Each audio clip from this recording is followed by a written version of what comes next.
Crazy now, taking his sights over towards the middle of the map, cutting them down one by one. 4 down for Luke. Chewy looking to do everything. It's Bad Bird in the 1v3, and that's going to be it. Barksdale finds one here and just looking to hold on the half wall, finds yet another, and all of a sudden you have presence, and this is where it becomes terrifying. Away, generally speaking, on a hard point that does not go like this. That's 3 now in a row for Zig. I think actually 4 on the whole. Slang is turning and burning on. Archie comes into the back and finally makes that happen, and all of a sudden you are just needing 3 more seconds. Slang can do whatever he likes. It will not matter.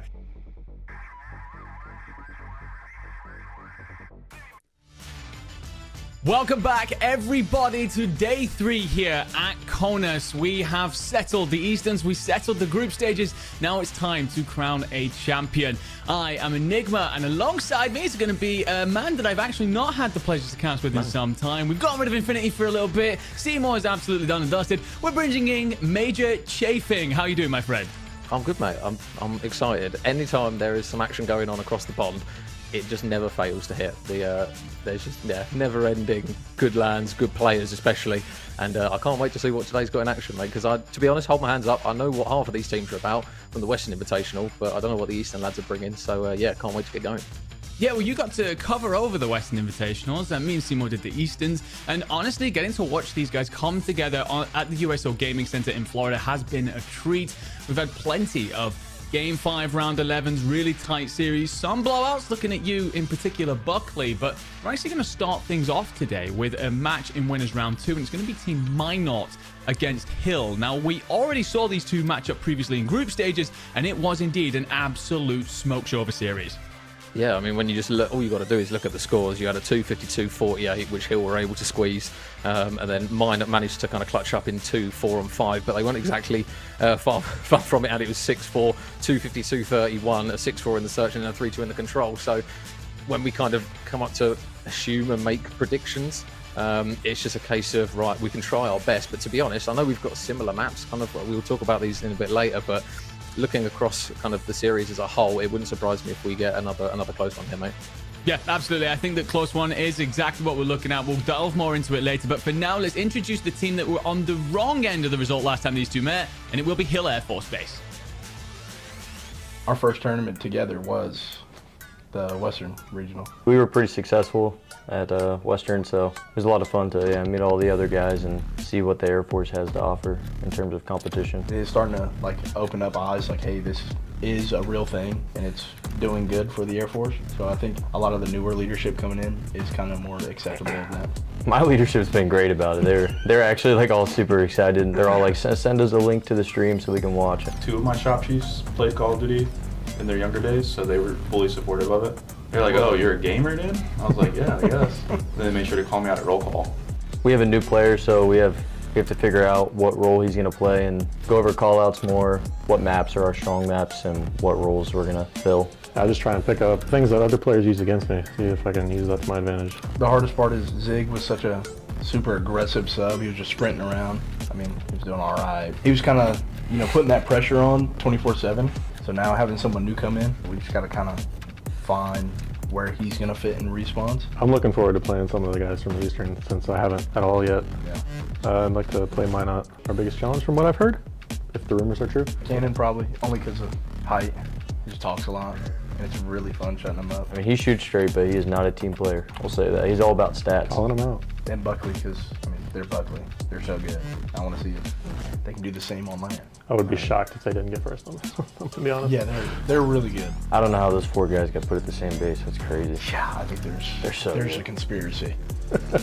There's no way. Luke, your average age is 50. It's time to hang it up. Cannon, you haven't beat us. You're not going to beat us. It's time to put down the controllers. Buckley, time to see if y'all are onliners or not. Hit him with that thing, dude. Minot, Eastern was easy. Welcome to the West. Oh, shit. That goes hard. That goes crazy. That goes hard. This is the hill you die on. And that was Hill Air Force Base, Dismalthin, Slang Wayne, the Bossman, and Masterful. Now, I gotta say, after the VT, there's plenty of one-liners in there that do indeed go hard, Major. But I gotta ask for your takeaways on what you thought there. Yeah, I mean, first thing is vibes. I think as a core four, they obviously seem to bounce off each other quite well. But I do love to see kind of the rivalries between the teams. Obviously, Hate was getting a little bit of stick in there as well, and then obviously they're looking to the team in Buckley really as the heavy hitters who they're trying to obviously knock off their perch. So yeah, some gesture kind of thrown around between the guys there, but no doubt no lack of talent across the team to go with it as well. No, absolutely. And like you said, you got to cover over them in Westerns. They look really strong over there. And it's interesting to see that in that VT as well, you know, they talk about how we'd like to play Minot because they're apparently our toughest competition. Well, the last time they did this, honestly, I feel like Hill chuckled the series a little bit. So I'm really looking forward to seeing this one come back up. But also that line, I got to come back to it, Masterful there at the end. The East is easy. Welcome to the West. There is always that thing about representing not just yourself, but your region. And these guys are going to be trying to put on to not just let Buckley run away with the West. But let's talk about that team from the East. Let's introduce, ladies and gentlemen, on screen, Minot Air Force Base. I was like, no way I'm going to get off and play video games for a week for team. It took a lot of convincing. He knows too. He's been in the loop with everything. I did not think it was real. I've known Jake for a couple years. He was stationed elsewhere, but I found out he was moving to Minot, so then I hit him up for the base tournament. I met Angel online as well, and then he introduced us to Luke, and then we kind of just all... Nick's the root of the whole team. Yeah. Right. He's the root. Team captain. Yeah, thanks. I think AFG in general is just a great opportunity for airmen to kind of like find a shtick other than their job in the Air Force. When you have these opportunities, you just get away and like remember you're more than the uniform sometimes, which we all need. So it's really cool that they let us do things like this. I actually just moved to Massachusetts. Luckily, my commander over there is super cool, super receptive. He actually really likes Air Force gaming as a whole, the whole concept. It just made it 10 times easier for me to just get that approval, and leadership was all behind me. Really quick though, it's 791, go Dark Horses. I had to plug it real quick. Shout out my leadership.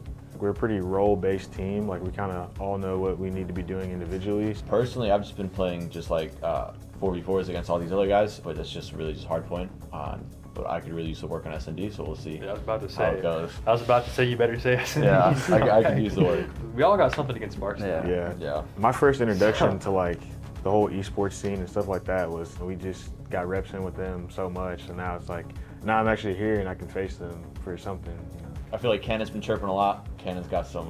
They got something coming. They got some smack talkers on them, so just want to make them known that we're still here and we'll probably just put them in the ground. So like I said, Barksdale, I am coming for you guys. I just PCS from Barksdale, so I want to push y'all down bad, all 4 of you. Buckley, I don't know what you do. I don't think you go to work. You guys just play video games all day. Cannon, Artie, you're my son. I'm gonna make it known that you're my son by the end of this tournament. Seymour Johnson, y'all were talking kind of crazy last time, and I feel like I'm gonna just show out on y'all this time. Only the best come north.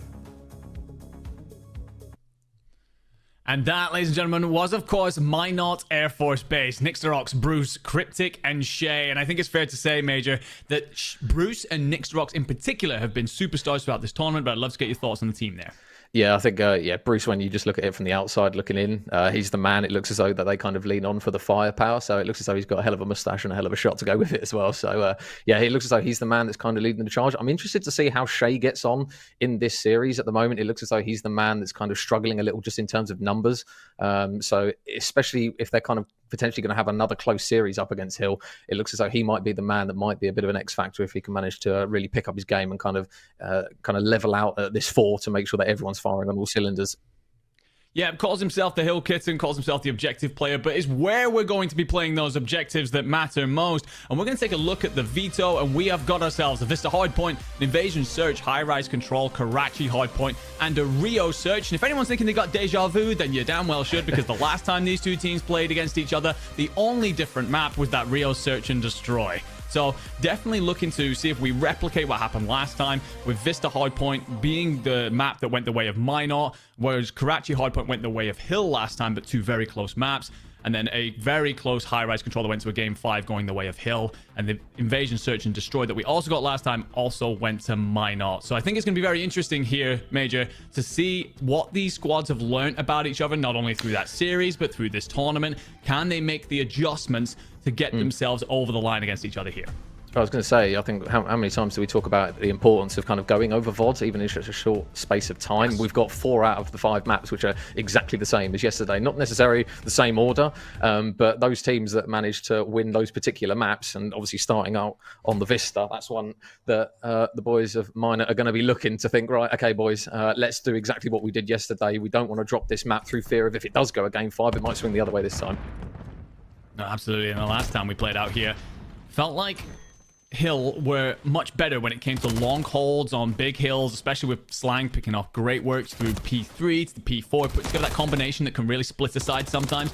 But honestly, the reason why Minot came out on top is because they just continue to make it scrappy, which is where Minot seem to excel. So I think if we end up with Hill Air Force Base locking down those big hills, grinding out the time, just doing a better job of a couple more of those, I think that you could see that, 19-point gap of last time swing the other way. But for Minot, they're just looking to rinse and repeat. They're looking to get up in the faces of their opponents. Yeah, so P1 a little bit of an advantage that Minot are able just to work out. Nice start, though, from Nick, currently off in 4-1. Can't quite get any control, though, in mid-map. So it looks as though the guys from Hill Air Force Base, they are going to be ready for that rotation as the scrap time does go in favour of Minot. But that red setup over towards that P2 Andy looks very good. Yeah, it doesn't look bad at all. And a big gunfight there, mid-map from Slang. And he's definitely one of the superstar players on this Hill Air Force Base team. Saw him do some disgusting things already. Bossman in a big fight against Cryptic and comes out on top. So doing a great job here, Hill, just by locking down. You have that presence in mid, but will be removed now by Nixrox, and that will open things up for the Flood. Yeah, so 2 players on, 1 man on the time, and now it's going to be down to the boys of Hill Air Force Base to try and now break inside the hill. The last thing they're going to want is a clean sweep here in this P2 off the remaining time. But nice kills coming through from Slang and Bossman. Dismorphin gets traded out, but Slang gets another kill. So it looks as though he's going to be the man that they are leaning onto. But nice shots there coming through from Bruce, who is going to be Zig on your screen. So a good bit of engagement there, which goes in their favour. And now the battle for rotations goes down again. Nick can't win that first one. So again, it looks as though Hill just a little bit ready to go for this one. Yeah, I'm a fan of the kills there from Bruce. I'm not a fan of his positioning then afterwards. He considers whether or not to push on around through this south side of the map. And the problem is that just means Hill Air Force Base get a free rotation up towards the next hill. So might not look like they were trying to get some bodies over there. They're going to arrive a little bit too late. And that will give Hill an opportunity to try and lock this one down. And again, it's P3 to P4 that we're considering on how these teams can split the difference. Yeah, so Cryptic just waiting for that next engagement. They've got a bit of information of where some of these players are. Masterful just trying to play his life. Meanwhile, the engagements are now going to ensue. So Masterful does manage to play his life and get the pick as well. So they will get back on that time. 30 seconds is looking good. And the shots from Masterful looking very good as well. So 4 in a row. Just got to maybe slow it down a little bit. Potentially try and work those streaks. Yeah, beautiful stuff as well, considering that chain, because then you've also got Slang holding mid-map, and Dismorphin's actually rotated in from the south all the way on through. I actually think that's maybe a misplay that comes on through from Dismorphin. He could have just held his point, set himself up for P4, but instead Minot will complete that rotation, try and stop that combination of hills that we've spoken about. So effective here on Vista Hardpoint, basically neck and neck going into 4. Bossman's trying to hit the front. Yeah, so it looks as though already we're getting a hard point that we've pretty much seen the day before. But big 2-piece from Bossman. Nick's able to grab one, at least in the trade. So he's got a big gunfight up against the man in Slang. But Nick able to win that one now as he still stays strong at double positive. Now there is a bit of a pinch coming through here for Dismorphin as he just manages to chew through both players, completely unaware. Swings round onto the third, can't quite get it. So the trade's going a little bit of back and forth as there is a bit of a stalemate. But those boys in red finally clear off all remaining Minor players.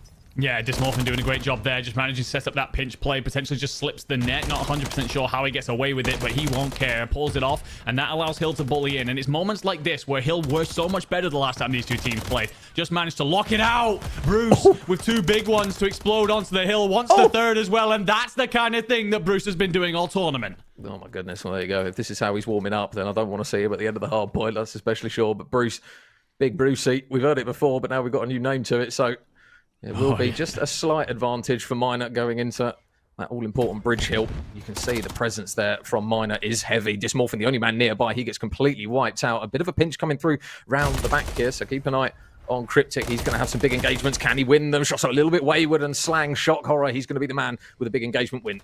Yeah, he does indeed, but because Masterful falls mid-map, you've only got one angle really to push this out from. Dismorphin's position here, top bridge, is going to be very important to ensure you've got an alternate angle, and Bruce, well, he finds him, is eventually traded, does have the backup. It looks like back and forth pinstripe feed. Typically, this suits Minot, but we will actually hear Hill Air Force Base take control of this for a moment.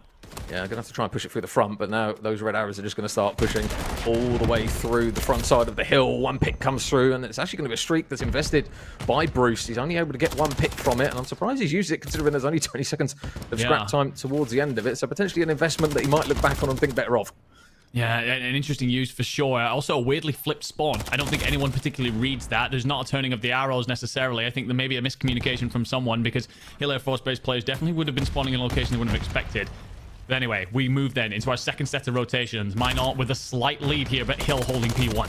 Yeah, going to try and funnel straight through the front, and the arrows are all facing in the direction that those blue players are coming from, and they get absolutely blended for their troubles. Nice kills, though, again, from Bruce. 19 and 13, really trying to lead from the front here for his boys, just to keep this lead ever in their favour. Cryptic with a big pick, though, and now can the trades come through from his teammates around them? You've got Masterful, who's a little bit alone in and around the hill. He's still waiting for the right time to strike, though, but he's going to get sussed out. Another pick from Bruce, and again, it's going to be down to Hill to try and break the hill. And you gotta move, and you gotta move over towards 2 as well at some point. And if Bruce is opening up your players in mid-map, especially a big player like Slang, he starts to put panic stations in. Big push though. Dysmorphin finds 2, and all of a sudden that rotation might well be on because might not continue to send. They didn't rotate on over, but this is an important moment here for Bruce, who finds 1. He will fall, but you do have Cryptic on the rotation. Yeah, big kill from Bossman there just to help them rotate just that little bit earlier. I think he's managed to get in towards Burger as well. The trades have actually come through though in favour of Minot as Cryptic gets a team kill to go with it, which isn't ideal, so it will be Hill just on the time for the initial moments of it. Now, where's the first pick going to come from? Unfortunately there, Bruce just hesitates a little bit too long and gets some shots straight from behind, unfortunately for him. Bossman's still soaking up the time though, so he's looking good for now, and he's on a 5, looking to try and work his way through to streaks, so now it's all important that they just keep him alive. Honestly think if Hill can just get some presence in mid, they've got a beautiful setup here. But if you don't have that presence, you let Bruce do exactly that. And then Nixdrox wins one. He has absolutely no right into top window against Slang. Potentially gets a little bit over egregious there, but Cryptic will trade it on out. And that's one of those kind of moments, again, from Hill Air Force Base. You're almost there. You got a player in Hill, player top railings, and a player in window. You just need that one through mid to shut down Bruce. And you hold that for like a good extra 20, 30 seconds. But Minot are so good at finding little gaps in these setups and turning it into a scrappy fest. Yeah, so the amount of times it looks as though one team has a solid hold, it's just completely flipped on its head, and we see it again now with another clean wipe from Hill. So now, can they just lock everything? You've got number 4 in Slang watching down mid-map. But now, can Bruce get some really good timing? He's not. Unfortunately, Slang's going to take him out. Slang with 1. The trade, though, from Nix looking very good, and it will still be a lot of time on this hill, Andy, but they're spawning so far away, and they're not winning engagements that they necessarily need to. No, they aren't, but they will get a pinch potentially coming on through because Cryptic's trying to play himself in through the tunnel. Bruce, however, gets spotted, so that slows that down momentarily. 2 players coming from the top. Cryptic's still found in the back, so Hill sending Minot packing just for now, but still 30 seconds to play for here. Sure. Trades coming through. It's going to be Slang and Masterful that grab both for Hill, but it will be, again, Bruce just able just to hang on and at least pick off 1, but this is a little bit of a cushion now. Probably one of the bigger cushions that we've seen all map long. 20 points now, the difference. The scrap time, who's it going to go in favour of? Masterful just spins around and absolutely bullies Cryptic for missing a couple of shots. So again, 10 seconds might not seem like a huge amount, but the way these boys are going, it's going to be a huge amount of time. Now, interesting set of spawns there as well. Bossman spawns all the way out, basically on top of the Minot players. Minot continues to flood all, and Bossman can rotate through middle uncontested. So, we're lacking information currently if you're on both sides, but that will open things up there. Slang finding Cryptic, and look at Shay trying to get in through the front of the steps. Oh, big kill from Slang. Just holds on, but look at where Bruce is. He's just lurking by Palm Tree. He's not waited, actually, too long, but he's just hesitating out the back now, and this might actually be a little bit of a deficit to them. There's kills coming up towards the top of Burger, and again, that kill feed goes very, very red, and another one from Dysmorphin. Tell you what, Slang's leading the charge, but his boys aren't exactly doing a bad job behind him. Another pick comes through this time for Nick, so it's getting a little bit messy, but you've got Minot just funneling all through the front. It might get messy, but again, the man who gets the first engagement, gets the first 2, is, of course, Big Bruce. Yeah, he's just going to give them a bit of a lifeline here because that could have ended up being 220 to 160, and that is a real deficit to overturn when we start talking about that bridge rotation. A rotation that Hill Air Force Base are already on, but Bruce wins yet another on the rotation, and Nixdrox finds 1-2. Cryptic on top railings here is important. He needs to win that fight. He does enough to back Masterful down, and then Bruce will find Slang as well. So an opportunity to break. Minot will find themselves in. Ooh. Minot need this hill, though, to make sure it goes the distance. That is clinical. Hot knife and butter there on the final hill of the rotation. So center now. Are they going to be aware of where these players are coming from? Bruce is watching down this lane, should at least grab one for his troubles. There's one pick for him. Shot's a little bit wayward, but he's got a lot of information of where these players are. His teammates forming around him to try and make the trades. That's exactly what they do. And Nick now finds himself on a 5. I think it was a combined 11 streak between the 3 players before he finally does fall. Minot now just swing in their favour before he'll manage to get control of it. So through all of their efforts, it's going to be another break for the team in red. It will indeed, but Bruce here plays out through P1, and you got to consider that next, because neither team can win it here, so you want to start to set yourselves up to hold that P1. Both times we've been there thus far might not have favored it, considering they do like that scrappy side of the game. However, looks like Hill are actually going to get players up top. Dysmorphin's found. Cryptic's just trying to get a couple of bolts into Masterful. Will at least gain the information. Pushes on up to find Bossman. So all of a sudden, Minot likely in control of P1 here, but they need 40 seconds to Hill's 27. Yeah, it's not normally a hill that you want to smack head on here as this P1 building, but now they're looking to try and push their way through mid. So Slang with a big opening pick. And it's going to be replied with a kill from Nick, who's just kind of working his way inside the hill. He's able to get one, but who other than Masterful that's able to grab another? It's getting messy, but the last man standing is going to be Bruce. You have the one-on-one between Slang and Bruce. Bruce comes out on top. He's not soaking up the time, but he's just going to opt to try and push out this lane as his teammates try and just reform around him. Nick with another big pick as it goes back and forth inside the time. You've still got 30 seconds on this time. Both teams can win it, and it will be Minot now just getting very, very close to getting this one done. You've got to have a really big break from Hill now. Yeah, you do. It will still stick with Minot if they manage to see it. You just got to contest. Send a body in. Slang will find one. Can he at least push on to make sure we see a hill too? The thing is, if we do get there, and we shall indeed see a Burger Hill here. And that is a kill that needs to happen, because then that will allow you to escape on through the middle. The thing is, Bruce has found himself on the opposite side of this setup, which will mean Cryptic is covered momentarily, and there's no window presence for Hill, but he turns at the wrong time, and all of a sudden it's red in the feed. Oh, they've got to fly. They've got to fly. Kills come through. Last man up is going to be Nick. They are on. They've managed to break it. They've managed to take Nick down as well. So we're going to get another close ending to the Vista now. 242 plays 242. Slang on a 5 streak. 41 out of the man, by the way. Iron Man on the map. And they're leaning on him now heavily to try and just get this messy engagement in their favour. Dysmorphin laying prone. Nick grabs 1. Nick grabs 2. Nick grabs 3 through all of that. Holy God. He's almost managed to chew out the whole team. And surely that's going to grant his team the map. And it will. Minot take it 250 to 47. That's map 1. Nixterox goes absolutely massive. We turn back to the cameras in the USO Gaming Center in Florida, and you can see him getting loud alongside Bruce, and he has every right to be. That 3-piece, the difference between a map 1 victory and a map 1 loss for Minot here, and they managed to see it on through. Honestly, felt that there was multiple times that Hill would manage to clutch that on up. We got a great rotation out of Minot to then take us all the way through to bridge and to push on through to the next hill, and then back and forth, both teams neck and neck, but it looked like for a moment there, Chafing, that Hill had done enough over by Burger. Yeah, it just felt like they had that opportunity to see that map out a couple of times, but it just turned out that the clutch factors just somehow came in through Minot. I mean, you got to shout out Slang. I think even 42 and 26 at the end of that one. Ouch. So a big kind of tough one to take there for him. But across the board on the side of Minot, obviously you had kind of Shay doing what he's expected to do, really. He soaked up a huge amount of time. It allowed his teammates to just do the damage around him, and through fine margins, they managed to come through. I mean, fine margins, absolutely. Nixterox here, this 1-2. Honestly, got to ask what Masterful's trying to do there, but I think otherwise, you're just getting blended by a very good player indeed. You're going to pull up the map there, 250 to 247. And again, if anyone is getting deja vu to the series of yesterday, you have every right to, because the first map between these two yesterday was the Karachi hardpoint, which we also have in this series for you later on if we get there, and that was 250 to 246. So these two teams very much so trading blows back and forth. It just sets us up for what will likely be a wonderful day moving us forward. I'm sure we'll have plenty to talk about with the Vista later, but let's look on towards that invasion, search and destroy. And we did see this yesterday, Major. We saw a 6-4 victory in favor of Minot to get them onto the board. What I will say is that is maybe a little bit misleading, because Hill Air Force Base, we're getting the majority of the first bloods in that map. Yeah, I think that's kind of one now where if you are those boys, you're looking back and you're going to try and refine kind of the schoolboy errors, as we kind of tend to refer to them as. It's a case of, yeah, they're going to not want to let rounds kind of fall away from them. And we know kind of what Invasion's like as a map in terms of search and destroy. It's not exactly the most electric. You've got to play your fundamentals, and I think that's what they're going to try and lean on this time. But if you're Minor, on the back of that map 1, you're thinking, right, okay, we've got a lot of energy now within the team. It was a hell of a map 1, and if you're looking back at the previous series, you're thinking, right, we took this one last time as well. Let's do the exact same thing again and go 2-0 up and lean straight in towards that control, feeling good about ourselves. Yeah, and it would be an absolutely wonderful feeling to not see that be incredibly tight. We won't deliberate about it much longer because the players are just getting ready to load on in. But what I got to ask, Chafing, I mean, you're, I hate to admit it, a better Call of Duty player than me. You've loaded into quite a lot of rank this year. You're talking about this invasion, search, and destroy. If you're looking to shut down players like your Nix the Rocks, like your Bruces, what is it that you're aiming to do here in this map mode combo?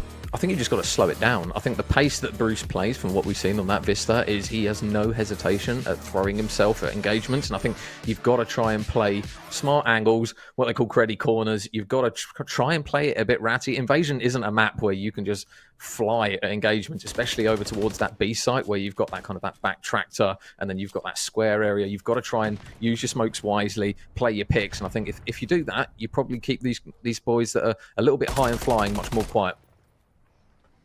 Oh, the bomb will be moved over towards that B site that you just mentioned, and honestly, I think that's a very interesting position coming out of Bruce mid-map. He's managed to get himself squeezed all the way up towards DVD. Cryptic going to be the player entrusted with holding down Bulldozer. Now, we know how important this location can be, how damn difficult it is to clear plays out. What I will say, round one, you've no trophy available. If the utility is used correctly, you should be able to shift Cryptic out of this position. Yeah, and this is why I'm surprised that we've not actually seen the smoke popped out yet, just to try and force him out of this one, because they are getting a little bit of information. And there's the pick there from Bruce from DVDs. He's just able to swing out that back door and take Slang down. So he's taken down the heavy hitter of the team. You've also got number 4 in Slang all the way out the back as well. As oh, a player's respawning. Am I faded? I was so confused. I was like, hang on a minute. I was like, Slang's just got a kill and he's rocked up back garage. I was like, I think I've misread something there. So I think we're going to just have a little break there for technical difficulties, mate. Because I thought I was seeing something different. I was like, are we map 3? Am I missing something? Dude, not going to lie, with the newborn and everything, I've been on a lot of caffeine this week. I was all of a sudden like, dude, am I in a different dimension? What just happened? So, yeah, very glad that we managed to fix that up. Obviously, with the whole CDL playlist thing being bugged right now, we are currently setting those games up manually every single time. And you and me have both been there, right? Early Season 8s in particular. Yeah. Every now and again, you miss that odd selection. But let's go back to round one, then talk a little bit about it. If you're Minot, you're going to be a little disappointed that you're not going to be able to take advantage of having that opening first blood. Yep. But I was very concerned about the fact that Hill Air Force Base not only didn't use the utility to try and shift Cryptic out of back Bulldozer because there's no trophies available in round one, but also they didn't have anyone set up to cover their flanks. Yeah, I think it might just be a little bit of kind of where the respect to the other team kind of falls in, and there's a fine line between respecting a team and just giving them too much time to adapt to what you're doing. Like you say, if you're gonna hit that site, you're gonna try and do it quickly most of the time. Sometimes if you do it consistently and you're just constantly doing the same thing, then obviously teams become a little bit smart to it. But you think in the opening round, like you say, no trophy, get the smoke down, try and claim a bit of space. And they did just kind of hang around the treehouse area. Bruce obviously got quite heavily in towards DVDs and was able to get that first pick as well. So obviously we've got a bit of mind games now, Andy. Obviously off the first round there. I'm not sure whether we'll see a full restart. I assume we will. But yeah, now it's just a case of, right, do Minot play the same defensive strategy, or do Hill try and switch up what they're going to try and do on the offense? It's kind of a little bit of a little bit of chicken and egg now. Well, I love that you bring it up, because I'm assuming we will see a full reset there, which is unfortunate. If you're Minot Air Force Base, unfortunately, these things happen. But yeah, it's a case of, well, if you're Minot, do you try and do the same thing happen? But if you're Bruce, you probably feel a little bit hung out to dry, right? Because it's like, well, if I try and make that happen, they're likely going to read it. Yeah. And again, you and me have both been there. If all of a sudden things work out a little bit differently to start this round, that gets in your head. That can spiral you a little bit. So if you are Minot, do you try and execute the same play in your opinion, or do you maybe change things up here? I think you switch it up. I think the hesitation that kind of Hill had just off the rip makes me think that they're going to play this search and destroy slowly. So it wouldn't surprise me if they are going to go for that B site. You're probably going to see a lot more stun checks in DVDs and probably an attempt to clear it out prior to pushing up that street side.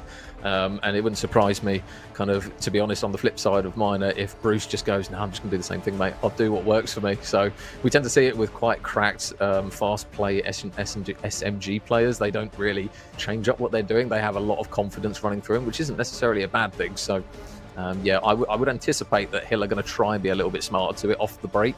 But I could be completely wrong, mate. We make predictions like this all the time, and then teams just completely turn it on our head, and then we just go, oh, I wish I never bothered. What I will say, right, is trying to make a prediction between these two teams is damn difficult, because not only are they extremely tight when it comes to the quality between them, but if you want to watch one of the wildest maps I've ever seen happen in Call of Duty, and I'm not just talking about Modern Warfare, I'm talking about historically, go and watch the Control from yesterday. Honestly, someone said in the Twitch chat that they were taking turns selling. I don't think it could have been summed up better than that. Coming back towards this S&D, talking about it a little bit, the defensive setup there out of Minot. Interesting, obviously we see the play out of Bruce, we see Cryptic back Bulldozer. Typically you end up with someone like kind of watching Courtyard and then into Concrete, so just trying to cover over maybe from that ice cream angle. Nothing there for Minot. It feels like potentially a little bit of a gap in the setup there. Yeah, I think that's where Bruce kind of has a lot of importance to the team. I think if Bruce falls in that situation, like you say, you have that man completely isolated on the site. But at the same time, if Bruce is playing in DVDs and you commit someone, you give a lot of control over towards the A site. You only have that one person, and if that man falls, you've basically got a freebie over towards the A site. So you're kind of thinking it's kind of 6 of one, half dozen of the other, really. You can kind of allow Bruce to do what he wants, which is probably what they're going to lean on.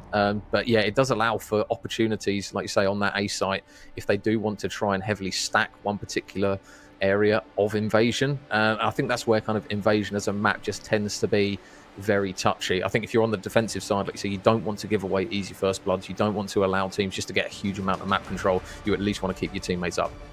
Yeah, absolutely. Especially when we're talking Search and Destroy, those first bloods always come important, but Invasion S&D, never more so. Fantastic breakdown. Definitely agree with it.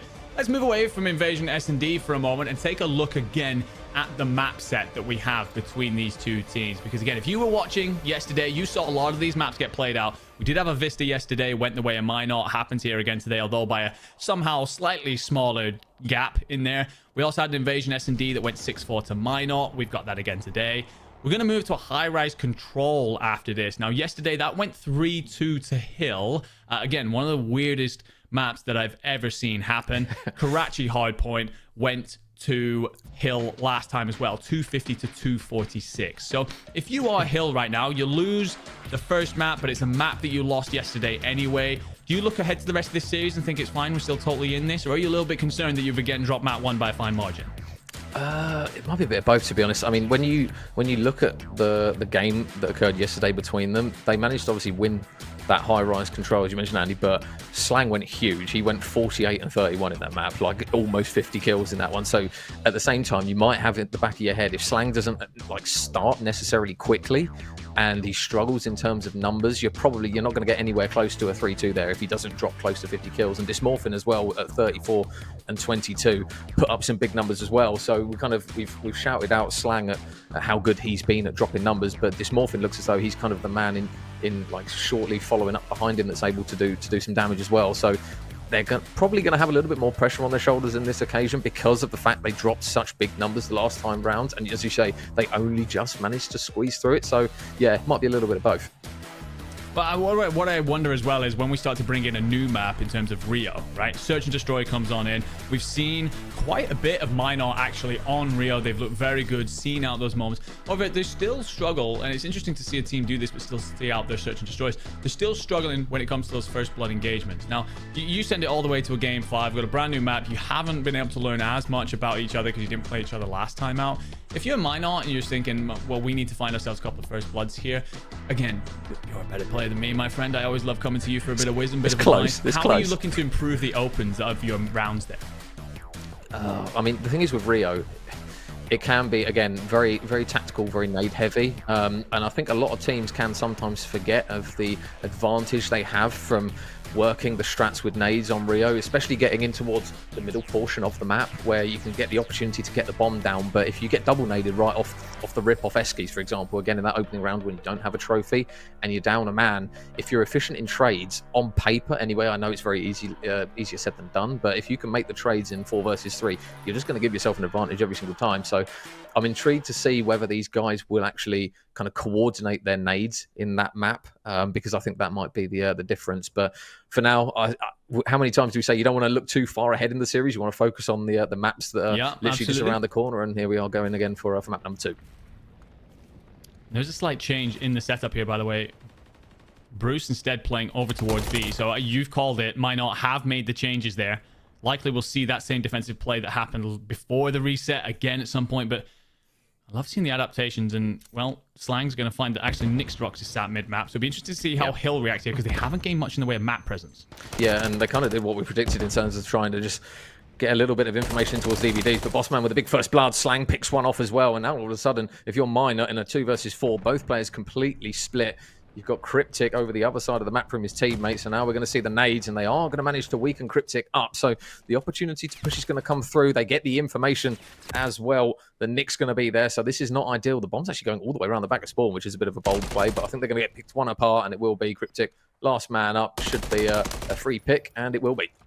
Yeah, well, I will say that's tough, and you can see the look on the faces there. Obviously, got a Minot players on the left with Nixrox and Bruce down there at the bottom, Shay and Cryptic up at the top, and you can see a little bit of disappointment considering that they did better before the reset. However, one of the things I will say, if you're Hill Air Force Base, I think it's good to see that they've actually managed to make those adjustments. We called them out a little bit last time about not using utility. Yep. They find Bruce via that great stun check that comes on in from Bossman. It's exactly what you got to see in round one, right, when there's no trophies about. Yeah, exactly. And yeah, a little bit of hesitation at the start of the round, but as soon as they got that first pick, it was all guns blazing. Didn't hesitate, straight through. So we'll see what Minot have got an offer here in round number 2. They're just going to completely play the other side of the coin and decide to flood straight over towards the A site. So the first engagement might be down that A Street area. You've got Masterful, a couple of players literally directly in front of him. They've got the information, and now we see the smoke actually, so now it's going to get mixy. No aim assist. Is it going to be a bit wavy? But it's going to be Cryptic with the first blood and a lot of A site control. Oh, Nixrox checks away at the right time, and Bruce is actually there for the cover. Interesting that Bruce played the MCW here.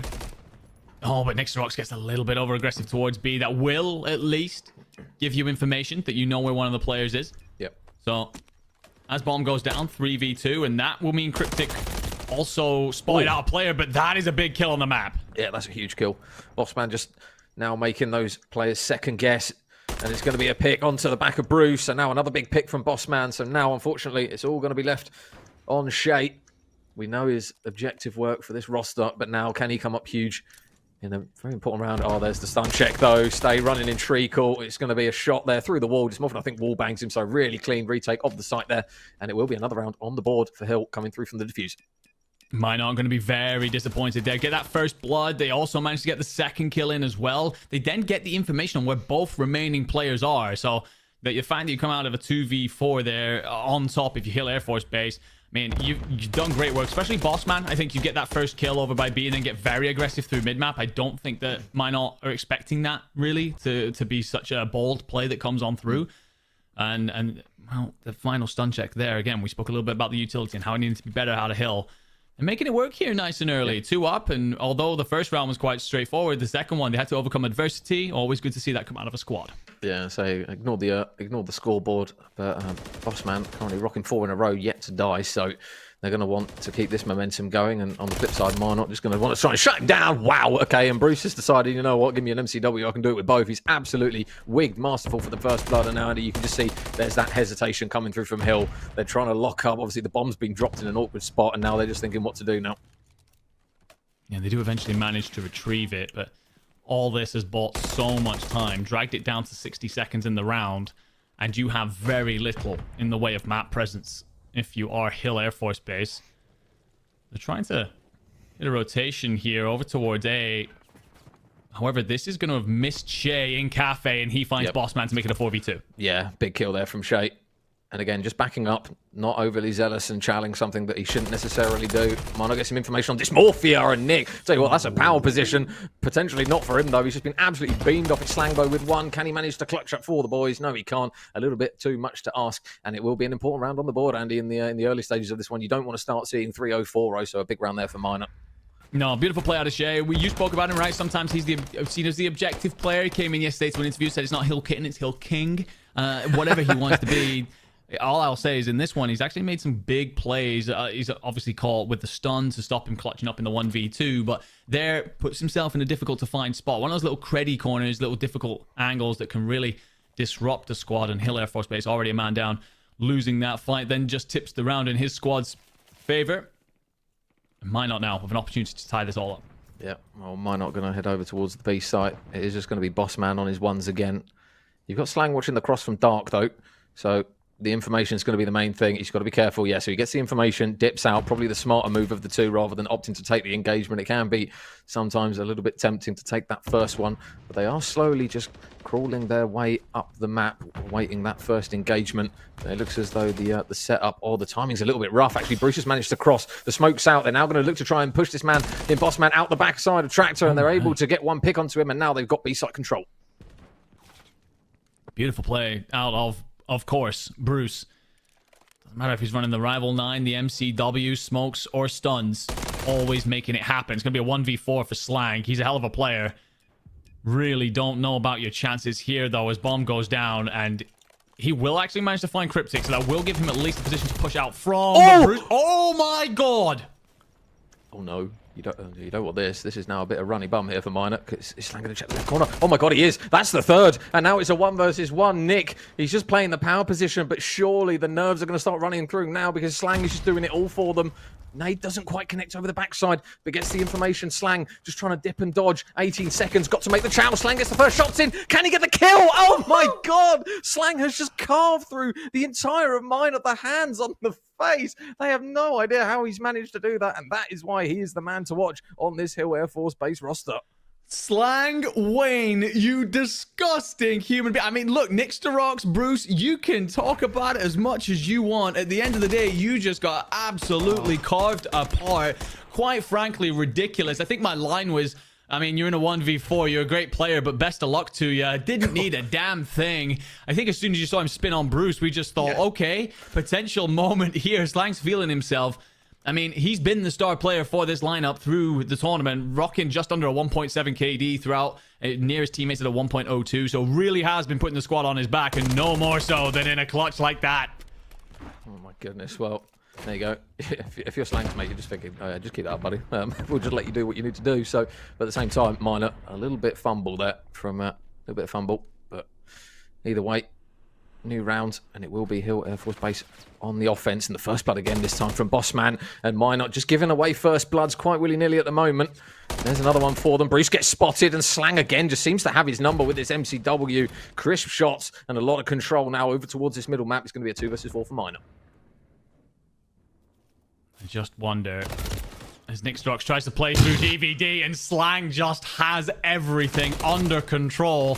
A cruise missile now in the back pocket as well. Ooh. Cryptic will find one. A couple of shots into the body, sure. Honestly, if you're going to try and regain your mental, now's a great time to do it, because after the way you chuckled that 1v4, you are asking questions internally.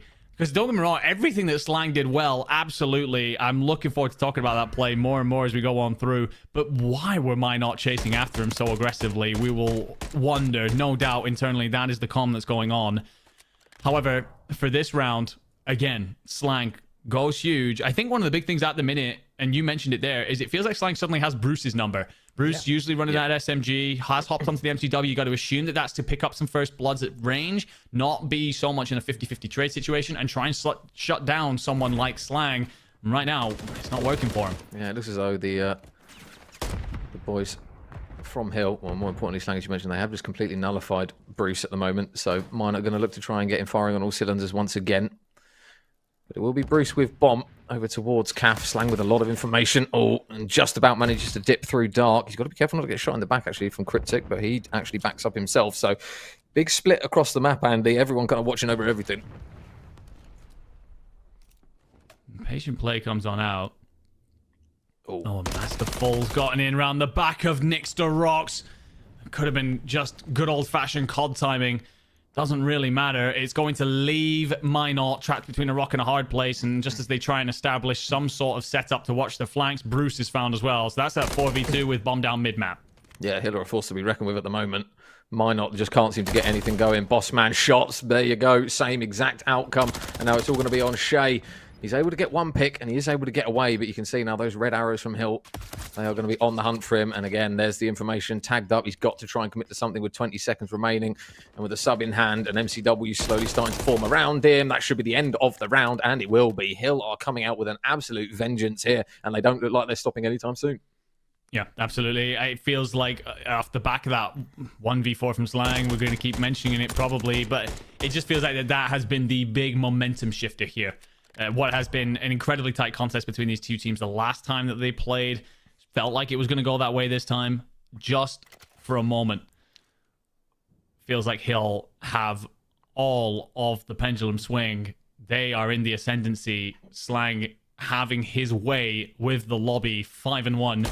Hard to see how might not build back in. Yeah, and he's still not even used his cruise as well. So I don't know whether he was opting to use it then. Dysmorphing. There's another first blood though. He'll just keep getting pick after pick. Masterful is absolutely crumbling here for Minot. Here comes the streak. At least he knows where these players are. He's going to try and bend it into Ice Cream literally through the front door as we take a wonderful view of the couch and Godcaster. But it will now be 2 versus 4. But more importantly, they know exactly where these last 2 players are.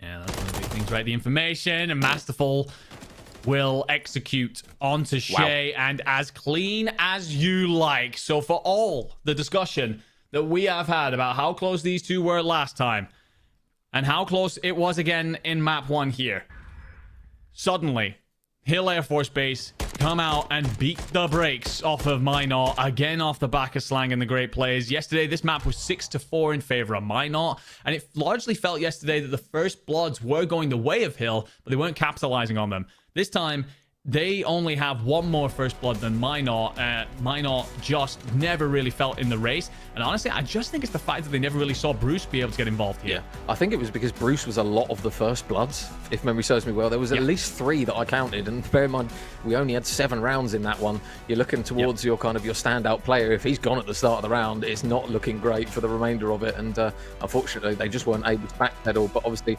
that 1 versus 4 that we saw at the end of there from Slang, I think that was the real kick in the gonads there for Minor. If you've had a round like that where you're thinking, right, okay, let's at least get our fundamentals right, make sure it's textbook COD. Unfortunately, they just got absolutely picked apart, and I think the mental just kind of fell apart from that one. They didn't really look like they had anything going really towards the end of that one. Yeah, I mean, you don't see many 1v4s, let alone when bombs down as well. It's tough. It is difficult, but lessons are there to be learned, and we've seen both of these squads build through this tournament, and you'll have to see Minot build back into this series as they suffer quite the mental dagger. But we'll find out if they can do that after this break.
The Salute to Service Showdown presented by the USO and the NFL, active duty military across the world coming together. This weekend I'm down here in Dallas, currently for a USO event, Madden tournament. To be partnered with the USO with the National Football League is amazing. Right now we're inside the Dallas Cowboy facility. Just to have the access, the behind the scenes, just to come here to take pictures with Super Bowl trophies, to meet personnel that are ahead of this organization, it's been amazing. The weekend's been awesome. It's the military brotherhood where like we all got to the airport, we all are walking around trying to find people. Being in the military, you move around a lot, you meet new people all the time, so meeting these new guys, everybody just clicks together because we're used to doing that type of thing. It's been very cool meeting everybody, talking to everybody. A lot of smack talk on Madden. Some people talking strategy, whatnot. So it's been great talking with everybody and meeting everybody. This is not an event that you want to take for granted, but it's definitely an honor to be here for the second time.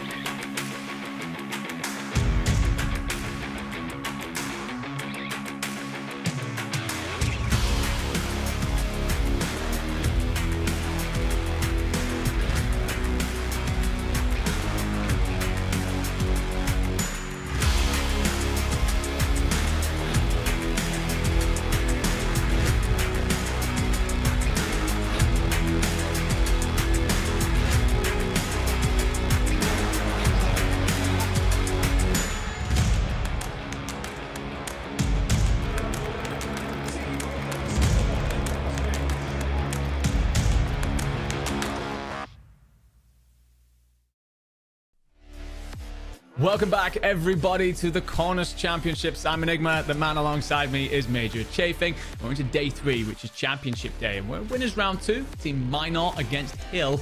We got off to a little bit of a banger start of a series. Now we're going to move into map 3 and take a look ahead at the rest of what we have to come today. And it's a lot of a repeat of what we had in yesterday's matchup, and it was as tight as that 250 to 247 first map seemed to suggest we would have yet again. And it was a 6-1 to Hill Air Force Base in the S&D, a true walkover.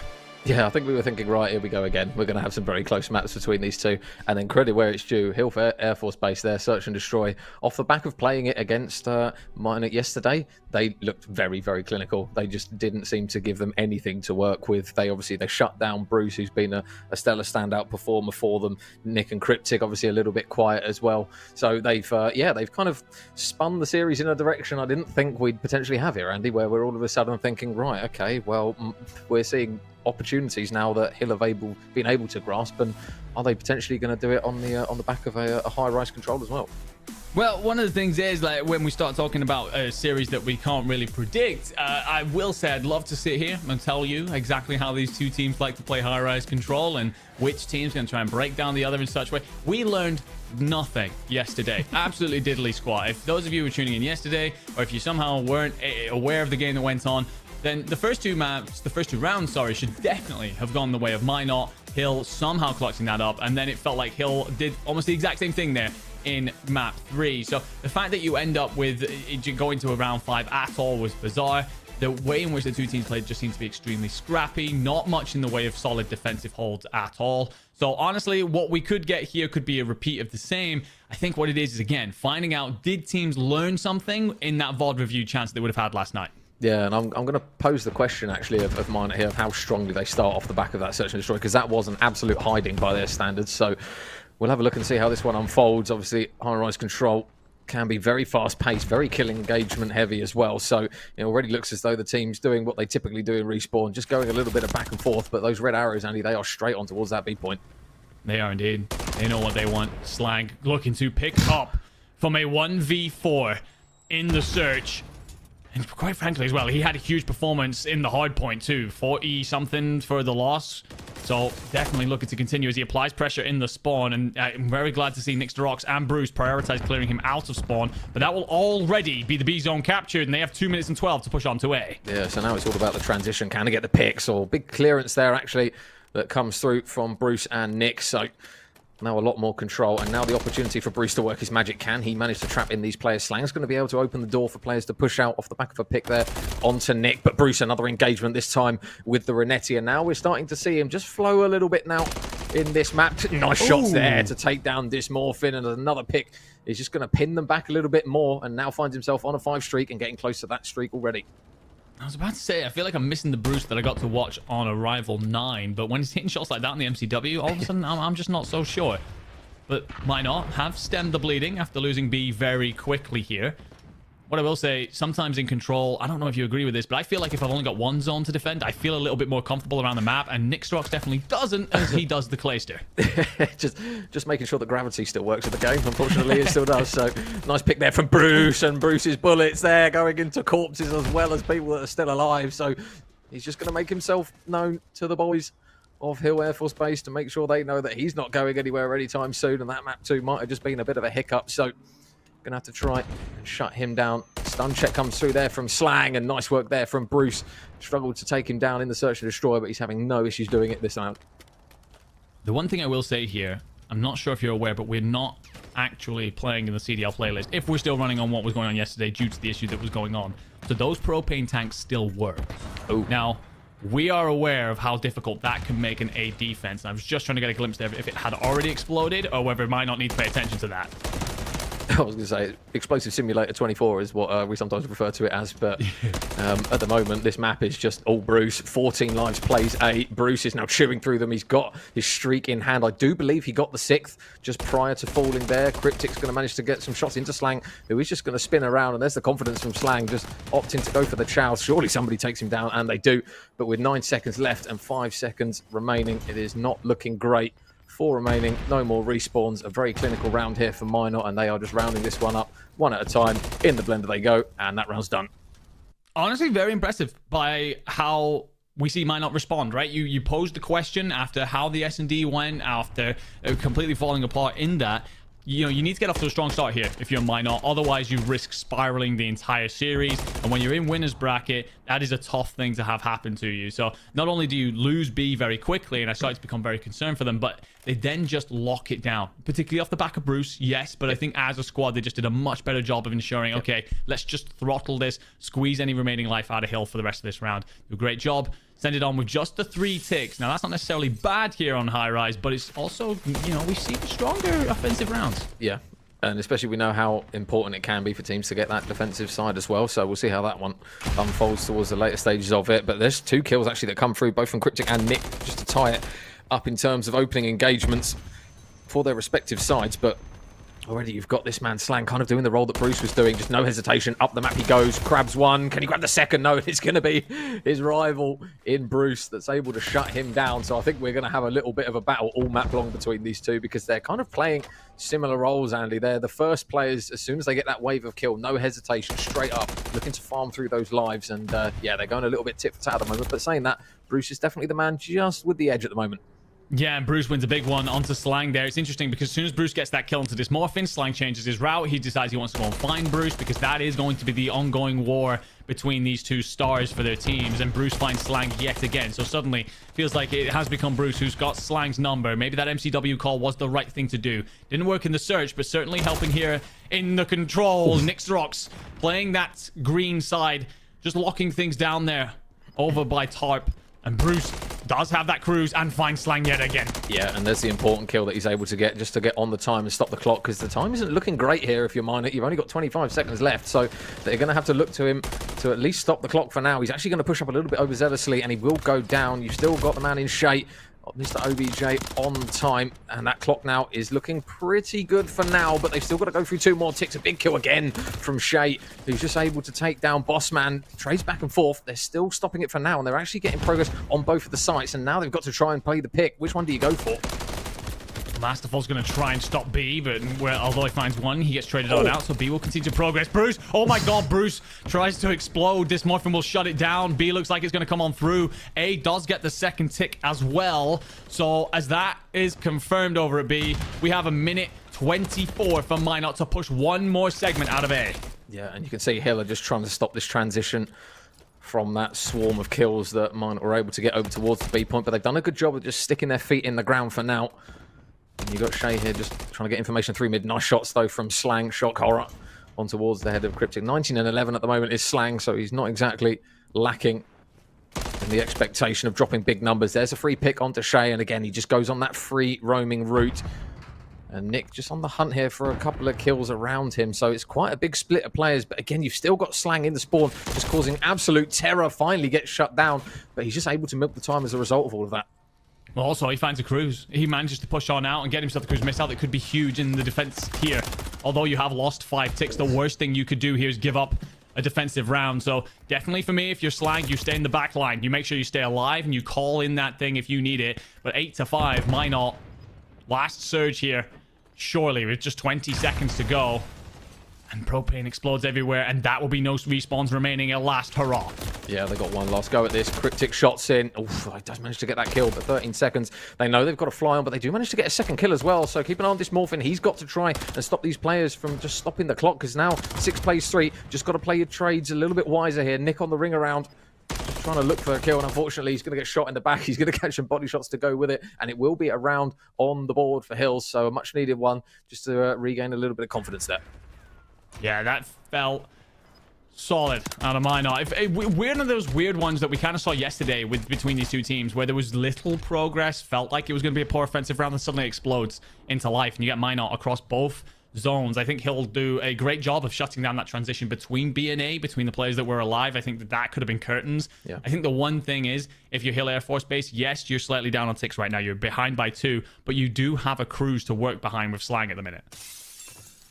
Now it's just a question of when they try and opt to use it. Not exactly the easiest map to use the cruise, to be honest, with High Rise, considering how close quarters everything is. You can usually find a building to cover under. A lot of teams opting to try and use it just to try and pin people inside the building and maybe progress up the map. But we'll have to wait and see how they use it. Nick with some clean shots over towards top heli. And it's not necessarily been the biggest battle, Andy. We're used to seeing teams actually play quite heavily for top heli, but at the moment, it's kind of engagements are absolutely everywhere. And I'll tell you what, engagements are absolutely rare. That's 4 dead. Yeah, I was about to say, what I want to see then is a stack. That first segment comes on through. 2 players there is fine for me. That's probably the most efficient way of going about things. Slang finds one pushed out. However, Bruce trades him, so you know that Bruce is on the hunt. Bruce is on the way. Cryptic's going to play the ladder. He finds one. The trophy will stop the stun coming on out, but can Cryptic check around and find this? Coverage is in. It's just Dysmorphin left mid-map for this push. Yeah, he spots the man up top heli as well as he just slithers onto the other point. So now he's going to grab a little bit of attention. Slang with the shots there through. Those steel beams are a nuisance to anyone. I've hit them multiple times and not got any kills. So Dysmorphin with a pick. The B point looks as though he's pretty much going to be done unless it will be Bruce that's able to do it. But even him, nope. Slang has his number in that occasion. And it will now be B point done. So this is quite quick. Although Minor not looking great for Lies. And saying that, the last second contest there from Shay was a little bit hell for leather. Isn't going to be enough. But now, if you're Minor, you're going to look to try and turtle up on that other point. And again, we go back to a point I made earlier. Sometimes teams are more comfortable when you've just got the one zone to defend. It feels like you're no longer having to work around a flexible pivot. You're aware of exactly where you need to be at all times.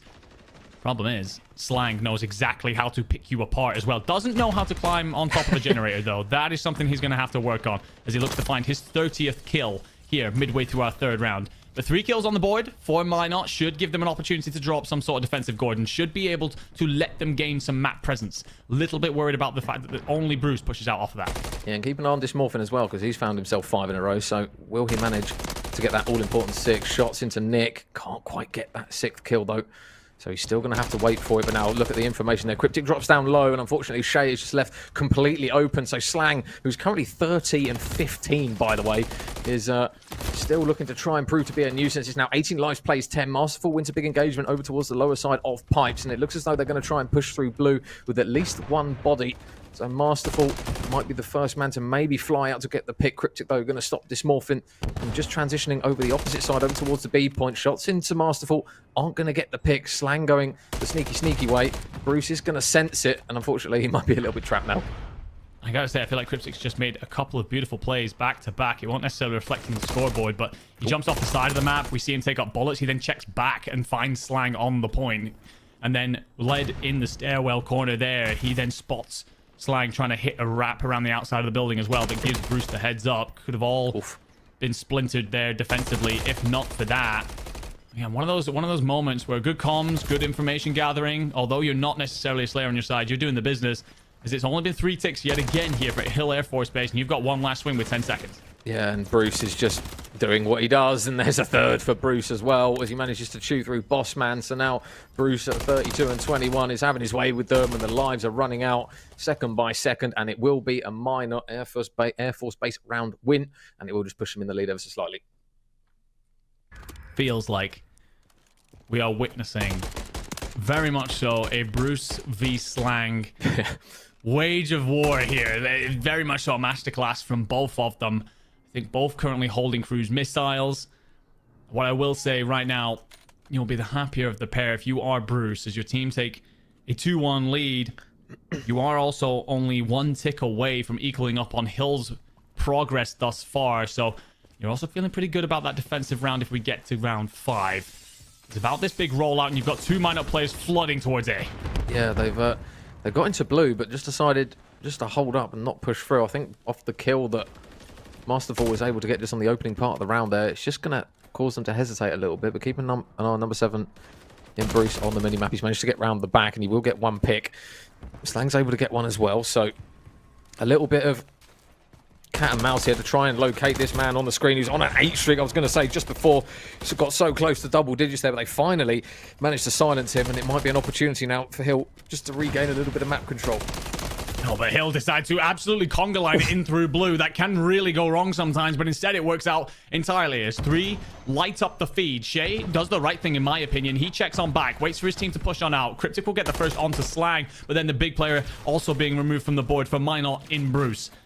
Bossman's just trying to play his life here. It feels like if you're Minot, you're just trying to establish some sort of presence, because although you feel confident about managing to equal up on Hill's tally, you don't have anything right now in terms of presence around A or B. No, and they've got no ticks either, so it might be a case of we're pretty much seeing who's destined to be on that defensive side at the moment. Slang hunting for more as he edges closer to that 40 bomb. With 12 seconds remaining and not many players able to potentially even touch the hill. They've got one last go at this off the top rope. Goes Masterful, one for him. Can he get the second? Cryptic with a quick trade. They do stop the clock courtesy of Shay, but he goes down, and now Cryptic has to flub through, being weak. They managed to take him down, and it will be what was an absolutely clinical hole, we must say, Andy, on that hillside there on the defensive. That was perfect from them. Yeah, beautiful hold. I truly felt that we were destined for a Minot Air Force Base defensive round 5, but Hill will do enough to ensure that it will be theirs. And as always, with controls, particularly here on High Rise, that is where you want to be.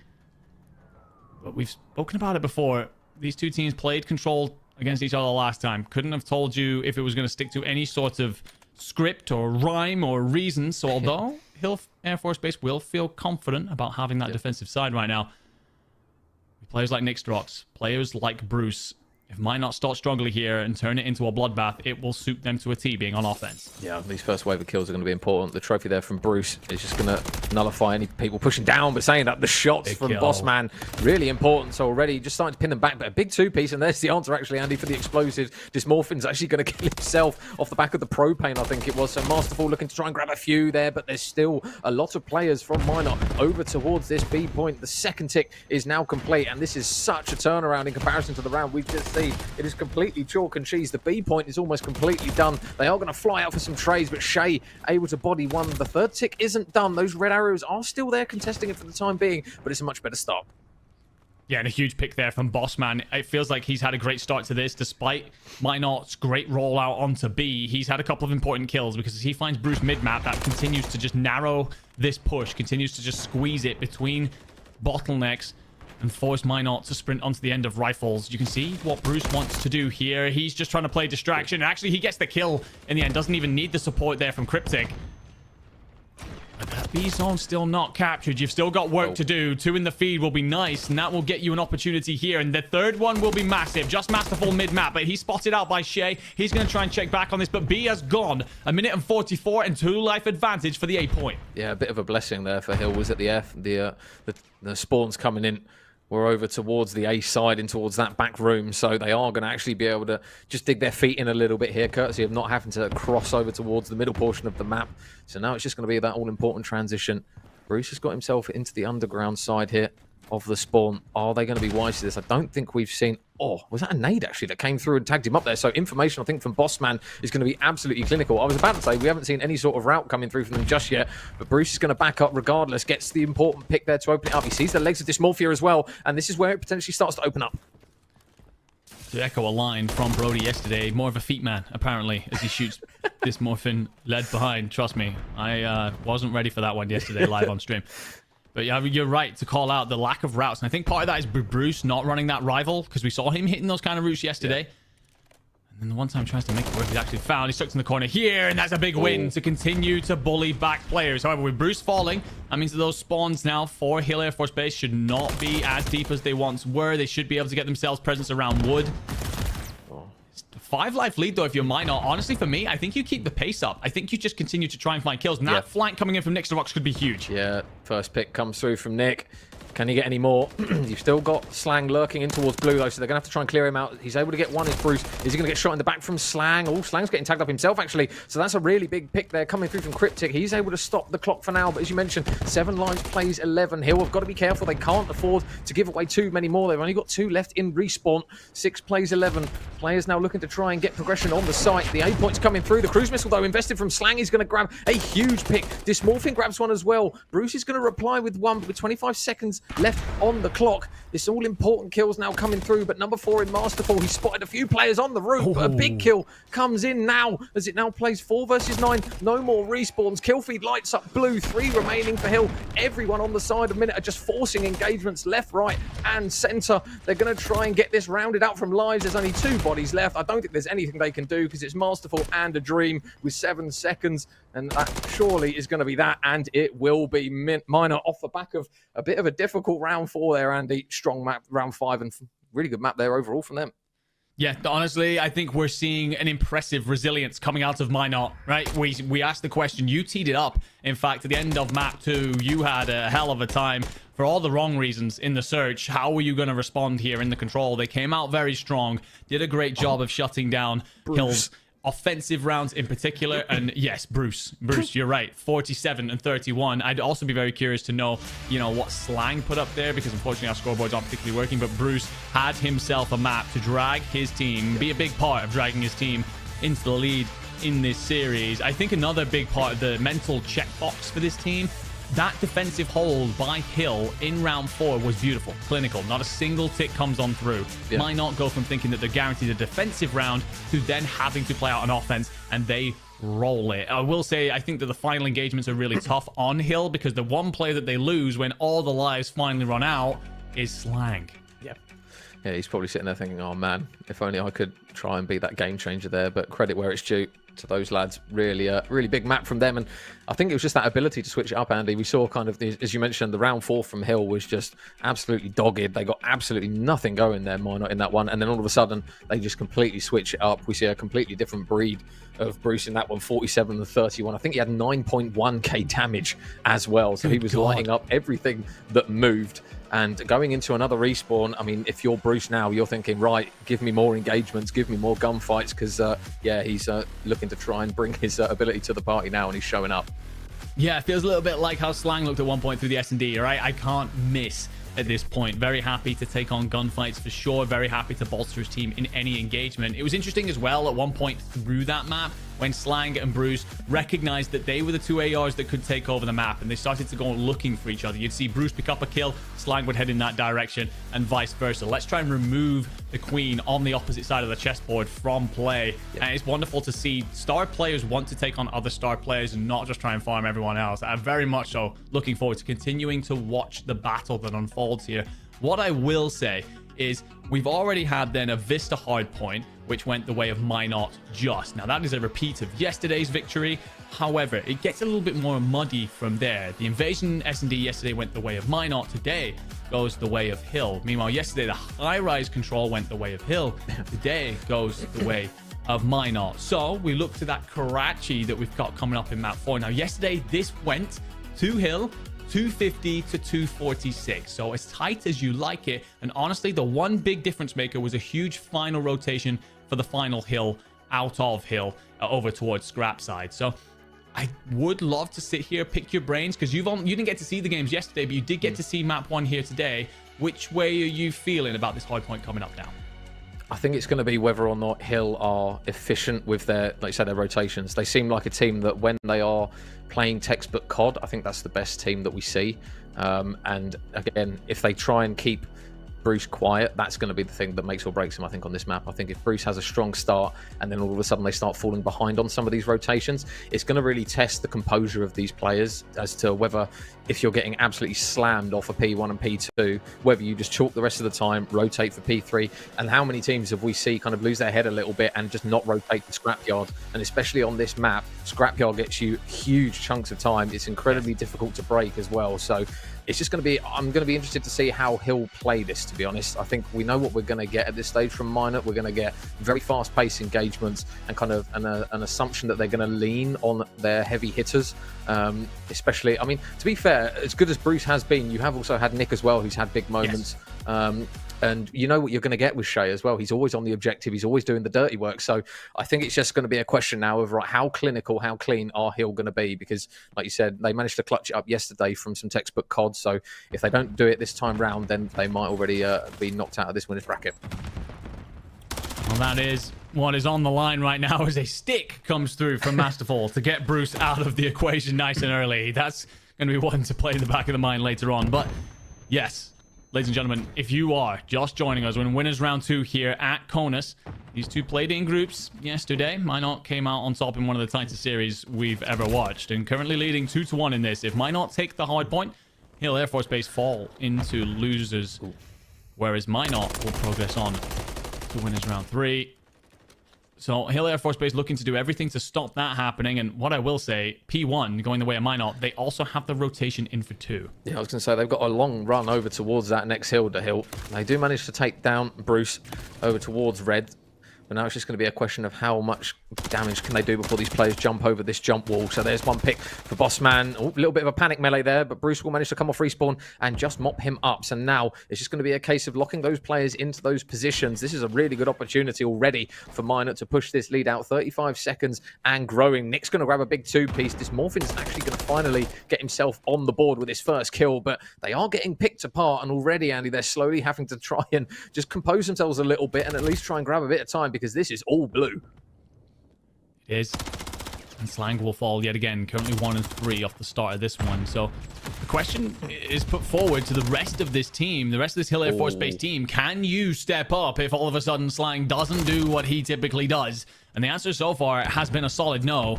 68-0. Likely to be an 80-point lead here as we rotate into P3. Definitely didn't see this coming.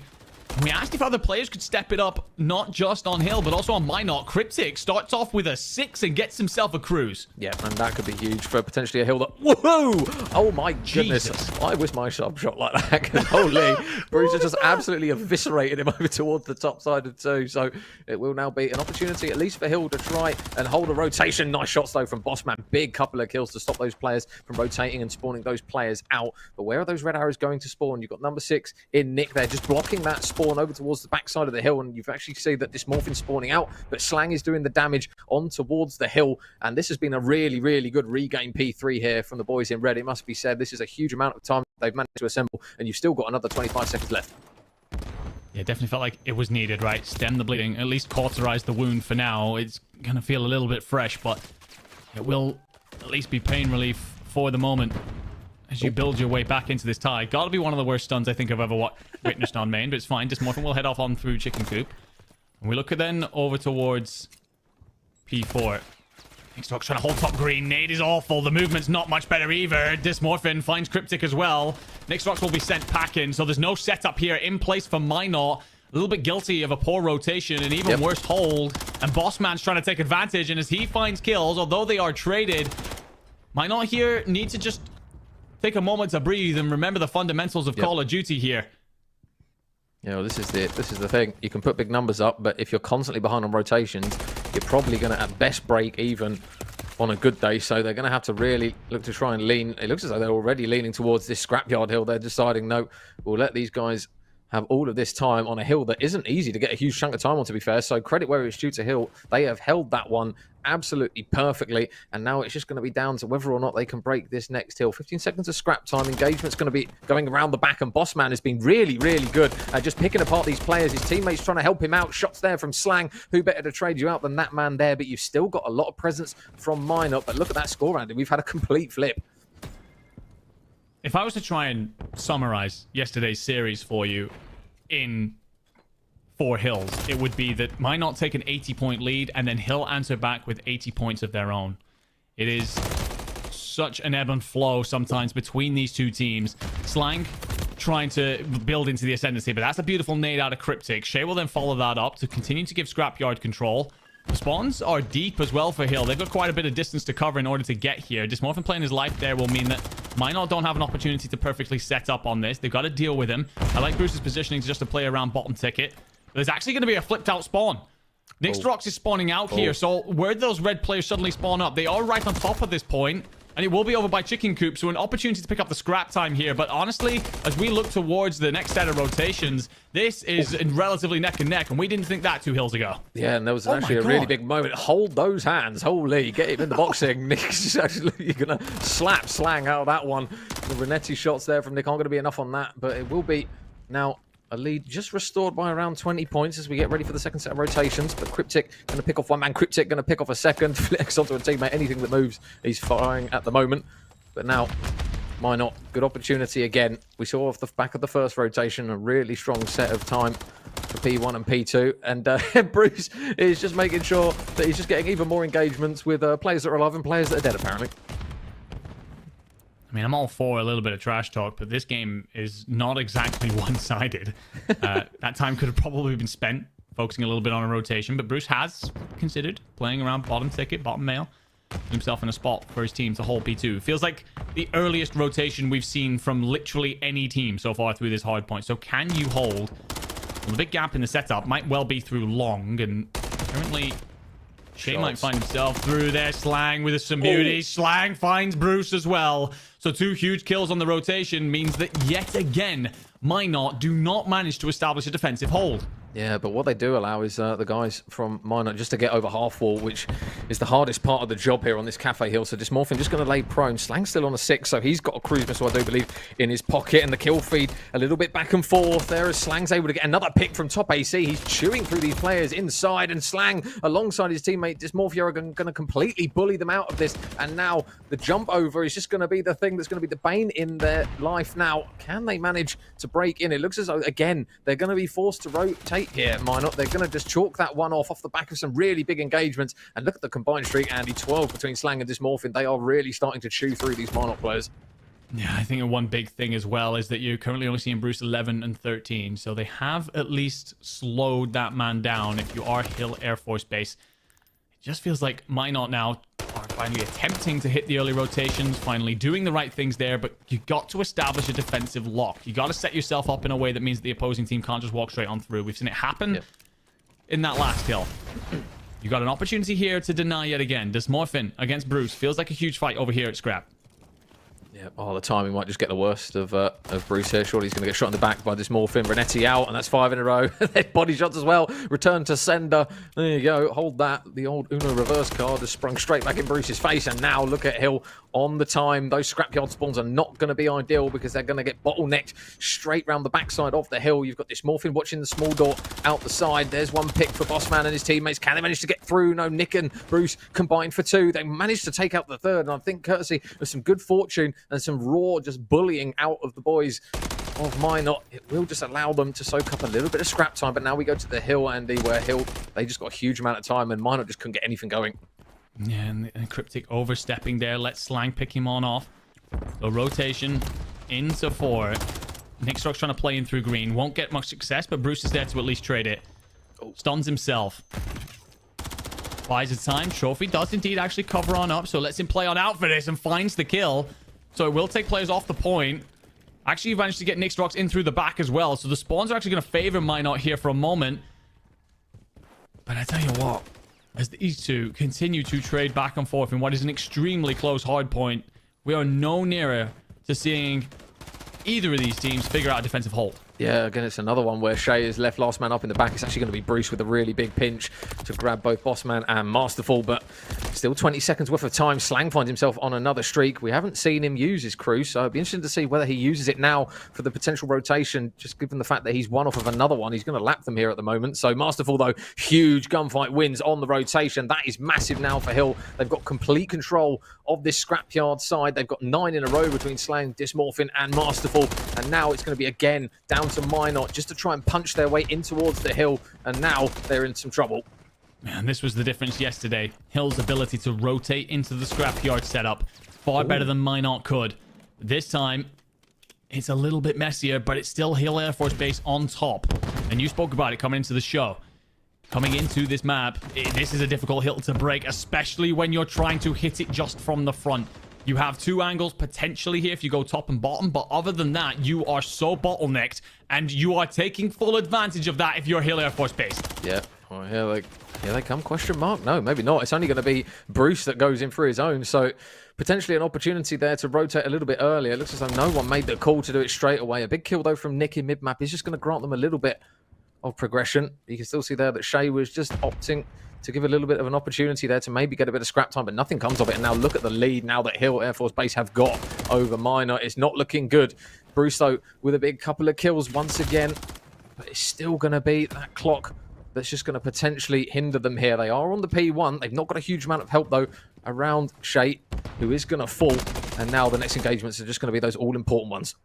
Yeah, huge play here. Potentially for Nick Derox, and he will lose it. Top third control there would have been massive. Instead, Dysmorphin comes out on top, and that's why it's such an important place to have. Punishes the player on the point. Bruce then finds 1. Bruce finds 2. Huge kills.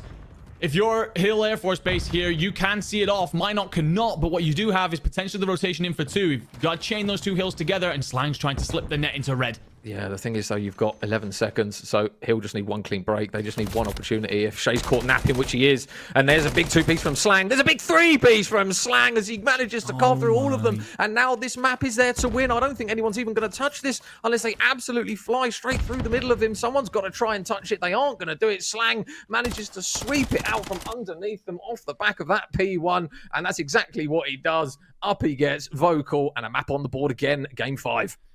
I mean, we asked whether or not other people could step up and be a part of the conversation between Hill Air Force Base and Minot. Felt like we did see some of that, right? Cryptic starts off with the 6. You end up with a couple of different involvements from various players. Another one on your screen, Bossman, felt like he found a couple of important kills. But of course, who was going to settle it other than Slang, who pops up there with a massive 3-piece. Not to take away, by the way, from Nixterog, 6,200 damage to his own name. But this series will go a game 5, a repeat of yesterday. And I tell you what, these two teams, they spoke a little bit about it in the VT. They're going to be the biggest challenge for each other. Absolutely the best damn series that we're getting so far through this CONUS Championships. Well, now this is the thing. We've had 4 maps which they know each other very well on, and now we go to a game 5, a very important game 5, where it's blank canvas here for these two as well. I mean, shout out to Slang, by the way. I've been noting this down just on the side. Map 1 was at 42 and 26. Map 2 was 10 and 2. He's just gone 29 and 15 in map 4. He is just absolutely frying for this Hill roster. They lean on him so heavily, but he leads from the front with just engagements as a whole. But credit where it's due to the boys of Hill. Those last few remaining kind of, I think it was a P4 and a P5, Andy, where they just locked in, got the kills they needed, and that textbook COD really came through, because it was a very close affair up until the latter portion of that one. I think it was about 150, and then all of a sudden Hill just completely ran away with it, and it's arguably the biggest deficit that we've seen between these two teams at a 251-76.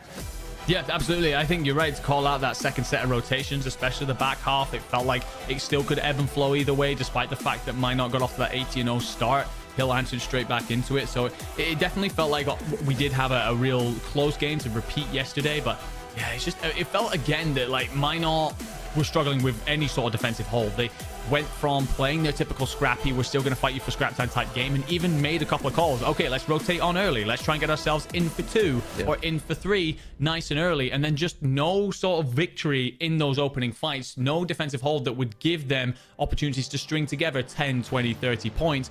On the flip side, Hill Air Force Base, especially when they got into places like Scrap and locked it on down, you saw them suddenly string a whole purse of points together. So that's the difference maker. 250 to 176. We head then into a Rio Search and Destroy, and this is the only map that we're playing today that these two did not play out yesterday. The only search that we have seen today, Hill Air Force Base came out on top 6-1, and it was off the back of the man you mentioned earlier, the Slang Show, in particular, that 1v4. Yeah, exactly. Can he manage to replicate it? And more importantly, actually, is Zig running, or Bruce, sorry, is he running sub? I assume he will be on a Rio. And I do believe the guys are still adhering to the GAs that you can't actually use a smoke now on Rio. So it looks as though A is going to be a very heavy push right off the rip. One man in the corner isn't going to be spotted. Bruce with a first blood, Cryptic with a second. They're dropping like flies in the opening stages of this round, and it looks as though those last remaining 2 players are going to get hunted. You got to say, that was extremely overzealous from Bossman there to give up a first blood so easily. I don't even think that you'll believe that that player landed in your lap if you're Bruce. You get the first blood, play out the numbers advantage. Felt a little bit like just a coming together of 2 sides there. Not necessarily a strategy or a playbook, just 2 sides willing to wage war on the front line. Yep. Move then into Minot's offensive round, and it'll be interesting to see how they roll out here. Again, not seen much when it comes to Rio S&D with them. What I will say is that when we've seen Minot on Rio, they've really prioritized this bridge side and having 1 player per center, and it looks like they might be doing that again here. Yeah, and now it's just grenades. No trophies as of yet off the back of a really quick opening round, so they're going to be important. Engagements are going to be quick. Bruce gets another first blood. We saw him in that map 2 struggle to get them, and now all of a sudden he's the one leading the charge for them. He's managed to push himself up towards mid. Oh, that timing's horrendous. Big trade though from Nick. So now it's a 1 versus 1 up against Dysmorphin, and a little bit of good luck and ability might just be the difference between these 2 players here. Nick with the bomb. Looks as though he's headed over towards the A side, and Dysmorphin's just rotating out by the looks of it. Oh, the timing. Nixterox comes out on top there. I mean, was that all 4 that he ends up picking up? I think he is actually finding him 4-0 on the back end of this. The scoreboard bottom left, ignore that. That is not correct. Nixrox has himself around and clutches up. And honestly, that position there from the player on Hill Air Force Base, you don't see that too often. So the last second snap has to come on through. Does have Nixrox on a 4 streak. Yeah. So with that in mind, potentially playing for a cruise, has the MCW out instead of the rival, surely just set up over the top of your teammates at this point. Yeah, I think this is where you've had 2 very, very quick-paced rounds. I don't think we'll see potentially the exact same thing continuously. And there's the nice nades there from Dysmorphin and his teammate, able to take Bruce out straight away. A much better opening start to the round here. And Cryptic, though, going to reply with a pick of his own. So the damage is now done, and unfortunately it's just been completely reversed on them. A pick in towards P3, which Bossman's able to get. So now 2 versus 2, just trading tit for tat. The bomb in the hands of Masterful as well is looking as though it's slowly wrapping towards his teammate. It looks as though they might play in each other's pockets here and try and get this bomb down a beat. Yeah, Hill Air Force Base doing the right thing to get back together. I don't think they actually want the B plan, and I don't blame them. It is a hard bomb site to hold, even with bomb down. Masterful will find Nixrox, and that importantly gives Nixrox the cruise as well. Turns it into a 1v2. Bossman will know where one player is, gets the shots in, and oh my god! Nixrox absolutely spits on him. That was outrageous. Yeah, you get excited about it. You get happy about it. Bruce might have well been paying attention to that, because this was delightful. Nixrox goes up on a 7 streak.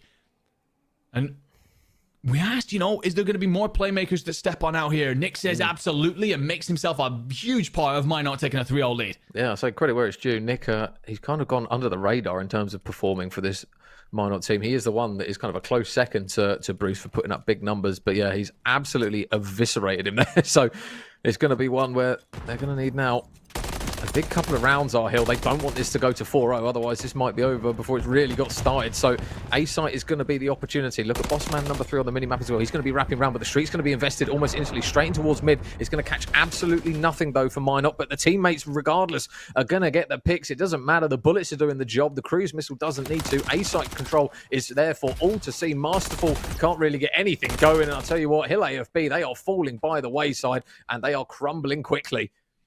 A almost complete reverse from what happened in the previous search, where Hill Air Force Base came out on top 6-1 on the invasion. What I will say is it feels a lot like, because we're now seeing Bruce on that SMG involved in those first bloods, staying away from that fight that he was trying to take with Slang in the previous map that they had together. Feels like Slang himself is also struggling to activate here on Rear S&D, just not managing to do enough. There's only been one first blood go the way of Hill, and it feels like that when they are going the way of Minot, they are being taken advantage of this time. Yeah, and they've had 11 successive kills without an answer from Hill Air Force Base at the moment, so this round is probably going to be the swing round, you think, in this map. And Bossman, oh, he's in such an awkward spot. Slang does a really good job actually keeping him alive. He's going to fly straight out the back garage. Oh, and he's weak as well with bomb in hand. I'm not sure if it's just a little bit of good fortune or just outright crazy. Nick, though, is going to punish Slang for just getting a little bit greedy over towards boxes. Bomb is now going to go down 2 versus 3. Zig's able to get a pick as well. 2 versus 2, but good trade there from Bossman. A big round from him and potentially a big round from his team.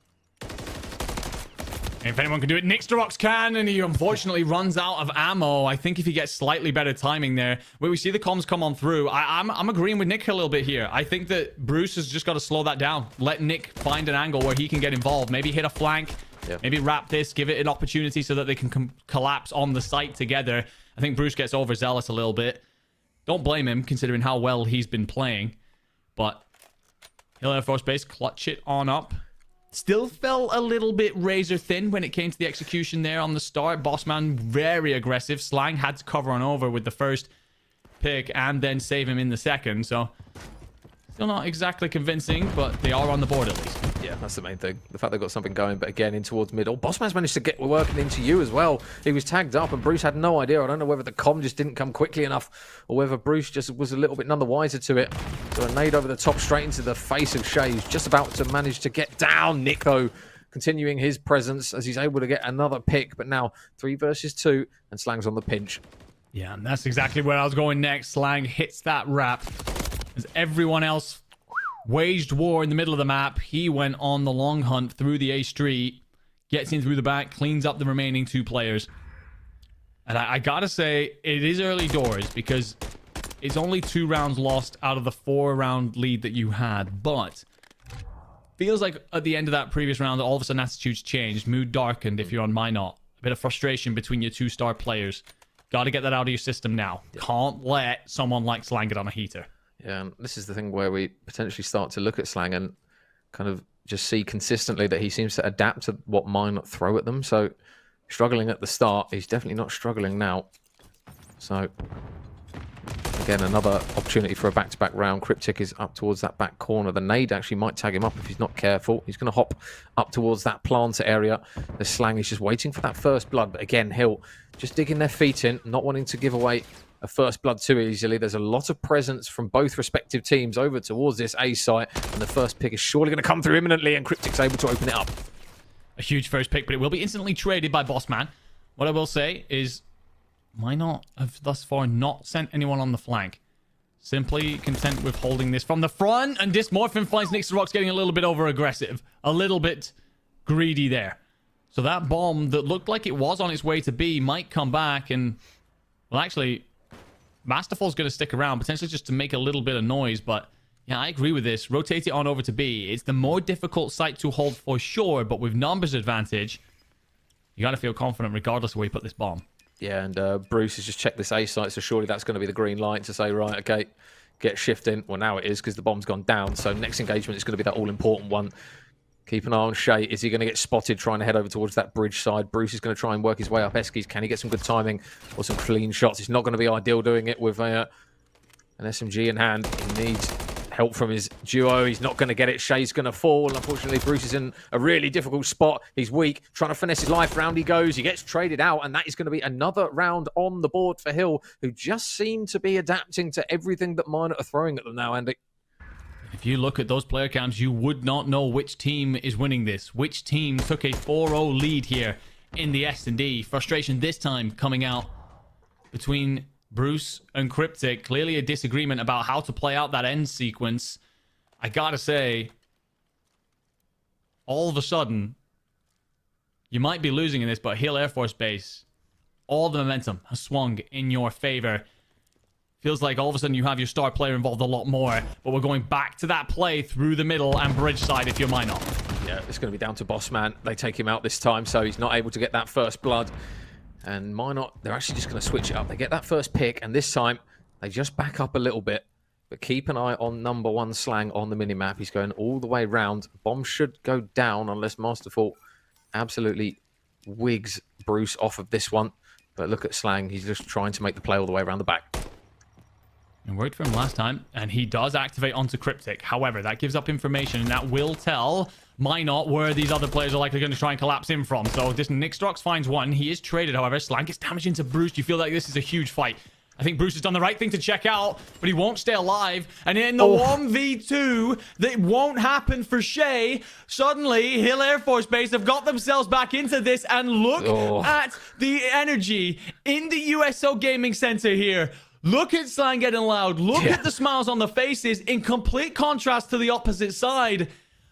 Ladies and gentlemen, we have a hell of a game in our hands here. Yeah, Slang was roaring at that one. You could see he knows that his boys are starting just to link everything together now in how Minot are playing. Even with a first blood, they're just able to keep picking them apart and retake the site as well. The patience that Hill are just showing at the moment is just absolutely impeccable, and every single time it just seems to benefit them when they do. So this round now is going to potentially be a do or die one here for Minot. They need this next round because you just feel Hill, they have got an absolute steam train behind them of momentum, and it will be again a little bit of a tetchy opening to the round, still waiting for that first blood.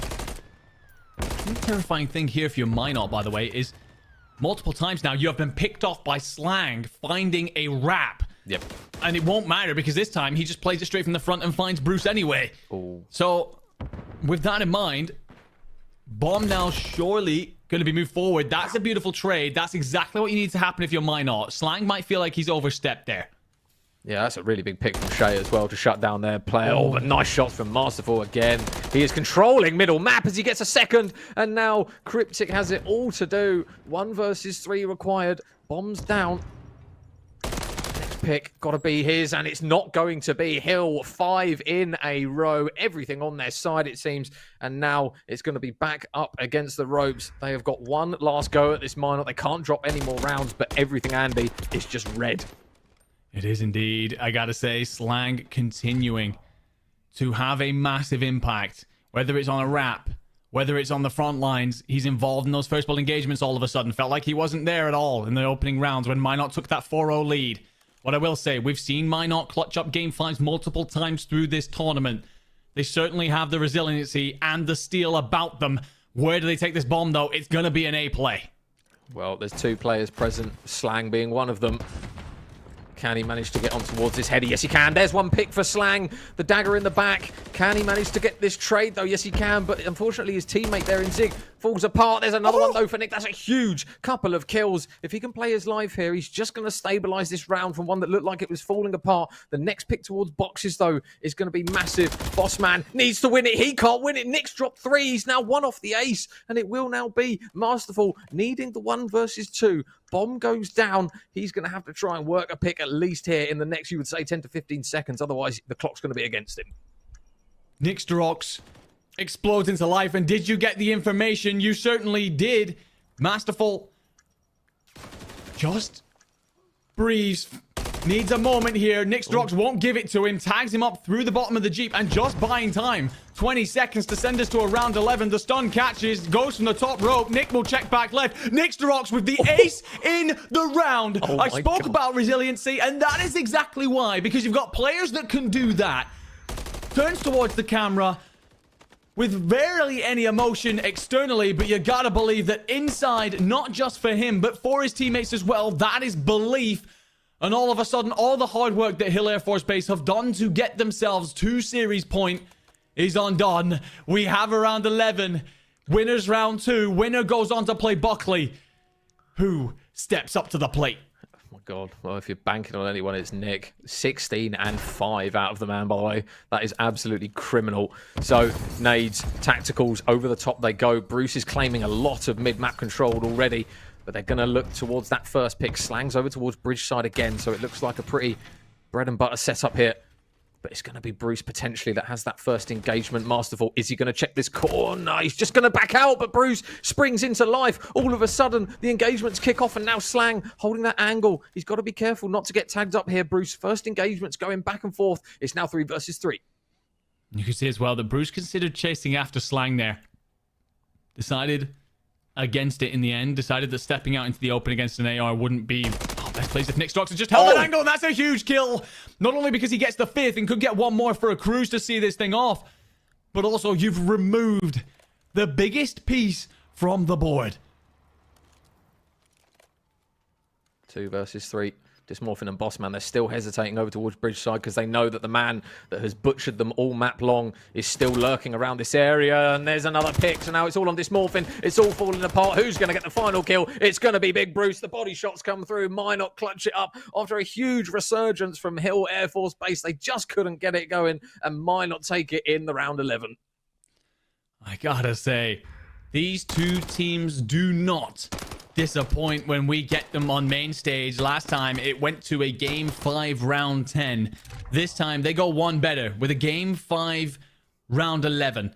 Both of these teams spoke about how much they wanted to play against each other. Looks like Nixterox well and truly wasn't willing to let this one lie. 16 and 5 to see off your biggest competition to date, push you through to winners round 3. And I gotta go back to that round 10. I gotta talk about the ace and what Nixterox just did to this Hill team. Oh man, well, I mean, they're down, but they're not necessarily out. But that is a big, big kick in the teeth, and almost kind of a throwback to what we had before, Andy, where again it was a series where Hill might look at it and think, man, that was ours to take, really. But it just felt as though they kind of gave themselves potentially a little bit too much work to do at the start. Obviously, we saw an absolutely monumental resurgence from them, but the boys in Minot, fair enough. I mean, even when your back's up against the rope, they still somehow managed to pull something out the bag. That's the thing, isn't it? It's that resiliency that just comes on through sometimes. And we've spoken a little bit about it, about how there just didn't seem to be sometimes like executable plays that you wanted to see come out of this Minot squad, but it was the individuals making things happen. no more so than Nixterox dropping an ace in round 10, and we are going to get the chance to talk to him. Nick, first of all, congratulations on a, quite frankly, ridiculous performance. I mean, you went all the way there to game 5, round 11. You went 4-0 up, though, in the S&D. Talk to me about how you felt when you suddenly found yourself 5-4 down.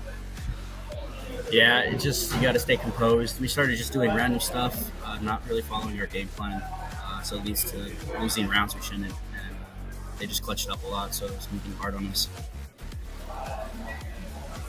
Yeah, question from me. Obviously, respawns and that have been very, very close between the two of you teams from what we've seen anyway. What do you think was the bit that edged you out in the series as a whole? Because every single map, it was a case of trying to separate you guys. Obviously, there was a very strong map actually from Hill in that map too, where it was a 6-1. Did you guys just have to have a big mental reset off the back of that one? Or was it just a case of, listen, we know what we've got in the locker, just keep playing to our game plan? Yeah, so me and Jake, we already know, like, we've been in situations way more stressful than this, so we know we can handle the clutch situations. That's our edge. Map 2, yeah, we had a reset in the game. We were up 4-2 with the round. They just countered it the next time, and it kind of just checked us out. We just said, you know what, we're just going to end this map, and we're just going to push the series on.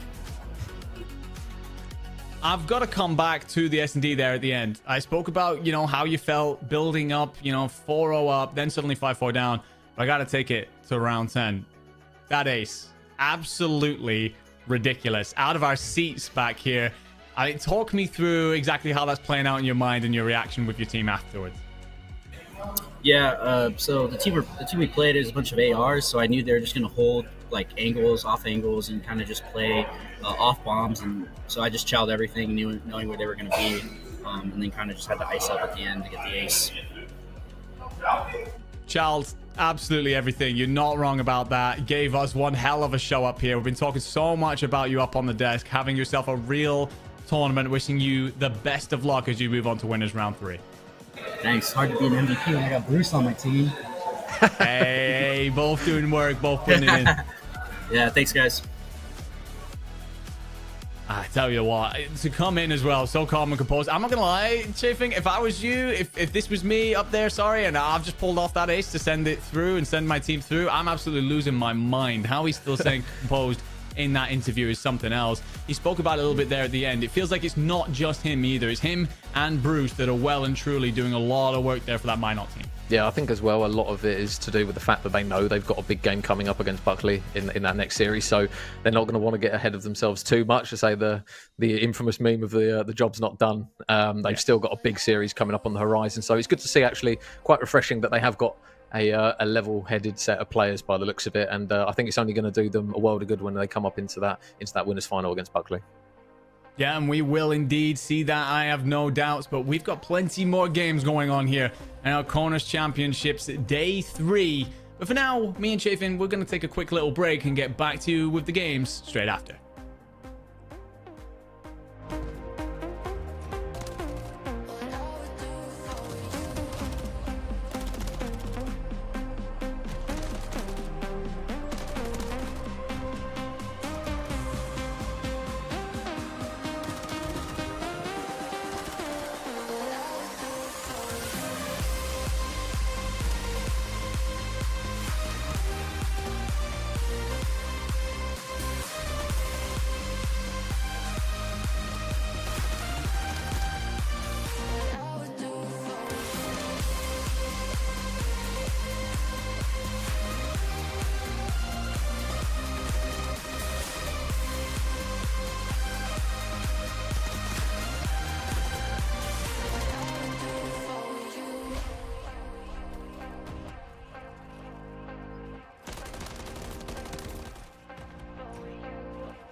We're with Liam after his 4th military move.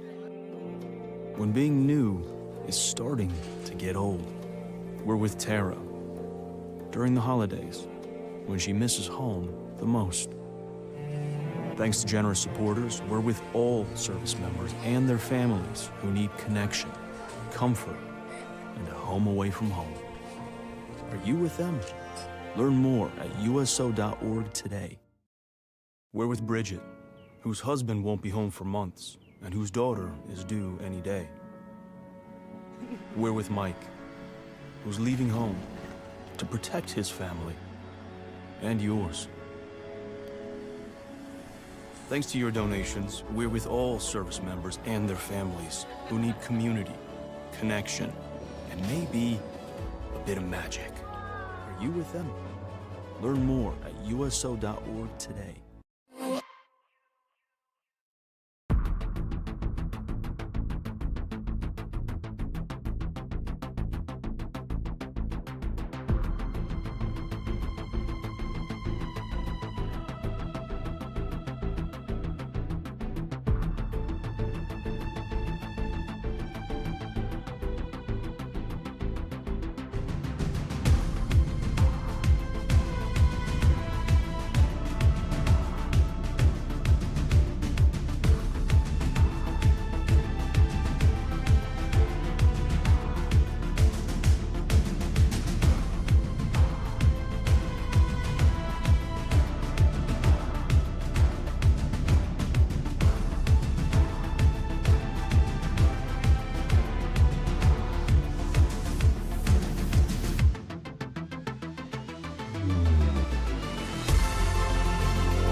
Welcome back, ladies and gentlemen, to the CONUS Championship. So I tell you what, if we wanted our championship day to start anyway, it was going to be with a Game 5 Round 11. And that is exactly what we had in our first series. And we got to start to look ahead to our second one. And as such, let's bring up our bracket and talk about what has happened so far. You will get confirmation there. Minot 3-2 over Hill, and the other winners went map going Buckley's way, to no one's surprise, a 3-1 over Cannon Air Force Base. We're going to turn our attentions next game, Chafing, towards that lower round, and it will be Cannon Air Force Base against Barksdale to find out who will play either Hill or Joint Base Andrews. I know that you've done your casting over these teams when it came to the Western Regionals. I gotta say, what are your thoughts around that Cannon Air Force Base team?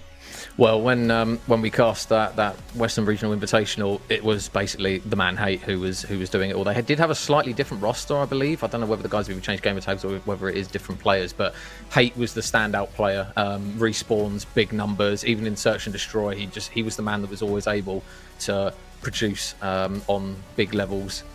Even though they are the 4th seed from that Western side, they are the he's the man that is usually able to keep pace with especially the big hitters. So he's a player that I'm definitely going to be keeping an eye on again this time round to see if he can manage to hang with the 2nd seed from the Eastern guys. Well, considering you cast over them, always interesting to get your thoughts, but let's also get their thoughts as we look at Cannon Air Force Base and what they're bringing to CONUS. I know this guy because I did an augmentee program for security forces once, and he brought in Olong Artie, and he's from Facebook. My leadership, they've been completely behind me. They know this is something that I like to do. Once they understand it, it's kind of like, yeah, go have fun. Higher leadership wants to learn and wants to like support as much as they can. Now it's at the point where, you know, we're getting MFRs sent to us, be like, hey, your airman or whatever your rank you are got selected to go do this thing, and like it's totally covered by the Air Force. All they need is just the time off. Last tournament I was playing on the sub role, and then I got told I'd be playing an AR role this time around. Getting the different gun in my hands, feeling what feels natural, learning the different routes. It was a lot of Crusade yelling at me to stop solo challenge. Got this dude screaming at me, what are you doing, bro? Wait for me. Buckley definitely, I'd say, is a top tier team here. They are the team to beat. They have the best skill level. Those guys are all nuts, but personalities and egos are clashing between all the other players, so everyone wants to see Cannon lose. But we like that. We want that energy, you know? We want people to yell at us. We want people to talk smack. Makes it fun. I don't like playing people who don't want to try, so when I yap at them, they actually want to play the dang game. Everyone's kind of like, you're gonna get worked on, you're gonna get worked on, and it's giving me passion.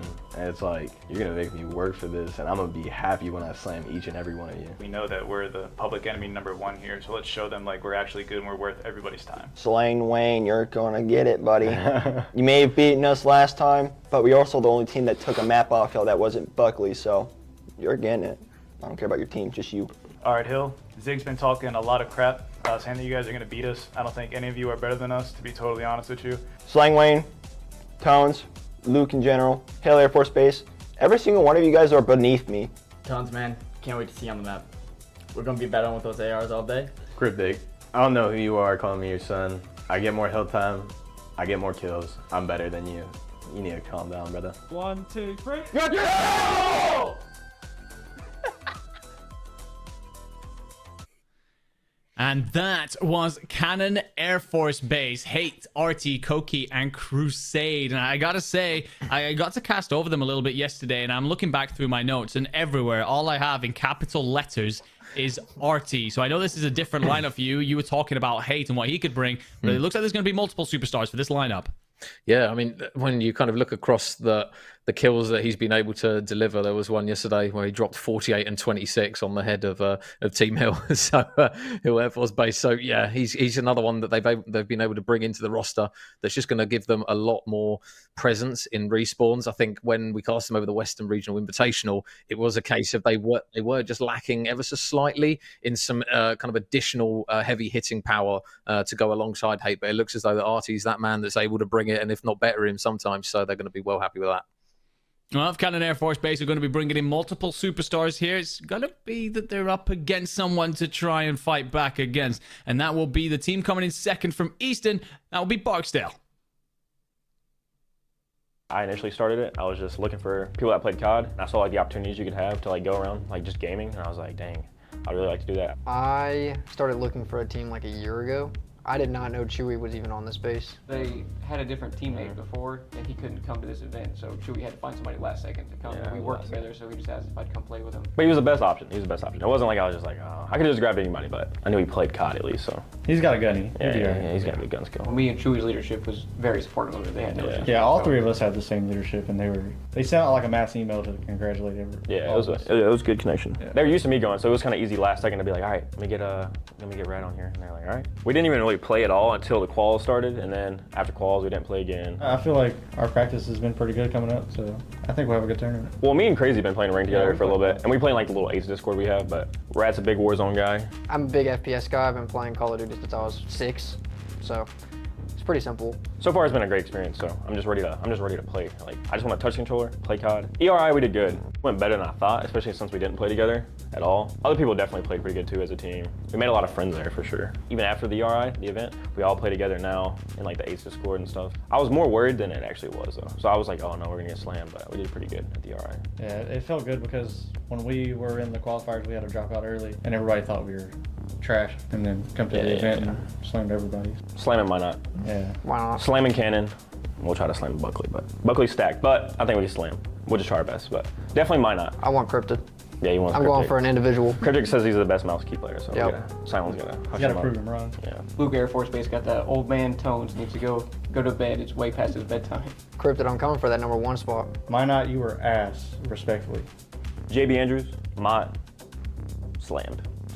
I should just say dead. Dead. You scream that so much. I know. So We can just do dead. short and Dead? sweet. Let's do it. Yeah. That's fine. Dead! And ladies and gentlemen, introducing Barksdale Air Force Base. Crazy, Silent, Chewy, and Rat. And I spoke about superstars, and we spoke a little bit about what their opposition would bring. But Barksdale, I got a point towards Crazy and Chewy, the dynamic duo that lit things up, not just in Erie, but also throughout the rest of the CONUS Championships. Yeah, I mean, there's a standout match from yesterday, which was a Rio hardpoint, and Crazy and Chewy combined for 99 kills between the two of them. Crazy dropping 54 and Chewy 45. So they look as though they're going to be the boys that are going to really put Cannon through their paces here. You've obviously got the addition of Silent and Rat to go alongside them, who, in terms of just kills, might not necessarily be able to kind of hang with the likes of Hate potentially. But regardless, if they're a close-knit squad, and like you say, you've got those two, they're firing on all cylinders, they're going to be a force to be reckoned with. Absolutely. And you spoke about that 99 that they dropped and some of the previous performances they put on. Definitely worth bearing in mind. But also, we saw what this team could do on Rio Hardpoint, and we're actually going to get that to start off our map set here today between Barksdale and Cannon. And I'm going to pose a question actually to you here, Chafing. We spoke a lot so far, myself, Seymour, Brody, those of us who've been up on the desk, talking about how we love seeing DLC maps, new maps throughout COD lifecycle actually come into the competitive rotation. We get that 3 times here. I want to know if that's a viewpoint you share. To be honest, the way this game's gone, I've actually enjoyed the addition. 6-star especially, I think maybe the hill kind of switches from 5 to 4, not necessarily the greatest, but as a balance, as a map, in terms of especially the SMG players, I think the additions have been really good to the meta. We had a very stale opening to the game, as a loose term, where it was very AR heavy, the likes of Invasion, where SMGs couldn't really make it easy on themselves to drop big numbers. But now we're in a position where you've got a lot of opportunities for routes in map 2 and 4 off the back of a 6-star, and then Rio as well. So I think they're very good additions, to be honest, the maps that we have had. And I'm actually quite excited to see that we haven't got a single invasion in this one. We've got two 6-stars and 2 high rises. We've got a very fast-paced map set, by the way, between these two teams. Very fast-paced indeed, and that's one of the things that makes me lean a little bit towards Barksdale on this, because of that Chewy, Crazy dynamic of what we saw yesterday. Very much so bringing those subs to the fight. It's been a tale of different brackets, though, so far for these two teams. With Barksdale, they actually lost to Hill in round 1, but then overcame Seymour Johnson Air Force Base to get to this point. Whereas when we're talking about Cannon, they actually saw off Luke Air Force Base 3-0 and lost to Buckley 3-1. Now, falling into losers off the back of losing to Buckley, I think anyone can hold their head high there, especially when they also take a search and destroy. So I'm very curious, not just to see about how the respawns go and the high paces, but whether or not Cannon actually have something special up their sleeve when it comes to search, especially if they're taking maps from Buckley. Yeah, they were pretty clean at search and destroy, actually. When you take a look at the maps that they played yesterday, they had 4 search and destroys and only lost 1 of them, and that was versus Hill. So they are a very established search and destroy side. And as you mentioned, everyone in their pre-game kind of talk is mentioning the heavy hitters from Buckley. So the fact that they've taken a map of them is going to do nothing but really give them confidence on the back of it. But yeah, in we go towards a Rio, where it's going to be nothing but mixy. I have a feeling we're going to need quite a lot of oxygen at the end of this map. Yeah, I think so. I'm taking a little bit of break after this series, and I think that I'm damn well going to need it. We've spoken a lot about the superstars, Crazy, Chewy on Barksdale, Koki, and Hate. Sorry, Artie and Hate, not to discount any of the other players. All of them have played their part so far here at CONUS. And losers round 2, as these teams do battle to punch themselves further into the tournament. The opening portion of the points going toward Barksdale, but they're trying to set up a rotation here. And although they've played very northernly sided here just to try and clear this out, it looks like they might be able to set up some sort of pinch play to come back towards 2. Yeah, Crazy's going to hop over that half wall. We're not going to see it. It's actually going to be Artie that takes him down. So a good, strong bit of control. Chewy is still in the back, though, and he's not actually giving away his position. So he's going to have to be pretty quick on this, because you can see that Koki, there's the information that he needs. They know that one's in the back. Is the comm going to be clean enough, though, because he's going to fly onto the hill, and a kill feed that's very much red is going to ensue. And wow, that is very good if you're a Cannon AFB fan, because now now. You're looking at the combined 10 streak now. Make it 11 before Crusade finally dies. But I think he dies on 6, so he should have a streak to work with. But this is a really good response on a P2 here from Cannon. And at the moment, you've got Drunks, who's just being a little bit on the silent side. But his teammate's going to look to try and regain off the back of kind of the business end of this hill and then that P3. Yeah, I think early impressions here are that Barksdale seems to prefer it when it gets a little bit messy, when it gets all a bit scrappy, taking the playbook maybe out of what we see from Minot in that previous series. Whereas Cannon, if they do get these rotations in early enough, it seems like they're managing to hold pretty firm. Obviously, early days. Be interesting to see what can happen here as Chewy tries to play bridge side and break this P3 setup. Well, there's one engage. Whoa. Close. Close. Almost. Chewy grabs one, and it will be another pick that comes through there for Barksdale. But now the all-important gunfights are the ones on the hill. One pick there from Koki. You've still got Chewy that's working his way around the back, and he's able just to cut through one player. You've still got Rat inside the hill, and that is a very clean wipe once again from Cannon Crusade. We mentioned him in the pre-game.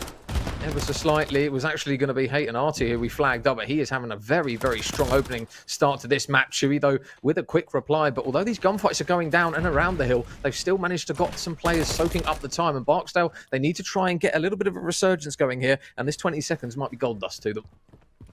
Yeah, it might well be worth its weight in gold indeed, but Artie here trying to wrap in on this. Hate will also bide his time. Once that kill comes in, that allows him to activate.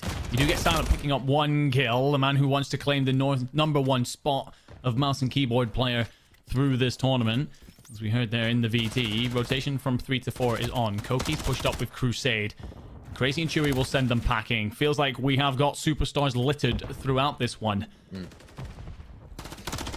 Well, well, there's a pick. Hate with one, Hate with the second. Normally, I've actually seen him more kind of explosive on an AR. Chewy shuts him down, but he's looking good with the sub regardless. His Hate.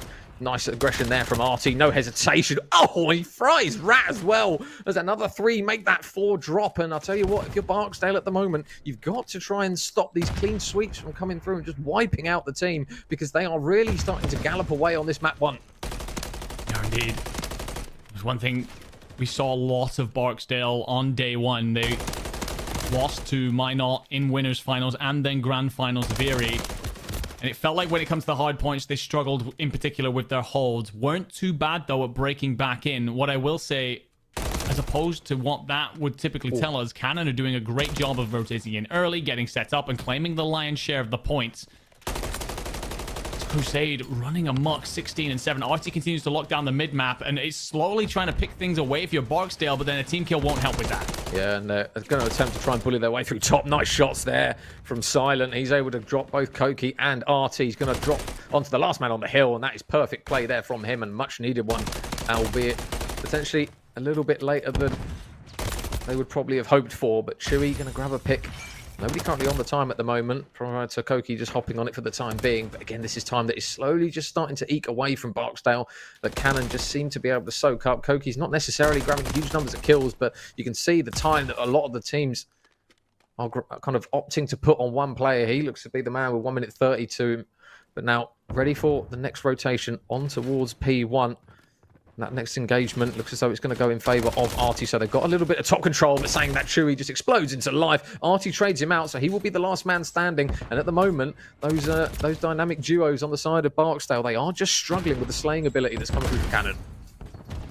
Yeah, they are indeed. And by the way, I just tried to kind of pick up on where Crusaders found this from, because when we look at what the players had put up coming into this tournament, 1.1 pluses for Hate and Artie, Crusade was sat slightly negative.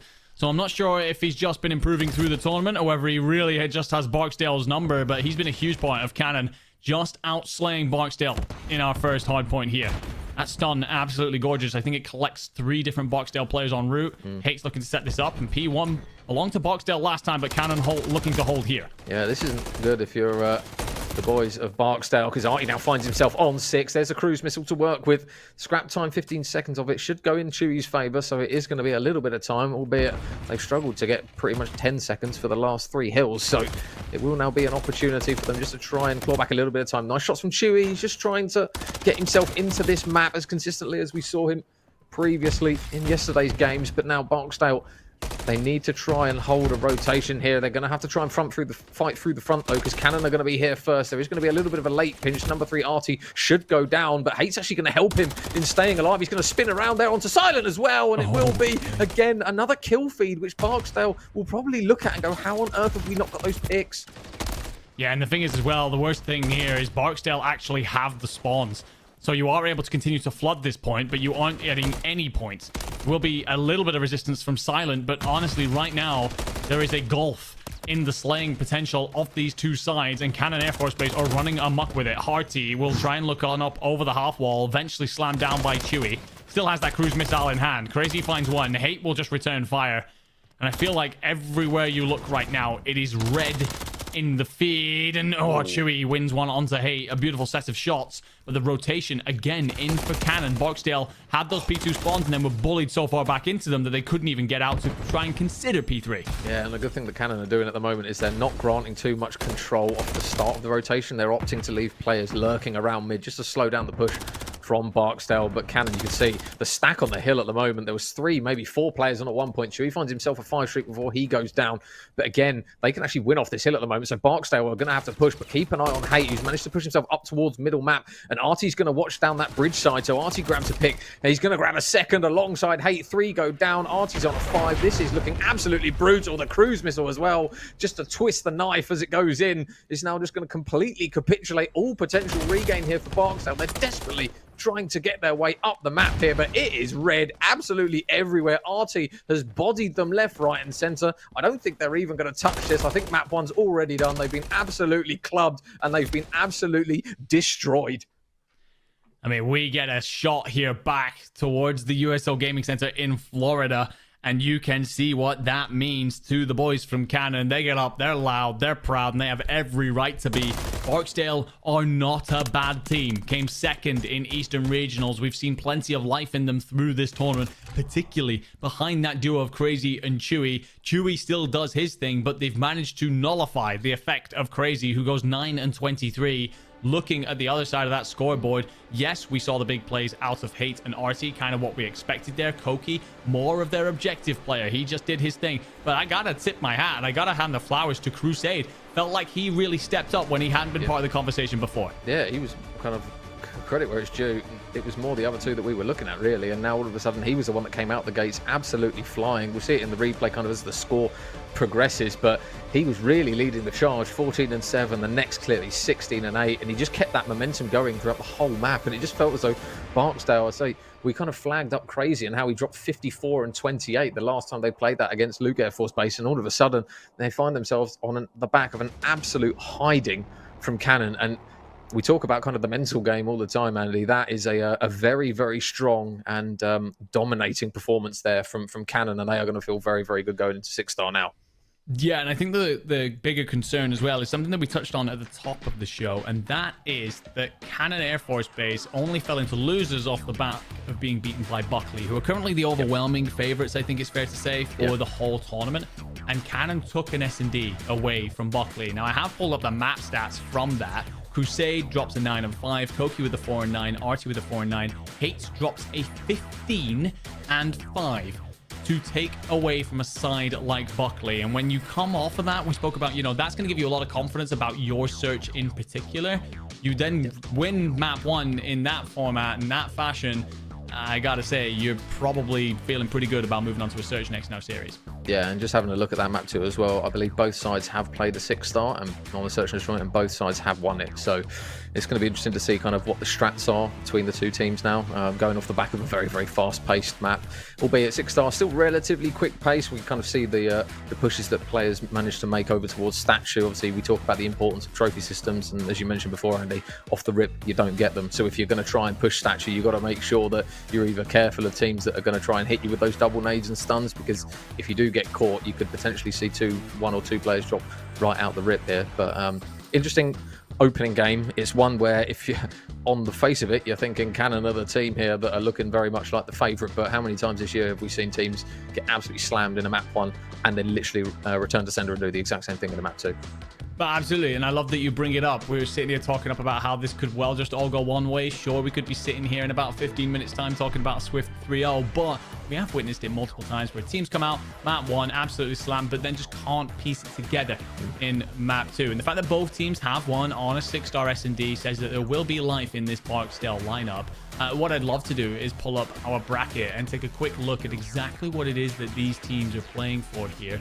You're going to have Cannon and Barksdale at the bottom side here, and they're waiting on Hill Air Force Base and Joint Base Andrews to see who will go on through to losers semis. Now, the thing is we've already seen a little bit of what Hill Air Force Base can bring to this. Joint Base Andrews have been a squad that have been a little bit out of the conversation realistically. Yeah. If you're Cannon or Barksdale in this conversation right now, and you're looking ahead to, you know, okay, we can go on a bit of a run potentially. If you were watching any of Hill Air Force Base games before that, is there anywhere that you're, you know, considering what we saw at Hill Air Force Base against Minot, is there anywhere that you're particularly worried or feel like you're going to be stronger in? I think it's just the case of if they can keep the likes of Slang quiet. Obviously, he's the man that's been really leading the charge for the engagements and the kills. And I think this is what we're seeing a little bit of a kind of a trend across some of these teams where they have those big hit players, and we're almost having those individual 1 versus 1 outside of the series. And we're kind of seeing it even here, more case of a 2 versus 2 really, when we flagged up the likes of Crazy and his duo on the side of Barksdale, but then Artie and Hate on the side of Cannon. But yeah, we're in towards map 2, and we'll see whether or not Barksdale can form a bit of a resurgence off the back of this. Well, to start things off, it is Patience, but then Hate, that man who went 15-5 against Buckley, will open things up here. Finds Silent at distance. Bomb goes down as well, and interestingly, out of Cannon, you've actually got Crusade on a wild wrap trying to come back in for mid-control. Yeah, he should have a free pick onto Crazy any second now. It should come through. Yep, and Crusade, there you go. The late pinch comes through. Might have another one here, potentially. Rat, good trade. It will now leave it in a 2 versus 3, but the bomb is down, and Barksdale are going to have to try and push their way through you. Hate just holding the angle, and this is what he's just so good at doing. Every single time he's got an angle on a player, he just 9 times out of 10 manages to get the kill. Chewy with 15 seconds left and a dream as he tries to push himself through arguably the most difficult portion of the map. It looks as though he's just decided now, better of it, I'll try and grab a few exit frags. But opening first round from Cannon, very, very good. And more importantly, number 4 in Hate, looking very, very strong right off the rip.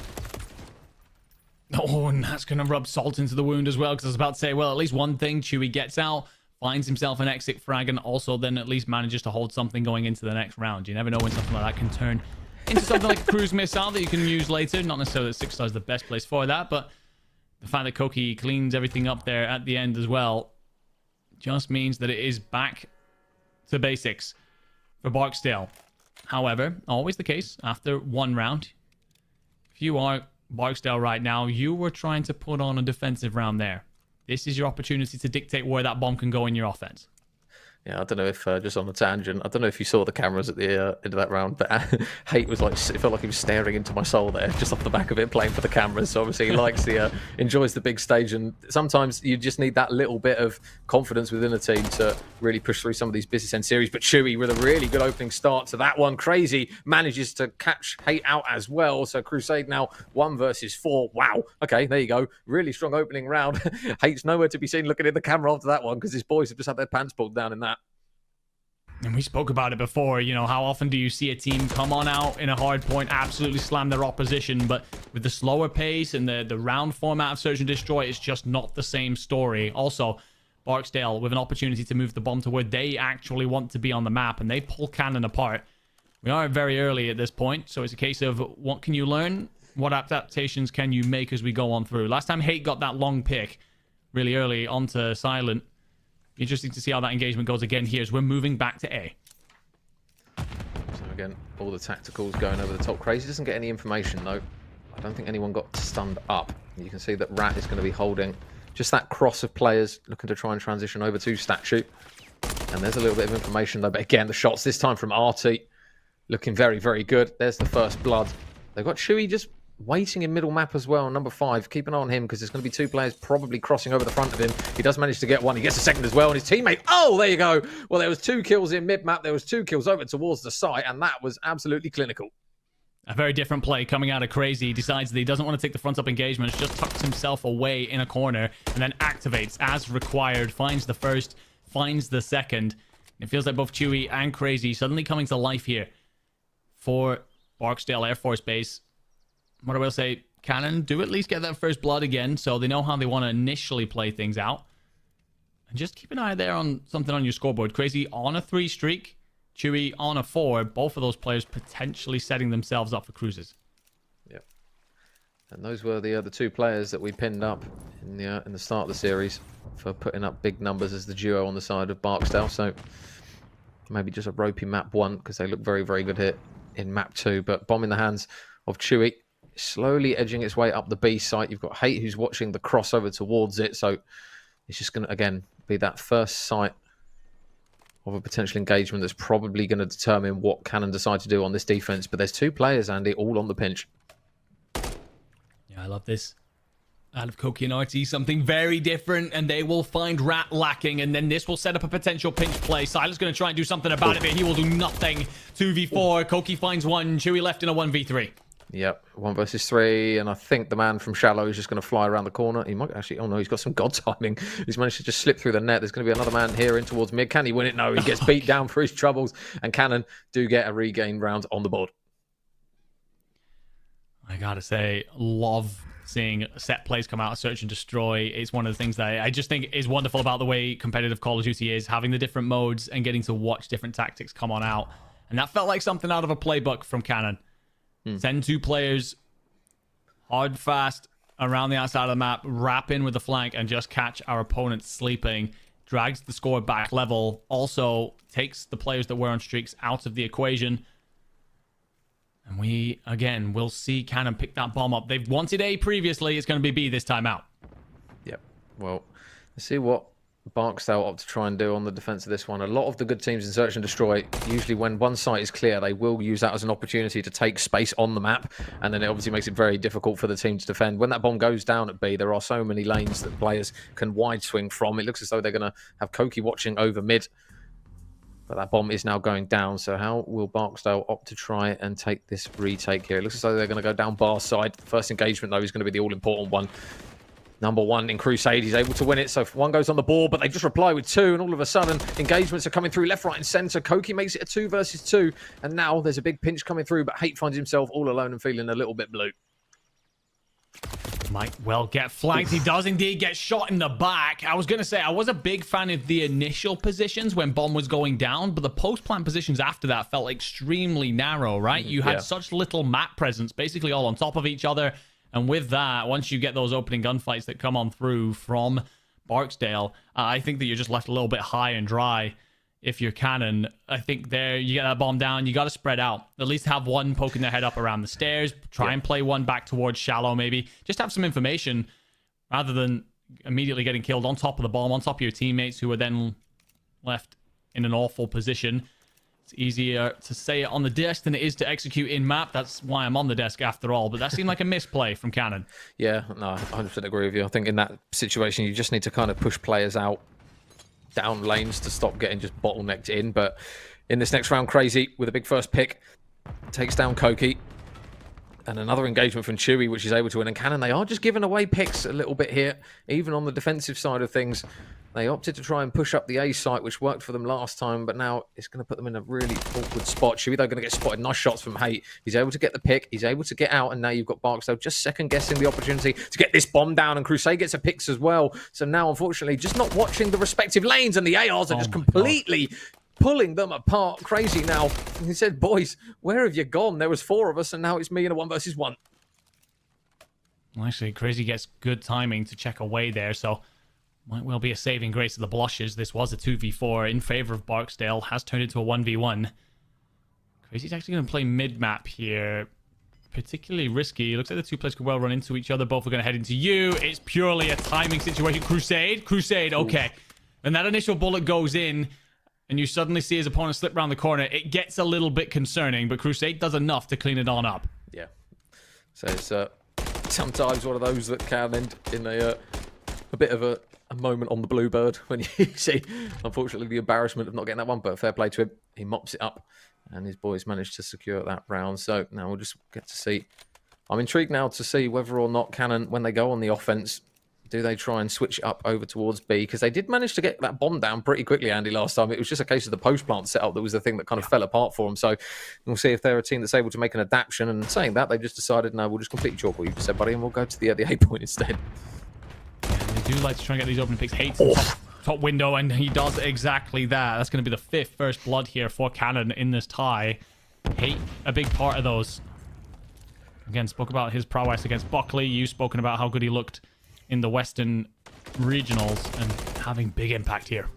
Yeah, and Crusades picked him off, and this is the strong part of Cannon when those ARs are just holding lanes. Unfortunately, Barksdale were just opting to peek it, and I think Hay got 3 on the back of that round, literally just from not moving, holding the position, not challing anything he doesn't need to, and they just pulled them apart. And I think if you're Cannon at this stage now, you're just thinking, listen, playing it slow is working for us.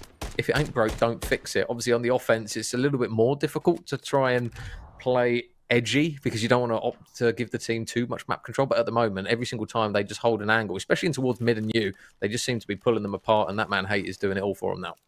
No, I agree. I think that the one weakness that we're seeing out of Cannon is around, we've seen post-plant positions. We've seen almost the fundamentals of search-specific play be a bit weaker, but we know that their gun skill's up there after what we saw in the hard point. So yeah, certainly play around that and those opening engagements.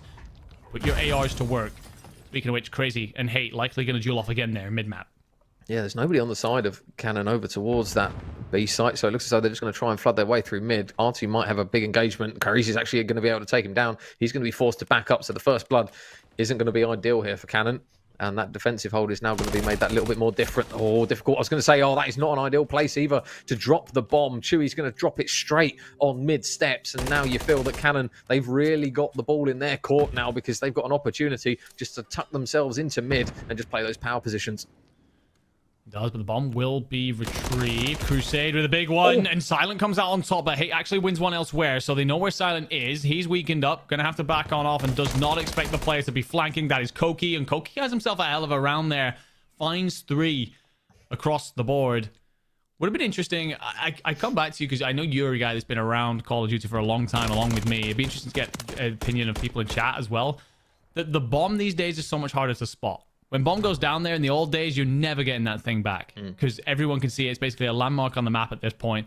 Nowadays, it feels like even though bomb goes down, no one realizes. Yeah, I think it is definitely because it's not so visually apparent. Especially, it just seems to blend in with the bodies sometimes when you do drop it. But I mean, yeah, if you're playing a team that are usually on their A game in search and destroy, that is usually something that they're checking. Especially if they've killed someone who's kind of isolated, they will just go and check that just to make sure, because it does make a big difference. As soon as you know that bomb is in a position where you can essentially guard it, you make it all onus on the offensive team to try and retrieve it. So bomb goes down this time, Andy, but Cannon, they're doing what they did last time. They're kind of turtling up a little bit, so the first engagement is going to be a massive one hit. Yeah, I like the position this time out of Hate. He does back off towards shallow, at least. Gives some sort of map presence. That fight in mid-map, although it goes against Koki, it is information gained, and RT pushes on out now towards Bar. So this is looking a lot better all of a sudden. It was worrying for a moment, but they've made the adaptations. Oh, and this might be a big 2, potentially from RT. RT with 1, RT with 2. Chews through them both. Crazy's left on his 1s, and RT's put the dagger in the back of them in this round, which might secure them this search and destroy. And go 2-0 up. Crazy's got no time. Crusade's on the chase. I think he's wanting a little bit of an assassination here. Unfortunately, the time isn't going to be on his side. Cannon take the map. They're on their feet. They're making sure that the people know they are here to party. And you see the players there celebrating as they duly deserve. RT finishes things off here in our search and destroy.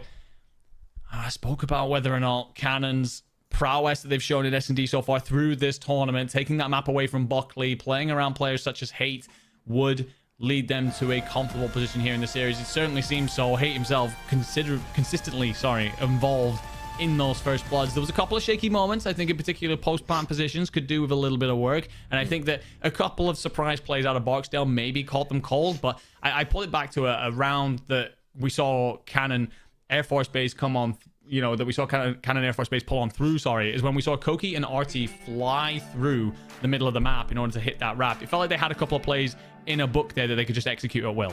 Yeah, and I think I think they won 4 rounds on the bounce, if I'm not mistaken. It was, I believe, maybe, was it 4-2 or 4-3 at one point? And they just managed to completely fly away with that. I think it became a point where Barksdale were just struggling to get map control. Those ARs on the side of Cannon just seemed to lock lanes and not let anyone through. And on a map like 6-star, when you're trying to transition across the middle section of the map, I think it became a point where they got picked so many times that they were just opting to go down waterside so many times, Barksdale, and it just ended up with the guys from Cannon and their ARs. They just managed to completely secure that, and it just kind of forced Barksdale into a position where they weren't feeling too comfortable in trying to push out some of those respective lanes after having a strong opening start. It must be said, they did start very, very brightly, but now they're going into a position now into a high-rise control where unfortunately they're down 2-0, and now they're going on to another respawn where off the back of a map 1, when you get body 250 to 88, the last thing you want is another respawn, especially on a high-rise, which is very kill and engagement heavy.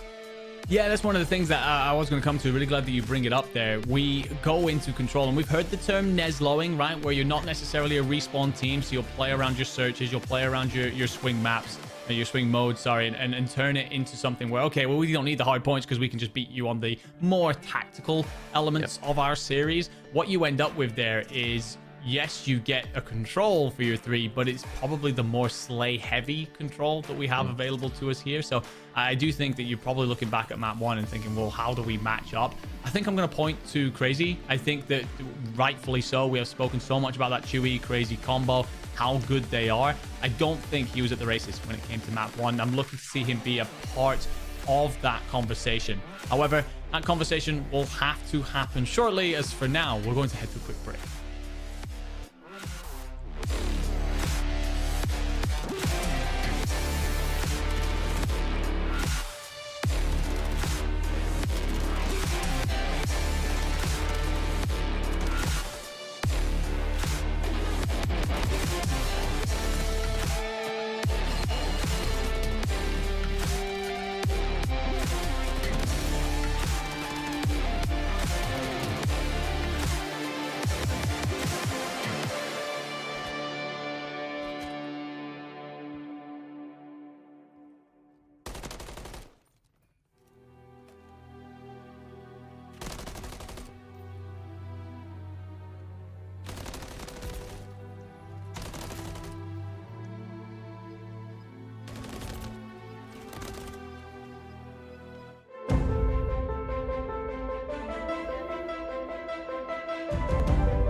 Welcome back, ladies and gentlemen, to day 3 here at CONUS. It's championship day. We're currently working our way through the losers bracket, and Cannon Air Force Base are truly having their way with this series. 2-0 up against Barksdale, and we do have that high-rise control coming up very shortly. We started touching it before the break, Chafing, so I'll come back to you around your thoughts on how this map mode combo looks like it may go. Yeah, I mean, at the moment, if you're a betting man, you're probably thinking that Cannon are probably going to be the team that looks better in this situation. I mean, again, I know it's numbers. I do like numbers, I can't lie, but I've seen one where against Hill, you've had Artie who's dropped 48. There's a big slaying ability on this Cannon AFB roster, and this looks like a game mode that they're very, very comfortable with. So it's going to be down to Barksdale to really try and keep these players quiet. We've seen that first respawn on the map one, Andy, which some people might not have seen, 250 to 88, which was very one-sided, and then obviously taking the search and destroy now. So it's yeah, Barksdale are right up against the ropes here in the losers bracket.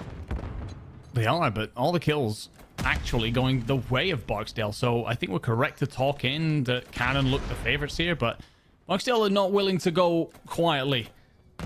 As Artie takes top helipad control, just looking for something here. Chewy's checked out of blue towards Tarp. Artie will check back and find that, and now looking to establish an offensive line over towards this A point, and Silence says not today. However, presence on B for your Cannon Air Force Base, 2 players on the point. Yep.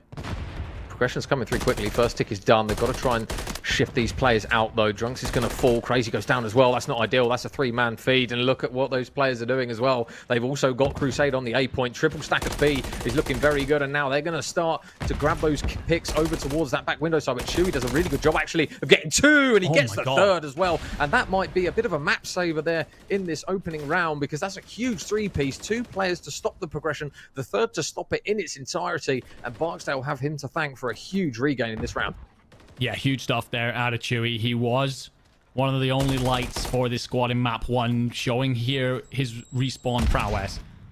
As Hate decides to stick a Semtex to the back of his teammate, and the rest of the feed lights up blue. So Cannon, only the 3 ticks thus far. They do have 20 seconds, but they're 10 lives down. This hasn't stuck to the script that we had started to write. Yeah, and Silence watching down that lane, which is the infamous bottleneck of players trying to fly out. Here comes the bait. How many switches can you get? Absolutely 0. Everyone goes down. 4-man dead. Hate's going to desperately try and leg it up to try and touch the point to at least stop the clock. Crusade manages to win an outrageous gunfight, by the way. But I think the reinforcements are just going to get cut down on the cross. It looks as though that's exactly what's going to happen. And I think that was 19 lives, plays 5. So if you're Barksdale, that is a huge regain round out of them off the back of 2 maps where they've kind of been slammed. Yeah, absolutely. I think as well, one of the things to consider is that life difference there could well be our tiebreaker later on, right? We get so many tied ticks when it comes to having that defensive side, and obviously after that, we start to consider lives. I think that having yourself, what's that, 14 life caster math, difficult, but 14 life lead coming into this, I think you're very happy with that with Barksdale. Also, a bit of a momentum swing and a mental reminder that you have what it takes to hang with these players on board with Chewy, who made that masterful play to stop everything falling apart in the round, who also has himself a cruise. Yeah, so we said Chewy and Crazy with the guys we were looking to, so it's good to see that Chewy is now living up to that kind of that expectation that we put on him just a little bit earlier on. But the ARs are going to have to try and just keep this momentum going and just keep Cannon quiet. Artie with a big 2-piece is able to pick off both Rat and Chewy, so the B site is opening up a little bit, and Crazy does manage to get a nice couple of shots there onto Hate to wipe him out.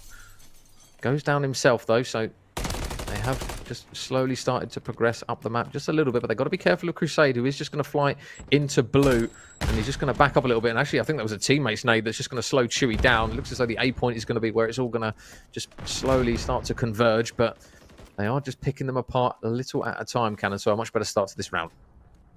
So we'll find Rat. Artie tries to check on out for Crazy, perhaps a little bit over-aggressive. However, it was pushing out of blue. Stun does not connect, so Crazy doesn't get the info that 2 players are basically beneath him. Crusade is found. Oki stayed alive, though. This is great play from Crazy, just covering on over, because as players try and reinforce that B point for Cannon, Barksdale will just snaffle them up and find themselves progress. Koki from top hell is going to have to try and do something. Tries to hit the top rope play, and I don't know how many times this tournament we've seen that fail. Yeah, Artie's going to try and fly in just to try and contest for the time being. Hate with a big pick. There's a big one-on-one onto the time now. Artie's done such a good job of staying alive, and I think he's done a good enough job so that at least his teammates can opt to give an opportunity to make the trade, and that's exactly what they do. They don't even get the second tick, actually, because they've just opted to send that man in Crazy over towards the A point just to try and split that attention as, oh no, there you go, another explosion. We love you, Hyro, so much as Artie unfortunately falls victim to it. I love the reposition there to take up the helipad stairs, then covering straight over from A to B. But Chewy answers with a few more kills of his own. 18 and 3. What a performance that guy's putting on right now. Oh my lord, the back and forth though that swings. Crazy tries to pick up from mid-map, and that's 2 big kills. Asks him to step up a little bit, and he's up to 11 and 6, trying to finish off the capture, and a slamming of Koki. B is here. We're moving on to A with 90 seconds to go. Well, now, if you're Canon, you're trying to desperately shift across to defend. A big 2 kills come through, actually make that 3, because they were down 5 lives, but now it's only going to be 3 as Rat manages to regain another one in favor of Barksdale. But now they've just got to try and potentially keep an eye on those players looking to try and run routes. You've got Chewy, who's going to be running down in towards blue.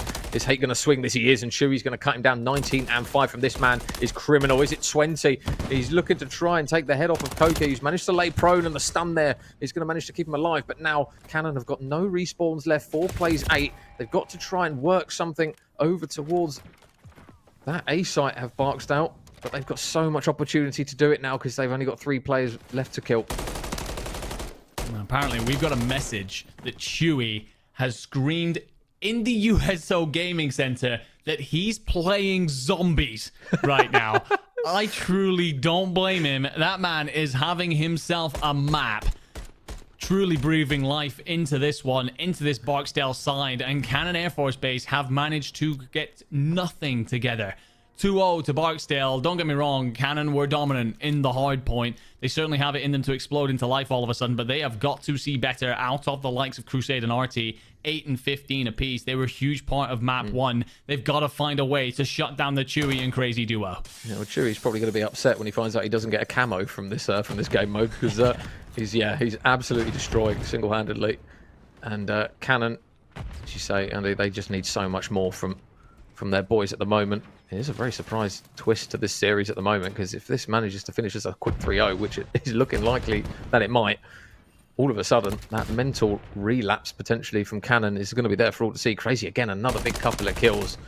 You got Rat, who's having a quiet map, but I mean, who needs to have a good one when your boys are doing what they are doing? It is now again another 5-life deficit, which Cannon are going to have to try and retrieve here. And when we hedged our bets, Andy, it was not this situation. And at the moment, Cannon look like a completely different team. Yeah, this is absolutely not sticking to that script that we drew up. We tried to write. Sometimes that's how the storylines play on out. Hate tries to snap onto Crazy, but he will deal with it. Crusade will then re-establish helipad control. There is a little bit of progress on both A and B, but no tick just yet. And RT being caught by that stun. Honestly, I like this a little bit more out of Cannon. They've gotten together. They've assessed the situation they're playing on over. That presence from Crusade on A allows them to push B as a 3. Well, on A goes Crusade. He falls, but at least the B point is open and slowly getting progression. Second tick is done. The chow should come through from Silent, and Hate's just watching that angle laying prone, and there you go. The AR slowly starting to kick into gear now as Artie grabs a big 2-piece alongside his teammate.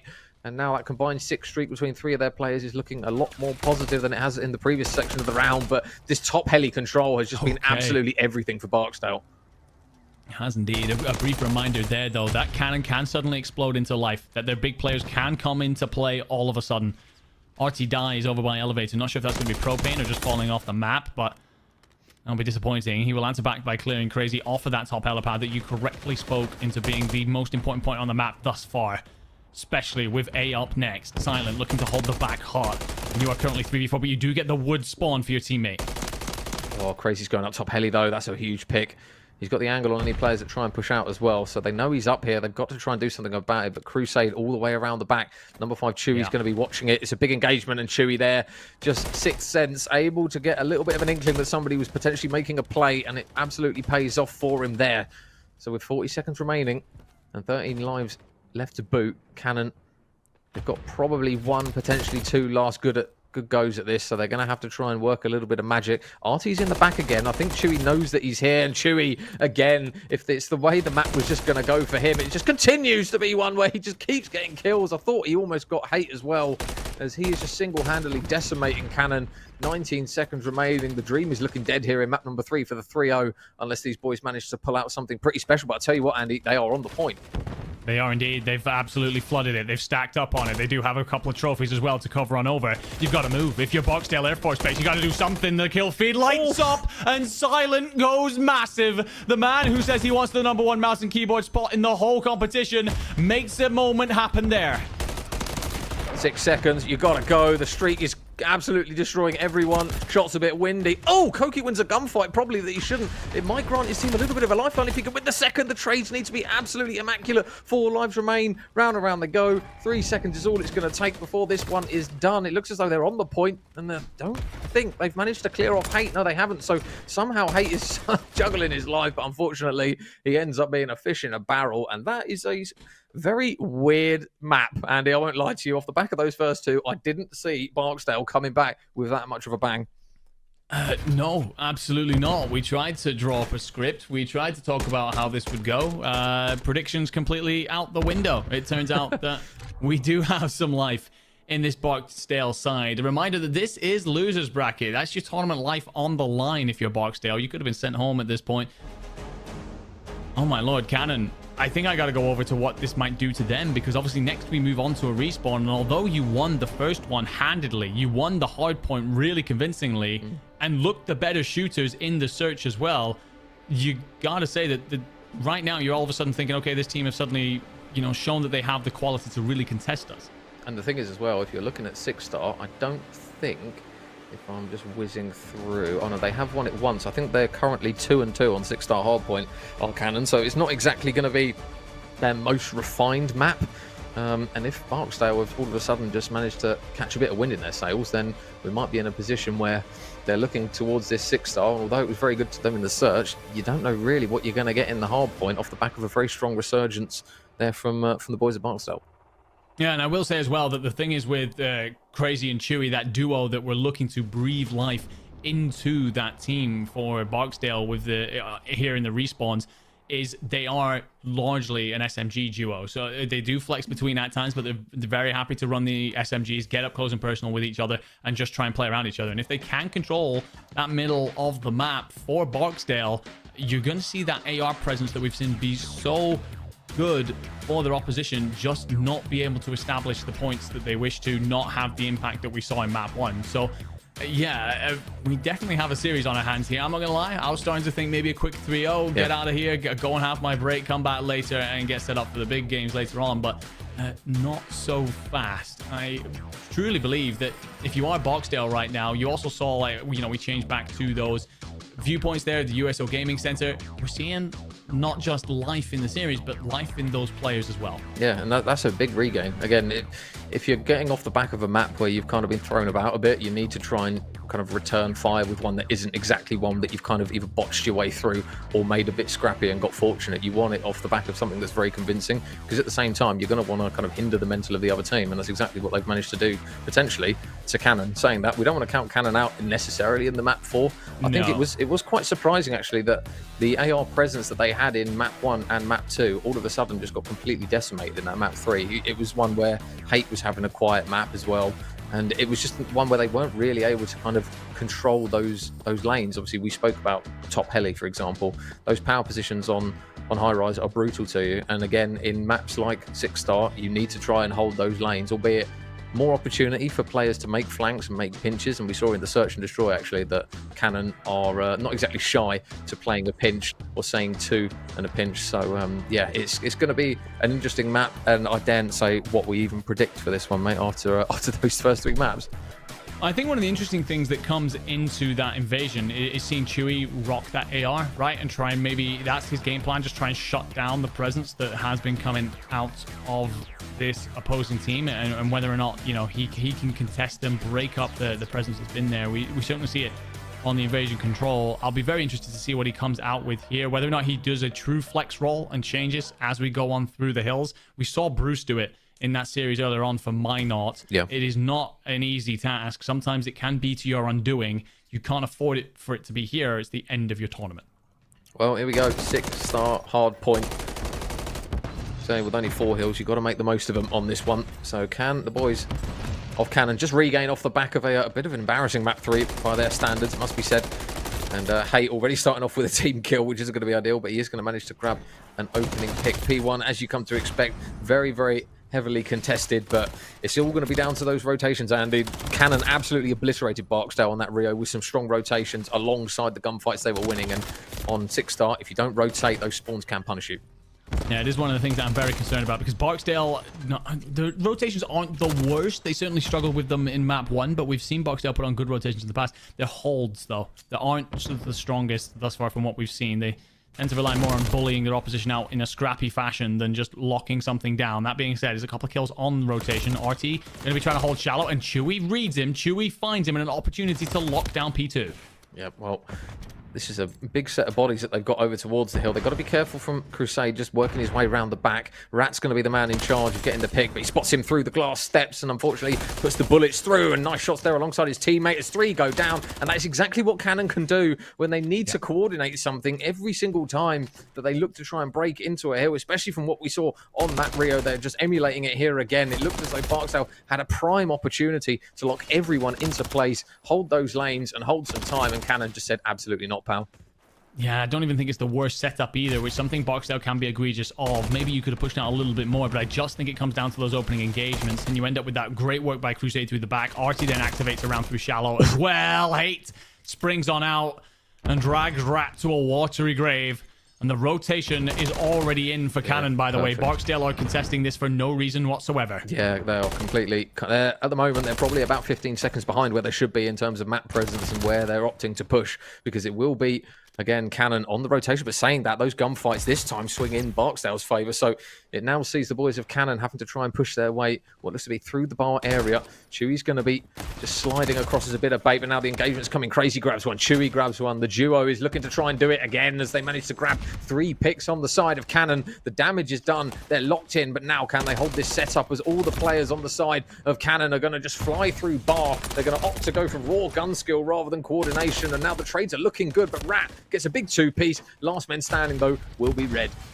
The last 2 hills have summed up exactly how Barksdale like to play hardpoint. They try and hold, they get obliterated. The other team seems to have a good hold. They absolutely smoke them. It just seems to be what Barksdale thrive on, turning things into chaos, not necessarily trying to control it. We're on our next rotation, over towards Statue. Silent's going to make some noise. Couple players around the corner. Players then explode out of view. Team kill comes on through, but it will be answered back. Not a problem. Kill feed lights up red. Rat trying to play out through the middle, and that's a big kill from Chewy to try and open things up. Oh, he snaps onto Hate. Absolutely beautiful stuff. He is eventually traded on out, but that will give his teammates time to start to press the equation. Yeah, it feels like he's loaded into Knocked That I'm Toten again. Zombies 17 and 7 from Chewy. He's absolutely destroying them once more. Hate with a nade this time onto an enemy, which will be a bit more beneficial than the one prior. But again, Cannon just seemed to managing to keep present on the hill. You've got Silent, who is kind of having a quiet game by all means of it, 1 and 10, so they're going to need a little bit more from him, because at the moment, when you look across at Cannon, there's not exactly anything outstanding. Crusade's having a good map at double positive, who now finds himself on a 4th Street, but if you're looking at the kills across both teams and the way that Chewy is playing, you wouldn't think it'll be a 50-point deficit growing on 60. No, I think part of the problem, if that is correct, is that Silent is running a 2 and 10. I hate to focus on an individual for a negative performance, but when your shots are looking so windy, it's not going to be helping your team in the trade-out situations. Crusade did find a 5th. It's important to be shut down before the cruise comes in. What I will say as well, I just don't think that Barksdale's playstyle of not necessarily setting up but trying to bully teams off works consistently against the squad the quality of Cannon. Yeah. Well, they're locked in, but the pinch, there you go, from RT is just going to now completely second-guess everything that they're watching. And those blue arrows now completely swing around, and RT off the top rope absolutely fries Rat. I thought he had him dead to rights there, but apparently not. So now, contest on the hill from both respective sides. The shots there from Crazy, a little bit windy, and it will be now the trades coming through as RT now finds himself on a 4 streak. And now this is really starting to show a similar situation to what we saw in the Rio, Andy. Now they're starting to fire on all cylinders, and their heavy hitters are starting to put numbers up. Barksdale, they are struggling. They are indeed. Chewy's at 22 and 10, but other than that, it makes for a little bit of grim reading. Cannon suddenly in that flow state that we've seen them hit at points throughout this series. Silent will answer with 1. Just trying to set up that pinch play, trying to collapse in on this. Does a beautiful job to check his corners. Gets into the point, which actually as well is rewarded with a couple of spawns through the back. Chewy spawns quite close. Not necessarily far spawn away either, though, for Cannon as they get pulled and they will be able to flood back. Well, Chewy's in. There's still 2 players around him. Unfortunately, can't do more than that. Everyone on the side of Cannon just swiftly looking to try and reinforce those players on the hill. Big kill though from Silent, who's able to pick off 1, and that's again another 3-piece which Barksdale are able to just pull out of nowhere. We saw this on the first rotation where they were able to break the P1, and then subsequently Cannon did the exact same thing back to them, but Crazy is looking to try and lock it down, but now in flies Artie. It's the exact same result for him. Koki grabs a trade as it does still get messy over towards P2. Cannon have done a good job of just stopping all the time going in Barksdale's favour, and it looks as though they might look to try and pinch an additional 10 seconds. But this time, Andy, the rotation is very much Barksdale's. Oh, no! Never mind. I was about to say, I think that Crusade's about to meet an end, and he absolutely snaps. Crazy will not want to watch that one back. And that will give Cannon a free rotation, and Hate lights up 2 beauties, and the second one's onto Chewy as well. The main man for your opposition gets absolutely smoked. 4 dead for Barksdale. Cannon are turning it up a notch here. They have ascended into nearly a 100-point lead. Silent will try and press up on this, finds 1, and will actually get himself in on the point amazingly. There's still 30 to play for here, so plenty to stick around for. But already seeing Cannon fight back. 3 more dead, and already considering the next rotation. Oh man, this is 25 seconds that Barksdale do not want to give them, and unfortunately it looks as though they might be resigned to it unless Silent is able to get a big pick here onto Hate. But when Hate's in these positions, he doesn't lose them. There's 1 for Hate, there's 2 for Hate, and he is destroying now in the latter portion of this map. 100-point deficit and growing. Big responsibility on Crazy to at least get a couple. He does manage to get 2, but his teammates now rotating through mid, and look who's looking to try and grab a pick. None other than Hate. They do manage to silence him, but they're going to have to bottleneck through you, which isn't ideal. Everyone on the side now of Barksdale looking to try and desperately sprint over towards the hill. Artie's managing to get a pinch. He gets 1 on the time, and now the clock is ticking red once more. Good trades from Crazy. Barksdale just need to try and compose themselves a little bit here because they are getting big picks, but they're not necessarily getting huge amounts of time for it. Yeah, they've just not been rewarded at all. Hate finds another 2-piece. Feels like we've seen so many of those out of him. Silent has stepped it on up a bit through the back half of this to try and make it a bit more interesting, but that 100-point lead persists. Cannon trading blows. Usually the turn of scrappy hardpoint suits Barksdale. Typically Cannon prefers to just hold, but Artie is going to explode around Statue. Rival 9's 1, Renetti's the 2nd. The young man finds a 3rd with an MCW. Doesn't matter what you give him, doesn't matter the position. He is making superstar plays here. Oh my god, they've got to shut him down now because this is looking brutal. The 200-point mark has been surpassed, and now it's just a case of Barksdale need perfect hard point pretty much. It's looking good though with a good couple of opening gunfights that go in their favor. Silent just spinning around as quickly as he possibly can just to make sure that they're watching all of their respective lanes. But you can see they're kind of bottled up straight in towards P1. They've just got to make sure that they win the gunfights as and when they fly at them. Hate is just ridiculous flying at that one. He is able to win the first engagement, but his teammates not necessarily doing the necessary work around him to allow them just to contest the time, at least for now. But now in goes the boys up through stairs. Again, another 3 dead. This is looking very, very good actually if you are Barksdale. They're now combining for 9 across all 4 players before Rat finally falls. But this is a really big P1. But now, Andy, the onus is on P2, and look who's rotated. Yeah, absolutely. Of course, Cannon have set themselves up. Although it's 3 kills. If you're Barksdale and Chewy's put himself on a 5. 34-19 is not too shabby. Can you find the cruise? No. Artie hits the drop and gets out of range just in time. Going to play for those back spawns. Continue to try and hold them. The thing is, you do have Special and Chewy trying to split the backside there, and Hate will be found. Crusade gets 1, but they've still not got Chewy in the back. And you've got Silent here as well. Oh, he's just going to jump over a player. That's not ideal. There's 1 for Artie. There's 2 for Artie.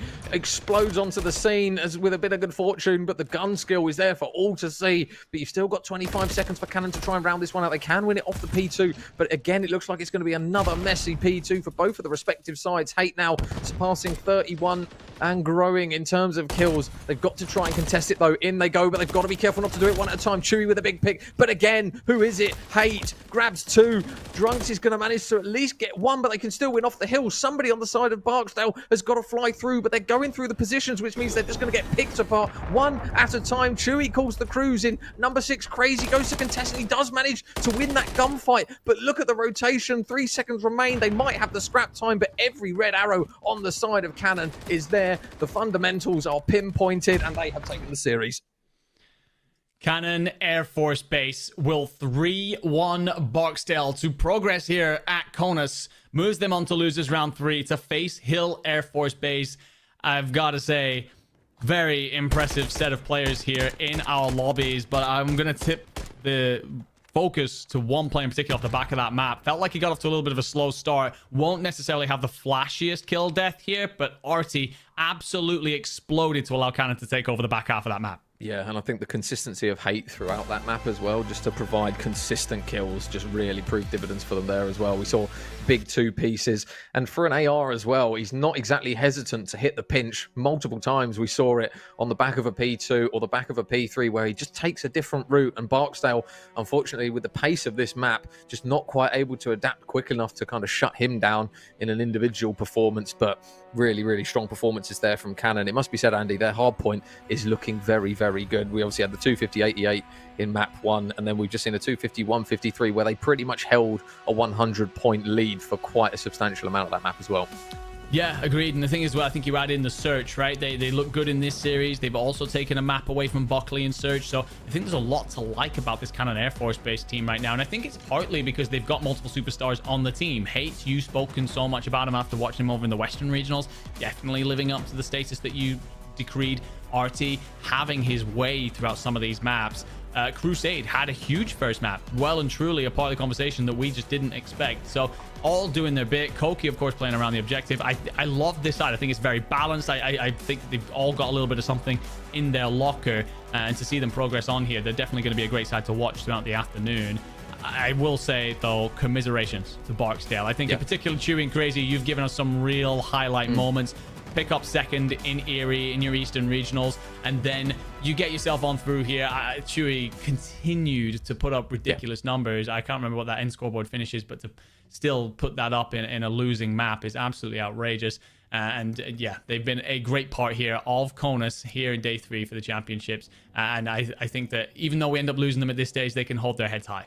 Yeah, and shout out to Chewy as well for giving us one of the best lines that we've had in a long time about playing zombies. I think that one's going to be stuck. I might use that in rank play later, I'm not going to lie. But yeah, really good work from those guys. Unfortunately, falling out, though, in that one. But yeah, obviously, Cannon now are going to be looking forward to their next series up against Hill AFB as well. So we're slowly whittling down the teams now, Andy. And yeah, the kind of the margins of ability between these two are just getting narrower and narrower as we go.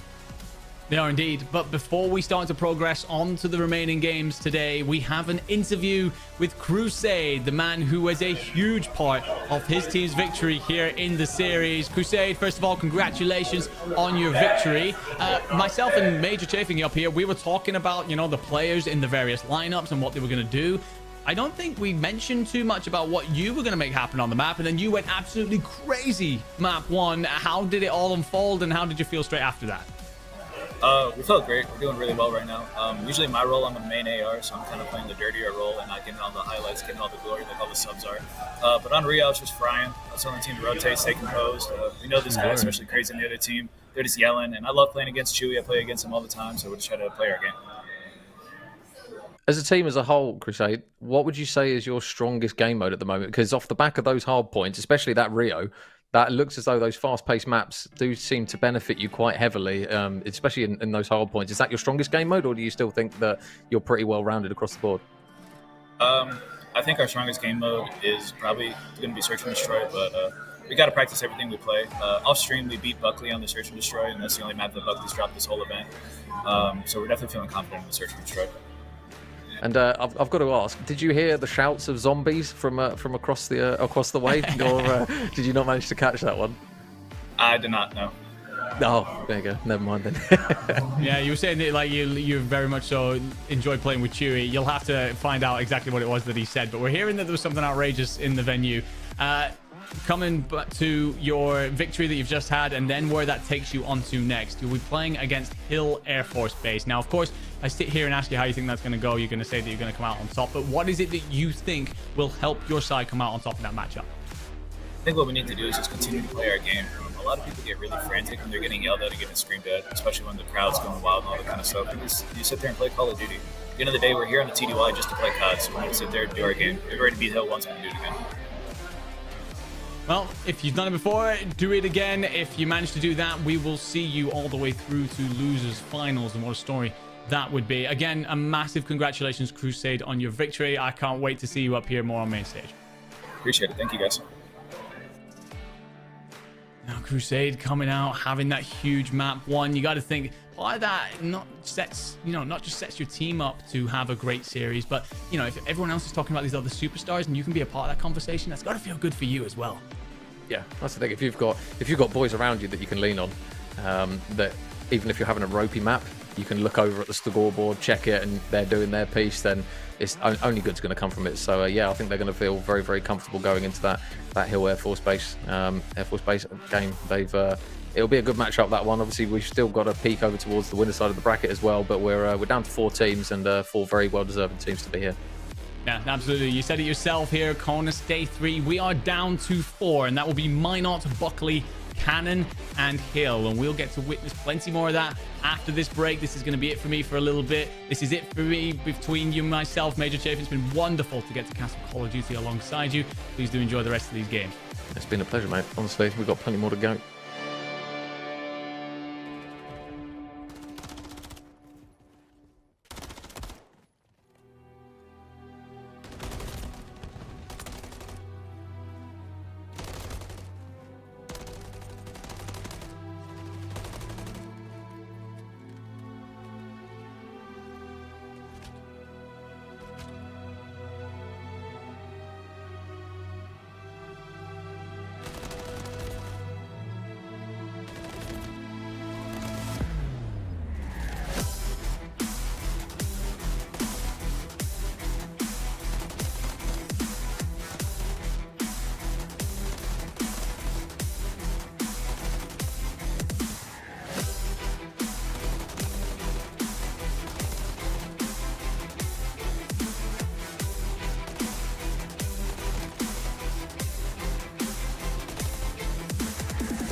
The Salute to Service Showdown, presented by the USO and the NFL. Active duty military across the world coming together.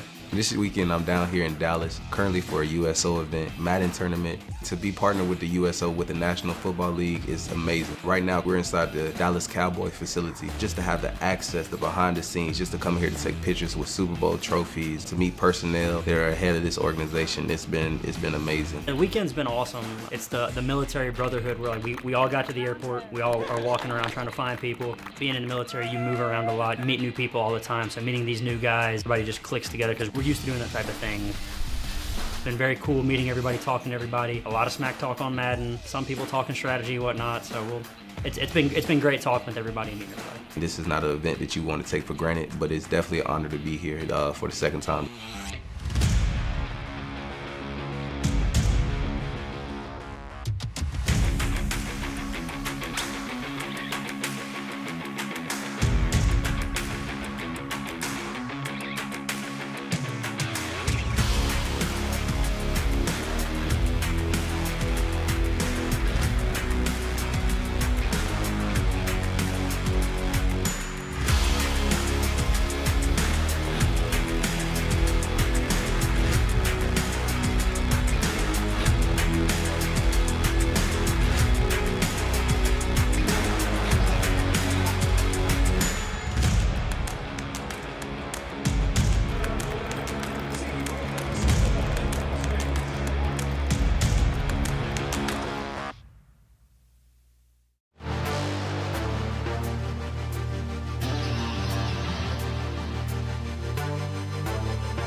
Welcome back, one and all, here to the CONUS Championships. We are ready to get into our upper bracket final. It's going to be a menacing matchup, and yes, once again, we've changed talent around. I'm back, and I'm so excited here to be joining Major Chafing on the broadcast, mate. You've been killing it all day. I've really enjoyed listening to you and Andy cast, and unfortunately, the cast is about to get a little worse. Dave, don't be horrible to yourself.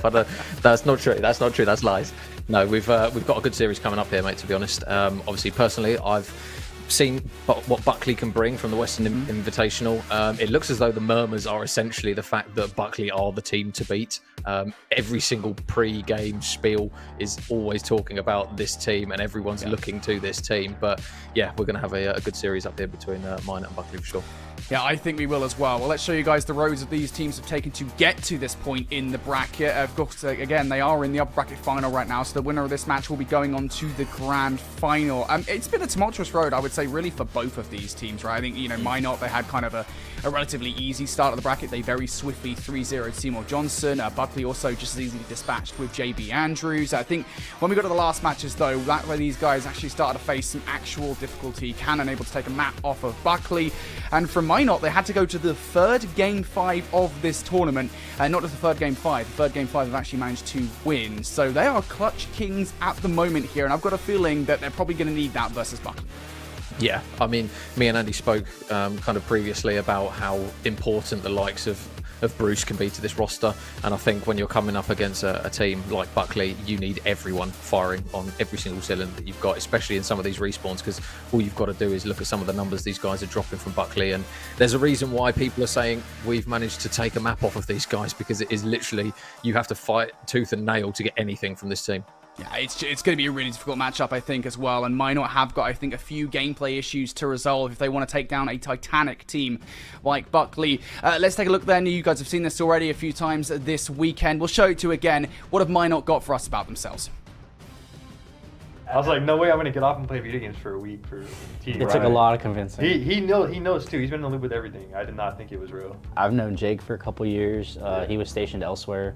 But I found out he was moving to Minot, so then I hit him up for the base tournament. I met Angel online as well, and then he introduced us to Luke, and then we kind of just all... Nick's the root of the whole team. Yeah. Right. He's the root. Team captain, Yeah, thanks. I think AFG in general is just a great opportunity for airmen to kind of like find a shtick other than their job in the Air Force. When you have these opportunities, you just get away and like remember you're more than the uniform sometimes, which we all need. So it's really cool that they let us do things like this. I actually just moved to Massachusetts. Luckily, my commander over there is super cool, super receptive. He actually really likes Air Force gaming as a whole, the whole concept. It just made it 10 times easier for me to just get that approval, and leadership was all behind me. Really quick though, it's 791 go Dark Horses. I had to plug it real quick.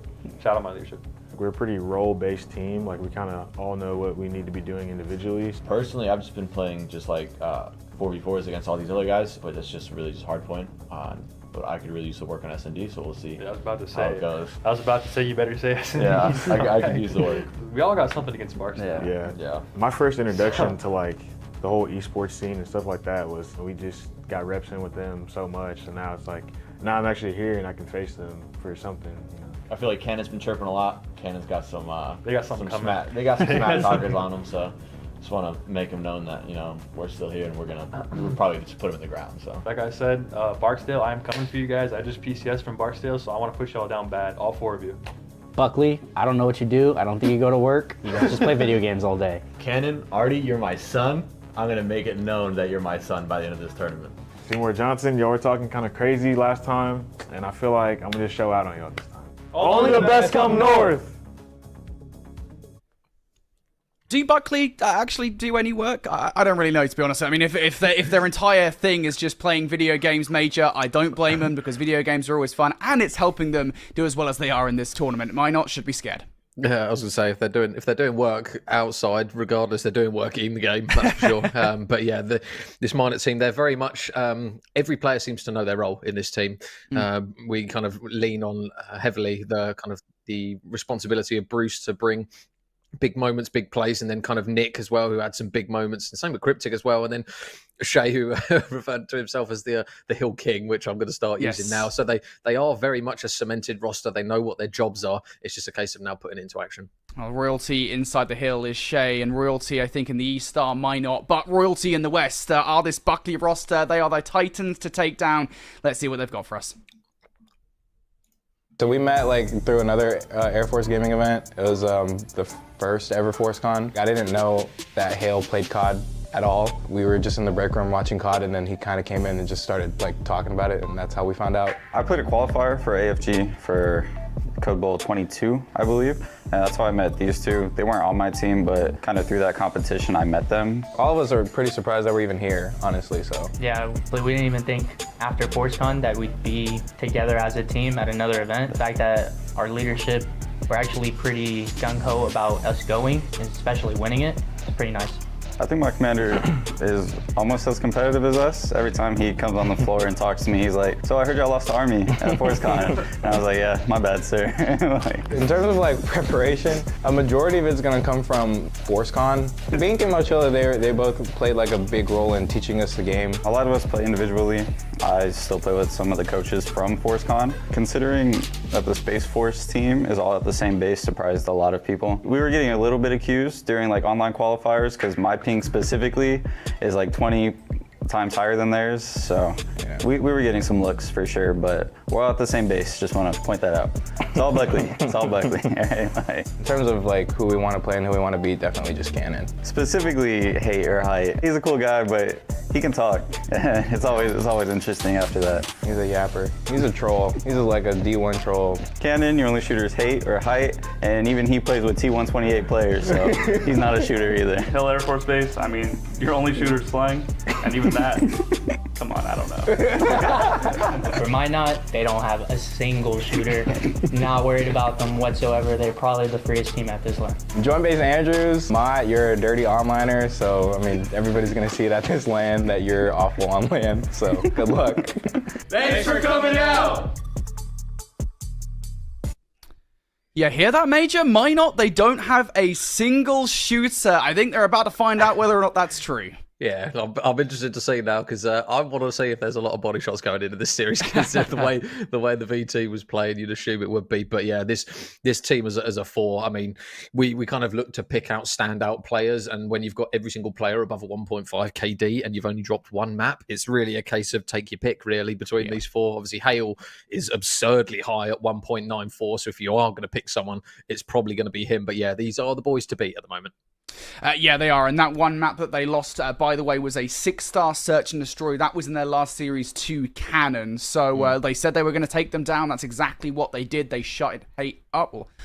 They did pretty well in this series is what we're trying to say here. Let's take a look at the best of 5 then for this series upcoming to see if there's anything we kind of recognize from these guys' series that they played today. Just looking across this one, we've got the Invasion Search and Destroy though. I mean, Major, we saw this earlier on from Minot. They got decimated by Hill on this map.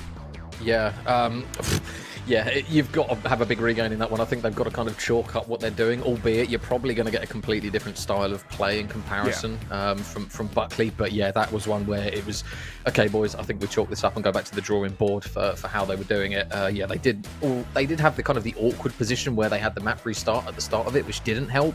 But at the same time, yeah, 6-1 doesn't look very good to you, to be honest. But yeah, I've got a feeling this Rio Hardpoint is going to be the one that really sets the tone for how this series is going and what kind of performance you're likely to get from Buckley out of the gates.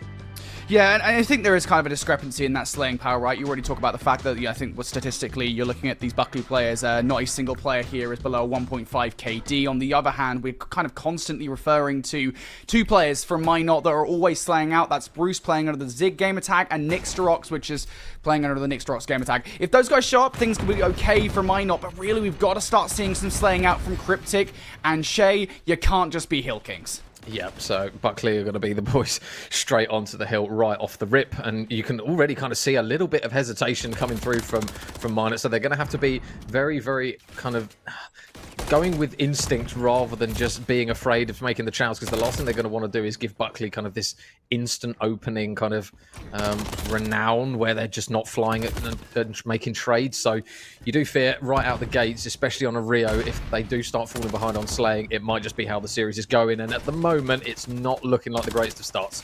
Yeah, at the very least, I'm content with the decision-making here from Minot, right? You know, they're not over-challing here. They do get a bit of a rogue spawn coming through from Shay towards that scrap time, so they might get a good look at Cabasay. But as far as this rotation is concerned, the right decision was made there from Minot. It just does not go their way in terms of the slaying, and Cabasay with a Renetti able to outgun Cryptic at close range. Again, this rotation was crucial from Minot, and it hasn't gone their way. Yeah, and already they're looking to try and just funnel bodies through. There's a big one-on-one now, which Nick's able to win. I think it was the nade actually that helped him out there, but unfortunately just gets shot in the back, doesn't make the read. Those spawns are obviously going to come through, so Buckley now going to have to try and punch their way through the front side of the hill, which isn't necessarily the easiest thing to do on a P2. So this is a really good opportunity, and this man on your screen here, Bruce, he's going to have to be the man that they lean on, especially in those close quarter engagements and those fast-paced ones where he's going to have to try and pull his finger out and really help the boys in terms of slaying. At the moment, though, little bit of back and forth on the hill, not a huge amount of time going to either side. Yeah, it has to be said as well. You talk about Bruce being kind of the slaying power right now from Minot. That's never been more true. And Nixstrox finally gets in towards the game. I was going to say that guy has started 0-5 before this hard point towards the hill, though. Revenge and Hale will combine for a couple of kills here. They are hungry for that scrap time. And Jay thinks better of it. He's not going to get away with it. Revenge is on the hunt for these kills. Just spotted out yet another victim. More prey for him to take down. Will not actually win that gunfight. And now it's moving towards the rotation here. Minot are starting to get a move on. Couple of kills coming through from Bruce. Cabasay now trading right back for a double of his own, though. And it's going to be Buckley touching first once more. Yeah, we've already seen a couple of two pieces coming through from multiple players. Cabasay and Revenge both managing to fly out and grab 2-3 pieces at times. So now, opportunity for these boys to really push this lead out. Nice chow, though, from Nixter flying down the stairs towards Hale, but Cabasay now finds himself on a 5 streak, so keep an eye on him to see if he can manage to get it, and he does actually get shut down. A big couple of kills coming through. Revenge, though, able to make a trade. They've still got to deal with one man on the hill, but Hale is there. The pace of the trades and the quickness to get in the hill from the preferred side is just there for Buckley, and it's going to be a really strong start to this hard point. They are now pushing that 100-point lead and getting closer to it now. And again, you know, the decisions are not terrible here from Minot, right? It's just the reactions from Buckley that is despicable. Cabasay will get 3 in a row, and just as quickly as Minot touch for the rotation, they are swiftly removed. Now Hale's the next one to start a piece up. He's going to find 3 in a row towards that top hot dog side. He's just piecing these guys up so damn easily. And Minot are fighting so scrappy at the moment for literally anything they can possibly get. A couple of kills do come through on the other side, but again, it's just not the control that they wanted. No, they just need to win their ones at the moment. Nixter's able to get a pick. Out the back he goes, but now you'd anticipate, again, another swift challenge trade. Nice work from him to able to take down Dante, but Hale with, again, another 2-piece. Every single time it feels like you've killed 2 or 3 on the side of Buckley. Someone pulls their finger out, and Hale's on a 9 streak, by the way. He's now pushing double digits. Finally, Cryptic is going to be the man to finally prove that he is indeed human. But now, 15 seconds worth of scrap time, going to push that lead out to that 100-point mark. 2 players on the side of Minot have rotated over towards that bridge side, but now it's just going to be the all-important opening kills, which Buckley at the moment just seem to have their number on. I mean, yeah, you could say that, right? What is this, the third or fourth time now that Minot have control of the hill first touch, and then, I mean, presumably, obviously, we don't know just yet, might already lose it. You've got Revenge looking for the spawn kills. Couple of players now isolated towards the hard point now, just down to Cryptic, and he's going to get slid on out by Dante. Again, there is that break. It only takes 20 seconds this time. Yeah, and this is a huge chunk of time now that Minot do not want to give to them if they give them 40 seconds. I mean, they've struggled to get anything going at the moment. You've got Bruce, understandably, who's leading the charge. He's the standout player alongside Nick, but at the moment you've got Cryptic and Shay who are really struggling to get them going. And the main thing for Shay as well is that he's obviously the man that is so kind of important for getting them to time, and at the moment he's only soaked up 15 seconds of it, so they're going to have to try and pull him into the game by hook or by crook. Cabasay's going to get taken out. Nice work from Nick. It looks as though he's slowly starting to adapt to the pace that Buckley have set, and they are going to get a little bit of time off the backside of that bridge hill, and now that P1 setup is there, but keep an eye on number 8. Great. Potential flanking route. Doesn't even need him. You don't even need him. Yeah, he's hunting down those players, but by the time he gets there, Revenge has already found them. Cryptic, though, on the other side, is on 5 in a row here. So for Minot, a cruise missile might well be a nice little thing to have in the arsenal moving forward for this game, but I don't know if that's going to save you. At this point, to be honest, you are 100 points down in the game. You don't even get it either because Dante hunts you down. You're also now losing all the time inside the hard point, so that 100-point deficit is growing. And you're kind of stuck in a tough position here, right? 30 seconds left. You've no choice but to push this one. That's why the kills do come through from Bruise. Cryptic will follow up with number 3. So it's a worthy push. It pushes Buckley out towards the other side of the map. But now you need to follow up with not just time on this hill, but time on the next as well. Oh, and unfortunately, a couple of players lined up there for Nick. He wasn't able to get the kills in the end, and they will, again, just etch that scrap time out ever so slightly. But the rotation's there. But now with 5 seconds and how small Rio is as a map, we know how quickly teams can get to that P2 regardless of getting a setup, but now they've got to win the gunfights. Number 8 out the back, Hale. He's actually going to fall, so that's a really important kill that comes through from Cryptic. Cabasay, though, gets another 2-piece. He's hunting for more as Dante's going to combine with him, and Dante gets 2 as well. And when it only takes 2 players on the side of Buckley to wipe out your entire team of 4, it's just not looking good. It's not looking good whatsoever. Once again, rotation good here for Buckley. Minot just been outclassed at the moment here across the map. Cryptic, what can he do? Absolutely nothing as Dante goes on a killing spree. 5 in a row.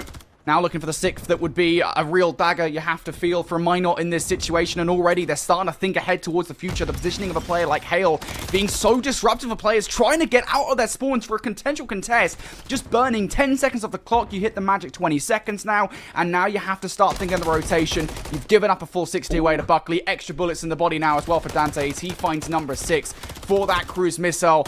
This game, honestly, at this point might already be done. Yeah, I think Minor are just going to try and grab a kill and put as many body shots in just to try and return to sender as much as they can of all the banter and stuff they've been throwing back and forth. But the P3 is just very, very blue in terms of the map, and the kill feed looking a little bit likewise. So Dante knows one player's out here. Out he flies, and shock horror. The subs on the side of Buckley, absolutely electric to every single red dot that seems to appear on the map at the moment. Hale, nice shots though from Bruce, and a good 3-piece actually comes through from him to keep his team with a bit of a dream here in this one. 4 men dead. Dante still out the back over towards that bridge side. He should be made light work of as Nick's able to grab a pick. So they are just slowly keeping themselves alive in this one, but it does feel like one clean break, Brody, one clean rotation, and this map's pretty much all but done. It just feels like you've got a porcelain hole over the hard point right now. This is horrible to watch. Buckley also looking for that scrap time, even at the very least. Nick Strox knows where to look for the final kill, but you're not even going to get that. Cabasay is just dancing around you at the moment, running circles around Minot. Minot, individual as you like, trying desperately to salvage this game. 15 seconds shy. They just need one more wave of gunfights. Yeah, and they come. It looks as though Nick's going to be the last man, and unfortunately the way it's going, it's going to be the exact same outcome as it has been all map long. Revenge on a streak, 6 in a row, looking to get this done with electric style. Absolutely not a chance for mine at 250 to 80, and that is why Buckley are the boys to beat. Yeah, I mean, I'll be honest, I think they got more points than they probably should have done. To be honest with you, Buckley controlled pretty much every single hard point in that game. They were simply outclassing them. I mentioned before we got into the game, right? We talk about the fact that, we're looking for slaying out of Bruce and Nick Strox. And I think at points, those players were bringing it, but even they could either barely go positive or did not go positive in that game. Just a total slayout coming through from Buckley. I mean, you're going to look at the highlight reel. I don't think we're going to see a single play coming out from Minot here. Yeah, unfortunately, it was very much just blue everywhere. Hale, again, he was the man that we kind of pointed to say, right, okay, if you're picking a standout player, it's probably going to be him. And when you're dropping 28 and 17 in a map which looked like it was just a bit of fun for Buckley, he's just proven again that he can just absolutely decimate teams, and his team as a whole. I think we're just going to see it all series long. It might be a case of Hale has a big map this map, and then all of a sudden, even Revenge didn't exactly have a shocking map by any standards. I think he dropped maybe 26 kills as well in a map that was incredibly quick. So the main takeaway, Brody, from this is just that how quick Buckley play. They have so much speed to the team, and on a map like Rio, it's just one that you just need to be able to, you need to keep up with the pace, otherwise you're going to get absolutely slammed. Yeah, that was a slamming and a half. Not the way that they wanted to start this series. If you're a Minot, a 250-80 victory in map number 1 on Rio Hardpoint. Then next up is that Invasion Search and Destroy. And this is the daunting thing, right? Because again, we referenced the 6-1 victory to Hill over Minot. It was one of the maps that had to force them to a Game 5 in that series. It's not looking good if you're a Minot fan, right? Yeah. I mean, they just got totally outclassed in that game of Search and Destroy. In that situation, it was Hill that were just running rings around them. They fell foul to, I think it was a 1 versus 4 from, I think it was like Chewy is the player, I think, that managed to pull that one off. Yep. Or Slang, excuse me, was the one that managed to pull that one off.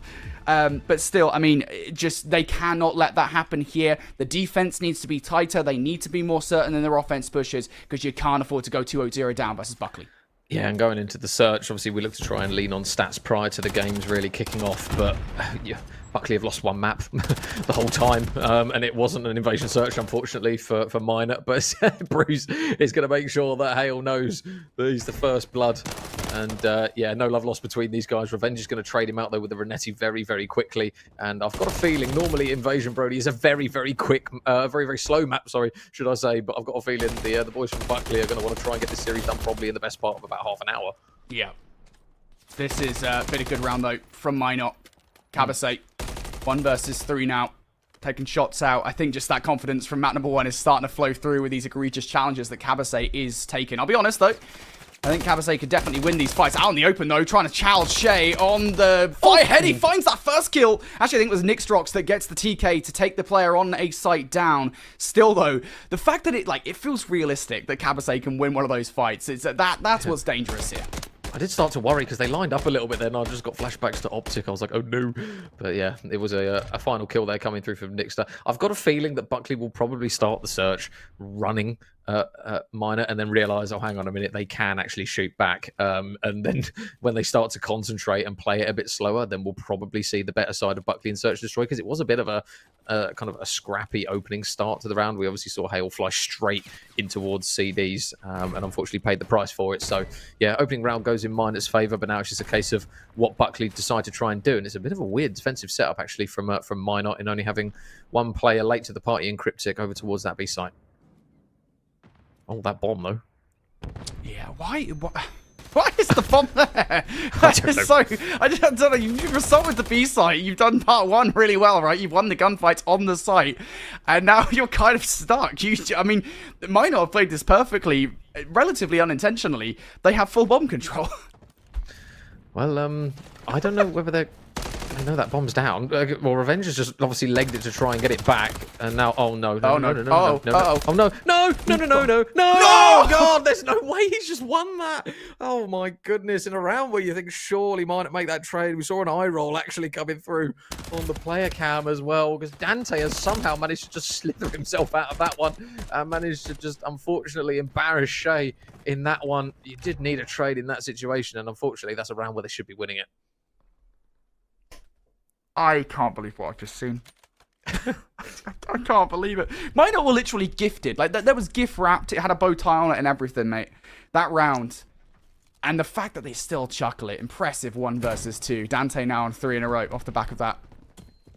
Buckley. Fight back. They lost round number 1. Got a feeling they're done messing about. All business now for the rest of this Search and Destroy. First blood, though, good for Cabasay here. That's going to slow things up for Minot, who thought they might be able to get something going over towards A. Technically speaking, there's actually nobody on the A site itself. There's just a lot of presence around this mid-tank here from Buckley.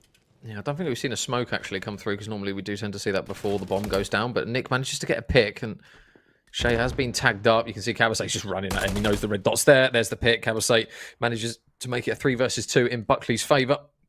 But now the next pick's going to be the all-important one. You need it to come through from Nick, who does get an angle onto Dante, so he's able to get that pick. 2 versus 2. A bit of a split situation here. And Bruce has the bomb. He's wrapping it round the back as well here. So this should be an opportunity for a free pick onto Revenge. And it is. Nick's actually able to get it. B-site control is there, and bomb should go down. It feels like a bit of a miscommunication there, because you could see Cabasay on the minimap did actually take shots in towards a player that took Revenge down. Now Cabasay has to pull off a 1 versus 2. He's going to get beamed by Nixdrox. So impressive round from Minot to a certain extent. Again, it was kind of Buckley messing that one up and playing just a little bit too individually in that round. But fair play, Minot. They took advantage of it. Well, that's what they've got to do. They've got to kind of allow the confidence of Buckley to maybe get a little bit of the better of them, and then as a result of it, just keep trying to like kind of eke away rounds. I don't know if we've had a technical issue there. One of the guys is standing up or what's going on, but yeah, they just need to keep just chipping away at rounds as and when they can. Yeah, I think we've had a technical difficulty. Is it developer error? I'm not. Yeah, followed by a load of numbers. Yeah, take your pick. It might be any of them, but yeah, yeah. The boys of mine at the moment, they've just got to keep taking every opportunity that they can get to just eke away rounds in search and destroy. And sometimes these teams that are very confident will gift you a round here and there. So yeah, unfortunately, they weren't actually able to be 3-0 up in that one in the round that they did. Unfortunately, as you mentioned, Chuckle, where they weren't able to get that kill. Yeah. But I mean, they are still in the lead. They just got to try and keep grabbing every opportunity and not missing any sort of kind of smidgen that Buckley do give them. Yeah, a weird one, right? Because this search and destroy so far, I think, compared to the hard point where we can kind of break down, all right, look, Buckley were just very impressive in rotations. The times where Minot had control of rotation, Buckley would break them almost immediately, and it's just one of the situations where Buckley frankly outslayed them over and over again on every single hard point. This one so far has been a bit of a difficult one to break down. I think, right from the rip, right back in round number 1, we kind of had just weird situation after weird situation. I will say, I've been slightly more impressed with Minot this time around. They seem to be a little bit more composed in the way in which they're playing their situations, but even then, I do feel to a certain extent like the reason that we're seeing the lead right now is because Buckley are not being anywhere near as tight-knit as they were back in the hard point. Yeah, and I think that, again, that's where kind of the overconfidence can kick in. Obviously, in respawns, you can tend to be a bit more cocky with the way that you're playing, especially if you're just dropping kills. But in search and destroy, all it takes is a creddy corner or somebody to get a good bit of timing on you, and you can all of a sudden find yourself in a position where you need a 1 versus 4 in a very short space of time. So, yeah, I don't know whether this will be a real test for Buckley necessarily in search because of how good they have looked pretty much all tournament long, and even in the Western Invitationals, again, everyone was saying they are the team to beat. So it's just a case for them, I suppose, of showing up and doing what people expect of them.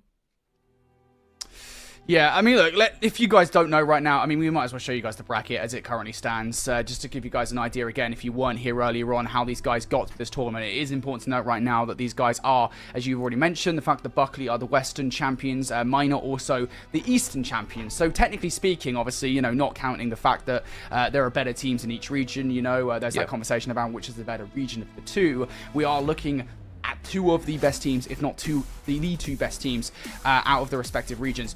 And again, Minot, I will say it does feel like they've kind of struggled just that a little bit more, or rather, technically speaking, quite a lot more, because Buckley have only lost 1 map this entire tournament thus far. And again, Minot have had to win 3 Game 5s to get to this point in the bracket.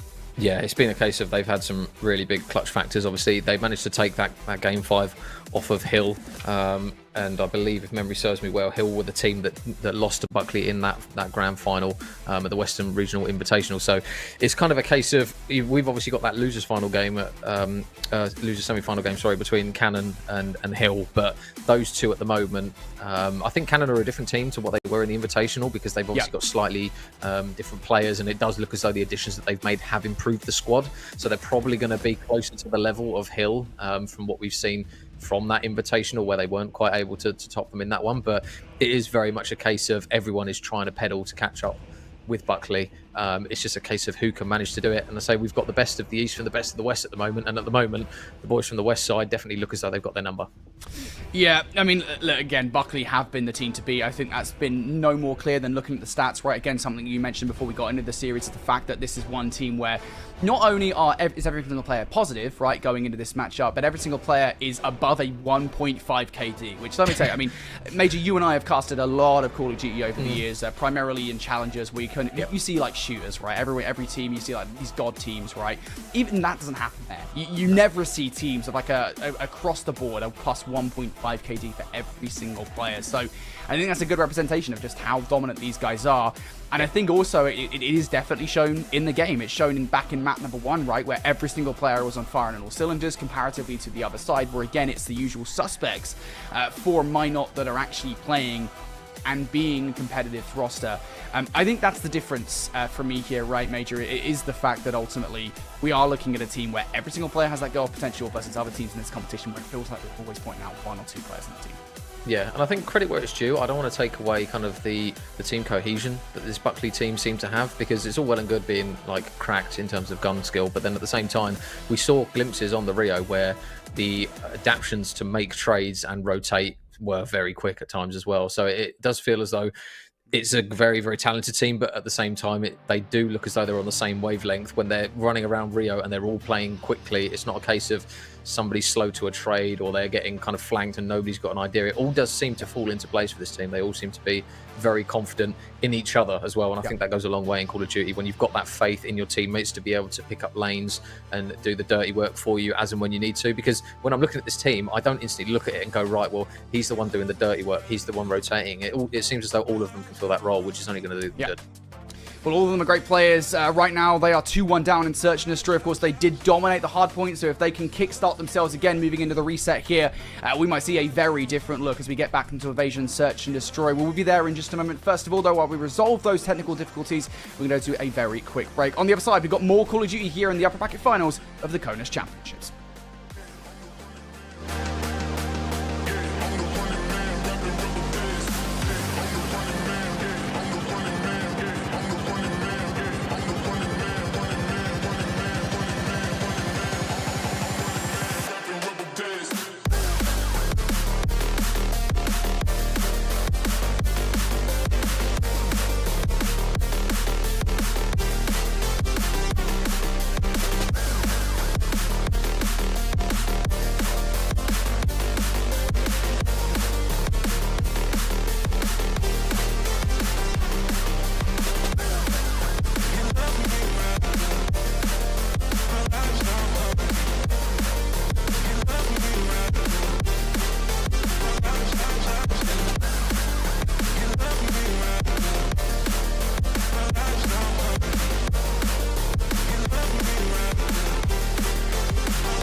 Welcome everybody here to the CONUS Championship. So we're about to get back into Invasion, Search and Destroy, but boy oh boy do we have a twist for you, because it was 2-1. It's not 2-1 anymore. It's going to start from 0-0, and I think, to be honest with you, if you're Buckley, you're happy with that, because it was a very messy start of the Search and Destroy. Now you get a chance to full reset. Yeah, I was going to say, it might be more of a case of mine are a bit annoyed that more so than Buckley disappointed or happy with it, sorry, should I say, because, yeah, I say the rounds might be few and far between after what we've seen on map 1 here for Minor, and unfortunately now they've had to chalk it and go straight back to square one. So, yeah, we'll have to see how it unfolds. Obviously, Buckley going to be on that defensive side off the rip again, and a fairly simple split across the map. Why not here? It's going to slow up significantly again. They're always concerned of the fact that somebody from Buckley has pushed all the way up. Buckley giving them a bit of respect, I will say that much. They're not over-aggressing, and I like this. I think just kind of learning from the first 3 rounds of play. They do not need to get over-aggressive just yet. However, if they do, I don't want to see Bruce being that player, because they're the bomb carrier. Yeah, not ideal, dropping the bomb right in the jaws of the shark of Buckley if he does decide to go this way. It is very slow though, and they're unfortunately running out of time. We haven't seen really much in the way of any sort of ordnance to try and push through this B site. Bruce is now going to push his way up, and he might actually get some good timing there. So through good fortune, he's able to get onto the site. The smoke is now out. Not the best smoke though, to be perfectly honest. Dante's going to be able to pick up Cryptic as well, and unfortunately that is not going to be ideal. 2 versus 2, 10 seconds remaining. The clock's not really on Minor's side, as it will now be Shay last man up, and he falls. Yeah, that's a great retake coming through there. Again, though, I've got to say it. You know, it's kind of, we mentioned it before it even really happened. The fact that Bruce is the first man in that situation, right, and for the most part he's doing that alone, is relatively detrimental to Buckley there, right? I mean, you know, they can't just offer of Minor, excuse me. Having the bomb down in Ice Cream leaves you with very few options. Really, you need to get that bomb down. You can't just be over-aggressing for those kills in that situation. Yeah, and unfortunately, it will mean that Buckley now take this first round in comparison to on the before the restart, when Minor were able to grab a couple right off the rip. So already off to the races are the boys in blue, and it looks as though they're going to have no hesitation but running through down that side. And unfortunately, we know how good Bruce can be with aggression, but when you're coming up against a team like Buckley, who are very quick to shut you down, he just runs straight into the blender. Yeah, feeling yourself, are you, Bruce, through the first couple of rounds here. Good kill from Cryptic, though.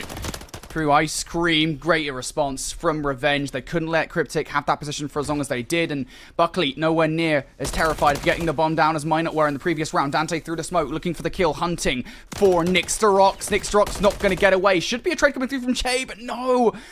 There's not going to be very good shots there in the situation, and again, if you're Buckley, you are very proactive at hunting this kill down. Yeah, Che's going to unfortunately be in a position where he is trying to run from every single metaphorical shark that is slowly starting to surround him. He should get shot in the back very shortly. He does manage to get a pick, but the trade is there.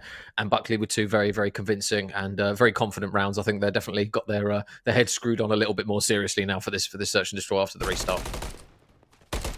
Yeah, it does just feel like, again, you know, I discussed it before the reset, right? The fact that, you know, in those first 3 rounds before, that did not happen anymore. They've been removed from the timeline. That, you know, we're looking at a Buckley squad that were nowhere near as well composed as they were in the hard point. They weren't playing as a team. They were just kind of hitting everything individually. This time around, they are absolutely playing as a team. I will say, though, what has remained consistent through both attempts here at Invasion, Search and Destroy is the fact that Dante has been going off through both. He's now on 5 in a row. 1 kill away from a cruise missile. If Buckley earned this round and get a cruise to boot, it would spell disaster for Minor. Yeah, I mean, we talk about kind of early rounds being potentially pivotal ones, and this is one that might be a bit of a deciding round that sees how the Search and Destroy is going to unfold here. Hale's just checking to see if he's got any information. And the one thing that Buckley are very good with as well is when there's no information down a certain lane, they have no hesitation in pushing it out. Bruce gets a pick in towards mid, which is quite an important one. He's got to back up, though. Hale's actually going to be able to take Cryptic down.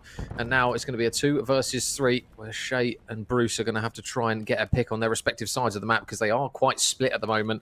And the next pick is probably going to be the do or die one if a Minor player falls. Oh, the very least, Shay will get away with the bomb.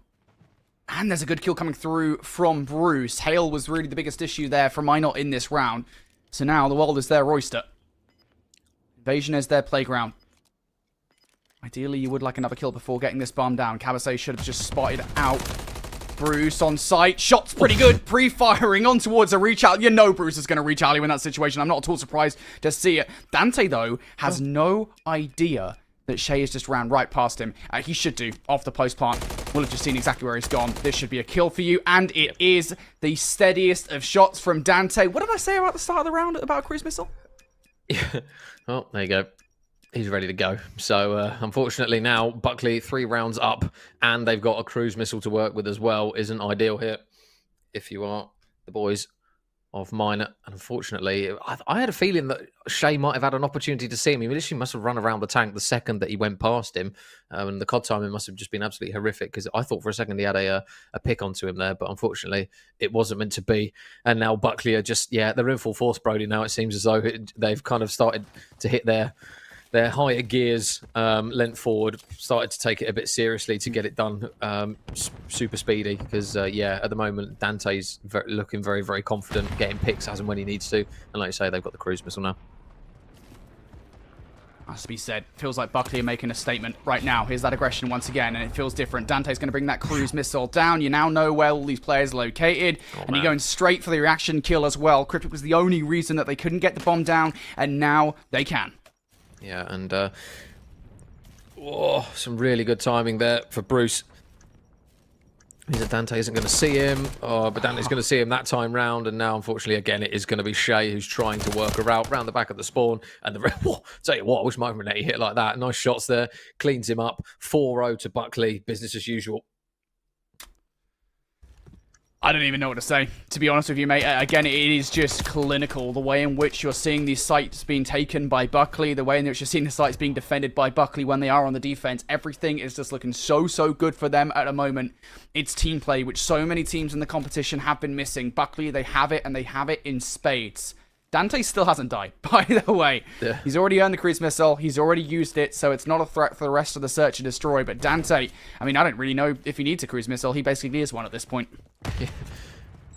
As you mentioned, the cohesion. A lot of teams very quick to throw a cruise missile out and not really jump upon it. They anticipate that they'll get a kill, and we just saw there Buckley, as soon as they called it in, everyone went down B Street. As soon as that man retreated in towards back Ice Cream, and Revenge gets the first pick there as he's now pushing down B Street, which is not ideal for Minot now.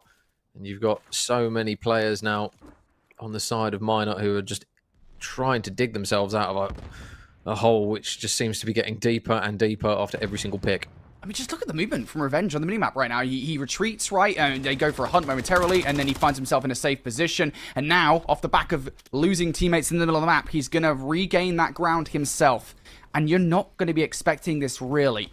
Cryptic is trying to keep an eye on a flank. Depending on how the timing goes, though, he might actually pick up this kill versus Revenge. Running right alongside one another, Cryptic's going to find Revenge. That's a big head to take down. Now, everything for the defense is reliant on Cabasay. He finds the first 1v1. That's a big pick as well. He's got to plant the bomb here, Cryptic, so I assume he's going to leg it straight towards B. And he should have enough time to plant it.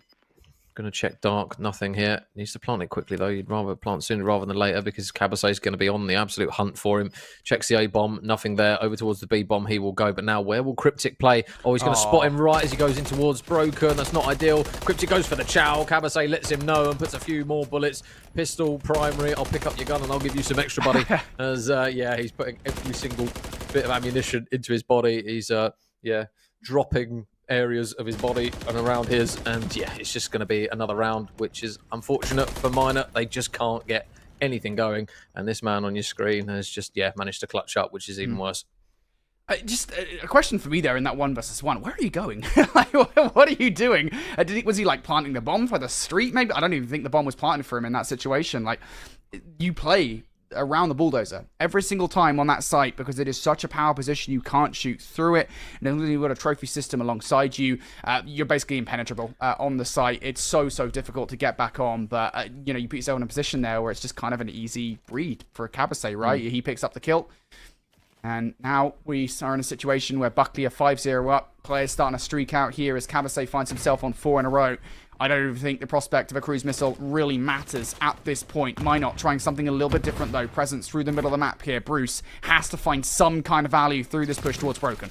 Yeah, he's got bullets into Hale, who's trying to close the door behind him, but it's just not going to be an opportunity, and you can see that A few players from Buckley, as a result of it, have just backed down, holding their lanes rather than opting to try and give them a free pick. And Cabasay not quite sure what the intentions with the bomb are just yet, but he is just toying with the idea of taking it down to A. Nade over the top. Is it going to be good? It is. And Shay's going to be forced just to try and back down, at least for now. Still not really too much movement on the bomb as of yet, but the next pick's going to be the all-important one. Yep, they know it as well. Nixterox, big position hold. He's going to have to back away towards Dark, scared to take these fights, and why wouldn't you be? The way the Buckley have been playing so far, you're going to have to take one regardless, and Hail for the drop shot does take him out of the play. Now you've got the man advantage. What do you do with it? Even more so, Revenge going to remove Shay on site. Everything now from Minot on the defense here is towards that B side. They've got this bomb plant down. Yeah, this is a free one. It's got to be Cryptic, I think, that makes the play down A Street. There's the first pick. He's got another person onto him. Cabasay, though, going to do the smart move and just retreat to a more power position. And unfortunately there, Bruce is going to get chopped down as Dante just smartly watching the flank, and Buckley, oh, there you go. I mean, what else more do you need to say about this team? Absolutely clinical once more from them. Every single round just seems like something that the boys of mine just can't deal with. I think, you know, to be honest, if you guys at home, you want to kind of learn how to play Search and Destroy, don't buy yourselves a manual. Just watch this Search and Destroy from Buckley, because that was an incredible S&D as a team. Almost everything was perfect, right? Individually, almost everything was perfect. If it wasn't the team play coming out from Buckley, like we saw in so many different rounds, and the one that kind of comes to mind, I think, was the round number 4, right? Where they had the cruise missile, as you said, they used it to pick up one player, and then with the information they gained from that one as well, they managed to get another kill, which gave them full site control. Yep. That team play was great from Buckley, but even beyond that as well, just individual play from players like Revenge that were constantly being a nuisance across the map. Dante, who of course did go on that 7 spree at the start of the Search and Destroy, Minot just simply outclassed in the Search and Destroy, just like they were on the hardpoint.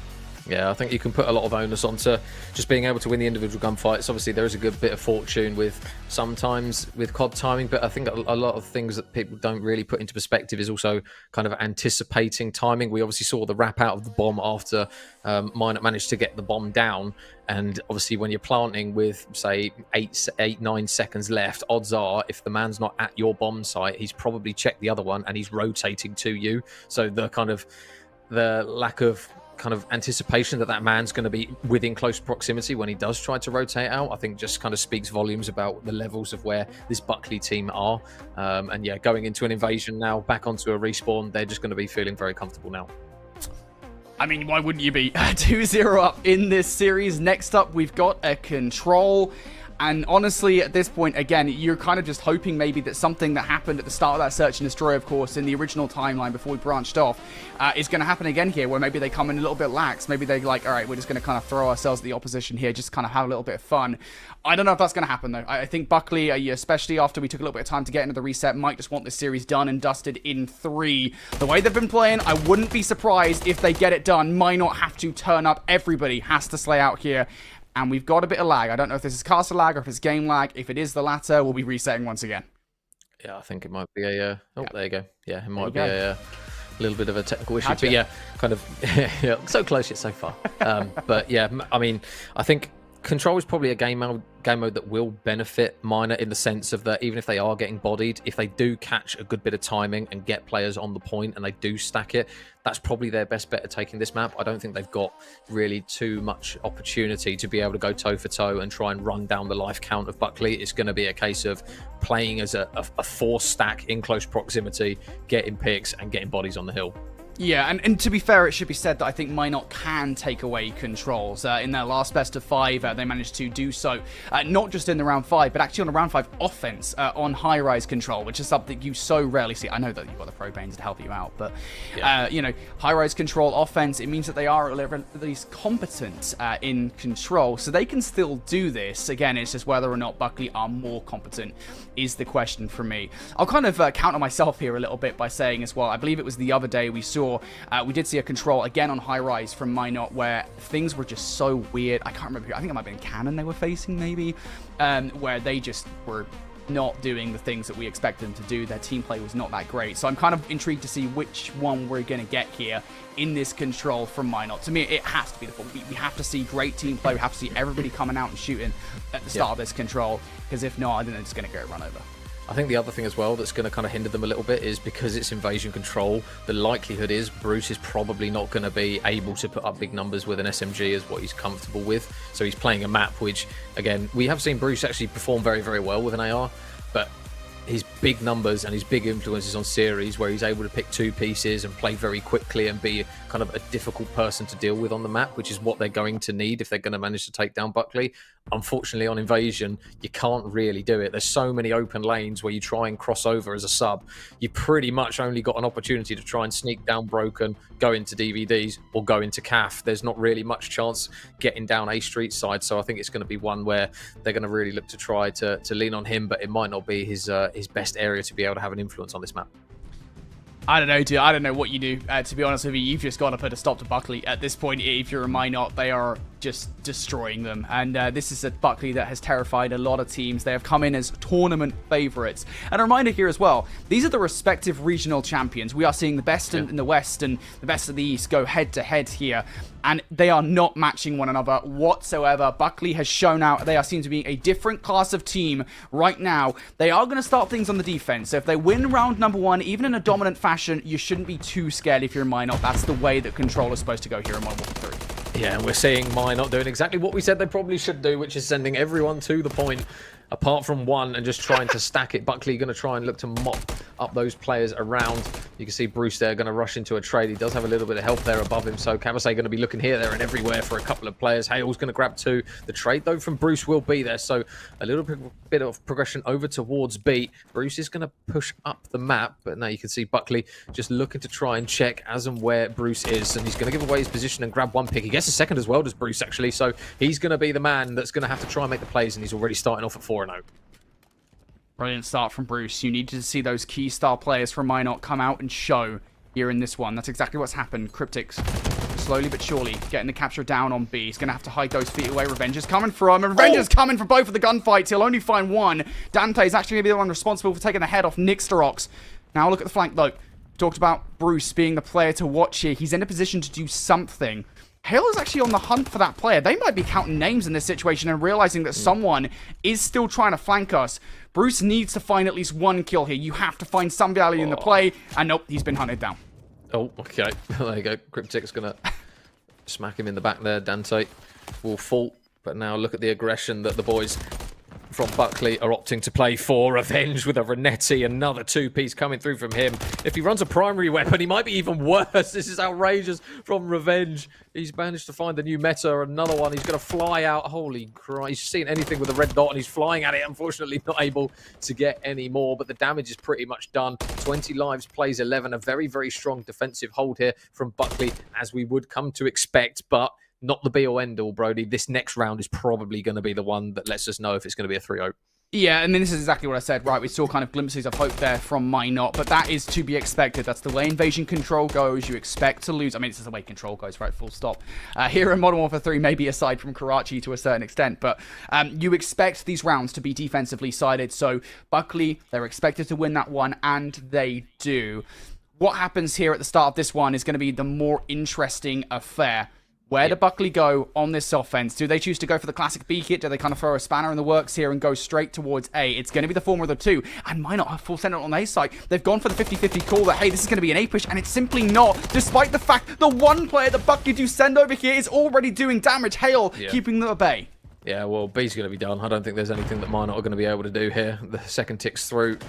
And the third tick is probably going to come through any second now. So Nick just on the hunt, knows one player's underneath him. And unfortunately, that kill feed is very, very blue. You've still got Sheo, who I believe, if the kills are correct, is still waiting for his first one. And you've got Cryptic, who's only able to get 1 to his name so far. And look at the swarm of arrows pushing through back garage. So they're going to start spawning potentially over towards blue, which isn't ideal. Oh, those red arrows. And actually, no, they're spawning over towards laundry because there's so much map presence over this side. Buckley knocking at the door here on the backside. Hale looking for some of these kills here. Nixterox has a lot to do. If you can find 1 kill, that would be nice. slows things down somewhat for Buckley. Dante through AS&D is going to get cut down. So kills now being found here across the map from Minot, just down to Cabasay again. You should be counting names. If you're a Minot, they're on the hunt for him here. Big kill. Cabasay will actually find it, so it's keeping the hopes of that push alive. And as far as Minot are concerned, the push towards that potential spawn trap has gone awry, but the cruise missile at the very least on the other side does not find anything. Yeah, Cabasay in the back is going to be the issue. How many kills is he going to get out here? Oh, nice work. Really good work there from Shay. So he is the man who's normally doing the dirty work, but that's a really big kill in the back just to try and stabilise here for Minot, because those Bureaus, again, are just slowly starting to converge around that A point. They're just waiting for those opening picks. And, oh, nice kill again from Cryptic. So they are just holding on. Bruce is able to get a pick himself. Cabasay does drop Cryptic, but Bruce with a big two-piece. But now, is he going to try and cross over here, Cabasay? He's not going to opt to try and do it. He's just going to wait for the reinforcements. And how many times have we said it, Brody? When you get that B point, it might all look doom and gloom for the defensive side, but this clock has been completely wound down to less than a minute. At the very least, Buckley have been batted away on their efforts towards A thus far. That start, though, does not bode well. Good nade. Nixerox trying to get Cafe control once again. Hale has managed to slip behind enemy lines, though. He's trying to be all naughty. How much more damage can he do? He's also got Revenge there to deal some serious damage here. I mean, you can see the players on the minute, they're scarpering. They're going to deal with these players, but just look how much they have to deal with. Dante also doing the 1/3 that had pushed through. This is not great for Minot. Revenge. Not the Renetti again. I've got flashbacks. Dante's on the point. Now this is where it starts to struggle. 17 seconds though. This isn't looking good. Cabasay, sorry, has actually got to make the play in the back. I think he's been spotted going into the back door. No, he hasn't. He's managed to slip through, and now he's stopped the clock. If he stays alive, oh, he's got two in the back. Cabasay, he's got an opportunity to keep his boys alive in this, which is crazy to say, considering how they've been playing. But now the opportunity to cross over again is going to be there. But now they've got to try and get the kills. Buckley are desperately trying to get across, but that is exactly what invasion control does to you. If you get that B point done quickly, it does not matter. You've still got to fight hard for A, and they're not able to get it. Honestly, like, that should have been a capture for Buckley, right? They messed up there towards the end. Cabasay finds a couple of kills, and he hopes, hey, look, I've got a couple of teammates watching the cross here. I should be good to go. A player runs, the last one left alive there, wraps right back around behind him to take him out of the play. It's his teammates that fail him, and then, of course, the teammates that were there also get shut down simultaneously. So, Buckley, we're in a position to potentially get that offensive round victory. They do not. There is life yet in Minot. And I was going to say for a second, the scoreboard glitch got me because I saw 0-6 from Shay and I was confused. And then obviously I realized that that's not updated. God bless Call of Duty. Opening pick there for Buckley is going to clear out any sort of pressure over towards the A site. Revenge, though, might be able to carve through a few players. He gets some good timing. Oh, he loves that Renetti, doesn't he? He literally lives and breathes by that Renetti. Any danger of using his main assault rifle, he might get a few more kills, but it's now going to be the B progression that's coming through very, very quickly for Minot. There's going to be literally everyone bar Nick over towards the point. Bruce is going to be in charge of watching in towards DVDs. They do manage to take down Shay's head, though, with some clean team shots. And now Hale's going round and round, spots another player in the back, should manage to keep his teammate alive. Absolutely wigs Cryptic alongside Cabasay. And now this is where it got dangerous last time. The spawn trap pushing up towards Tang. This might get messy, and Hale is now demonstrating why yesterday he was on the back of 1.94 KD. It's terrifying, isn't it, facing down this opposition, the way in which they've been playing. Minot trying to do something in this situation. Bruce is going to get a couple of kills here. So this might be an A push coming through from Minot. Buckley doing something on the defense here. I'm not entirely sure what. There we go. We get to see it again. Now Bruce coming through with a couple of kills. Dante, the only one here, has to stop it, and he does. But those kills, that push through from Minot is everything, because now you should, stack willing, be able to capture B uncontested. Yeah. So 2 players on it. Unless an absolute Hail Mary nade kills them both, this should pretty much be done. Shay's got to be careful not to overchout and give them anything. Yep, so B is now secure. An additional minute on the clock. 18 plays 18 as well is a life count that actually looks quite generous here to Minot as well. So they've got to be careful, though, of Revenge. Holding the cross. Shots aren't clean enough, and unfortunately, Bruce is going to punish him for it. But now, are they going to mop up? 1 for Cabasay, 2 for Cabasay, who's looking to chew it. All 3! And he absolutely batters them when it looked as though Minot were getting some momentum. Cabasay digs his feet, and it goes, absolutely not.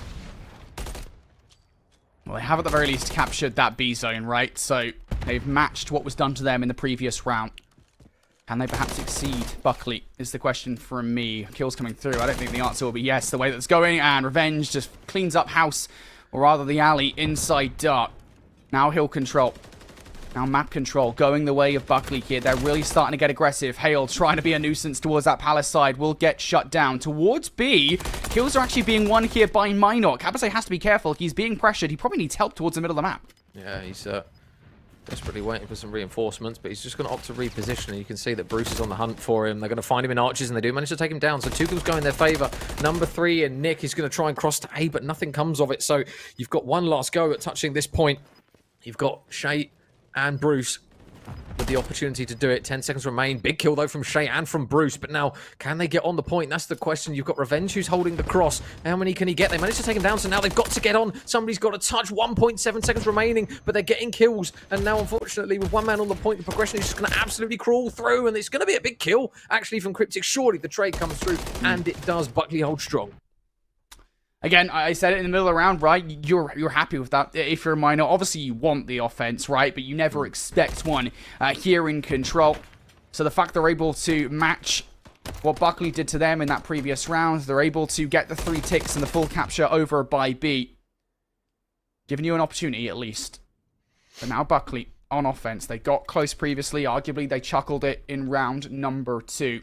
They were very fast at capturing B. These guys are not scared of stacking the point. Again, it's that thing that separates them from the rest of the competition here. These guys, they seem to know exactly what they're doing here in COD. Yep, and now they're going to be looking to try and show how you do it on an offense on Invasion to grant their place in that grand final. Potentially Hale, big pick from him.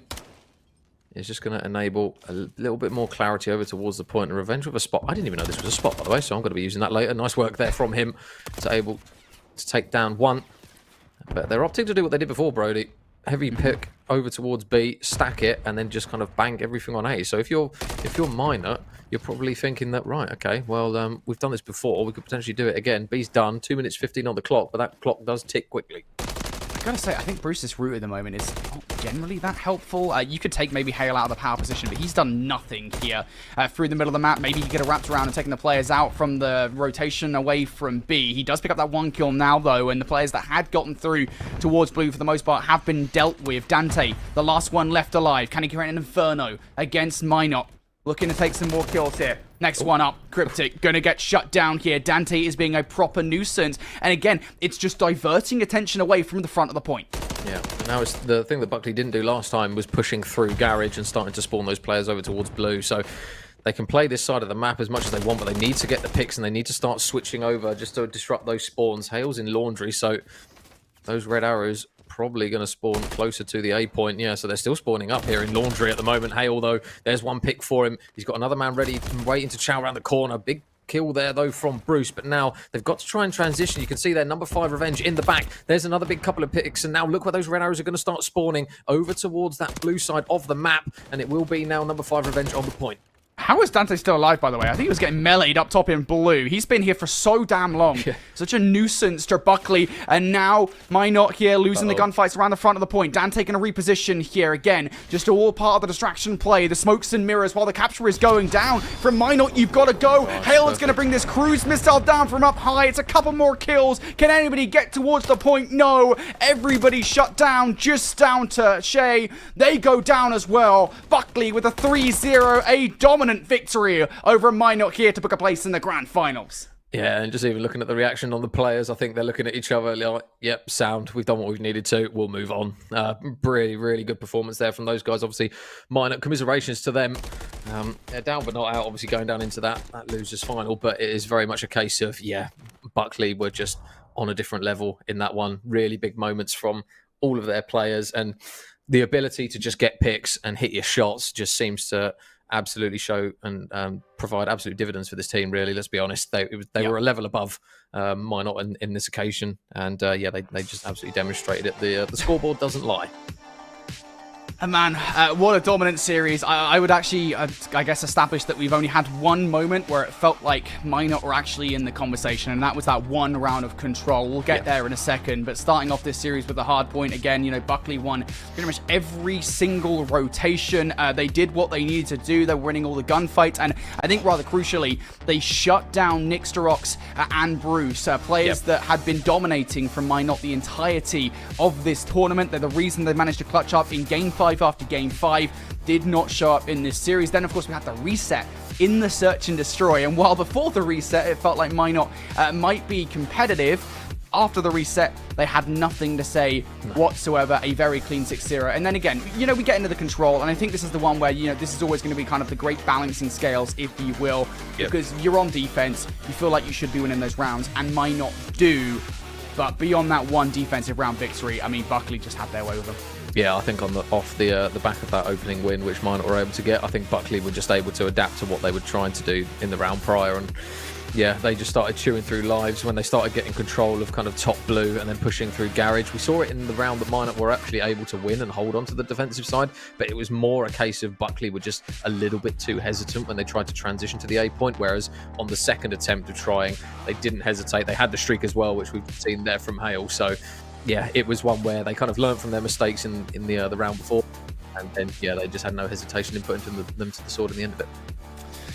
All right, well, that was a very quick series from Buckley, establishing their dominance as the best in the competition, of course, beating down their fellow regional champions. Let's hear what Revenge has to say after that matchup, because, boy, that was a fast one. Revenge, first and foremost, congratulations on the victory, buddy. You guys just decimated your opposition. Just on the whole here, because a lot of people have been talking about you guys as kind of the team to watch, the team to be concerned about. What does separate you for yourself around the same competition, right? Around everybody else. So what separates you from the rest of the competition here? I feel like hours in the game for sure have something to separate us, but we were the same team that went to ForceCon. We got a lot of coaching from Dink, Noisy, Mochilla, and just overall, two of us have been competing for years, okay? Two of us have been competing for years. Kabase has been doing his thing. Hale's been doing his thing. I picked this up last year. Dante picked it up last year, so it's hours in the game, honestly. And as a brutally honest comment, Revenge, is it a case now for you guys of it's win it or nothing? Would you be very disappointed in your team as a whole if you weren't to go and just slam through the rest of the competition now? I think disappointed would be an understatement, honestly. It wouldn't be like an individual thing, but I feel we could 3v4 a lot of these teams, so the entire team itself would have to be off its game. So. Do you think there's anywhere on your game, just on kind of the face of it, that you think you could tidy up, or are you just happy with how everything's going at the moment? Definitely our comms we could tidy up a little bit. That was a big thing back in ForceCon, but overall, I think we're all good for this event alone. Anything else that we have to kind of tidy up, we would need more time. I could hit up Mochilla, Noisy, all them again, but I think we're good for now. I think it certainly helps having those guys to the coach. That explains a lot, it would feel like, because you guys definitely feel like, just like on a gameplay perspective, your comms feel like you guys are constantly communicating where players are on the new map, making sure you're kind of keeping track. I mean, we saw that a couple of times in the respawns there in that series. Just before we let you go, I want to zone in on the Search and Destroy here real quick, because it felt like the only time where maybe Minot had anything to say in this series was before the reset in the Search and Destroy, where things were a little bit messy. In that reset, before we saw the 6-0, where you guys just totally battered them, was there kind of a change a little bit, like we got to stop messing around and we're just going to come out and totally smoke him here in the Search and Destroy on the reset? Honestly, we haven't taken a game. This is disrespectful. We haven't taken a game seriously this entire event. So after they were talking during the reset, we knew we had to lock it in, show them that we're not playing around. If you really want us to try, we will come out and try. And I mean, to drop an 0-6 after talking all that, begging for a round in a Mickey Mouse game mode, I mean, do your thing, you know. Yeah, man, that was a horrible Search and Destroy to watch if you're a Minot fan. Brilliant for us, though. We thoroughly enjoyed it. You guys look epic right now, and you've booked a place in the grand final. So once again, congratulations, buddy. Thank you so much for joining us here. Thank you. Yeah, have a good one. Appreciate it, man. All right, well, that was Revenge there for Buckley. Buckley now in the grand finals, but who is going to join them? Will it be a Vengeance matchup, or will it be somebody new? After this, though, we're going to turn our attention to the last bracket with Cannon versus Hill for a battle for survival. Who's going to win it? Find out after this break.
We're with Liam after his 4th military move.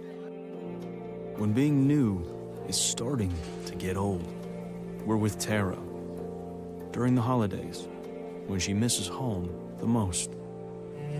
Thanks to generous supporters, we're with all service members and their families who need connection, comfort, and a home away from home. Are you with them? Learn more at uso.org today. We're with Bridget, whose husband won't be home for months and whose daughter is due any day. We're with Mike, who's leaving home to protect his family and yours. Thanks to your donations, we're with all service members and their families who need community, connection, and maybe a bit of magic. Are you with them? Learn more at uso.org today.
Welcome back, everybody, to the CONUS Champions here. We're about to get into the next stage of the competition. It's time for the lower bracket semi-final, I want to say. Semi-final. Yep. I knew it was semi-final. We've got the bracket to show you guys. Let's get right into it, show you guys how we got to the point that we're at right now as we see Canon take on Kill to progress in the competition. One of these two teams is about to face Minot in that lower bracket final.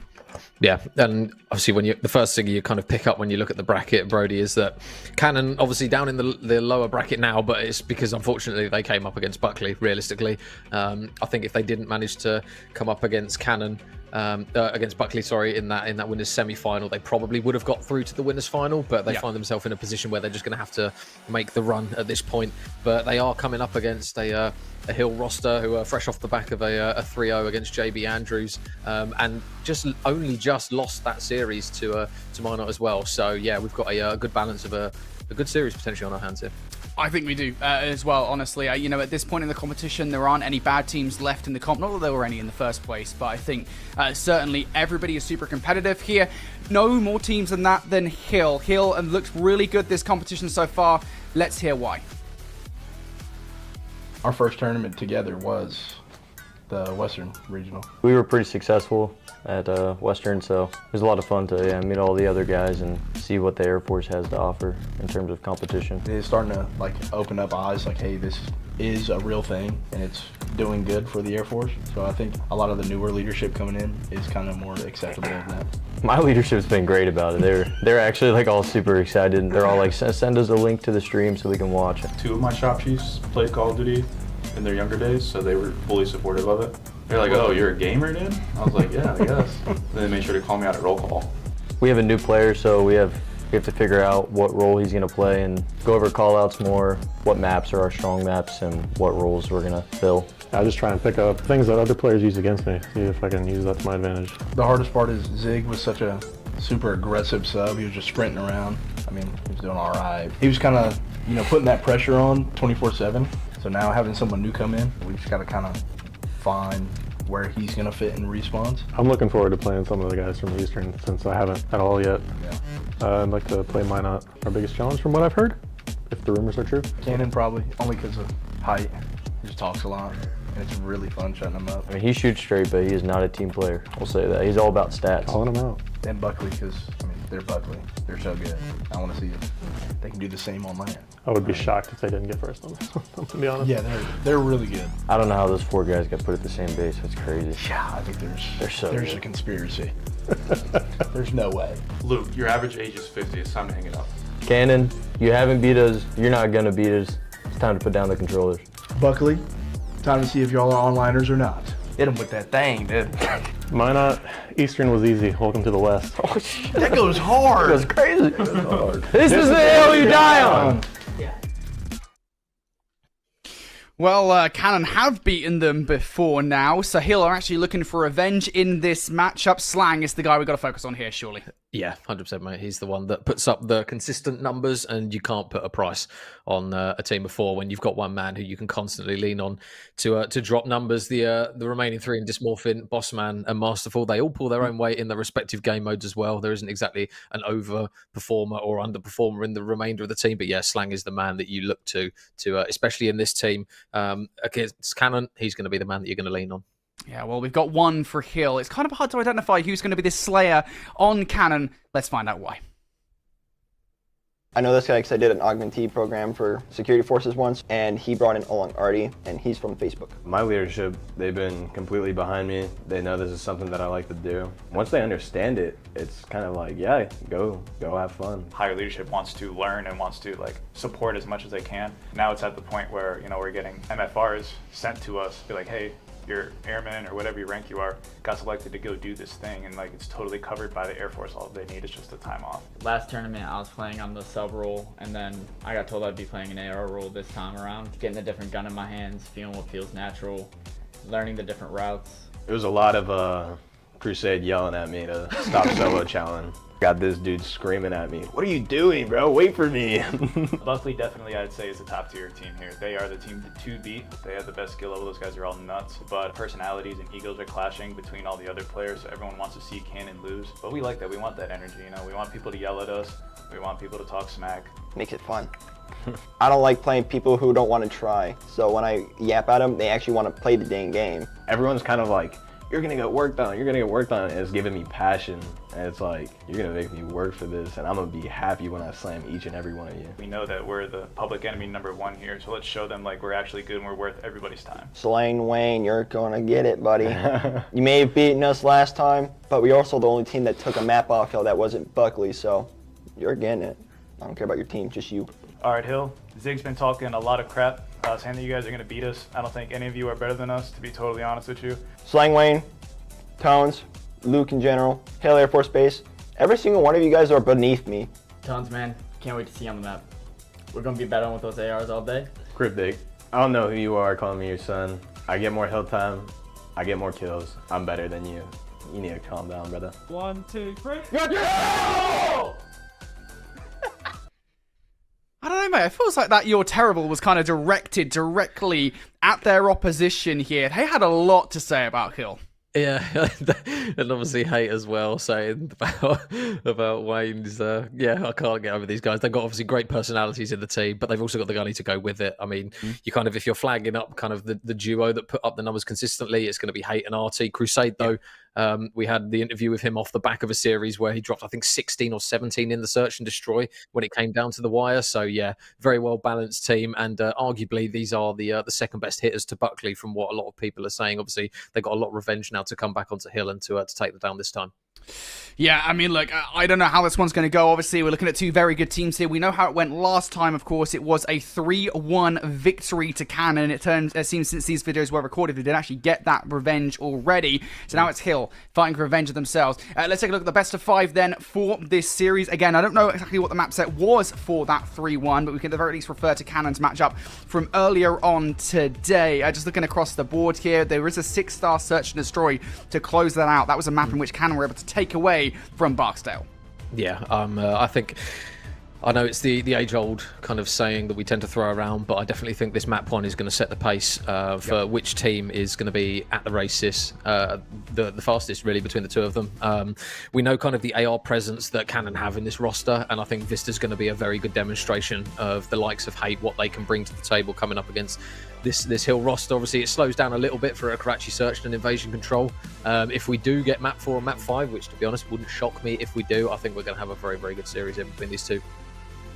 I think this is going to be a very, very good series as well. Again, the last one went to 4, so I think we're at the very least going to go that far. And we've seen a double 6-star from Canon already today. Both of those maps were won by the roster. So, honestly, it's looking pretty good. If you're a Canon fan here, I don't know what the in is for this series for Hill, but they've beaten it before. Surely the answer is they can do it again. And if we are looking at individual players here moving forward into these games, surely, again, you're looking at Hill. It has to be Slang. That guy has been slaying out. But is he actually getting kills that are good for the objective is the question that has to be asked. Well, they kind of threw it Hate's way as well, didn't they? To say, yes, he only get kills just a stat pad and all this other stuff. So, yeah, all the trash talk and that's going to come through. And, yeah, it's going to be ultimate bragging rights now for these guys in the CONUS Championship. So, yeah, this is where it's going to be the be-all and end-all with these two teams. It's obviously going to be a map that we know can be very, very mixy, very fast-paced. The subs have big influences on this map as well, especially in and around P1. So now it's just going to be a case of, I think, to be honest, between these two teams, who's going to have their fundamentals in place? Yeah, I definitely agree as well. I mean, I think we saw that from Canon earlier today, right? Again, versus Barksdale. On the hard points, they slayed out. They look so good as a team. They need that competition right now against Hill. Right now, though, Hill in control of the hard point. It's always fun casting hard point with Hill, because you know how often you use like the colloquialism Hill in hard point. It's Healer in the Hill. It's constant. Regardless, they were momentarily in the hard point there before Koki and Heights would be removed. Yeah, so you've got Crusade who's already looking towards the next hill, but Slang, he's going to be the man as well that you're going to have to keep an eye on all map long. He's going to be an absolute thorn in the side, and it's going to be up to the likes of Hate and RT to really keep him quiet. But they are on the P2 now, our Canon, and they're already starting to push this lead out just a little bit. A strong amount of time in the early stages as Koki just jumps straight over the top of Masterfall and spins around. Bossman with a big 2-piece, but it looks as though the boys in blue still on the hill, and Hate with another big 2-piece. Hate already starting to slay out early on in this game. Hate with 3. That's 5 in a row now for him. He's slaying out. Hate is just taking him off the spawn.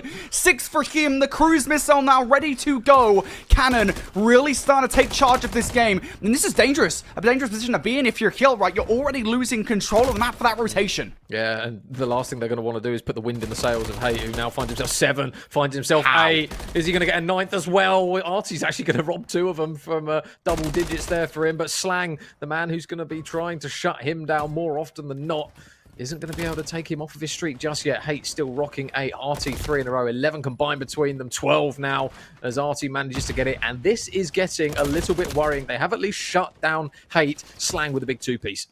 Yeah, he's taking out Artie, though, who is now on a spree of his own. He can get the 6th kill, so we had double cruise missile. Does not find it. Nice double coming through from Bossman. So takes 20 seconds for Hill to break back through now. An opportunity for them to not just get time off this one, but also chain this hill and the next one back to back. They've just got to deal with the pressure that Cannon are trying to apply. Bit of an individual play coming out there from Crusade, but keep an eye on this wrap from Artie. They're not going to expect the Artie Inquisition. He will only find 1, though. Traded out from Bossman, and now that rotation starts to beckon. Yeah, Crusaders actually managed to slip through Burger. I don't know whether Dysmorphin's going to spin around. He is, so that should be... Oh, no, he's not going to get the kill. So that now control out towards back music is going to be all important. They've got a lot of bodies over towards the pillars, and it will be Cannon who are on the time. But Bossman on a 5 streak as well is going to be really important here. If he can manage to get that all-important 6th kill and get that streak, that might potentially be a bit of a game changer if Cannon decide to try and throw their one out. He might be able to do it, but no, I think he gets shut down just shy of it, courtesy of Artie. Yeah, kills now starting to come through for a Cannon here. It wasn't long before they get themselves back in towards the hard point. This is a dangerous position to be in. If you're here, you can't really afford to give this time away, so you'll give it one last try. Through the front, Slank trying to get something done. Utility over the top will slow things up here somewhat for a kill. Dysmorphin able to pick up 1 kill. You should be able to at the very least contest this time. You don't want to over-challenge here. You don't have the help from your teammates just yet. At the very least, Dysmorphin's going to find the first though. Dysmorphin doubling up towards the point. It was a good effort for a player that has had a somewhat of a slow game thus far. It steals away about 10 to 15 seconds of time away from Cannon, but ultimately does not matter. Cannon still retain that lead. Yeah, but this is now a big opportunity now for Hill. They've got to try and lock a big amount of time here on this bridge hill. We've seen a lot of teams do it, and we're actually going to see the streak invested from Hate, and he's able to clear out P1. His teammate in Koki does die, which isn't ideal. And you've got Masterful watching all the way out the back, so he's going to have a gunfight up against Artie, and Artie's able to win it. So now keep an eye on where those red arrows are going to spawn, because Artie's going to block that side, and they spawn out the complete wrong side of P1. So now, is Hate going to be wiser to it? He's able to get a big 2-piece. He's still got to deal with number 2 in Masterful, who I think is actually underneath him. Hate puts a lot of bullets into that man underneath, and he's going to be fallen on that occasion. So Crusade, 2 kills. Artie with the 3rd. Crusade with the 3rd, and that is absolutely beautiful hard point breaking there from Cannon. And to be honest, at this point in the game, you can't really afford for a 30-30 hard point. You still haven't dealt with deficit from Cannon early on. Crusade still living up to his name as well. Totally tearing through the opposition. The only hope, I think, for Hill at this point is that you do manage to maintain control of a P1 rotation. Artie gets away and actually manages to get some value out of this. Dysmorphin flies towards scrap time. So, I mean, yeah, you've got 10 seconds, but you now don't have P1 control. Yeah, Koki's in the hill, so he should have that power position behind the bar, and you would anticipate he's... Oh, never mind. Ow. It was Slang on the other side of it, so yeah, all of a sudden that power position is just completely ripped away from him. Shots from Hate, though, again, ever-present, able to make the trade. 19 and 10 from this man. I'll tell you what, he might talk a lot of smack from what we've heard, but my God, doesn't he back it up. Yeah, and Hate is definitely beyond one. I think crucially as well, right? I know that he's only got 24 seconds in the hard point, but it does feel like Hate's kills are not just kills for the sake of kills, right? They are actually useful for maintaining hard point control. So he is beating the kill, pointless kill allegation. I was going to use the other word that we can't actually use on broadcast. The pointless kills allegation is what he's beating right now. What he's not beating, though, is Bossman. He will find a couple of kills. Height goes down to him now. Kills, though, ultimately still in favor of Cannon for the moment. As long as Masterful comes through, though, Hill should be able to take control. Again, opportunity now for Hill just to try and hold something here. So many opportunities now that have kind of surpassed them a little bit, and as a result of it, they now trail by 70, and there's another couple of kills. Hate and Crusade again are going to be there just to do the initial damage, and that's everyone gone. Again, another setup from Hill that looks as though it's almost pretty much set in stone and ready to get some time, and then off the back of a little bit of scrap time from the previous, Hill Cannon just all guns blazing, fly straight out onto the point. Bossman's not going to be able to get anything going on that situation. Crusade and Hate again combined for 2. They've got a lot of presence in towards mid. Hate finds himself on a 5 streak, once more shock horror, and it's currently sitting at 26 and 2. I mean, regardless, if they're not the most productive kills from what people say, you can't get on the hill if you're getting battered like this. Is that Cruz bit of an investment? Did that come out from Hill? Was that Hill Cruz? I think so. Well, who even had a cruise in that set? I don't even know. Regardless, the cruise coming out from Hill doesn't really do all that much. However, the kills that follow it will. So Hill now an opportunity to actually garner some kind of control of this game. It should be said that I think the majority of the control they've had this game so far did actually come from P3 and P4. RT misses the jump up there and tries to get a bit cheeky with it. I think sometimes I go a little bit lower on the railing to avoid that situation. But still, Cannon knocking at the door here for a rotation. One player has slipped the net somewhat, and it's going to be Hate. Yeah, it's important that they got the trophies set up actually as well. Artie's going to try and go on the pinch here. Are they going to be wise to it? They should be, and they are. Nice work there. So Crusade's still out the back. He's able to get a pick, so now you've just got a lot of attention going to be spun onto him. And it looks as though Bossman's going to be on the chase for him, and he should make that trade again. But again, it's another 2-piece from Hate, which is just able to grant them a little bit of an opportunity to get inside that hill. Without that 2-piece, it was looking doom and gloom, nowhere near it, and Hate's actually going to lurk on the backside of the hill. He's able to get inside, and now with 25 seconds left where they're still pushing up towards it, it should push them past that 200-point mark, and all of a sudden Hill are going to start scrambling for scrap. A nice stop coming through from Slang, though. Contest that it's actually going to not just get control of this hard point for Hill, but I think crucially going to keep the map control for the rotation towards New. Dysmorphin's got a lot to work to do though. High will get a kill towards the old hard point. Dysmorphin, I think he might actually let a couple of players run straight by. Yeah, there it is. It's going to be Slang who now needs to deal with it. Crusade will double up, and all of a sudden here, because of that kind of monumental failure of pushing through towards Burger instead of holding the hill itself, you've now let Cannon through. Yeah, and the difficulty is now they're going to have to lean on Masterful big time to hit this flank quickly. I think he's given away his position though, so it's going to make it so difficult now to clean out what remains. And Hate gets another pick. There's still going to be bodies in and around the hill though to be able to get it. Slang's going to be able to get one pick. He's still got to deal with one by Palm, and big 2 pieces this time from Hill and from their talisman, and it's going to be a pick that Bossman's able to grab as well. So they do buy themselves a lifeline. They get back in the hill, but they've got to keep this up for the remainder of the map. I've used one lifeline. Phone a friend, I think, is probably what they want at the moment. An extra player on the map, maybe, considering they've got a 100-point deficit to battle back against, more or less. Well, actually 80 or 90, but still, I mean, looking how close Cannon are to winning this game. They have to be perfect. They can't afford to get broken once. There is a bit of an egregious challenge coming through from Hate, I think, just trying to play a little bit of distraction play while these back spawns might be broken. He'll have got nobody towards the back here, so RT is going to have to take a free route here to cause some carnage.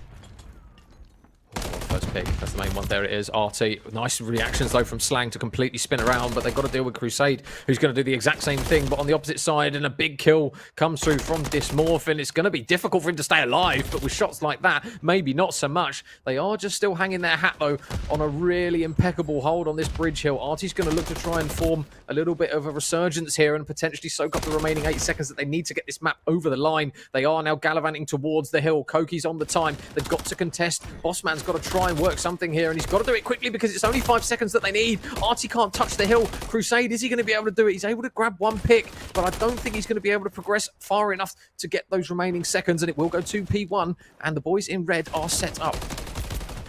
Masterful. Huge 3-piece towards that last time. Might have just saved the hard point. Now the kill's actually starting to flow through from Hill as well. So, again, they can't really afford to give any time away. Last minute contest coming through from Crusade. Slang's going to win that fight. Hill holding here for the moment. Cannon, they just need one solid push, and it's not going well. Kill still in Hill's favor. I'll tell you what, you've got to compose yourself now if you are Cannon. You've had opportunities to take some time off this hill. Number 6, though, Dysmorphin's got to be quick to react to this because in goes RT, flies out. Explosive RT with one. Slang, though, ever present. The trade's in, but so too is Koki, and now it's going to be down to Bossman. An extra source with that, Bossman. Hold that for the 2-piece. Hate gets the pick off the hill. They're still staying alive. You've still got 20 seconds, and Cannon, they are scrambling to get near.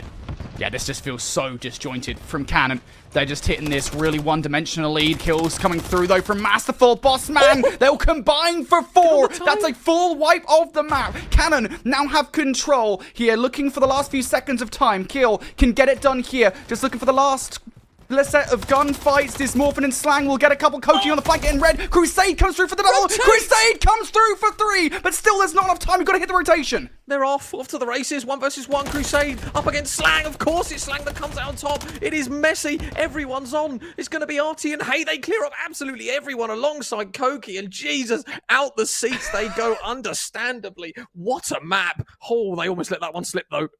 I mean, you've got to be getting up and screaming after that map, right? Because you have just clutched up. But it should be said, they should not have to have clutched up in that situation. They had, what, an 80, 90 point advantage going in towards the final kill of the second set. To almost chuckle that in the way that they did is questionable. It is fair to say. But, you know, shout out to Crusade there. Big 3-piece to keep Hill from winning the game. 40. And then, of course, those final kills coming through. Phenomenal from Canon to get it done in the end. Let's take a look then at how that map went. And you can see early on in this game, Major, it was, what, a 100-point advantage that Canon just built up slowly but surely. Hill were just never really in the conversation. It was only, again, until the final couple of hard points where Hill actually did something about it. I think Canon just got a little bit scrambly towards like the backside of kind of the bridge hill and then rotating to P1. They just didn't really compose themselves enough to push as a team. And unfortunately for Hill, it just got to a point where Canon managed to throw enough bodies at the P1 to just delay the time so that they had to go to P2. And then off the back of a huge 2-piece from Koki, who had a slow map, by the way. He wasn't exactly flying out the gates with kills. He drops a massive 2-piece, a 4-man wipe. And then understandably, I think it was Hate that was standing up and giving the old 4-0 for dropping 40 and 25 on their bombs. But yeah, man, if that's map 1, then we might have a hell of a series. Oh man, what a solid map. Again, it should be said that scoreline should be nowhere near that close. Shout out to Hill for giving us a close game there in the last couple of hard points, but it is Canon that walk away as victors of that game. Next up then, it's Search and Destroy time. It's time for a Karachi Search and Destroy. And, you know, I think for Canon, going back to the Search and Destroy that we saw earlier on today versus Barksdale, they did manage to walk away with it. 6-3 victory for them. But I think the rounds that they lost, sometimes it feels like their setups post-plant can be a little bit janky. So if they can fix that here, they could be looking at a really solid Search and Destroy.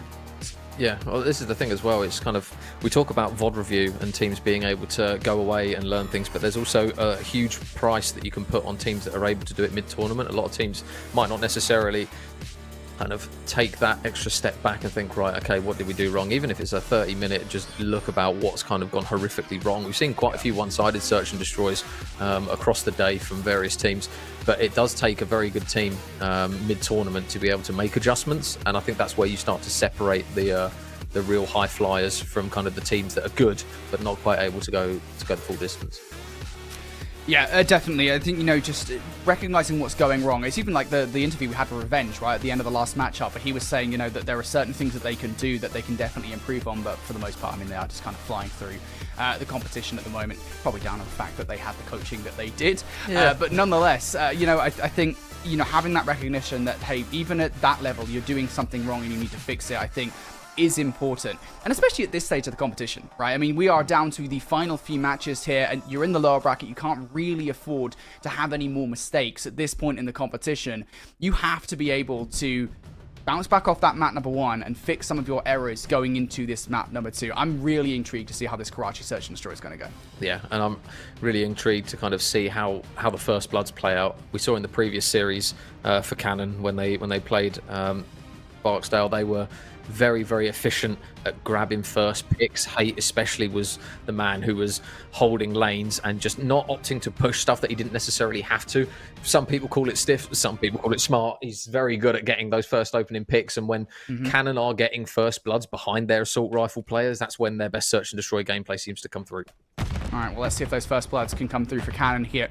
The start of this Search and Destroy. Nades over the top.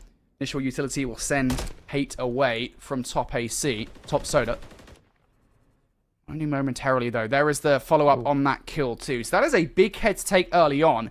And because of the fact that you've made that presence known towards the middle of the map here, they don't actually know this is necessarily a B hit. Yeah, look where Artie is as well, number 6. He's going around the back of all of them. There's 2 players top third. If he takes this slowly, he's going to get both. 1 for Artie, 2 for Artie. There you go. Right in the back of both those players, Masterful and Dysmorphin, both fall down. And now they've got the difficulty because they've got to try and basically have eyes at the back of their head. He's up top, Artie. He's got a lot of information as well. He might potentially have an opportunity to drop onto the head of another one. Slang's head's going to go straight into the beam. Artie for the aces. Another man underneath him tries to play his life as he dips away ever so slightly. But he's going on the hunt for Bossman. He's just going a little bit of ring around the rosy. And he might have some rough timing or some good timing. Sometimes it's hard to tell. Yeah, a Bossman in the situation really has no choice but to push, right? Because, of course, the bomb being down is the primary issue here beyond just the 1 versus 2. He's got to hunt for these players. He's got to get the bomb and either get it down or find the kills. Artie, he's about to get his ace for free. Get yourself a meal deal with that one, buddy. Ace in round number 1 from Artie. And I got to be honest, again, I'm somewhat concerned there as Artie, I think, is talking a lot of smack right now. Somewhat concerned that they left the flank as open as they did. Nobody was watching it whatsoever. And they weren't making proactive moves forward towards the bomb either. They just kind of like felt stuck in place. Maybe we're looking for that second frag. Yeah, that's the thing. If you're playing kind of top 2 and top third, you've got to try and at least keep an eye on the pinch because somebody is probably going to go B and push through scrapyard. Even if they just shoulder peek it from time to time, or just have a sixth sense to think, right, okay, we've not seen all 4 players. Somebody's probably going to pinch, and unfortunately for the boys of Hill, that doesn't come through. They don't check it, and Artie just makes them pay for it. All right. Well, good start from Cannon. More accurately, better start from Artie, who gets the flank of his life off. An ace in round number 1.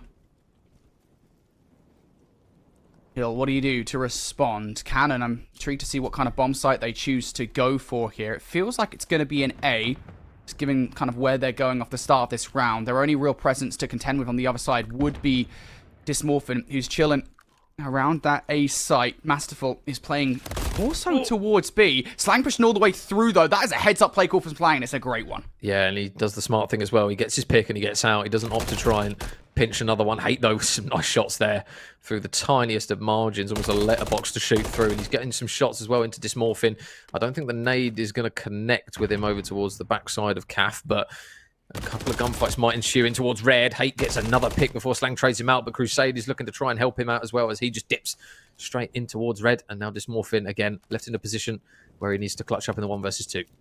He's chasing smoke right now. I mean, you can see, right, he's kind of proactively chasing for where the players were, but Crusade and Koki have already moved away from the site, and they perfectly read as well. Oh my god, what shots from Dysmorphin to beam Koki out of position. Now we go down to the 1 versus 1. Crusade adjusting his position accordingly here. So I think he's going to try and play for top third control. Yeah, Crusade's going to... Oh no, I think he's dropped down into mid, actually. This might actually benefit him, to be honest. He might end up... He's literally directly above him. I think we might end up in a situation where he lands right on top of his head. No, Crusade's actually going to back out in towards mid. I don't know whether he's planted the bomb for himself. Oh, he's not seen him up top bridge either as well. This timing is horrendous. 10 seconds. Oh my goodness, they are literally going ring around the rosy, and unfortunately, it just doesn't go in Hill's favour. Cannon get the round win, and I think we're just seeing every round there's smack talk going across. Looking at the camera as well. I would be looking at the camera like that. To be fair, that reaction is literally our reaction to what's just gone on there with COD timing, because that was criminal. You know, there were moments, I just went for a roller coaster of emotions, right, where I'm like, oh, maybe he's using, because there's like a cheese spot, right, where you can shoot through the wall from the middle of the map towards the bomb. I was like, maybe he's using that. Maybe he saw that one on Reddit, he's picked it off, and he's going to bring it out here. Maybe he's fighting for top third control. Maybe he's fighting for, I don't know, AC control. He's going to go top. I don't know. I was like, I had kind of various visions as to how that 1 versus 1 was going to play out. I still can't comprehend what we just saw, mate. It's just one of those rounds where you're like, right, okay, it's in the past. We'll pretend that one didn't happen. But regardless, Cannon find themselves 2 rounds up to the good, so they won't complain too much. But the early signs are that they are looking pretty pucker when it comes to the 1 versus 2s. And even if they do drop that initial gunfight, they are able to just make the trade. And those clutch situations, when they add up, Brody, they usually see you across a map at the moment. So Cannon just going to probably keep it as business as usual, I assume. A crucial difference in this round, though, from both sides, right? First and foremost, for Cannon, you don't lose hate at the start of this one. Secondarily, you can see that adjustment being made from Hill as well. Masterful is keeping an eagle eye on the flank. RT tries it once more. He's like, yeah, I'm not doing it again. These guys, they've at least changed their strategy somewhat. Yep. Next thing for Hill, you've got 40 seconds or so on the clock. Get that bomb down. Yeah, I mean, they've crossed over towards Bridge, so it's just a case of keeping Bossman alive. But I don't know if they've... I don't know if RT spotted him. I think he's trying to jump up on the ledge, but his teammate Slang has actually done a really good job of keeping him alive, so he's going to manage to dip out into Coop. And now we end up with a situation, Brody, where we've got 40 seconds and still 4v4. Yeah, RT has to be the playmaker in this situation. He's the one pushed furthest forward here. What can he get done? Shots out towards Slang. Clock tower control, not gone your way. You've got a player contender right next to you as well. There's that challenge. RT gets the long-range shots, but trade is good from Dysmorphin. Masterful also going to find one through the middle of the map. Hate trying to pick up where RT left off. Now everything here for Cannon. Down to where Clock Tower, they pushed out previously. 2 versus 3. Crusade is just going to hop this bomb. Yeah. And there's no way. Because they do check this. They will check this. They will check this. Okay, they do check it. I was kind of convincing myself there for a second. I was going to say, I thought you were doing an absolute colossal job of jinxing that, to be honest. But they managed to just play that smart. I think it really helped the boss man, was just playing his life over towards kind of that building alongside Coop, because it just had them second guessing where the remaining 2 players were going to be, and as a result, it just gave Masterful the opportunity to sit top third and then just take the man off the bomb. So important round on the board for Hill. Much needed one, Brody, to be honest. If it was going 3-0, you're starting to doubt the boys of Hill and potentially where their mental is on this one. But yeah, big kills from Masterful, 3 from that one, and Dysmorphin helping him out as well. Yeah, I will say, Hill, the adjustments there were really good from them, right? I mean, not just early in the early round where they made a few different decisions, but also in the late round as well, where, a post-plant, they just positioned themselves really well. They were adjusting to what Cannon were doing. They saw Hate trying to take the position that RT was in previously and immediately reacted to it. Numbers constantly in their favor in that scenario. So Hill, round on the board now. Great adjustments early on in this search and destroy. Now for Cannon. Where do you go? Off the start of this one. Bomb straight through the middle of the map here. Slang is getting over aggressive, and he's going to shut down one player. Masterful also going to draw a second blood in this round. So all of a sudden, for the Cannon players that are left up here, you are boxed right in between 4 different players. Yeah, Koki, number 8, is watching the pinch, and unfortunately, he doesn't win it. Slang with the SMG. Not really much you can do with an MCW when you've got an SMG just staring you in the face. And unfortunately for Crusade, he's going to get tagged up, and he should get bagged as well. No, a little bit wayward shots there from Slang, but all the info that they need is here. And now he's going on the hunt for Crusade. Got to be careful not to just gift him a free pick here, because although it is a 1 versus 3, you've still got the opportunity. He should bump into Crusade, and he does. So he'll tie it back up. Phenomenal play calls at the start of that round from Hill. I love it. You've got a shooter in Slang who has been decimating the competition all tournament long again. Coming into this match, I think it's like a 1.75 KD or something ridiculous like that. So utilize that, right? Have him just run at the opposition. It's something that hasn't happened so far in the search and destroy. So Cannon didn't exactly expect it. And then, of course, you draw that second kill as well from Masterful. Beautifully played round from Hill. They now tie things up at 2 for 2. You see what the adjustments are now being made here on the defense are from Cannon. Yeah, I mean, we kind of saw the heavy hit in mid from Cannon. Obviously quite a bold play, because if you get pincered in from someone top AC and someone top red, you're really kind of stuck between a rock and a hard place. You've obviously got to either push through barrels or just try and sprint straight to top red and bully whoever's out there. So we'll see if they decide to switch up the opening pace, because it does feel as though they're gifting Hill quite a few picks across the map now in the later stages. Slang is obviously being a big thorn in their side at the moment, so they're going to have to try and keep him a little bit more quiet, as they managed to do in the opening map. But Hill at the moment, they're going to be pretty happy with the way it's ongoing, and it's going to be again another really, really quick hit on the defensive side. Cannon just overextending, potentially giving something that they don't need to, and all of a sudden they're looking to a couple of picks from their relevant teammates to try and tie up the numbers. See, I will say this isn't the worst situation in the world, even though you're in a 2 versus 3, and maybe now it is because Koki goes down. I don't think the bomb is down, right? I think it was Enigma earlier on that was saying it's very difficult in this game to see sometimes that the bomb is down. So Hate's instincts in this situation is that, hey, these guys have overwhelmed the A site. That's what they're going to do. But their actual objective in this situation is to go and retrieve that bomb, perhaps even get it down over at B. I guess the one positive in this situation, they don't know where you are because you're playing around something that they're not going to expect. Yeah, I assume they're going to probably think that Hate is over towards Bridge. Well, no, never mind. He finds himself in church and says hello to the Lord. So, yeah, big round again. And at the moment, I mean, Hill have just completely adapted the way they're playing, and Canon can't seem to cope with it. I think Canon have got to try and slow something down here a little bit, because again, they have moments where they're able to put themselves in situations that they claw themselves back in the round, but they just give themselves a little bit too much to do, because they just kind of throw away a few first bloods quite aimlessly, like we saw with that overextension over towards the B site. 3 rounds on the bounce now from Hill. Slang through the last 3 is now on 6 in a row. So cruise missile has been accrued. Big calls being made. Canon have to adjust their strategy accordingly, because I think for the first couple of rounds it has been pretty good, but since then it's been all either one-dimensional or easily read from Hill. I just hit A, I think, aggressively, honestly. That's the play call I'd make in this situation, just kind of full hit A. You know you're going to win the gunfights, or at least I think they'll probably think they're going to win the gunfights. They're going mid again. It's straight through the middle of the map again. This was countered last time from a kill. Surely they'll just do it again. Well, it looks as though they've kind of done the double bluff here, and they have managed to get a couple of players in towards mid, but now this is the difficulty for Artie. He's got to try and get somewhere where he's not just going to get picked really easily. Crusade gets a really big first blood over towards the B site, so the B site is actually really clear, but it looks as though Canon just don't seem to have an idea of that. Koki has now cleared it out, but Crusade with the bomb is not in a position where he's able to cross over and kind of help him out. So they've got to be careful that Slang doesn't catch him on the cross from top church. You've still got another man over towards top AC as well, which Hate hasn't spotted either. Yeah. So it might be an opportunity for them to get the pick. Well, wow, that's a really big pick from Hate. I was going to say, I think they're just taking a little bit too long there to register the fact that they had a free bomb plant. Fortunately enough, though, Hate in advance. Oh. Hello! He was weak! How did you not get that kill? Hate living up to his name.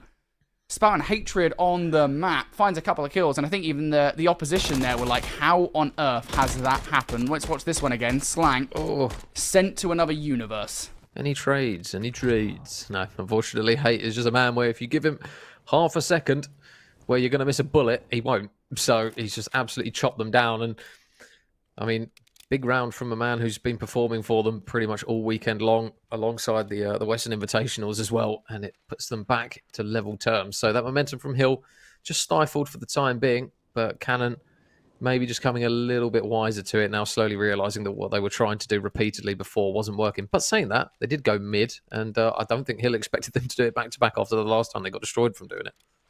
At very least, Canon now have responded, right? I mean, they've kind of put a stop to the aggression from Hill. Canon now, though,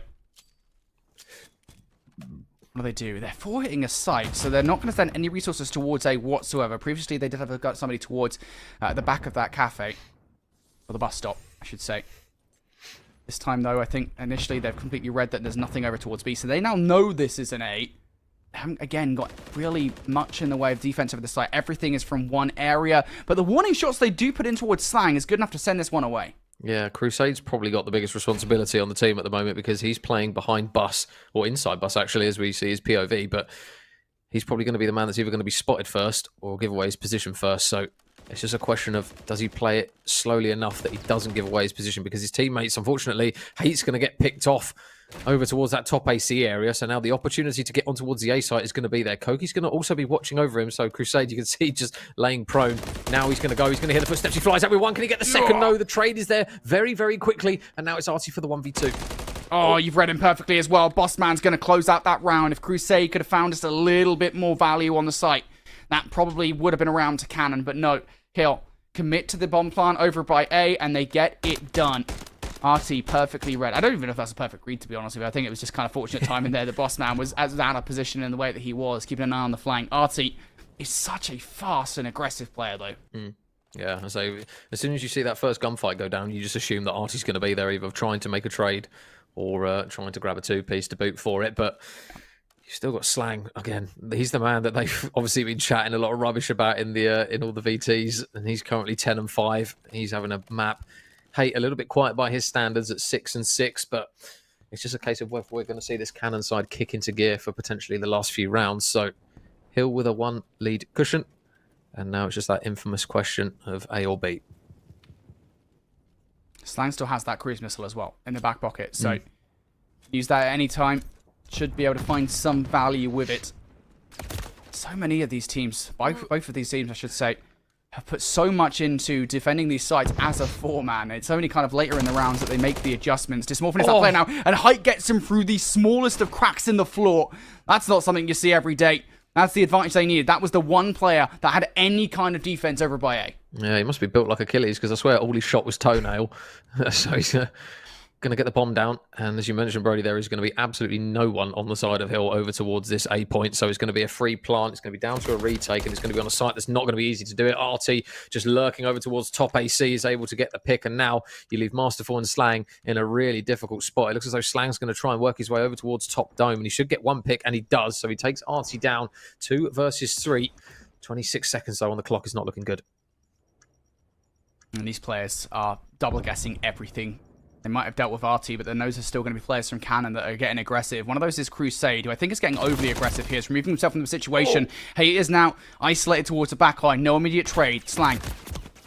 Now a shot from afar. Cruz, not going to get anything there. The defuse does not come through. So, despite the fact they had kind of a 2 versus 2, and Hate does get removed from the situation, they're not able to follow it up with the defuse and the kills. Yeah, I think they kind of set themselves up for a difficult round there when they sent so many players over towards kind of middle and B. They kind of left that A site so completely open for Canon to get all that kind of the difficult part of the map done by getting bombed down and getting out. So not an ideal setup for them.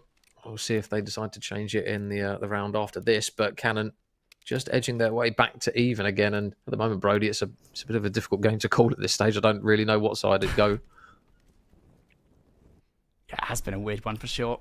I think Canon were pretty content with the start of the Search and Destroy, but when those adaptations have come through from Hill, right, things have changed quite significantly. At the very least, Canon have found a way to fire back over the last few rounds. Again, mentioned at the start of the last round, there is still a streak in play here. Slang might well use it in this round to get full control of a site, or might just keep it in the back pocket for a potential clutch scenario here. Here we go, Slang has to try and find this first blood, not going to get it done. So that crew's now out of the round, and you've got a man advantage if you're a Canon. Yes, really, really aggressive push there, especially when you're running an MCW, going straight into bottom church. You're asking for someone to at least be holding the cross. Big pick, though, from Masterful. That's actually a huge one just to try and tie it up, but they find themselves in a position where they're kind of trapped over towards this coop side of the map, and this is though Dysmorphin's going to maybe occasionally just check the flank. Nice position, though, from RT. We'll get one. Good trade, though, from Masterful. Much needed one. But the info of the player crossing is going to be there for Hate. So now it's going to be a 2 versus 2. The bomb has got over towards Bridge. But now it's just a case of trying to get it planted, and Hate's putting bullets in. Is he going to get shot in the side, though, for his troubles? Yes, he is. And now it leaves Masterful as... oh, no, Hate got the kill. Sorry, I completely missed that. Yeah. I thought for a second he was just dead to rights, but somehow manages to completely spin on him in towards top church and just absolutely secures the round. What was that, Dysmorphin that was in the play? Yeah, so what Dysmorphin did in that moment, right, was that he looked towards Hate, put some bullets in, and stop shooting, perhaps on maybe the idea that someone else would try to chow him down low, because that's where he was looking. He was looking towards the middle of the map instead of top AC. That micro decision ends up costing him dearly. And then, of course, last remaining player in Masterful has nothing to do. It should be said, nice shots from Hate regardless, though. So now Canon on map point here. And again, I'm going to keep on saying it over and over again. If you're Hill, you have to play around the cruise missile in this round. Because if you end up losing the first couple of buds here, and you find yourself, I mean, if one of those bloods is Slang, you're going to be kicking yourself that it wasn't brought out. Yeah, if I'm Canon, I'm going B. I'm going A, sorry, because at least you've got more opportunity to dip inside buildings. If you're caught at B... That's if they know, though. Yeah, that's a good point. You'd hope, potentially, with the ability they got on the roster, that they probably realise the streak's going to be here, but they are all going B, so they're going to have to try and... It looks as though there's going to be 3 players over towards Coop. The streak's coming down, I think. Yeah, it is. So now, how many can they get? Oh, he's not going to get anything. He's going to hit the top part of that building. They're going to get no value, but they are going to start to push up through Scrapyard. So this first pick's going to be completely unbeknown to them, and Crusade goes down. Yeah, this is actually a lot of pressure towards the backline here. 3 players, one of which is technically speaking in the middle of the map, keeping an eye on that top third position. Is a dangerous position to be in. Now you've traded out, at the very least, if you're a Canon. 3 versus 3. Bossman and Dysmorphin going from the exact same positions. Bossman is going to find both. How on earth has that happened? Koki now left up 1 versus 3. And Bossman just turns for the drop shot onto the third player. Final kill comes through. And yeah, you're laughing about that one, because that's not a round that should have happened like that. Oh, I thought when Hate got the pick in return, I thought it'd be all right. And then Bossman just came through. I think he literally kissed whoever that was. I think it was Koki on the lips as he ran past him and realised, oh, hang on a minute. No, you're not my mate. And then all of a sudden, there was 3 for him on the board. So, bit of a bizarre round in round 10. And all of a sudden, we find ourselves in round 11. We'll have a look to see who's on that defensive side. I would assume that it's Hill, from the way the kills have been going, but we'll have to wait and see. Well, round 11 we go. Streak from Slang was good, but it wasn't good enough for a kill. I mean, I say it was good. It wasn't a good streak. it did send them inside at least, and it does win them around, but still, in the end, it's actually Bossman who closes out that round with that 3K. So round 11. We've seen a lot of different looks from these two rosters. What does it look like this time around? It's a 2-2 split from Hill on the defense here. Cannon back towards the mid push, but also a little bit of pressure here towards the A side, and Bossman is going to draw that first blood. That's the bomb carrier that was the tip of the spear. That was such an aggressive push. Artie, though, big pick. Can he get out? It's the main thing. Yes, he can. Dolphin dives away. That's a huge kill there from him. If he doesn't get that round's looking a little bit chalked. Crusade and Hate in towards the top side of red. This next pick, though, is going to be the doom and gloom, potentially, if they don't manage to get it over towards A. That bomb is down in towards the bottom side of red, over by reception. Keep an eye on Masterful, though. He's all the way out the backside of Ali, and I think he's going to actually get a pick there on Tarati. Number 2, and he is. That's a really big pick there on the man who was trying to make the pinch, and the patience just pays off. Bomb retrieved. Oh, no, Bossman's getting away. There's no way that's happened. You've now got a free route towards B if you want to take it. Hate, though. Oh, Hate, sorry. Looking for the kill. Oh, he finds it. No way. First frost from Dysmorphin. He's not going to win the fight. And now surely you know the read should be there from Hate. The call should be made. 25 seconds to the clock here. You have to go and get this bomb down towards B. That is the play call. No hesitation here. Get this thing down and get yourselves in the post-plant setup. It's depending on where Masterful goes. If he goes up top, he should potentially be able to get at least some information. Hate's actually going to play this through Church. And he might get some good timing onto Bossman, or I think Hate spots him, so now he's going to look to try and get a little bit of help from his teammate. He's opting to stun out the door, which is going to slow it down. The timer now down to 30 seconds. The next pick is the big one. Can Hate manage to get it in through top Church? He's got a little bit of help on his side here as Bossman. Shots a little bit windy, though, from both respective players, but still Hate is still isolated up top. Yeah, the fact that he gets away there is everything for Hate. Hill still on the hunt for that kill. Crusade now playing for information as well. He's trying to play his life. Hate's now down for the count. Crusade just has to try and play hide and seek champion. He's done exactly that. There's now time for the defuse. You have to feel here. Bossman beams Crusade for the final kill of the round. Is this defuse through? Yes, it is. Hill take it in round 11. Oh my goodness. I thought when Hate was going to ring around the rosy with him over towards top dome, I thought that was surely going to be the round done. And then the kill in midair, literally to fly at him with the sub and take him out, all of a sudden, it just left Crusade all on his ones on the site. I think the damage there from Hate is actually accurate, almost 3k there from him. But what a map there from the boys of Hill AFB. And unfortunately for Cannon, they could easily just be 2-0 up in the series as they are now 1-1. I don't even know how you dissect a search and destroy like that. There are so many moments where things could have looked totally different. It could have been a more dominant search and destroy for Hill. It could have been a victory for Cannon, right? But still, I mean, that was just phenomenally weird. I mean, that 3k right at the end there from Bossman obviously keeps Hill in the conversation. And then this final round, right? I mean, you got to imagine all Hate has to do in that situation, all Crusade have to do in that situation is just play their lives. Yeah. And they're not able to do it. And it should be said, they tried. I mean, Hate tried to walk away from Castle. I think maybe peeked out. The play call was there. I don't know. There's a lot to dissect in that final round, but it will result Hill grabbing that round 11, grabbing the game number 2 victory, and walking away here, tying the series up at 1-1. Next up, it's going to be a swing game. We're going to Control. First off, though, go to a break. After this one, going to that Control. We'll see you there.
The Salute to Service Showdown presented by the USL and the NFL. Active duty military across the world coming together.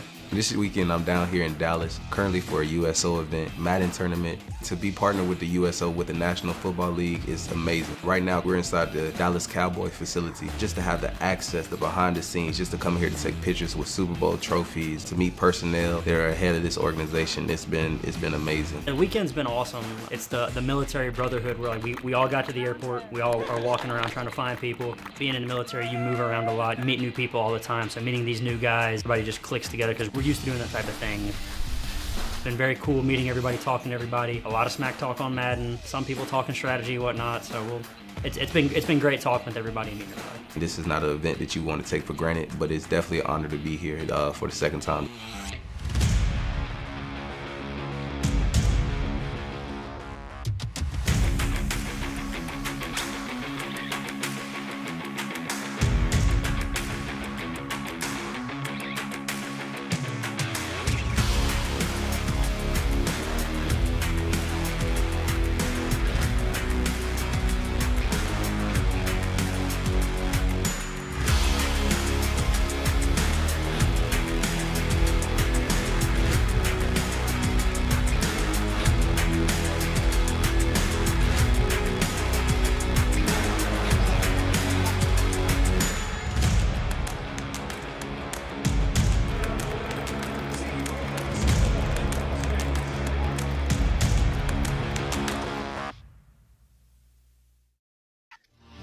Welcome back, folks, here to the CONUS Championships. We're now 1-1 in the series between Canon and Hill after an exhilarating round 11 search and destroy. We don't really know what comes next. Both of these maps, really, in this series so far, Major, have been incredibly close. Yeah, I mean, 250, 246 and 6-5. I don't think you can really ask for much more when it comes to close matches between these guys. Obviously, going into an invasion control, again, we're very used to seeing 3-2s, and the way these guys are kind of matching up in terms of just ability, slaying ability, kind of the composure that we've seen from both respective teams.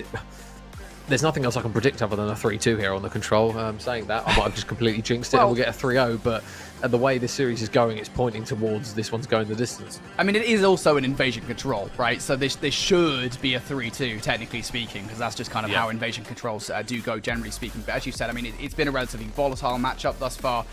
You know, both of these teams have been fighting neck and neck, back and forth. And both of the maps, I mean, arguably shouldn't have been as close as they were. You know, certainly we go back towards that Vista hardpoint, and it was, what, like an 80-90 point advantage that Canon had before almost chuckling it to Hill.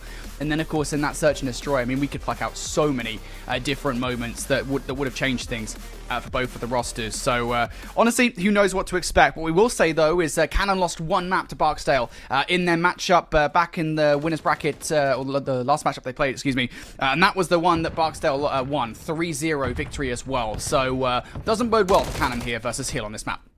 Yeah, well, we'll see how they go. So it was a high-rise control when they played Barksdale, so different map. We might see a different outcome, who knows? But Crusade looking to try and continue his strong form so far in today's action, and obviously the consistency of Hate and those boys, they can obviously lean towards that to at least get them through some of these moments here. It looks as though there's not really an allocated push to A nor B at the moment, Brody. It's kind of a case of playing for gunfights, playing for picks, and then maybe pivoting off of a few wins. I will say, it does feel like it should be an A coming out of Hill here. They've won a couple of gunfights now, but they don't want to commit to it just yet. They're trying to win some more. Perhaps try and take some damage off the lives, and they're doing it as well. Right now, you're seeing Bossman and Slang win the fights. Now, the form of those two players is going to be down for the count. Surely, Slang is dead to rights here. Oh, my goodness me. I saw a flash of a turn on there from Slang, but it does not go all the way through. RT removes him from the situation. The good news is, even if you don't get anything over towards A, though, you've created space for this B push. Yeah, and you've got Dysmorphin just lurking over towards top blue as well. So if Crusade crosses, you're surely going to get shot in the back, and there's a lot of control there now. Those red arrows over towards the B point. Saying that, though, Hate's going to just play a very slow pinch around the back, and he's just going to stop a little bit of progress.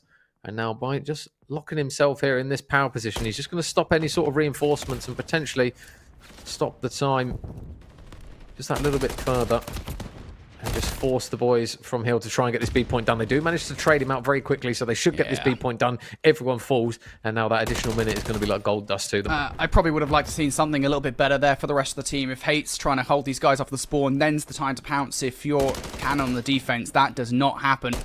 And now Hill starting to get the kills as well to make the move forward. Bossman and Masterful going to combine for 3 now. An opportunity to jump on the point here. Cannon trying to get away from their spawn. Dysmorphin, if you can find any value here whatsoever, this is disastrous here for Cannon. He already picks up 1, but now here we go. Cannon on the defense. What can they get done? RT for the challenge. Trade's looking pretty good though. Hate will take the player down before that first hit goes through. And he gets the second as well. Yeah, probably get some extra bullets in there. Yeah, I was going to say, he's up against Slang though, who's just going to go ring around the rosy with him. They're going to spot Slang pinching around the back. No, they're not. So Slang somehow manages to slip through the net, and Bossman holds him on the cross. So Slang stops the clock. Progression coming through really slowly. And now look where those Cannon players are spawning over towards the backside of Blue. It's going to be so difficult to try and traverse over towards the point. I think they actually managed to take Slang off the point. He just overchows something that he not necessarily should have. And it will be an opportunity for Cannon to try and get back over towards the point. Masterful is still just trying to lay prone. He's getting absolutely leathered through the couches though. But again, Bossman's done a really good job of keeping him alive, holding the cross. It will be Hate finally in there, but the damage is done and he'll take the round. Yeah, that's not good. That is not good for Cannon whatsoever. And you said, look, you know, it is a different battleground ultimately. I don't think it really particularly matters. We're seeing some of those kind of same errors from high-rise control, you know, where you kind of usual suspects as you were, right? You know, RT, Crusade, even Hate were shut down and they weren't really able to do anything. Here, at the start of this round, they're just not effective whatsoever. Kill overwhelm them. And we're going to give a special shout out to Bossman while the stats are still accurate. 13 and 5. The amount of pressure this guy was applying to the map for Hill is crazy, and Cannon could do nothing about it. Yeah. So we've been talking about Slang pretty much the whole day and what he brings to the team, but if you've got the likes of Dysmorphin and Bossman alongside Masterful able to just put up some consistent numbers between all of them, which it looks as though they're able to do, you can just see the damage that it does. 8 now combined between the 4 of them. Bossman 1 off streaks. So keep an eye on his next potential kill or potential death, because it might be a really big opportunity. Masterful is just going to get tagged up with the stun. Slang, though, going on that pinch. Hate's going to try and watch him. Bossman's still alive, and there's the 6th. There's the 7th as well for Bossman, who's going to look to try and get the 8th. Not quite able to, but this B-point progression now going to slowly start coming through for Cannon. Crusade on it, just the 1, and now with 26 plays 24, again, might be an opportunity for a lot of time. All the streaks in already, never mind. Oh, it doesn't actually hit anything. It hits the top of the building. That's so unfortunate for Bossman. And what could have been a solid position, a solid stop of this B capture. Now you've got to get your hands in the dirt and do it yourselves. And fortunately, Masterful not going to get anything done. You're winning the vast majority of gunfights, but Bossman towards the point actually is going to do exactly that. It was just a sliver away from the capture coming through. Bossman will double up. Now Koki trying to get back towards the point to finish things off here. Slang challenging through the top. Slang for a double. And they are fighting desperately to try and get this capture through, but Hill just won't let it happen. Wow, big kills there.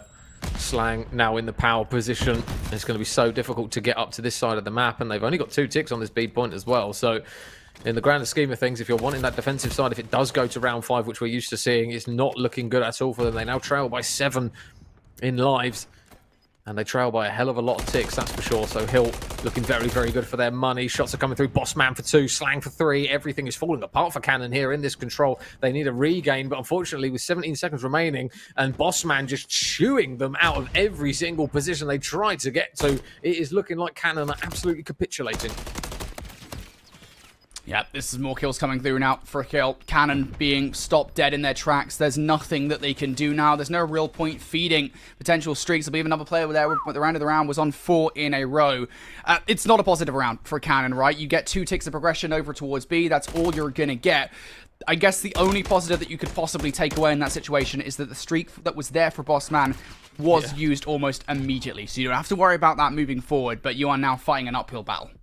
Yeah, so you're kind of clutching at straws, but you've got to take every positive as you get it. And yeah, Hate is really struggling at the moment at 9 and 14. So they're going to need to try and bring him into the game. But I think they've just got to try and keep Bossman quiet. I say he's had an absolutely incredible start here. And he's got 2 rounds on the board almost single-handedly for his boys just from the raw amount of kills that he's getting. He's 23 and 8, by the way. A man who's not necessarily had the biggest star-like performances.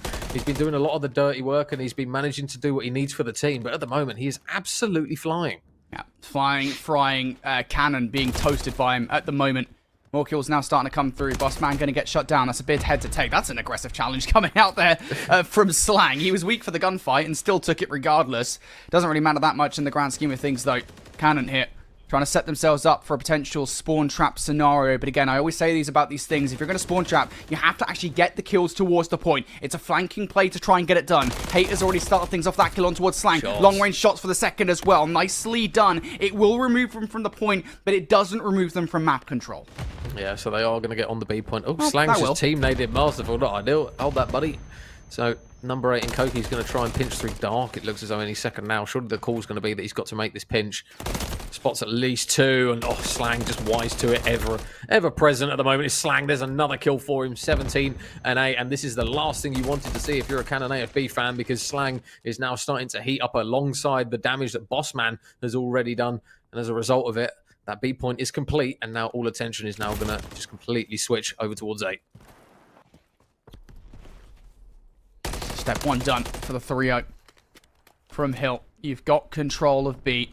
Now just looking to overwhelm once again. You've already got the start of a life advantage. If Bossman can slay out inside rugs, it'll be game over. Around the front, Slang already winning the first fight as well. Bossman is going to go down, so that's going to make this one-dimensional here for Keel on this offensive effort. Already a player towards the point. Koki looking for the 1 versus 1. Gets outgunned by Masterful towards the point. It's Morphin also finding another kill here. If you're Kate, you have to get some damage, and he does for a couple of kills. Crusade also going to get number 3. There was a Warrison moment, but that Warrison moment will pass. God, I'll tell you what, they can breathe a sigh of relief on that one for a second. If Bossman, I think it was Bossman, doesn't overchal on the A point, that's looking a little bit worrying, because they've got to try and traverse over towards the A point down street, and those ARs just cut you down time after time after time. So Slang with a pick onto Koki, just going to open it up ever so slightly.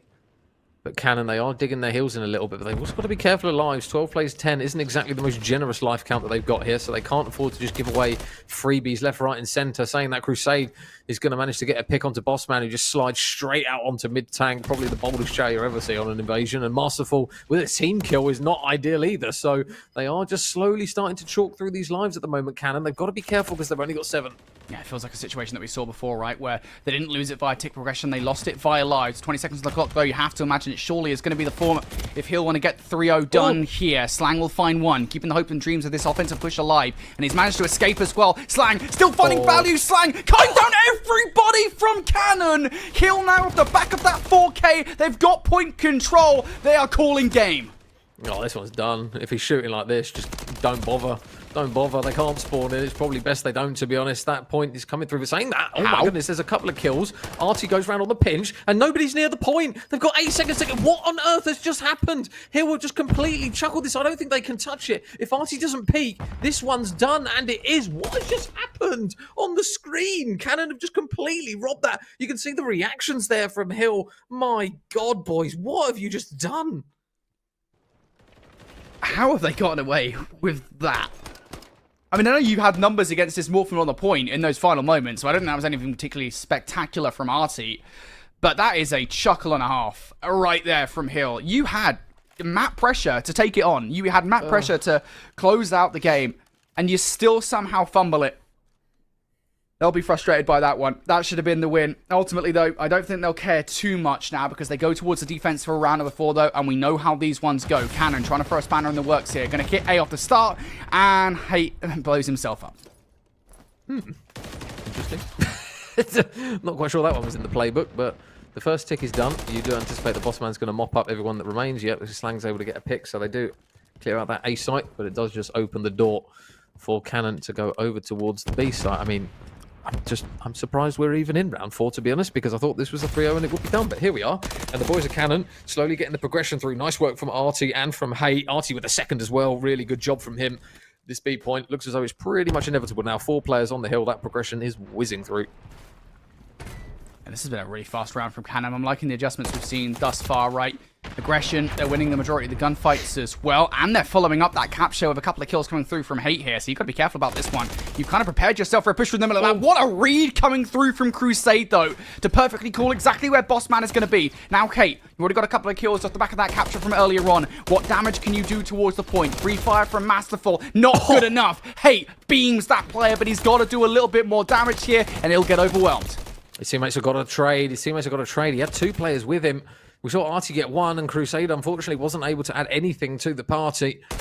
Now Koki with some information should grab 1 on the cross. There's 1 pick for him, looking for more. Another person in towards Rugs, and whoa, thought Masterful was going to potentially just stop himself short of that kill, but he does get it over the line.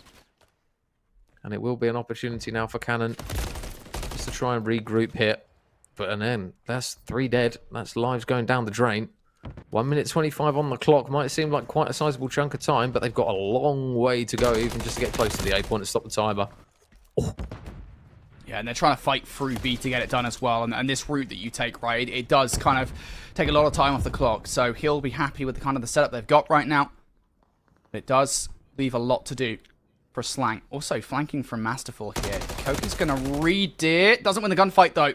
And this will divert the attention already to a pretty lengthy flank. Again, they started this one with 1 minute 25 on the clock. So you've burned 30 seconds by stopping this one. Crusade now trying to play his life as well. Will finally go down. But in doing so, 1 player has slipped the net. This Morphin is going to stop the clock, and he's finding value towards a point. Yeah, really good work there from him. Hate was going to be the man that makes the play. And unfortunately, nothing came of it. Nice work, though, from Artie just to mop up those players around mid. He knows that there's another one in by mid-tank, and Hate's going to get the comp. So there he is. Pick comes through. It was actually Artie that got the kill in the end. Hate looking for another one in towards mid. Bossman goes down, and the man who started off really hot has just slowed down a little bit, and CONUS, as a result of it, are just finding opportunities to progress up the map. And now the next kills are going to be big. Number 2, Masterful. Can he get any? Crusade gets a huge 2-piece. That's massive. And now they've stopped the clock again, but they've only got 7 lives, and it's only going to be 1 man on the time. Yeah, you need Artie to find some value there. Now Koki towards a point will double up, but you still got to get another couple of kills here. Second tick about to be through. He gets tagged up by the Semtech. Slang will finish that gunfight off. 15 seconds now. You've done enough to stop the clock. Now you need more heroics out of Hate, and he's going to get caught on the cross. Doesn't even get a chance to touch the point. 7 seconds now. Somebody from CONUS, you've got to go. You've got to go now. Crusade will find one. Artie not going to make the cross through no man's land, and he'll take control of this map and the series with a dominant invasion control. Oh, there you go. I'll tell you what. That offensive round proved absolutely massive there for Hill. That was the game changer. We said it before the map, Brody. We normally see it round 5. As soon as you potentially drop a defensive hold on Invasion, you are just opening yourself up to dropping the map. And that's exactly what, unfortunately, has happened for CONUS. Some big performances there. Slang, I think his is the only accurate one at the moment. 7.5k damage, 38 and 16. He is, proving why he is the man that they are talking about in all of their VTs, because he was an absolute force, especially towards the latter portion. Yeah, I want to give a shout out to Bossman, though, because even though, of course, his stats aren't accurate there towards the end, the stat that is, he's got 30 non-traded kills. And for those of you guys who don't know what that means, basically it means that he's getting a kill and he's not being traded, right? He's not being killed back immediately afterwards, right? And you can see that through the first couple of rounds. I think we were talking about him being on, I want to say, like 24 or 25 kills at the end of round number 2. We could see it in his kind of POV. So he must have hit 40 as well, like around that point. To get 30 NTKs, he must be around that point, and he was a big reason why they were able to win that offense as early as they did. So Invasion Control, big victory there for Hill. They win the swing game in the series. Now we move forward to a couple of maps that should theoretically be positive here for CONUS, because it's both 6-star Hardpoint and 6-star Search and Destroy. We saw both of these from CONUS versus Barksdale.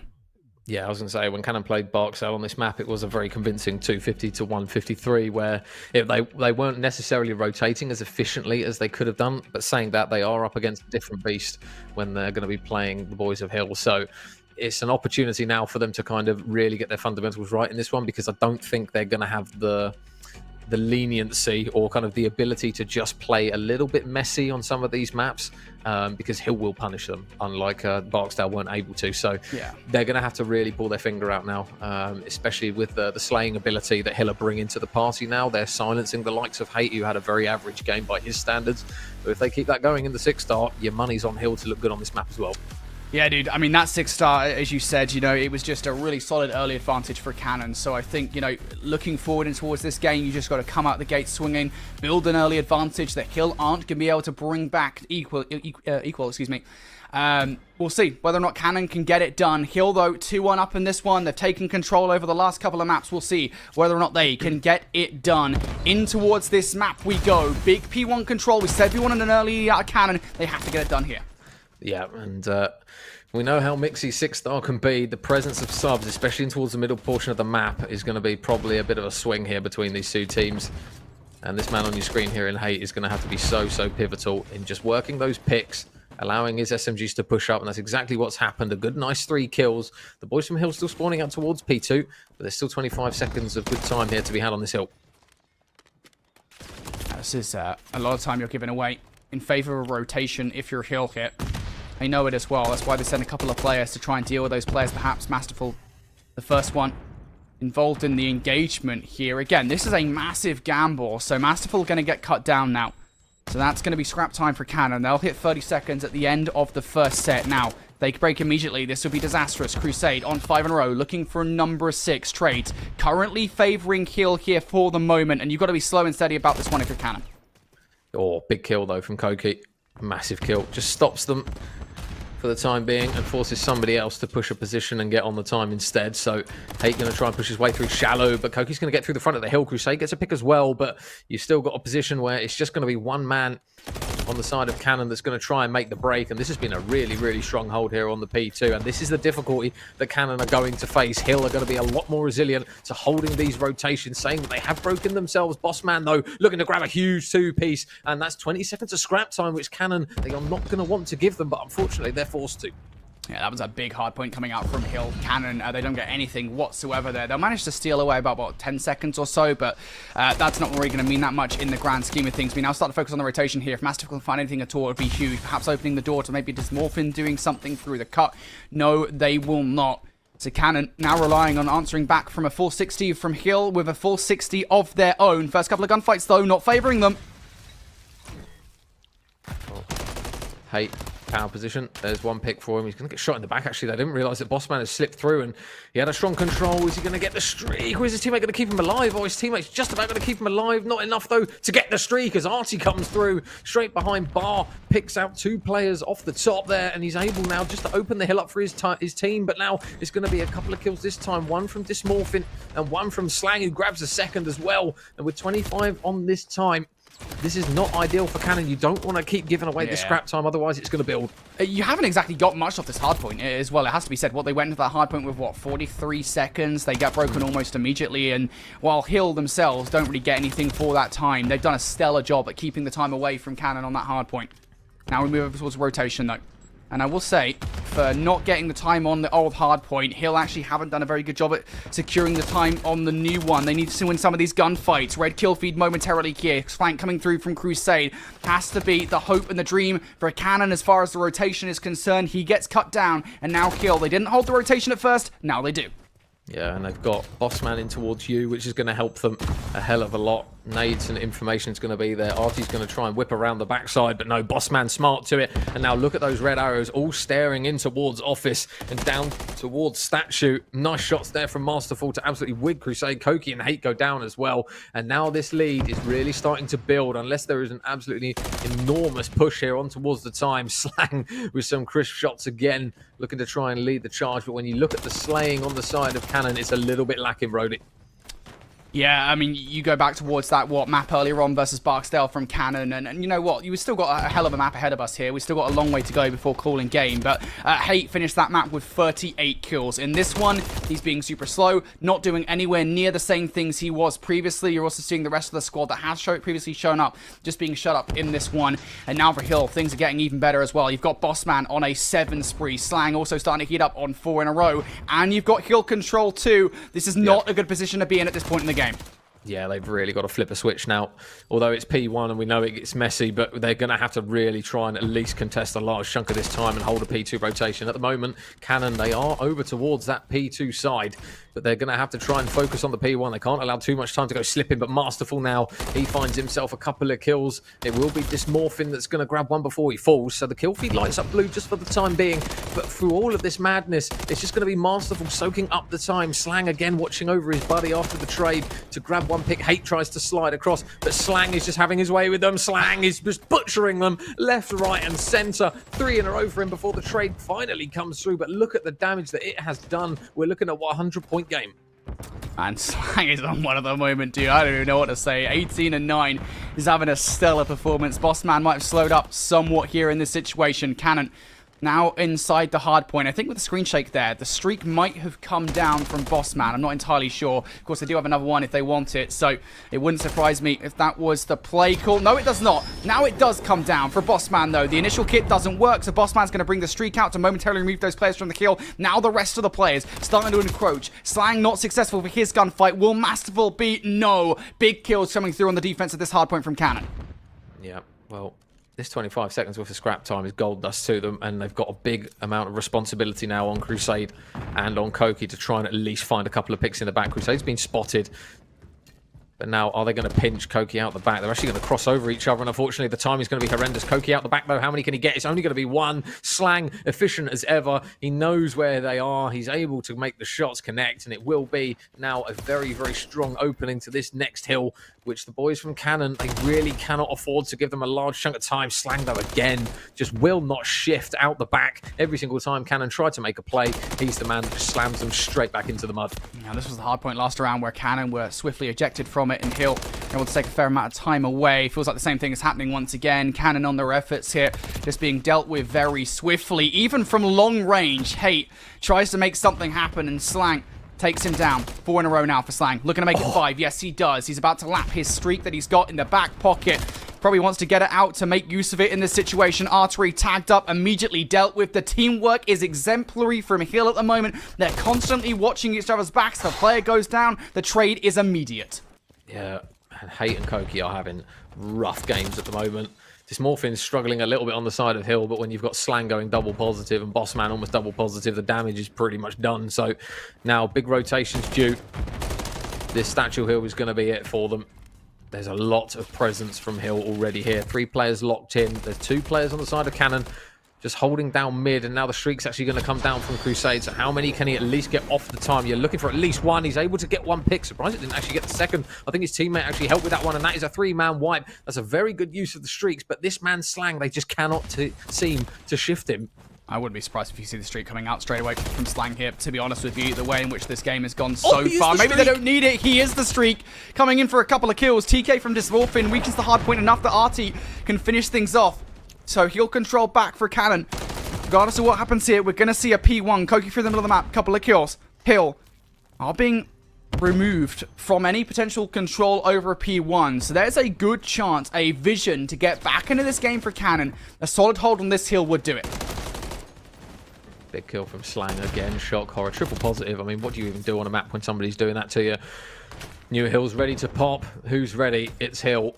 Cannon now have got to do it on P1, and it is not going to be easy. The gunfights. Slang, can he come on top on that one? No, he can't. Hate able to grab one, not able to grab the second though, but keep an eye on Artie through the pinch. Needs to at least take the man off the time. There's one. There's the second on towards DJ, and it's going to be a big 2-piece there from Artie. The trophy's actually going to be the thing that takes him down, and if you're going to put anything on how this game has gone for Cannon, that literally just sums it up. Yeah, Masterful there, unfortunately, did not react to his team. Maybe just a miscommunication there. The fact that Artie's able to get that second is a bit of an egregious chow. It's one that works out, though, from Artie. Cannon now in control. Hate and RT going to combine for 3. Bossman, the only one with anything to say. Masterful does trade on back, but ultimately it is Cannon that win those fights. This is a great position for Cannon to be in. You get these last 16 seconds. You're starting to close the gap versus Hill, and Hill have no control over P2 whatsoever. If I'm Slang, I start thinking about using that streak and getting your teammates in towards this hard point.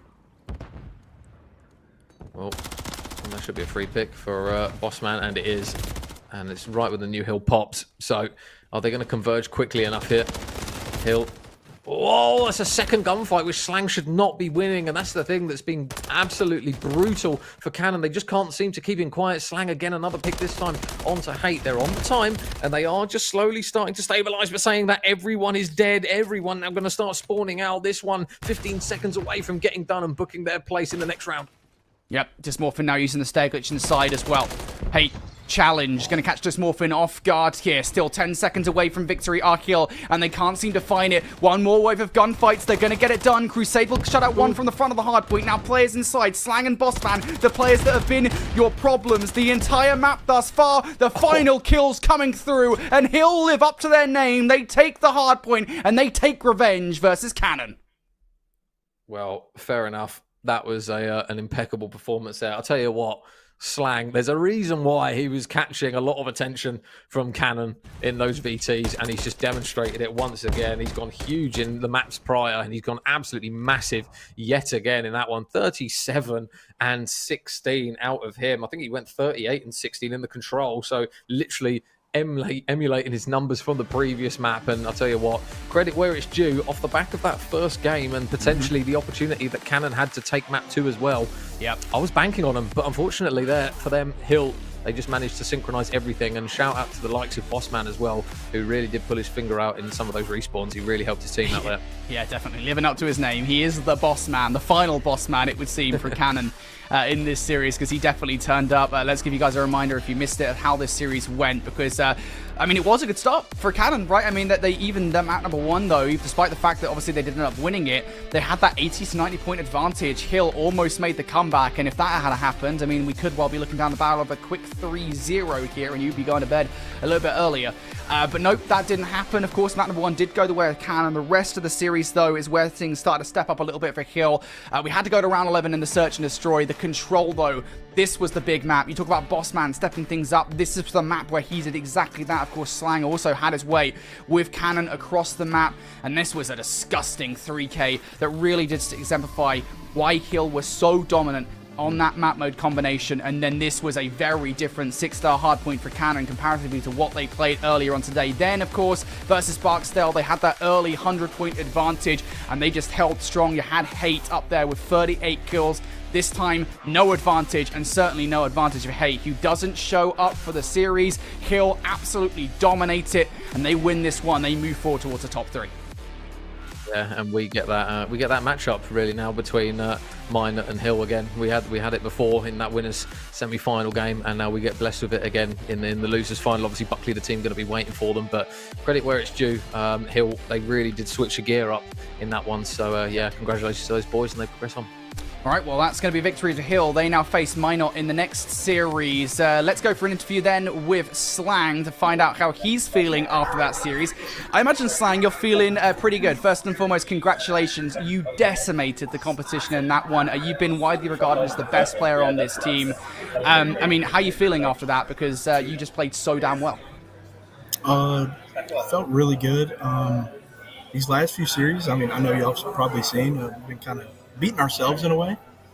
Been kind of trolling some easy map wins, you know, and we finally sat down and talked about it, and we're like, I mean, it's Hate. He loves to talk a lot of trash. And Bossman, honestly, Bossman's MVP for the series. He stepped up. He stepped up big time and helped me in this lane department, so it was amazing. Yeah, we did notice that Bossman managed to put up some big numbers. Was there anything in particular in his game that managed to change that, or do you think it was just a case of everything just clicked?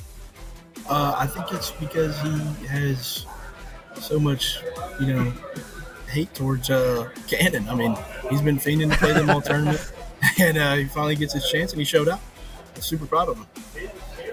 Obviously, you guys now have got the rematch against Minor. Obviously, last one went game 5. How are you guys feeling going into that one? Have you got your tactics adjusted and you're pretty much ready to go?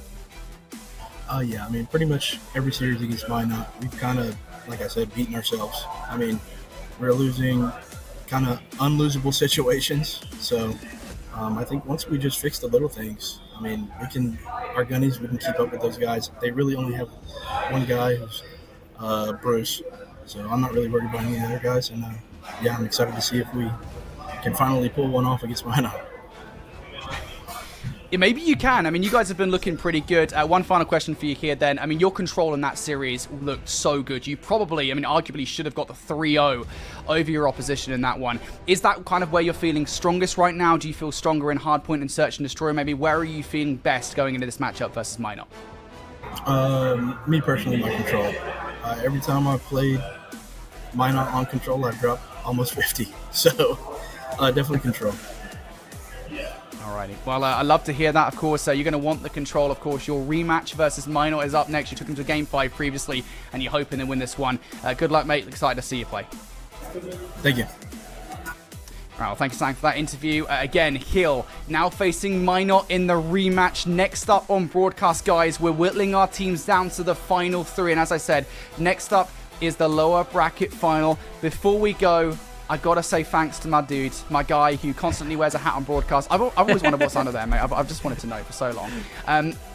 Thank you, it's mate. the winner really of the tournament, mate. I can't reveal it. It is, honestly, I feel like it's like the Golden Isle for Indiana Jones or something. It's what everybody wants. But yeah, you've done awesome, mate. Appreciate you being here. No, thank you very much, mate. It's been an absolute pleasure. I say the talent across the pond is literally there every single tournament that we ever cover. So yeah, big shout out to the guys for having us on, and it's been an absolute pleasure to cast with both you and Andy as well. I know that's not true, but that's okay. I appreciate you saying it, anyway, mate. Yeah, it's been wonderful having you. We are going to get Enigma in for the final couple of series of the day. As I said, next up is the lower bracket final, the rematch. Last time was a Game 5. Will this one be between Minot and Hill?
We're with Liam after his 4th military move.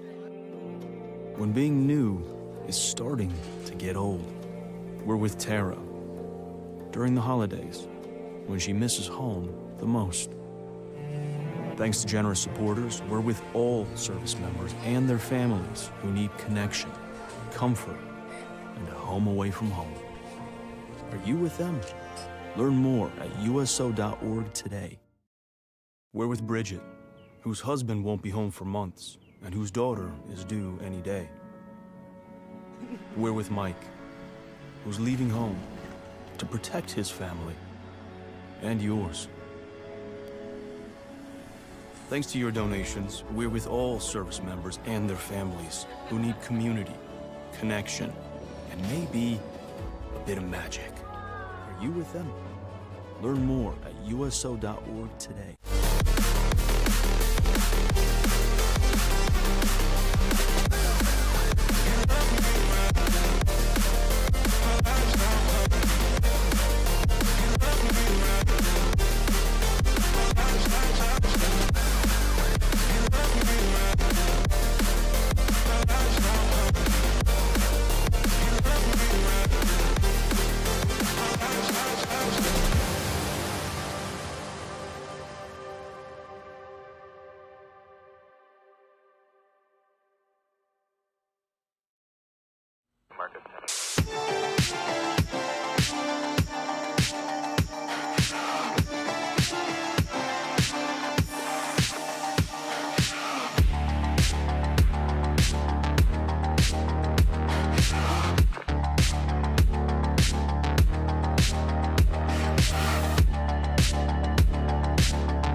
Welcome back one and all here to the CONUS Championships. We've rotated casters once again. We've got Enigma now to join us for the final couple of matches of the tournament. Just 3 teams remain in the fight for the title of CONUS Champions.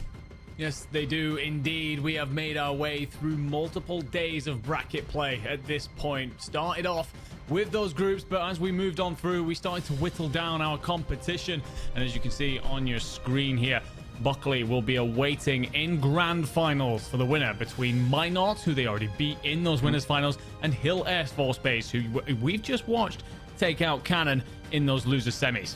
Yeah, it's going to be a difficult task regardless of which teams make it to the grand finals. I mean, it has to be reinstated, right? Buckley decimated Minot in that upper bracket final. It wasn't even slightly close in any of the maps. So I think for Minot here, you're going to have to kind of overhaul your game plan entirely going into that prospective rematch. For Hill, you now have a point to prove versus this Minot roster. You're looking to try and take these guys down. And last time around, you were not able to do it. We talk about that rematch, right? The first 2 times these guys faced off against one another, it went all the way to a Game 5, Round 11. Those are the kind of series that you and I at Enigma, we absolutely love to cast. Well, also then, you'll be very glad to know that these two actually met in groups where it went to a Game 5, Round 10. So, yes, there is not much to split these two rosters. And while there is currently 2-0 in favor of Minot, I don't think Hill are necessarily out of the conversation here. Yeah, definitely not. Well, let's talk about Hill then. Let's see what they have to say. They're going into a Titanic rematch versus Minot here. Let's look at them. Our first tournament together was the Western Regional. We were pretty successful at Western, so it was a lot of fun to meet all the other guys and see what the Air Force has to offer in terms of competition. It's starting to open up eyes, hey, this is a real thing and it's doing good for the Air Force. So I think a lot of the newer leadership coming in is kind of more acceptable of that. My leadership's been great about it. They're actually all super excited. They're all send us a link to the stream so we can watch it. 2 of my shop chiefs played Call of Duty in their younger days, so they were fully supportive of it. They're like, "Oh, you're a gamer, dude?" I was like, "Yeah, I guess." Then they made sure to call me out at roll call. We have a new player, so we have to figure out what role he's going to play and go over call-outs more, what maps are our strong maps, and what roles we're going to fill. I just try and pick up things that other players use against me, see if I can use that to my advantage. The hardest part is Zig was such a super aggressive sub. He was just sprinting around. I mean, he was doing all right. He was kind of, putting that pressure on 24/7. So now having someone new come in, we just got to kind of find where he's going to fit in respawns. I'm looking forward to playing some of the guys from the Eastern since I haven't at all yet. I'd like to play Minot. Our biggest challenge from what I've heard, if the rumors are true. Cannon probably, only because of height. He just talks a lot. And it's really fun shutting him up. I mean, he shoots straight, but he is not a team player. We'll say that. He's all about stats. Calling him out. And Buckley, because, they're Buckley. They're so good. I want to see if they can do the same on land. I would be shocked if they didn't get first on this one, to be honest. Yeah, they're really good. I don't know how those 4 guys got put at the same base. That's crazy. Yeah, I think there's a conspiracy. There's no way. Luke, your average age is 50. It's time to hang it up. Cannon, you haven't beat us. You're not going to beat us. It's time to put down the controllers. Buckley, time to see if y'all are onliners or not. Hit him with that thing, dude. Minot, Eastern was easy. Welcome to the West. Oh, shit. That goes hard. That goes crazy. That goes hard. This is the hill you die on. That does indeed go hard every time we get to hear it. I mean, we talked about the regional disparity, but last time around, they weren't able to take Minot down. No, they weren't indeed. And as I said, it is currently 2-0 to Minot in the clashes between these two squads. But considering how small the gap it was, I think there's plenty of unfinished business to be settled here. And I love that line out of Asphalt. Does indeed go hard. East was easy, or welcome to the West. I think if you're Minot, that's part of what you're playing for here, regional pride. If you end up with first and second being belonging to those Western teams, East are going to feel a little bit sore about it. Well, Minot have been one of the teams to beat this competition, of course, Eastern champions. They beat Hill last time around. Let's hear what they got to say. I was like, no way I'm going to get off and play video games for a week for team. It took a lot of convincing. He knows too. He's been in the loop with everything. I did not think it was real. I've known Jake for a couple years. He was stationed elsewhere, but I found out he was moving to Minot, so then I hit him up for the base tournament. I met Angel online as well. And then he introduced us to Luke, and then we kind of just all... Nick's the root of the whole team. Yeah. Right. He's the root. Team captain, Yeah, thanks. I think AFG in general is just a great opportunity for airmen to kind of find a a shtick other than their job in the Air Force. When you have these opportunities, you just get away and like remember you're more than the uniform sometimes, which we all need. So it's really cool that they let us do things like this. I actually just moved to Massachusetts. Luckily, my commander over there is super cool, super receptive. He actually really likes Air Force gaming as a whole, the whole concept. It just made it 10 times easier for me to just get that approval, and leadership was all behind me. Really quick though, it's 791, go Dark Horses. I had to flag it real quick. Shout out my leadership. We're a pretty role-based team. Like we kind of all know what we need to be doing individually. Personally, I've just been playing just like 4v4s against all these other guys, but it's just really just hard point. But I could really use some work on S&D, so we'll see. Yeah, I was about to say how it goes. I was about to say you better say S&D. Yeah, I could use the work. We all got something against Barksdale. Yeah. My first introduction to like the whole esports scene and stuff like that was we just got reps in with them so much, and now it's like now I'm actually here and I can face them for something. You know? I feel like Cannon's been chirping a lot. Cannon's got some. They got something coming. They got some smack talkers on them, so just want to make them known that we're still here and we'll probably just put them in the ground. So like I said, Barksdale, I am coming for you guys. I just PCS from Barksdale, so I want to push y'all down bad, all 4 of you. Buckley, I don't know what you do. I don't think you go to work. You guys just play video games all day. Cannon, Artie, you're my son. I'm gonna make it known that you're my son by the end of this tournament. Seymour Johnson, y'all were talking kind of crazy last time, and I feel like I'm gonna just show out on y'all this time. Only the best come north. Well, Minot are one of the teams to be in this competition. They did get swiftly rejected from the upper bracket by Buckley. Now they're fighting for revenge. They are indeed. And the thing is, you've got to make it through this team in front of you right now in Hill Air Force Base. You got to manage to get through it before you can think about revenge. You can't think too far ahead, because going back through the stats of the 2 matchups that these two have had, we're currently split on the hard points, 2 apiece. Search and Destroy is where the difference maker is, with 3 going in favor of Minot out of the 4 that have been played. So it's definitely going to be interesting to see how we end up seeing, if we see the adaptations coming in to make the difference still happen in those searches. Yeah, for sure. Well, Minot, I mean, look, going back towards that first best of 5, it was a Game 5, Round 11 again. We have to reiterate that. And I think unlike maybe a couple of Minot's previous series, where maybe stuff have felt kind of weird in the past, right? We kind of criticized them to a certain extent, and maybe sometimes not playing as a team, maybe sometimes trying to play too much around their star players, which most of the time is not a bad strategy, but sometimes it can land you in trouble. I think this time around, it was actually something where, Minot in the last series, they were just playing really well together. They just got outclassed at certain moments by Hill, and in the end, it was a round 11 victory for them. So I think we're very close here to getting to the game in a moment. Looking forward to seeing what the best of 5 map set looks like. Here it is then. Looking for kind of reprises, right, from the first best of 5 here, just kind of glancing over. First one that immediately jumps out to me is an Invasion Search and Destroy from map number 2. I think both of the Search and Destroys are actually the same. Yeah, exactly. And Invasion Search and Destroy is another one that's actually split between both teams. In the groups, Minot took it 6-4. In the winners round 2 matchup, it went to Hill 6-1. Largely, that 6-1 is decided by slang. Quite frankly, the guy was disgusting, picked up a 1v4 with bomb down. Yes, you heard that correctly. So it's very much so anyone's game at this point. And then Rio Hardpoint's going to be new between these two teams, actually. So as we said, the Search and Destroyers are the bigger thing. I think moving forward in towards this best of 5. The Real Hardpoint, though, is going to be new. Let's see whether that changes things here. Hill coming hot off the victory in their last series. They're definitely going to be feeling themselves in this one, and they want to win the first wave of gunfights. Nick Strox, though, he has one of those power players on the other side you've got to contend with. Finds a couple of kills, and is now starting to cause some issues.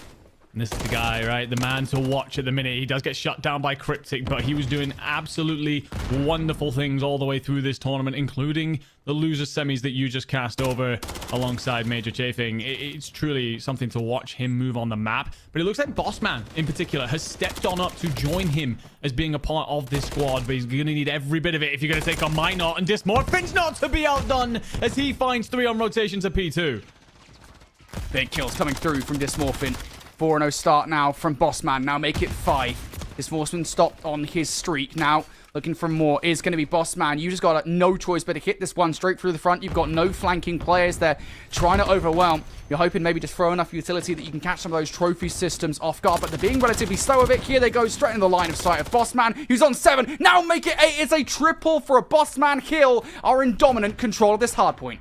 I mean, I just did not see this coming. The previous hard points between these two teams have mostly been settled by less than 20 points. And currently we stand at a over 60-point gap, nearly 70. Likely will be before we start to head over towards P3. Nixrox will finally look to push some scrap time, and it will amount for pretty much naught. That rotation's got to come on in. It's not necessarily been Minot's strong point throughout these, and Slang's trying to make sure it continues that way. Yeah, just trying to distract these players right now. It's turning the attention somewhat away, right? You pull two players towards that point. It's enabled Bossman to get through, but he does get a little bit overzealous there in the play. Nixterox, he's so cracked out of his mind, he's going to shoot his own teammate in that scenario. Fortunately enough, does not have anybody to deal with just yet from the opposition. They will come in time, though. Bossman going to be the first to try and approach and siege this hard point. Gets overwhelmed there by Shay with the slide channel to take him down. Minot, I mean, they're doing well right now. Kill are being slow with this.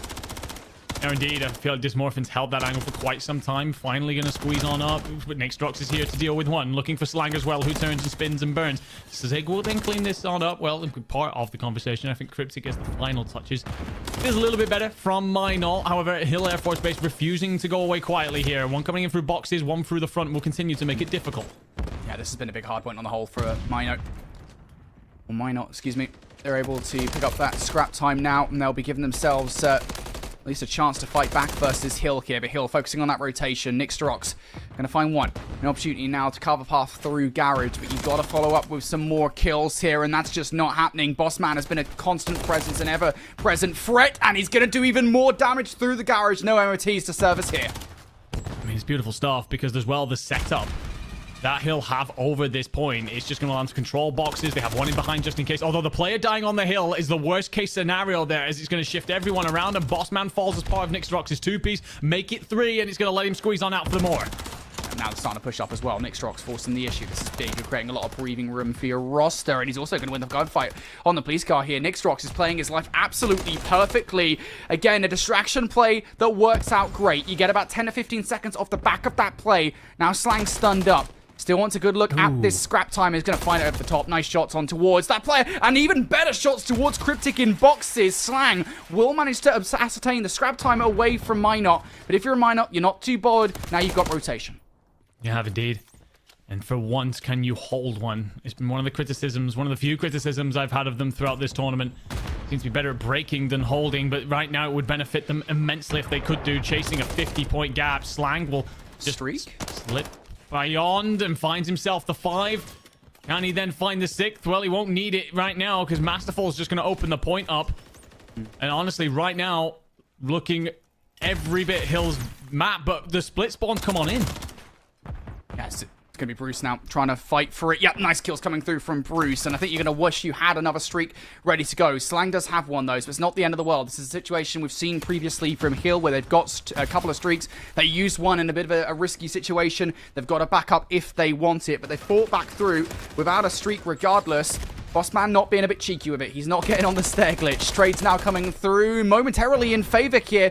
Nixterox is very weak. Needs help in the situation. Dysmorphin not going to allow him to get it. And he's played his life perfectly as well. Looking for more. Somehow this Dysmorphin has not only survived in that situation, but finds even more value on the scrap time. I mean, stunned that he stays alive at all, let alone then manages to pick up Shay as well. And that's not great as Nixterox finds Cryptic with his own nade. Dysmorphin then cleans up Nixterox to rub more salt into the wound. Both teams basically coming at this from the front. Dysmorphin goes on to a 5, looking for a 6. Could be more streaks in the pocket here. Is finally shut down by Bruce, who explodes into 2 of his own. And for a moment, we might get to breathe, but Hill will be back very shortly. Minot right now in control of this hard point. Hill facing a decision, right? You've got yourself that leader's advantage. You've got a 50-point lead over your opposition right now. Do you over-aggress into this one? You've got to be careful about losing spawns towards New. Bruce might have just found the perfect timing. He's done exactly that. Couple more kills traded out by Slang, but disruptive enough here that he's created the space required for Cryptic now to get in behind enemy lines. He can be a proper nuisance here. The thing is, what he needs is his teammates to be able to apply pressure elsewhere for him to have the impact he wants here. He wants to time it so that his teammates can get involved so they can have some sort of impact. He will find the first. He needs help. And that is perfect from Nixrox. That's exactly what you're looking for. And here comes Shay. Yeah, there's it.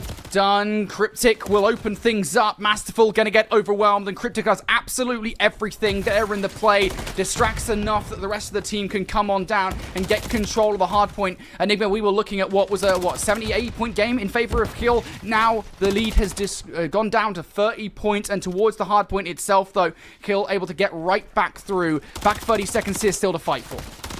And this is looking much more like the hard points that we're used to seeing between these two teams as Bruce finds yet another two-piece. It was a very slow start from him, the star man of this lineup, but suddenly he's finding his way into things. Cruise missile in hand as well. He's going to check on round and finally shut down by Masterful. Reign of Terror is over. There's going to be more company at boxes. Cryptic wants every piece of it, and well, he should have well not done.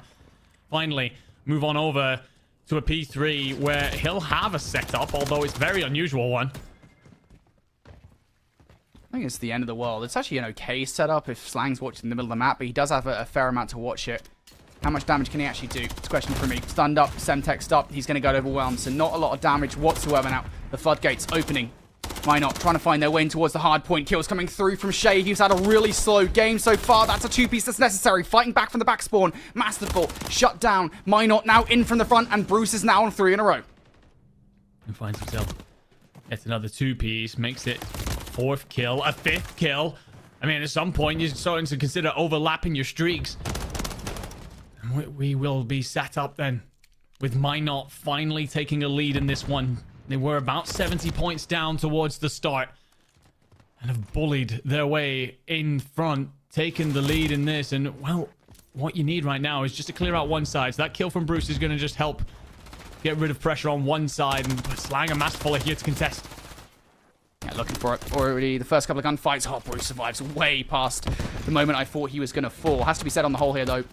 Minot have not just brought this game back to even Stevens. They've got themselves the lead over Hill as it currently stands. This leads to a big hard point right now for Hill. They have to hold. And they haven't got the numbers to do so. Bossman just trying to play silently right now. You've lost your help from your teammate. They haven't checked that corner, though. Bossman able to double up the back of it. Bossman needed to go big. That's exactly what he does. Yeah, it's the absolute worst when you just hop over a player lying in wait, and Bossman will take complete advantage of that. Spoke about him a moment ago as a player who's really stepped up through the back end of this tournament. Wasn't playing awfully, but I think at one point sub 1 KD, even when we were quite deep into this tournament. So he's really found his flowing form all of a sudden. Rotate over towards the bridge. Looks like might not have decided to push this out early, but Masterful will find the first kill on rotation and the second. So even when might not hit the rotations correctly, they suddenly don't win the gunfights. More kills coming through now for Hill as well. This is not a good position to be in if you're a Minot. 30 points down in the game. 35 make that at the end of that hard point. And now you've not got control of the rotation. 3 hit through the middle of the map from Minot. That call should now be made to your teammate. Slang gets overwhelmed though. Couple of kills now coming in with the wrap from Bossman. Big couple as well because that completely dismantles all of the pressure. Big 1 versus 1 for Dysmorphin, and the shots towards the waist are not good enough. Player removed from the hard point now. A chance for Minot to get in. Hill currently control it. They only need 20, so they can take this here. Minot must continue to send the bodies forward. Bruce and Nixrox combine to open up too, but that positioning out of Slang is huge because as he picks up the first, look at those blue arrows spin. They're very worried about where Slang could be coming from, and he's redirected it, but Bruce picks him off perfectly. Reads that play like a book. Yep, nicely done. Overwhelmed now. Kills for Hill inside this hard point. 3-piece. Cryptic trying to keep these players off. Nice double to do exactly that. That's a valuable 10 seconds where Hill are just 17 points away from victory. Giving that time away would have been horrendous, but no, they don't. Now towards the next hard point. Bossman lining these guys up at the back of the spawn. Hill should be the first team to touch here. Might not have to send, but it's all going to be frontal. It's going to be very narrow. They're just trying to bully it. Cryptic trying to find the first, and 2 kills, 3. Shay last alive, 4 dead for Minot. I'm not even sure that they can touch this again. Yeah, Masterful with that last little flank there. It's more shots into the bodies of Minot. They're not going to be able to touch in time to the point where they don't even run towards the hard point because they don't want to feed any more kills. They don't want to pad the stats out of Hill, who dominate that map. It has to be said. I mean, look, I know the scoreline doesn't exactly suggest domination, but it felt like they were in control from the word go. They looked so good throughout the entirety of that hard point. Yeah, it's that man on your screen, Slang, who, as always, big part of the driving force. Not to discredit his teammates. Felt like they all had moments. You mentioned Masterful there at the end. It felt like Bossman had some real pop-off moments throughout. And Dysmorphin with a couple of important 1v1s, even on rotations as well. But Slang, of course, the man that we have spoken so much about throughout this tournament, steps up and delivers big when his side need it most. What I will say, again, the hard points were evenly split coming into this. It was the first time getting them matching up on Rio, and I think we know why Minot have been avoiding it so far. Yeah, that was a phenomenal hard point from Hill. I will give Minot their flowers, right? Because I think it was, in the middle of the game, they were down by 50 points or so. They have a phenomenal P3 hole to get back in the conversation, and I think a lot of that pressure does come from Bruce, but again, there are just key moments, I think, where Hill are just so good at overwhelming their opposition on these hardpoint breaks, on these hardpoint holds. It's so difficult to take them out of the play. Yeah, it's a weird one as well, because I think a lot of that actually comes from their star player in Bruce not finding his feet early, right? I think at one point he's double negative, which we just don't usually see from someone like him. It's been interesting through this tournament watching him flex between the AR and the SMG. This time playing around the Rival 9. Previously, we've seen him try and use the AR to shut down Slang, and I wonder if he may have been more effective doing that, although he does explode into life throughout the back end and make it a bit more interesting. But at the end of the day, it will still be a map win for Slang and his Air Force base. Yeah, absolutely. And you talk about Slang, right? Slang now has to be a big player moving forward in this series, because next up we've got Invasion, Search and Destroy. And this was a big map for Hill in the last best of 5. It was arguably the biggest map. It was a 6-1 victory. And you got to remember, Slang's 1 versus 4. It really did feel like going back towards that game, Enigma. It kind of kickstarted that, right? Yeah, definitely. It felt like not only in that map, but throughout a lot of the series after that, especially when talking about S&D, it was a case of people, the players over on, Minot, suddenly found that they were very worried about what Slang could do. They suddenly recognized just how much he brings to the table. So I do think that, if you're Minot here, one of the difficulties you've had in Search and Destroy throughout, even if you've won maps, you've still struggled with First Blood. So that is where they've got to make sure they fix things up here. For sure. Well, look, Minot here needs an answer back against Hill. 6-1 victory previously on Invasion, Search and Destroy. Need to see something spicy out of them. See whether we get it off the start of this one. Hill, they look like they want to approach this B zone. Things not exactly that aggressive, though, here from Minot on the defense. Isn't Nixterox isolated? It's way too aggressive there, and I think Slang almost expected it, hanging back. Once that information comes in, doubled up with Bossman to get them on the board. And this is what I'm talking about. You end up in a situation here where you're leaving your teammates high and dry. The bomb looks like it's going to be shifted over towards A. Lack of information does mean that Bruce is going to push on forward. And this is a big fight. Yeah, big timing here. For Bruce, doesn't work out. Masterful gets that kill. Elsewhere, Cryptic down for the count, and you know where Shay is as well. At least, I don't know if the shots have been taken, but the way in which these guys are approaching this 4 versus 1, it seems like they do. Yep, overwhelmed from the flank is Shay. And staring down the camera once again. Honestly, I feel like I'm being looked at directly in my sight. Every part of my body is being stared at in that situation. Yeah, the cameras are certainly high def here. I certainly know exactly what the players are thinking. Slang picks up 3 in the round, including the First Blood, continuing the impact that he had in map 1. And I will say, though, it feels like a little bit of a misplay from Nixterox, perhaps over-aggressive there, playing all the way down A Street into bus stop. Just feels like unless you've got a teammate looking down that A Street over your shoulder, you're asking to get picked off. Yeah, I feel like if you were to find some value there, it would have been okay, right? But it's the fact he doesn't find anything. That's the biggest issue in that moment. Just whether it's worth rolling that dice, right? Yeah, maybe. I don't know. Regardless, it doesn't work out for him. Now, First Blood here in this round from Minot will work out. And we're seeing Masterful in a very similar position, pushed all the way up on the flank. I'd argue, if you've not got the numbers here, you need to kind of push forward and actually do something with this. You have to be the instigator, because the bomb is now rolling towards B. Big plays here for Bossman. Slides out right into the open, will go down, and now there should be a bomb plant coming through from Minot. Dysmorphin has got a lot of work to do, because whether left or right, he would have run into an opposing player. I like this decision. Masterful's going to try and approach this from the west. From the east. Can Dysmorphin do something from the west? Well, yes, he finds one, and that allows Masterful to activate on the other side. Yeah, you've just got some freebies. I don't understand how on earth that's happened. Now, the biggest titans to take down on the other side, though. Bruce and Nixterox, the guys that have been constant problems for the competition here in the CONUS Championships. And they're in the right positions as well. This place, this bulldozer is impenetrable. Masterful is not going to connect that stun. Doesn't matter, though. Bruce goes down. Now looking to overwhelm. They don't chow at the same time. There was an individual chow coming out from Masterful. Nixterox takes that all day. Now Dysmorphin looking for the timing. He's going to get the kill with a pistol. And I'll tell you what, they're very lucky to get that one done, because that was individual on the retake, and yet still Nixterox doesn't get it done. I mean, it's just dreadful to give up a 2v4, right? You put yourself in prime position 2v4 with bomb down. It just doesn't get much better, really. I mean, I guess the 1v4 last time that Slang then clutched up on you, it just seems to be a recurring theme for Minot. You end up in this situation where you're quite advantageous, and it's almost as if they lose concentration. It's lax. And once you give up those 2 kills, sure, you even the board, but all of the momentum is with Hill Air Force Base through the rest of that round. You gotta be brutal. You gotta be clinical. For example, the way Hill Air Force Base were about round 1. That's what you've got to be doing if you're Minot. It's a repeat of an error that we have seen so many times.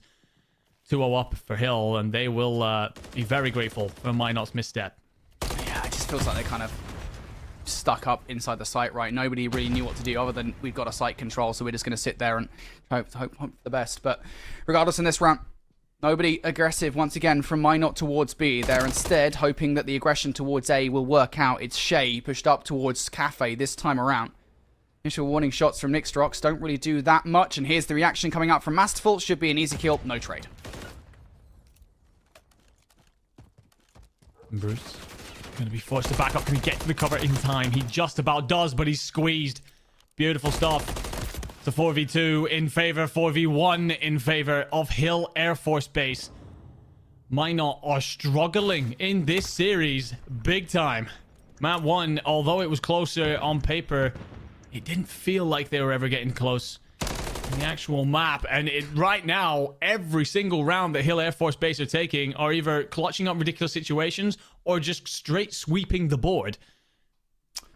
Yeah, I'm starting to feel, and I know this is maybe early doors in the Search and Destroy to be making such a statement, but I'm starting to feel like Invasion Search and Destroy wasn't the right play call. I don't know if there's maybe a hard veto from Minot. I've not studied it that deeply, but allowing Invasion Search and Destroy, and of course the map number 5 in there as well, it's a big gamble. And I think now we're kind of seeing why, right? Hill are just playing the map so well. They're overwhelming Minot in situation after situation. I mean, granted, this should technically speaking be 2-1 because there was the 2 versus 4.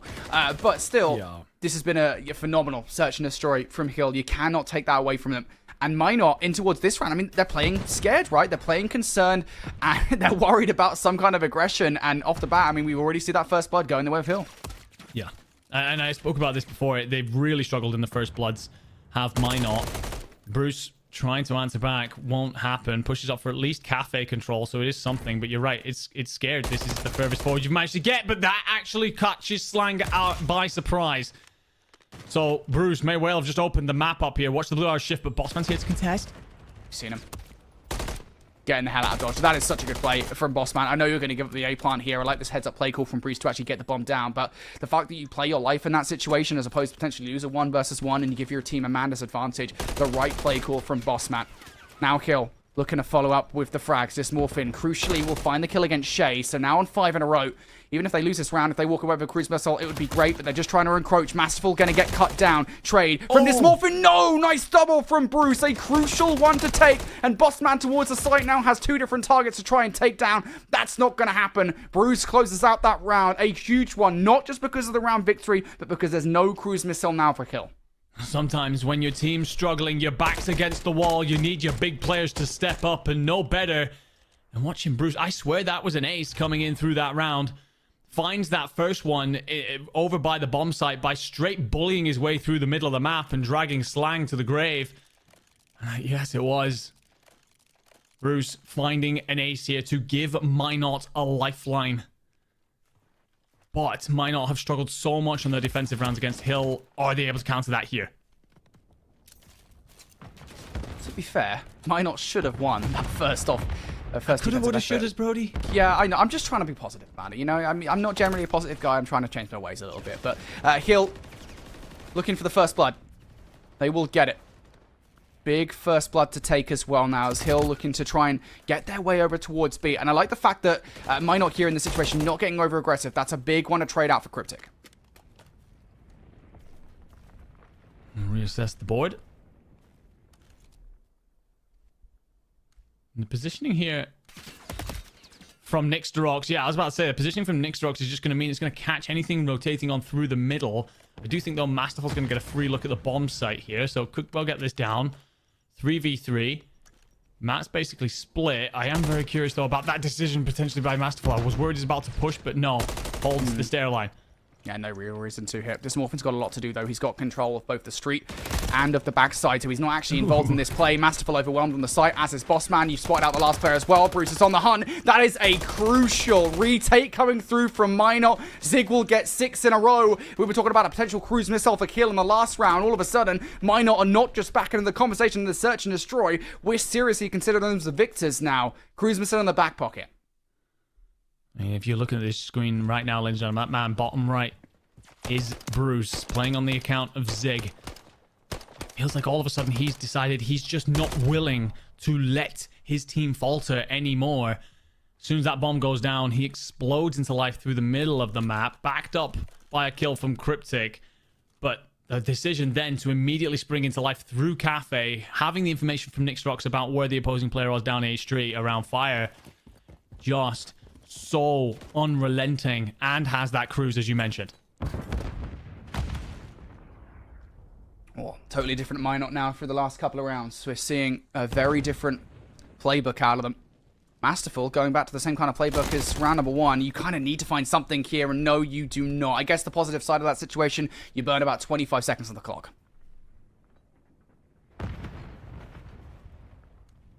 Need to go out, connect with nothing.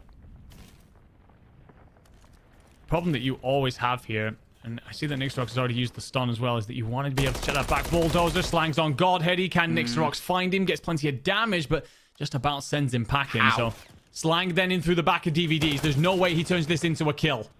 That is crazy. That is a crazy wrap from Slang. Yeah, you don't get anything, but again, I mean, you're holding these guys back, right? I mean, you're fine with that if you're Slang. Now all of this on Dysmorphin. Not numbers in your favor. Dysmorphin has a lot to do, though. He is the sole guardian of the B site. You've got Bossman guarding over A. He's not exactly in a proactive position, so there'll be no stoppage of the bomb going down here. Bossman taking shots like that as well. If the Minot players were unsure about where he was initially, they will know now. I feel like there's a huge fight coming between Dysmorphin and Shay. That's a big one as well from Bossman. Surely not. No way did these gunfights go the way of Hill. They've turned the 2 versus 3 into a 1 versus 1. Bossman versus Shay. Shay, donut so far, looking for the kill here, looking for it. First few shots, good. Did not expect him to be in that power position. Shay gets the headshot to close out the 1 versus 1. And now Minot, 3 rounds on the bounce. Beautiful stuff out of Shay. Honestly, I didn't think he was going to make it happen. I thought for sure that Bossman had his number, especially getting the initial damage in. I will say,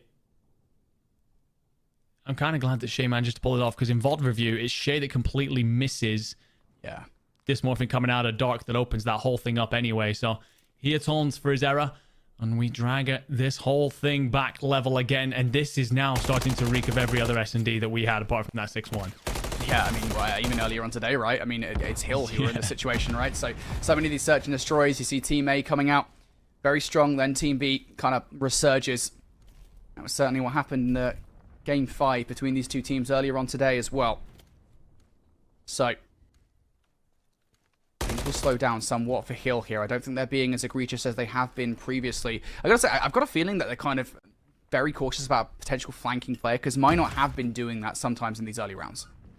They have indeed, and I think one of the things that Hill can be a little egregious of is not keeping an eye on their backside. So maybe trying to fix something that they've realized the problem for them earlier. You'll spot Bruce taking pot shots at Dysmorphin. However, that might well give them a heads up that the God tank has been left open. Well, Cryptic will just bully through Bossman regardless, but Dysmorphin will trade it on out. And you're right, that is a huge way of opening things up. Masterful might have been missed. Still, though, you're the bomb carrier. If you're the bomb carrier, Masterful, you have to walk away with this gunfight, and now you don't. It was a great position to be in. 15 seconds left now. This is going to force Hill to move towards that bomb. 2 versus 1. You pick up Bruce. Now you got to get this bomb towards one of the sites or take Shay down. Team shots will do the latter. But I tell you what, that is one of those plays, though, even though you win the round out, I don't necessarily like that one from Masterful being the bomb carrier. No, me neither. I was very surprised, not only to see him get so aggressive, and I think it caught Minot off as well, but also then the fact that he's carrying the bomb. One of those moments where potentially he's forgotten his role in all of this and pushed up on something that he perhaps shouldn't have, but he'll get away with it. Another first base will go up by 1 here. Again, Slang shooting very straight. I do wonder if Bruce's reposition there to give up God Tank and go and play around concrete is what ends up being their undoing. Gave Hill so much presence through the map. Look at this aggression coming out from Slang early on this one. 7 and 4 insofar as this search and destroy. Now looking to get aggressive through the middle of the map. Of course, that decision is going to leave Masterful all on his lonesome here. Whether or not that pressure boils over through B, I don't really know. Masterful looking for the first blood. He's going to find it. Might not struggles in the first blood. Continue. Masterful as well has all the information he needs, because look at that wrap coming in from Slang, and that's exactly what this allows. Masterful stays up, calls out, I've got a lot of bodies over here, so Slang activates on the flank. Nice shots through blue from Nixterox. It's not enough for the kill. Again, what I said previously, if you want anybody left up in a 2 versus X situation, it is these 2 players. You don't really have a lot to work with. I will say you have more. You do have a lot more now, because all of the players from Hill have kind of retreated towards the middle of the map. Gives them a realistic chance. You see there are beams coming through from Bruce. Now you have to get across towards the site, though. A little bit of snaking action coming through from Bruce is good enough to retreat Slang away. You can get this bomb down. Unless you decide to overshall. Unless you nearly get caught doing exactly that. Nixrox is trying to arrive. Big fight here in dark, and Dysmorphing comes out on top, which is going to leave Bruce between a rock and a hard place, and he's dealt with. Yeah. A shake of the head comes on through. I gotta say, Bruce there, I don't know if it's because he feels like he doesn't have the backup from Nixterox, or whether or not he's just feeling himself and wants to remove Slang off the board. Yeah. But stepping up for that challenge instead of getting bombed down just puts all the timing against you when your hand's forced by the timer anyway. I think it is the former of those 2 things. The fact that you do have Nixterox a little bit removed from the play. I think he feels like, I've got to get 1 kill here before trying to get this bomb down. If not, I'm going to get overwhelmed, right? But ultimately, I think that cautiousness, or rather over-cautiousness, is what does you in the round. Hill now just 1 search and destroy round away from taking a 2-0 lead against a roster that beat them out in Game 5 earlier on today. And it was this very map in game number 2 where they dominated them. Could well happen here again, despite the fact that might not have been more competitive. This seems like a very certain B hit from Hill. What I want to see is almost a copy from Minot of what Hill did. Now, getting Slang off the board is huge, and now I want to see that activation from Bruce on the flank. He kind of does, but might well miss Bossman, who's actually checking for this. Again, same kind of decision, though. That's the bomb carrier. So if Bossman goes down on this overchout, it's going to make this round even more awkward for Hill. But no, these guys are just holding their irons now, looking for the kill. I think Bruce might well just get another one. Yep, there is that kill. And yep, it is Bossman now for Hill. They've got to try and pin some movement on towards the bomb site. And they will get it. Masterful barely gets away, but time not really on their side. Not at all, Shay's just not to overstep here. Just take your time. If anything, throw a shoulder, get you the information. That will be what Nixterox will find. Shay's tucked himself in a corner. Could well be a huge moment here because Cryptic's nowhere near this site. Masterful putting those shots. Or taking some shots, sorry. It's going to be the problem. Smoke going to be down here. As he's actually going to be able to outplay Shay. Down looking for the second kill. Though, no, not going to happen. Big shots coming out from Nixterox here to keep Minot alive. Love the reposition from Nixterox. Decides to get aggressive through the A street and set himself up by the white car just in order to look out over the bomb site. Because I was very worried for a moment there. I felt like if Shay goes down, Nixterox potentially isolated. Cryptic was nowhere nearby to get a trade as that was all starting to unfold. So it could have ended up in a 1v2 for Nixterox over by the bomb site. But I think Nixterox's reposition actually catches the Hill players off guard. So very heads up play. Proactive instead of reactive. That's much more like it, from Minot. But they've got to be perfect again to force a round 11. Have to be. Why not looking to... I mean, what would this be? I think it's the second round 11. I don't think the first game between these guys was around 11. Would be fun to see it. Hill, start of this round, just playing relatively cautiously. Masterful, once again, in that same position. And the fact that he's done this again is just so easily read from Minot. He is a big fan of the adaptations being made. I know it seems relatively basic, but a lot of these players have played for these 3 straight days at this point. I've cast about 8 different series with Minot in it. And I admire the patience here, and the smoke comes out. I'm not sure if that was supposed to land God Tank, but what it does is it allows the bomb over to A. Yep, Slang though. Trying to adapt here. Red. Shots out. None of them going to connect, but it will send Slang away. He's going to have to rethink how he wants to play this one. I think it's a bit of a erratic push from Slang. Dysmorphin also making a lot of noise towards DVD here. I think these guys are just trying to disorientate their opposition here. 25 seconds left, though. You've got no more parlor tricks left. You have to be honest with it. Slang towards Cafe. We'll find one. Traded out by Shay. Numbers still in favor of Minot here. Bruce going to shut down Bossman. There goes Dysmorphin as well. Around round 11. Why the hell not? Why the hell not, indeed. There's a line that you dropped there, Brody, that I absolutely love. No more parlor tricks, you have to be honest with it. And that's exactly what it felt like, right? It felt like all of a sudden Hill Air Force Base had thrown a couple of their little dummies in there. Can we just separate these Minot defenders and isolate some 1v1 fights? And when Minot didn't blink, Hill had to move. And at that point, well, you're basically sprinting into waiting rifles. And we will see around 11 yet again between these two. To remind you guys how the last one went, it was a 6-5 victory to Minot in a Rio S&D in winners round 2. Man, surely not again. This just feels so much like that game 5 between these two teams. Of course, that was a very different map, and we might still see that map in this series. Hill cannot chuckle this one. It is going to be a B defense. This time around, Masterful's not pushed all the way up towards bus stop. Things are looking relatively different. There is a small difference on the offensive side. Streak comes down from Bruce. That sends Hill in towards Ice Cream. Now they should be able to get the bomb down. And of all players to remove from the board, by the way, it's going to be Slang.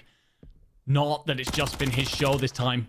Dysmorphin's a big part of the conversation, and he answers back by picking off Cryptic. And they still think this is going to be a B hit as well. So Dysmorphin still all on his lonesome around AS and D. Bruce hasn't spotted him out, though. Is timing not going to be on his side here? Big kill coming through from Dysmorphin. Might well be player of the round here in this final round. And Shay will actually get no intel there. Bossman finds the bomb. Cuts him down, so not only do you get the kill, you know where the bomb is, and Dysmorphin cleans it up. Puts on a fantastic map there, but also that last round, you have to say, Slang gets hit by the Cruise. There's no doubt he's just waiting and praying on the sidelines for someone to step up, and it's a 13-5 performance with 3 in the final round. Give the man his flowers. Makes it happen. No round 11 this time to Minot. Hill will steal this one back and go 2 up in the series. I gotta be honest as well, you know, again, I'm always trying to be a positive guy. I'm always trying to be a glass half full kind of guy, but I can't be in that situation. I don't know why Minot didn't push for the B site. I mean, you literally did exactly what you need to do, right? You get a kill with the cruise missile, you scare off the players in towards Ice Cream, so they're not covering the site. Like, you can get that down. You have site control. And instead, they rotate away towards A. Well, there's actually only one player over there, and still, it's the fact that Dysmorphin is able to be as cheeky, as sneaky as he likes. I'll be honest, I think in VOD review, if these RZ are going to watch that one back, that's one they'll regret, because that round 11 should have been theirs. Yeah, it felt a little bit too cute. I'm not sure exactly what information is picked up from the cruise missile that suggests that you should rotate that on over towards A. Maybe you're thinking, okay, well, after pulling in the cruise, picking off Slang over towards that dark side, you're then expecting those Hill players to rotate and try and slot themselves in for B to counter an expected B push. Maybe that's the play there. You're trying to almost bluff and double bluff, but whatever it was way too much and definitely was their undoing. All right, well, it was almost a Chuckle Brother special, but it was not for Hill. They get it done in the round 11. Now 2-0 up. We thought this might go to game 5, but Hill, I don't think they want it that way. Next up is going to be a control. Hill said this is their specialty. We'll find out if it is after this break.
Welcome back, everybody, here to the CONUS Championships. This is our lower bracket final, and right now, Hill are 2-0 up versus the team that knocked them down to the lower bracket earlier on today. They are thirsty for revenge, and they're looking hot on the map. They are indeed. I think that, you know, we look at that round 11 in the map too, the S&D there. I don't think there's potentially too much to read into that unless we get to a search and destroy further down the line.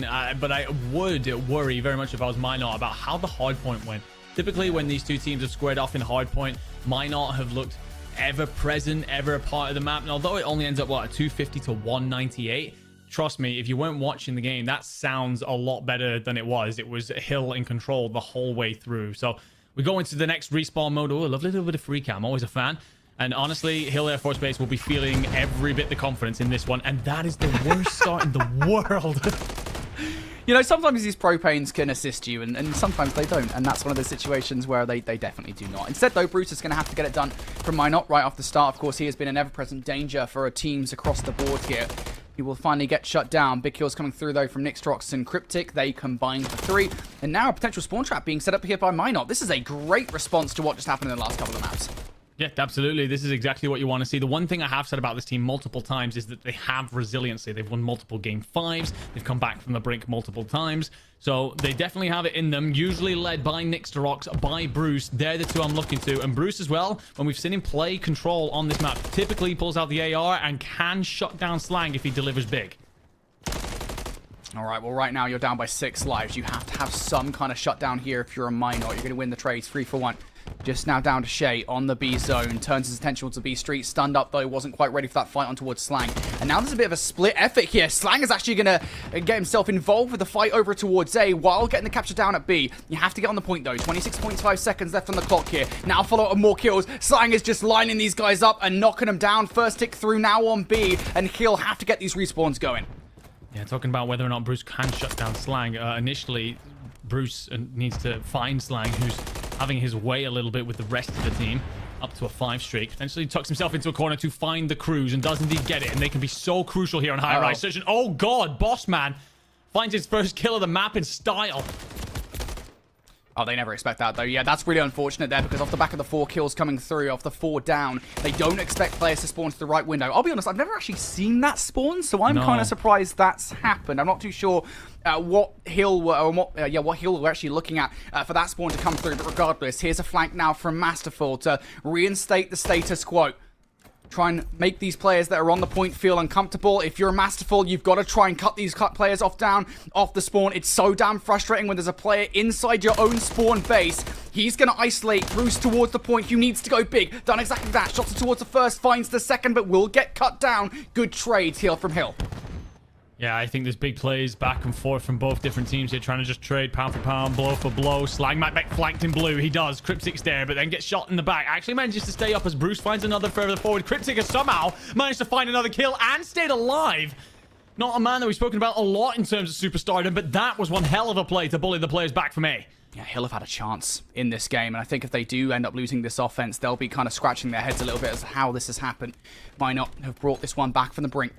Now a 10 versus 5 life advantage. This should surely be theirs at this point. Now no more respawns remaining. Slang will pick up 1 player trying to spawn trap. That's Cryptic. Also spots out Nixtrox towards the mid tanker. That nades removing from the power position. But again, you do have to be perfect. You're not going to read Nixtrox in from behind, but you are getting some of the kills towards the front of this zone. Flank coming through from Slang. He's going to be effective. Also now looking to kill towards the back right window. You will get it. Nixtrox gets right towards the middle of the map. And all of a sudden here, the stack will be through in a 3 versus 4. Minot, you can't be individual about this one. Shay activates the dead silence to be all sneaky, but you need to get going towards the point right about now through the middle of the map. Kills being made. Now down to a 2 versus 2. Masterful down for the count. Bossman, 7.5 seconds. Removed from the point. Will find 1.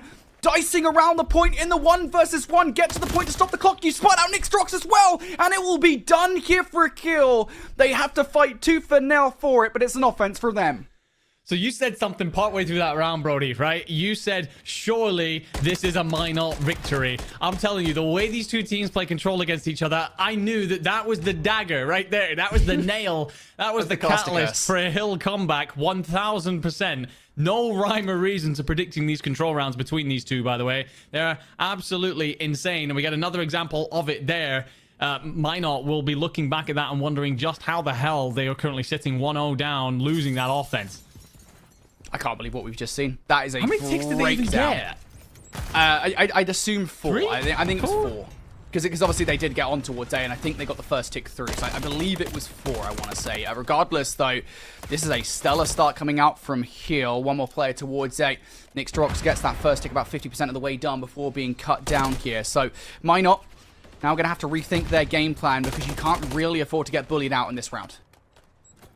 Can't. Oh, and Shay tough. will get stuck by a nade that he slides into. When it's not going your way, Call of Duty is a frustrating game to play. Nixrox tries to hit top Ellie, but Dysmorphin will spot him and pick him on out. Then tries to assume control of the helipad. A massive landmark in the map is a checkbox to anyone trying to push onto either A or B. Slang's now going to get aggressive underneath. Finds Bruce. Nixrox aims to trade and does. Dysmorphin though gets onto the point to stop the progress, but Cryptic spins and finds him. And all of a sudden it just turns into a bloodbath on the point. Yep, kills being made here from Minot. Now, looking for more. Nixtrox on 3 in a row. How much more damage can you do here? Oh, no. The tanker explodes. Nixtrox taking off the street. God, we really need to get CDL control working again for that exact reason. But it is only a small curvature in the path here for Minot. As Hill still having to deal with this offensive effort. No trophy system down, so they're about to get assaulted by all sorts of utilities. Slang now for the slide out towards the hill. Will take Shay off, but you're not going to expect Bruce to be inside the elevator. Bruce needs to find some more value, though. Tagged up by Masterful. Goes for the reach out, and he wins that fight, keeping the hopes and dreams of this B offense alive. And then keeps the movement on. Absolutely sells Dysmorphin for a hot dog. Now Cryptic will be able to get in. Cryptic, can you clean this up? You do. So, but the tick was actually cleared by Dysmorphin, so you're going to have to buy a couple more seconds here, and that will give Slang an opportunity to squeeze. But he needs support realistically from Elevator Street, and doesn't have it arriving, and all of a sudden the players are sent packing. It's 12 to 12, 90 seconds to go. How does this keep happening? How on earth I'm telling you, are these guys dude, so proficient on offense? Brother, I don't know. I don't get it. This is not how invasion control is supposed to, or high-res control is supposed to go. Regardless, now things will stabilize here. 10 versus 9 in terms of the lives. Advantage for Kill. Nice drop shot coming through from Bossman to reattain map control through the middle of the map. Now Minot trying to find a way through.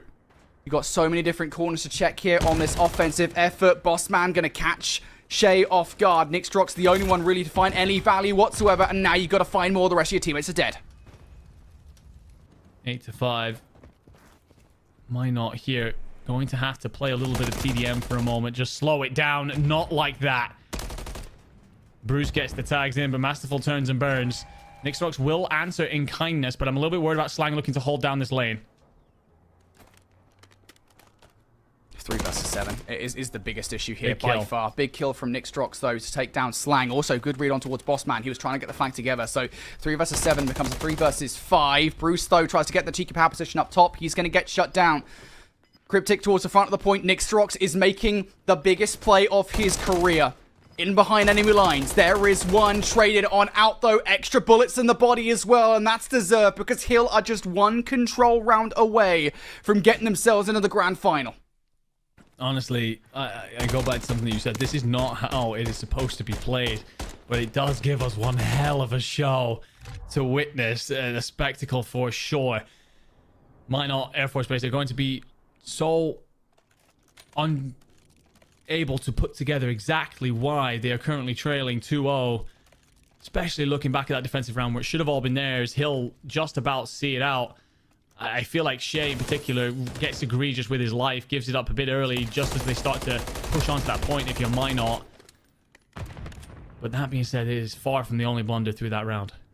Yeah, that was just a really weird one. You got to pull off a double reverse sweep now. The ultra reverse sweep, as it were. Reverse sweep in the control, reverse sweep in the series. Minot on the defense, still starting to lose some of these gunfights. Hill making their way towards the point. Dysmorphin got the pistol out. He goes to the YY, and Shay will punish him for it. You also lose Bossman in the play. So Slang now 1 versus 3 around this point. And I was going to say, I mean, just try and play your life as much as humanly possible, but he's not able to escape. It looks like Hill have decided to play all on this A side here. We'll find Bruce. Maybe that's what they were trying to sniff out. Get height. Find where that flank might be coming in from. Shots could be a little cleaner from Bossman. Plenty of damage onto Cryptic, but not enough. That will actually let Cryptic escape on over towards top elevator, which gives you a beautiful lookout on over this site. Can also let you counter top Ellie, but Slang does what Slang does best, and that's 3 red in the feed. Big kills coming out from Wait, Slang. what was that spawn? What? I actually don't know. Oh, I know where the spawns. Oh, I get it now because we're in regular control. You don't get these spawns in CDL control because the spawns with control in CDL are specific. That's why you're not seeing the regular spawns that you'd expect. Oh, that makes so much more sense now. Holy moly. I was trying to figure out for the longest time. Regardless, we're now looking at Heal, trying to get something going over by the B point. I feel like I've just, like, worked out the secret to the universe. It's 42, by the way, is the actual answer. Solved the Rubik's Cube kind of feeling? Yeah, I've never done that, but I would like to one day. Hill looking for this offensive effort. They're going to stop the clock over by A. Aggression coming out from Slang. He'll get shut down. There's options on both of these 2 points. So Hill, there's multiple ways to close out this control. I like that. That's one way. Oh, dude, the propanes. Shay has not had a good afternoon with those things. He's not had a wonderful map here in total, but I could understand him being in a little bit of a spiral, a little bit of a blender, considering how many times those propanes have picked him on off. B very nearly caught, just about stopped by Shay himself, but A looks like it's on the way. A is definitely gone. There's the extra 60 seconds, just one more push, and this one will be donezo. Bossman sliding out towards a point. Big hold by Shay there. Big hold across the board. What is going on with these team codes? You can't even blame that one on a propane. It's a goddamn Semtex through from Bruce to close out the kill. I've got no more words anymore. These guys are all now just stuck around B. You know that Shay's giving absolute daggers across the desk right now. Like, come on, guys, help me out. 12-4. Hill can play TDM, and that's the worst thing when you got someone like Slang on the team. Dysmorphin finds Cryptic. Bruce is out of here. Next to Rocks and Shay, what you got? Shay, to save this one, a 1 versus 4 would be possible, I guess, sometimes. 35 seconds on the clock, though. Surely not. Finds the first. Has to do the impossible here to keep Minot's hopes and dreams of a rematch with Buckley alive. Overwhelmed inside the points. He's facing 5 from all sides, and somehow against all odds, Shay will survive. But it is only for a moment here, as Hill will win their rematch with Minot in a 3-0 fashion. An almost perfect series. I mean, I said it before, when it comes down to these two teams, it'd be Minot coming out on top both times, but Game 5, Round 10, Game 5, Round 11, it felt like there was still plenty that Hill had to say in this contest, and they do so with style in this one. It's 3-0. Honestly, first map is the one that probably feels like the one with the biggest gap, although the control does end up being 3-0. How Minot lose that first round, I'm not quite sure. Felt like Slang took over at points, also had the backup from Bossman, but honestly, all the players across the Hill Air Force Base felt like they had their individual moments. For Minot, I think that with Bruce and Nixthrox, I'm just not sure if they hit the levels that they have through this tournament, and also, you know, the 2 players backing them up, unfortunately, it felt like that they just weren't as involved as the Hill Air Force Base, quote-unquote, extra players. Yeah, no, I totally agree with that. And I think it's important to note as well, probably the reason that we're not seeing the same kind of spectacular gameplay out of the star players on Minot is that they are facing more difficult competition as they go through the bracket, right? I mean, you're frankly not going to roll through Hill in the way you have done against some of the lesser teams in this competition. I don't mean that in a mean way. I mean, it's kind of just how it is. This is a really difficult roster to take down, and ultimately, you couldn't roll through them. So, that means we've got a grand finals ahead of us here. Before we get there, though, let's have an interview with one of the players from the winning team. Bossman, a guy that was tearing through the competition there in that matchup. That is a very different series to the first time you guys faced off against Minot. Then it was a Game 5. You guys lost that in Round 11. How good does it feel to 3-0 them this time around? I mean, we played them twice this event, once in groups, once in a bracket play, and it feels really good to finally take these guys down. There's been a lot of trash talk from Bruce and Nick, so it feels good.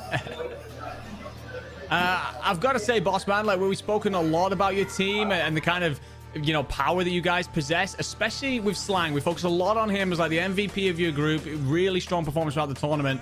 Yourself, you put on a plenty fine performance. However, it feels like you've really stepped it up in that series against Cannon and then here again against Minot. What changes have you made to suddenly come out of the gates absolutely frying? Honestly, I don't know. I'm just I'm trying to play super aggressive with the sub and AR on the long range maps. So Slang kind of keeps us all together. He's a great in-game leader. So I don't know. They were just giving me lots of love, and I felt good today. I mean, you've absolutely deserved the love, especially on that Rio as well. At one point, me and Brody were absolutely flabbergasted by some of the stuff you were doing. Really impressive. I'm going to ask a question next. I do not want you to answer with that you don't have a chance. How do you take down Buckley here in Grands? Buckley's tough. Honestly, just the call-outs got to stay crazy. Like, our call-outs have been really good today. We got to play great as a team, rotate great. We got to do everything great to take these guys down. They're a great team, but we're going to give it our 100% and see what we can do. All right, well, maybe you don't want to give away the answer here as we get into this one. Maybe they'll be watching this and they're keeping an eye out for the veto process. Is there anything you kind of want to see here in this final matchup? Any maps, any modes that you're looking out for that will give you guys the advantage here versus Buckley? I think everyone wants us to see an invasion S&D. We're very confident on that map, and honestly, I mean, we played pretty decent on every hard point today. I don't think we really had a bad loss today, so I mean, whatever they want, we're ready for. We're gonna try our best. Alrighty, well, we love that, boss man. Again, congratulations on the win there, mate. You're through to the grand finals. You had a phenomenal series. We're looking forward to you doing it again in the next one. Appreciate it. Thank you, guys. All right, appreciate that, boss man. Well, that was an interview with boss man there for Hill. They go through against all odds in the rematch versus Minot. Now they're going to face up against Buckley in the grand finals of the CONUS Championship. Just one more series to decide who is going to be the champions of this event. We're going to have that here very shortly. We go to a very quick break first. On the other side of this, it's Buckley. It's versus Hill. Who's going to be our champions?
The Salute to Service Showdown, presented by the USL and the NFL. Active duty military across the world coming together.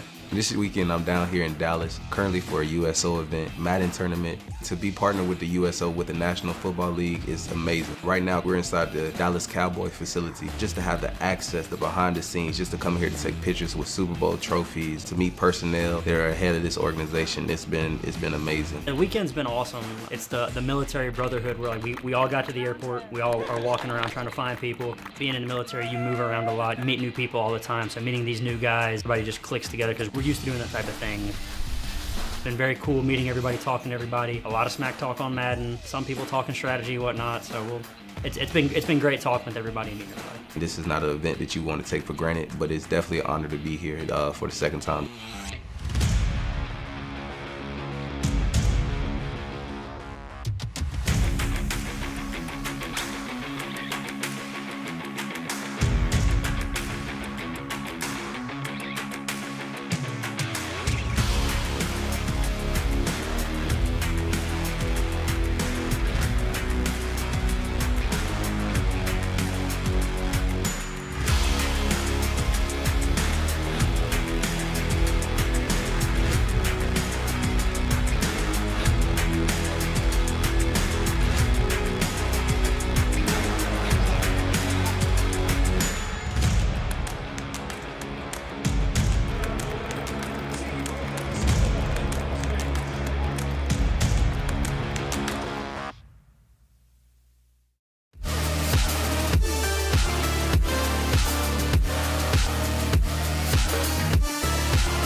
Welcome back one and all here to the final matchup of the CONUS Championship. All of our teams, the 8 teams competing in this competition, have been whittled down to just the final 2. We have Buckley going head-to-head with Hill, who's going to come out on top. I think the big thing is looking through the bracket, it is difficult to not say Buckley at this point. 3-0'd pretty much everybody except for that 3-1 against Cannon. And what we will do is say if it bleeds, it can be killed. And Buckley did drop an S&D to Cannon, so there may be a way into this best-of-7 series for their opposition. Yeah, for sure. Well, let's take a look at that bracket then. Remind you guys how everything is kind of broken down before we get into this matchup here in just a moment. Because, you know, I think when we look at the bracket, right, you already talked about the thing was like 3-0 after 3-0 from Buckley. I mean, this team has been so dominant here with this bracket. I mean, it's insane, just what they've been able to do. They have looked just a class above everybody else. As you said, only one map that they've lost the entire competition is an impressive achievement. And I think, you know, even more impressive, right? We kind of hyped up that matchup versus Minot, and they just 3-0'd them. It does look so easy. Yeah, it does. And the thing is as well, when you watch the games unfold, it's not like the 3-0 that we've just had between Hill Air Force Base and Minot, right? Where you end up with a couple of close maps, a couple of moments that could have gone other ways, and it could have been a much more tight series. Buckley run over everybody. And when I came into this competition, you know, I spoke to Seymour, who knows this whole community very intimately, and he was like, yeah, Buckley are the team. And they have lived up to that so far. They are an absolutely outrageous force, 4 incredibly talented men on the same roster. What I will say when it comes to Hill is that they've nothing to lose, right? They've made that run. They beat Barksdale, wins round 1, lost to Minot game 5, round 11 in round 2, and then have progressed on from there, including then sweeping Minot in losers finals. And they're definitely a squad that are quite streaky. And if you see someone like Slang pop off at the start of map 1 and just get things rolling, all of a sudden put pressure onto Buckley, they could find their way into the series. Yeah, definitely. Look, I mean, there is a chance here for Hill. I think that is for definite, for sure. I think it's just, it is a very slim chance. We looked at the post-match interview, right? I asked the question kind of intentionally, right? What are you looking to get in this best of 7 to give yourselves a chance? And the answer almost immediately was, we want an invasion, search and destroy. That shouldn't be a surprise, because obviously, you know, Hill, they won it twice versus Minot. The first time was a 6-1. The second time, it had to go to round 11, but it was still a victory. We'll put an asterisk on that, though. Regardless, they've got tough competition. Buckley are one of the best teams in the competition. They are considered favorites going to the grand finals. Here's a look at the roster. So we met like through another Air Force gaming event. It was the first ever ForceCon. I didn't know that Hale played COD at all. We were just in the break room watching COD, and then he kind of came in and just started like talking about it, and that's how we found out. I played a qualifier for AFG for Code Bowl 22, I believe, and that's how I met these two. They weren't on my team, but kind of through that competition, I met them. All of us are pretty surprised that we're even here, honestly, so. Yeah, we didn't even think after ForceCon that we'd be together as a team at another event. The fact that our leadership were actually pretty gung-ho about us going, and especially winning it, is pretty nice. I think my commander is almost as competitive as us. Every time he comes on the floor and talks to me, he's like, so I heard y'all lost to Army at ForceCon. And I was like, yeah, my bad, sir. In terms of like preparation, a majority of it's gonna come from ForceCon. Bink and Mochila, they both played like a big role in teaching us the game. A lot of us play individually. I still play with some of the coaches from ForceCon. Considering that the Space Force team is all at the same base surprised a lot of people. We were getting a little bit accused during like online qualifiers because my ping specifically is like 20 times higher than theirs, so we were getting some looks for sure, but we're all at the same base. Just want to point that out. It's all Buckley. It's all Buckley. In terms of like who we want to play and who we want to beat, definitely just Cannon. Specifically hate or height. He's a cool guy, but he can talk. It's always interesting after that. He's a yapper. He's a troll. He's like a D1 troll. Cannon, your only shooter is hate or height, and even he plays with T128 players, so he's not a shooter either. Hill Air Force Base, I mean, your only shooter is Slang, and even that, come on, I don't know. For Minot, they don't have a single shooter. Not worried about them whatsoever. They're probably the freest team at this LAN. Join Base Andrews, Mott, you're a dirty onliner, so I mean, everybody's gonna see it at this LAN that you're awful on LAN, so good luck. Thanks for coming out! Fighting words there for Hill. Slang is their only shooter, and they don't even know about that. Man, I mean, these guys, they've been playing well, so for Buckley, they've got a lot of confidence going in this grand final.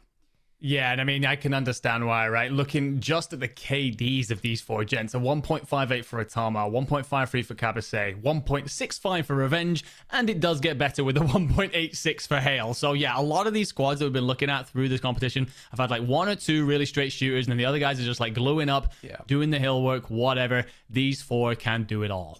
Yeah, definitely. Buckley are a terrifying force to behold. They have decimated the competition. And as you've said, I mean, the fact that they've got all four players that can go off at any one time, it's kind of maybe a little cliche at this point, but it is the win condition for a lot of teams, even at this kind of competition. Buckley do have competition, though, on the other side. Hill have gotten better every single series they've played. They've gone from strength to strength. Let's see what they've got for us on their VT. Our first tournament together was the Western Regional. We were pretty successful at Western, so it was a lot of fun to meet all the other guys and see what the Air Force has to offer in terms of competition. It's starting to like open up eyes, like, hey, this is a real thing and it's doing good for the Air Force. So I think a lot of the newer leadership coming in is kind of more acceptable of that. My leadership's been great about it. They're actually like all super excited. They're all like, send us a link to the stream so we can watch it. Two of my shop chiefs played Call of Duty in their younger days, so they were fully supportive of it. They're like, oh, you're a gamer, dude? I was like, yeah, I guess. Then they made sure to call me out at roll call. We have a new player, so we have to figure out what role he's going to play and go over call-outs more, what maps are our strong maps, and what roles we're going to fill. I just try and pick up things that other players use against me, see if I can use that to my advantage. The hardest part is Zig was such a super aggressive sub. He was just sprinting around. I mean, he was doing all right. He was kind of, putting that pressure on 24/7. So now having someone new come in, we just got to kind of find where he's going to fit in respawns. I'm looking forward to playing some of the guys from the Eastern since I haven't at all yet. Yeah. I'd like to play Minot, our biggest challenge from what I've heard, if the rumors are true. Cannon probably, only because of height. He just talks a lot, and it's really fun shutting him up. I mean, he shoots straight, but he is not a team player. We'll say that. He's all about stats. Calling him out. And Buckley, because, they're Buckley. They're so good. I want to see if they can do the same on land. I would be shocked if they didn't get first on this one, to be honest. Yeah, they're really good. I don't know how those four guys got put at the same base. That's crazy. Yeah, I think there's a conspiracy. There's no way. Luke, your average age is 50. It's time to hang it up. Cannon, you haven't beat us. You're not going to beat us. It's time to put down the controllers. Buckley, time to see if y'all are onliners or not. Hit him with that thing, dude. Minot, Eastern was easy. Welcome to the West. Oh, shit. That goes hard. That goes crazy. That goes hard. This is the hill you die on. Hit him with that thing is what they got to do here in this grand finals. Let's hope they don't hawk tour on it. Hill looking to really shut up Buckley in this series. Dear God, my friend. Yes, they are trying to come out and upset the odds for sure. Hill Air Force Base here going to look to their main man. Their leader will be Slang, their second from left. I will say, though, it feels like Dysmorphin, Bossman, they've also stepped it up a lot in the slaying department towards the back half of this tournament, really finding their footing. So if they can get behind their leader and really rally in, Masterful just continue to do his little bit of a thing as the glue player, the objective player, then again, we have ways of this side building themselves into this grand finals. Yeah, everyone has stepped up to the plate over the last couple of maps. This roster has built up a reputation for Slang being their shooter. Everybody is now firing on all cylinders, and they've got to be going into what is not just going to be a best of 5. This is going to be a best of 7. So let's show you guys what our maps are going to be for this grand finals. We're looking for any kind of reprise here, any interesting things going into this best of 7. And for me, actually, Enigma, I was looking towards maybe seeing what Buckley were going to get comparatively to their matchup versus Minot in the upper bracket final. The invasion control is there from that, as is the invasion search and destroy. Yeah, it is. What I will say is that the invasion search and destroy is quite late in this series. We could already be done by then. I think that's my one big concern. We have seen Hill do things on Rio search and destroy at least, so that is one good thing for them. My initial concern is that we're going into a 6-star hardpoint to start us off. This is a hot, heavy, mixy map. It's going to be very much so on top, and if you don't get off to a strong start here, if you're Hill, you can quickly wilt it to the pace that Buckley can play at. Yeah, and it is also important to note as well, with the way the format has worked here, we had kind of a very very long wait, right? For Buckley, they beat out Minot, and then they had to wait for a couple of matches which Hill have won both, a 3-1 over Cannon and then the 3-0 over Minot. So for Hill, they're coming into this series with a lot of momentum, and you go into this 6-star hardpoint, you talk about the fact that that is a very momentum-based map. You can come out firing on all cylinders and really dominate the map in the early doors. Surely that's a positive, right, for Hill going into this map.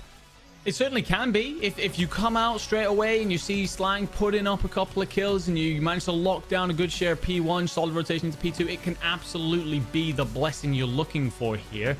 It's just a case of you can't afford for it to go any other way. I think you've got to get question marks into Buckley nice and early. Those 4 gents have relatively been uncontested. They've lost 1 map all tournament, and they were stunning in Westerns as well. So, you know, and these two both from the Western region. Buckley, I've spoken about with respect by Hill for good reason. But, I mean, there's nothing to lose, really. If you're Hill, you should be very happy with the grand finals placing at the very least. So come out here, be brave, and just take a full swing at this squad. Yeah, I mean, I think, going back towards that post-match interview, right, Bossman was even telling us, right, he's confident. They're going to be confident. They're definitely going to have that going in towards this grand final. But what he was saying was they're just going to give it their best shot, effectively, right? Yeah. And I think, there is an element of respect for this roster across the board. Everyone's been saying it. If Buckley are referencing any of the videotapes on these teams, it's always, how on earth are these guys a team? And even I think it was Slang that was saying, like, it feels like a conspiracy that these 4 players are on the same team. They come from the same airbase. These guys are just out of this world. Kind of makes sense considering they're the Space Force team, right? But it's just a solid team. It's team. We'll get there eventually, mate. We're trying to get to the double figures of the space jokes. But yeah, just Buckley a phenomenal team. And Hill, I think, are going into this matchup with confidence, but certainly not overconfidence. And I think that's the best way to go about it. Yeah, absolutely. I mean, look, if this is going to be the hill that you die on, at least do it with pride, right? Walk out of this with your heads held high, feeling very good about yourself. Obviously, you've had a wonderful time here at CONUS. You've managed to get yourself into the grand finals. There's a lot to smile about. Even if you come out here, Buckley run over you a little bit in the respawn, as we're expecting, just continue to keep that, your chemistry up, continue to keep morale up. You never know where you might suddenly find a chip in the armor. Again, if it bleeds, can be killed. Cannon managed to take a map off them before, and Hill have surpassed where Cannon placed. So you never know what can happen when you get down to Championship Sunday.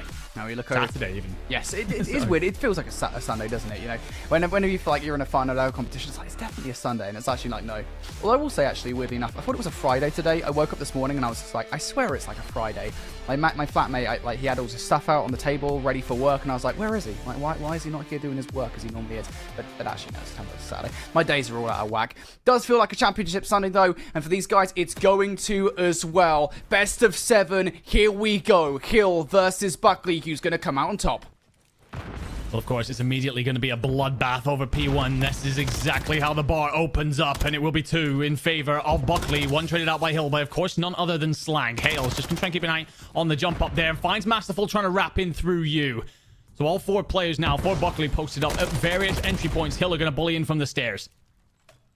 Well, Buckley now looking for some kind of control here. Dante going to draw first blood on that hard point. Revenge now going to pick up 3, and I was concerned perhaps about Buckley coming in towards this game cold. Revenge with that 3 piece is showing me that's not the case whatsoever. Bossman's going to run out of bullets, so needs to hit the reload before the challenge, but Hale's going to quickly dispatch with him. Revenge still on the streak as well.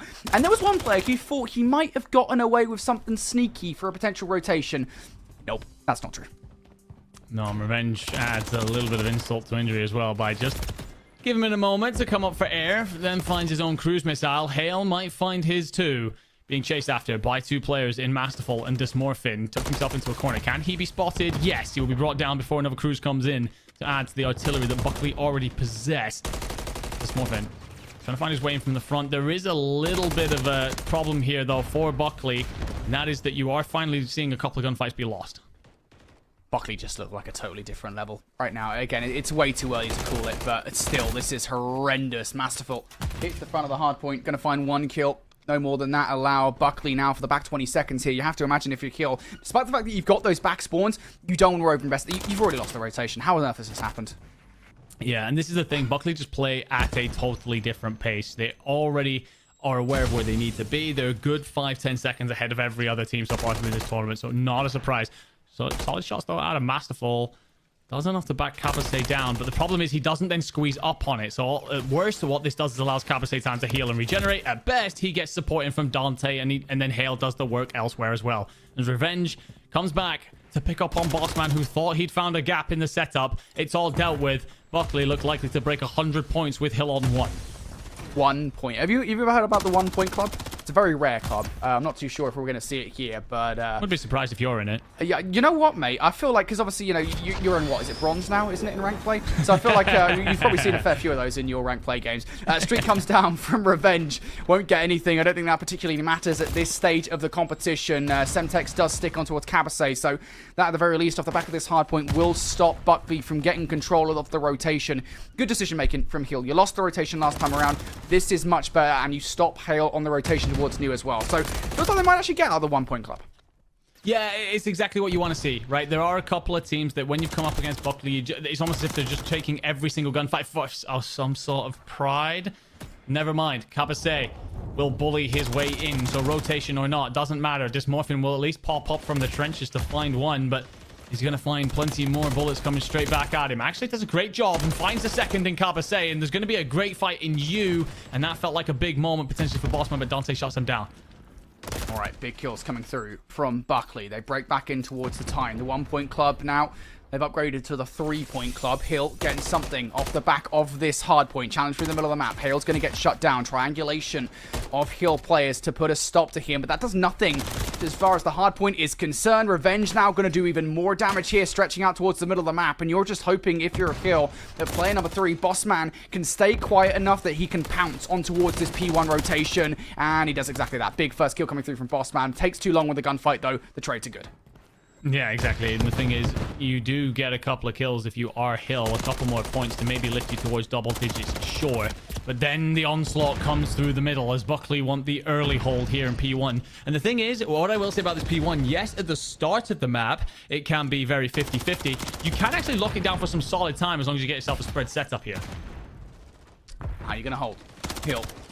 The first few gunfights, not going to get it. Dante combines for 3 kills coming back from Hill. There was a 5-3 from Slang there, but does get shut down. Masterful is going to find a double, and Hill here now looking to control this time. The problem being, I mean, look, you can get this back 30 seconds right here, Enigma, but that leader's advantage that Buckley have built up. I mean, they've got so much room to breathe in this game. So many opportunities to close this one out. Yeah, at this point, feels like Hill Air Force Base are aware of it as well. Slang is at least going to play for spawns against Dante for the back of P2. Problem is, Revenge opens things up here in the middle of the map. This is going to shift the attention for Hill Air Force Base. They can't just focus the front. They've got to figure out where Revenge has got to. Looking for this player. Revenge is such a nuisance right now, and he just does enough here to distract that player, Dysmorphin, while the rest of the team come and deal with him. So step number 1 in terms of holding this hill is done. Now you've actually got to do step number 2. You're losing the gunfights towards the front of the point here. Kabase, what can he do through the front of the hard point? He takes down one player. Kabase now able to double up, and what looked like a promising moment for Hill falls apart in front of our very eyes. And it's over the 200-point mark for Buckley. With Hill just not managing to keep on up. They have earned their place in this grand finals, but this just reinforces the point that everyone was telling me when I first joined up here for the CONUS competition, and that is that Buckley are damn good. And as Hale finds Dysmorphin here in the back, it's another incredibly clean rotation from the Space Force team. Surely you don't lose this. Surely you don't lose this. A moment for Bossman, finds a double, will get immediately traded on out. These spawns are absolutely wild, by the way. It is now the second time we've seen this. A spawn coming through from Buckley, spawning right close to the hard point, despite the fact that there were players from Hill behind enemy lines. Now those players have been removed. Hill have to hit this one from the front. It's go time for Hill. What do you got for us? Bossman for the drop shot, gonna find one. Trades looking good from Revenge and Hale. Slang, now the last man left up, goes to the drop shot. That's not enough to keep his life on the line. Buckley just a few seconds away from an indomitable victory in map number 1. A statement opening to this grand finals. We cut to the cameras there, and honestly, I just love seeing that there's a couple of smiles on the face, right? Bossman's pretty happy about things. You know, it's just laughs across the group. Yes, they know they've been completely outclassed, but that's what you got to see here at your CONUS Championships, is just players enjoying themselves. Again, Hill Air Force Base, there's a lot to be proud about. Not necessarily in this map. Sure, Slang goes positive, so he can certainly sit and hold his head high about that. But it is quite a dominant scoreline for sure. Buckley just doing exactly what we thought they might do to this. So here is about, I want to say about 40 seconds real, because that's how long we were in the game for. And that 40 seconds is going to consist in almost entirely of Buckley getting kills. That's what we're going to see here. Maybe we'll see something from Hill getting a couple of kills. That's a nice stick from Dismorphin. There we go. That's crazy coming through from Hill and Buckley. I mean, I can't believe what we just saw. That is genuinely total decimation. Yeah, it was as well. And the thing is, I do feel that Buckley didn't even really get out of second gear either. That's the terrifying thing. It feels like they never really, suddenly executed anything special because they're just not being put into a position where they have to. It was a clean set of rotations that just meant that they could just essentially have those submachine guns up in the faces of their opponents. And if you ever saw a situation where Hill would then trying to break that setup, the setup was enough, the teamwork was enough that you would never ever troubled if you were Buckley. I believe you said before that there is some positivity here as we get into the Rio Search and Destroy, because this is a map, right, where he'll have had success in the past, if I'm not mistaken, which most of the time I am, Igma. Are we expecting anything here from Hill as we get into Rio Search and Destroy? I think the one thing is, like, if you come up against the superior force, and we've spoken about this many a times over our careers, we've seen it so many times, whether it be CDL level, whether it be Challengers level, and beyond, right? A team that is dominant in respawns can most certainly be undone in a search. And we've already seen it. We've seen a team take a map away from Buckley in search. And we've, again, multiple times seen Hill execute great searches. They've been solid on Rio. Get those first bloods. Make them count. That's your way into this. All right, well, let's see. Buckley. Do they 6-0 Hill just like they did versus Minot? Great start coming through from Hale. Aggression right off the rip here. Overwhelmed for the first couple of frags. Last couple of players over by A, and they are very swiftly dispatched with. All right, so the thing is, the flip side to that conversation is if you don't get the first bloods, you've not got a chance. This was outrageously aggressive from Buckley. Showing zero respect to their opposition. Don't think Carbasay put the brakes on throughout that whole round until that final fight. I don't even know what else to say, mate. That was an insane start to the Search and Destroy. Is something incorrect? Did we miss something? I assume we will find out. Maybe Hill just said, you know what, guys, you can have this one. We're done. We're out. I highly doubt it, but straight away there. I'm talking about how Hill can build their way into the series, do something, and then Buckley come out and do that round one. Very concerning. I do wonder if there's a case there where, Hill, can you just set up some sort of rogue system where you just back on off and wait for that Buckley player coming on the flank, catch him? I'm trying to find ways of saying that Buckley aren't going to run over this. They are just a ridiculous four. They really are. We've just got confirmation through, by the way, that it will be restarting as 0-0, so clearly something wrong there that impacted that personnel. All right, look. I'm going to take you on a ride, mate, all right? Through space, you could say. I'm going to take you on a ride here, right? That's 3. So, look, going back towards the upper bracket finals, we've had the reset in Invasion, Search, and Destroy, right? If you remember, it was Minot that were 2-0 before the reset. Now, we have another reset here. We're going back towards 0-0. This time, though, it is Buckley who, before the reset, are in the lead. So maybe what's going to happen here as we go into the post-reset world, the post-reset timeline, as it were, right? This is post-Flashpoint. And we're going to have a 6-0 to Hill. That's my call here, 6-0 Hill. I don't know about that, but I definitely could see Hill being like, look, Carbasay came around on the flank last time. Let's just pick him off before he gets there this time. It's just so split from Hill. Like, you're so separated that if you run into any of these players, you're going to be in trouble, and Carbasay finds himself a blood. Yep. Already first blood's coming through from Carbasay and Revenge. Good read at the very least on towards that aggression from Dante, but you've lost your teammates. Bossman, 1v3. Good luck, have fun, buddy. Oh, Revenge flies at him. Bossman with a good read. So now just 2 kills away from the ace. But Hale and Carbasay are doing something entirely different. Something you don't generally expect teams to do here in this competition. They're playing together. It just is the difference maker. I know it sounds ridiculous. And Carbasay's also got his wits about him, aware that he's covered half the map and not seen his opponent, so checks around behind him. I mean, again, still smiles on the face there. Masterful with a wry grin. Bossman's laughing away. No idea what's going on with Slang. Just keep the morale up.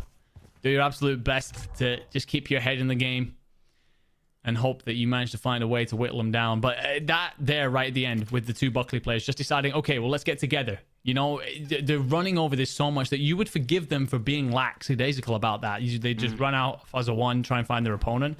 They don't. They get together, they conga line it. Something that we see at the top end of Call of Duty. All right, well, starting off here. Buckley going to have to slow down through the middle of the map. Of course, they'll counter that by aggression towards A. Cabasay with the opening Semtex should now be good for A site control. They've got the man advantage. They're going to get the bomb down.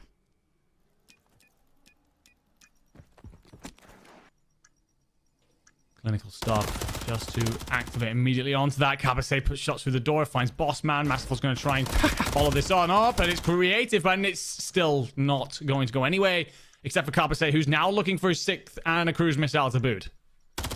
Yep, just looking to close this round out in a profitable favor, and there you go. Profits. I don't even know how else to say that. I mean, it's just a solid round once again coming out from Buckley. They draw that first blood on the site, they get the bomb down, and Cabasay just calls round. I mean, it's just so good. There's only so many ways we can describe just what Buckley are doing. Again, these teams that are coming up against are not jokers. This is a grand finals. All of these teams had to qualify to be here. But the fact that Buckley are just so damn good, such a level apart, truly a wonder to watch. All right, here we go. First bloods once again. Good responses coming out from Bossman and from Hill just on the whole, right? They're doing the right things to try to counteract Buckley. They're just not winning the fights. At the very least now, for the first time, it feels like they're not at disadvantage in an S&D round here. Now, the one thing I will say, bombs down in mid. Dante gets one. It will be traded out by Slang. Cruz hits nothing. And I think Slang's actually aware where Cabasay might have been. Or at least expected him to come from. Cabasay rotates on in. The one thing I will say, Slang... Oh, nice. Slang finds him. Yeah, I was going to say, I was a little bit worried about Slang checking back and getting poor timing against Cabasay, but maybe it goes the complete other way. And that's a round in, and I do not want to sit here and oversell it. But again, if it bleeds, it can be killed. He'll find a round, and you never know what that could do to the mentality of the team. Okay, guys, all of a sudden, okay, we do have one. We could pick away a few more here. That's a brilliant first round coming out from Hill. Starting to match the pace somewhat of Buckley here in this grand finals.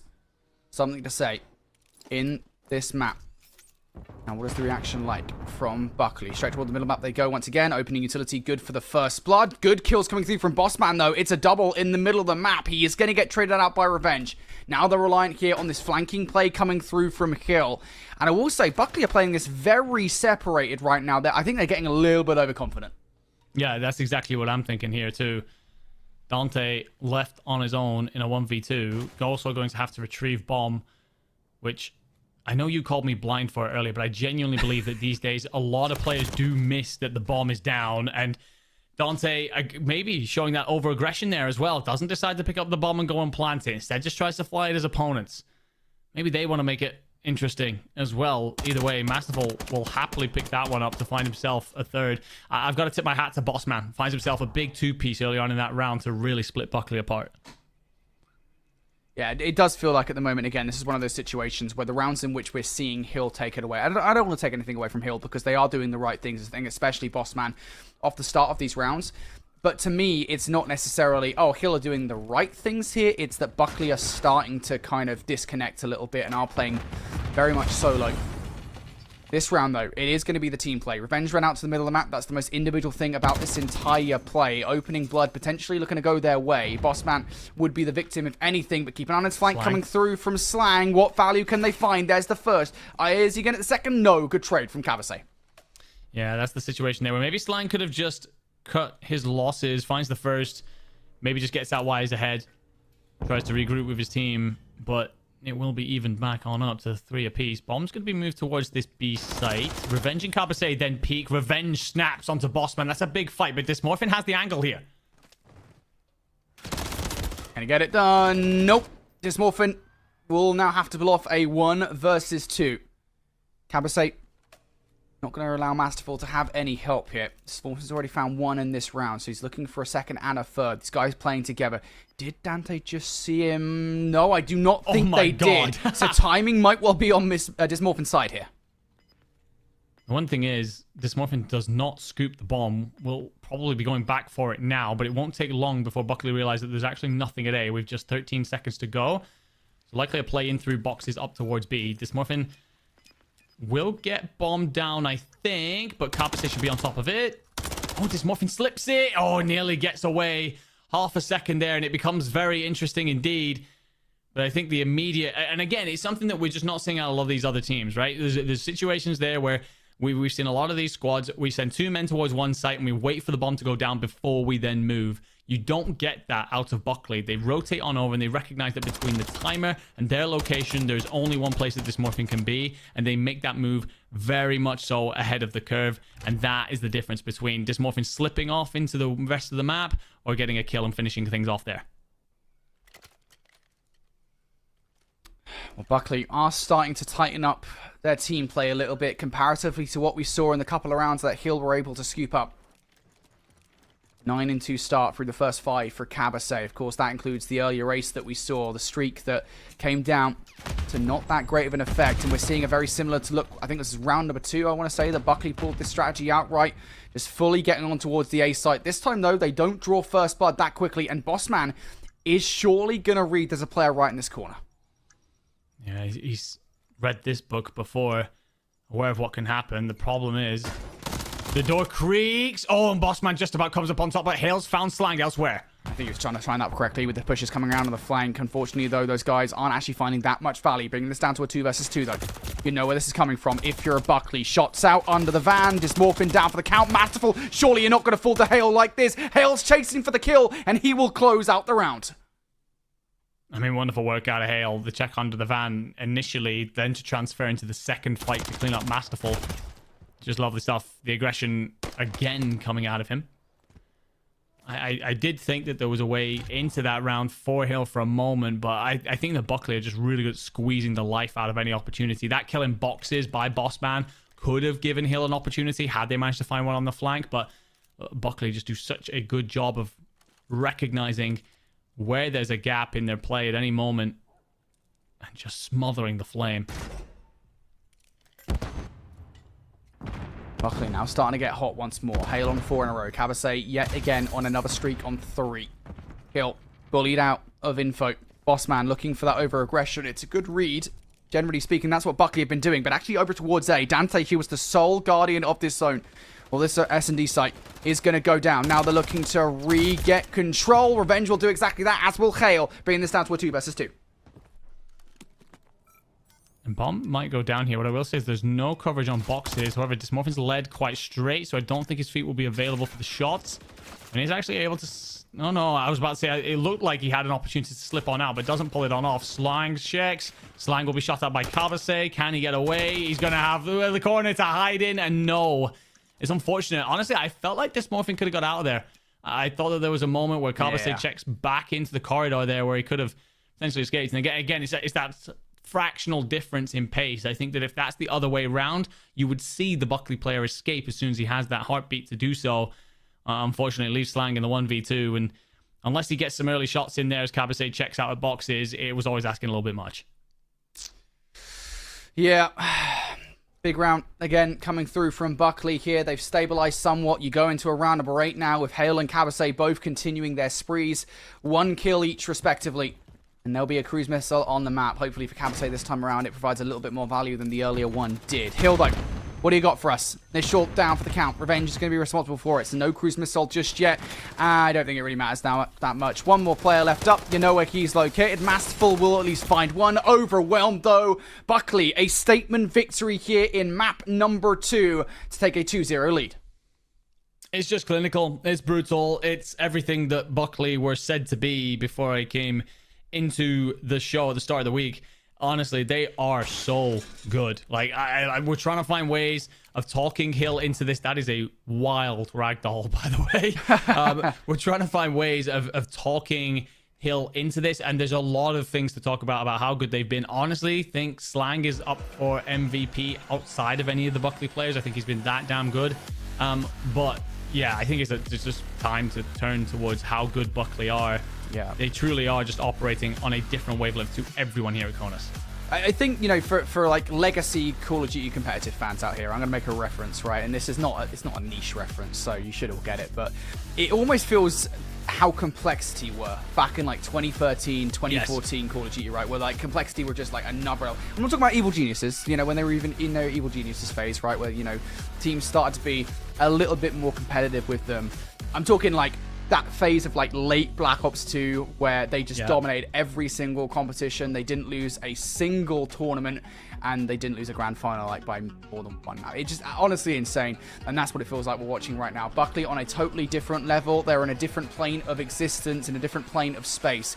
Now 2-0 up in this grand final, just 2 maps away from taking this best of 7 and the championship home. Can they get it done? Find out after this break.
We're with Liam after his 4th military move.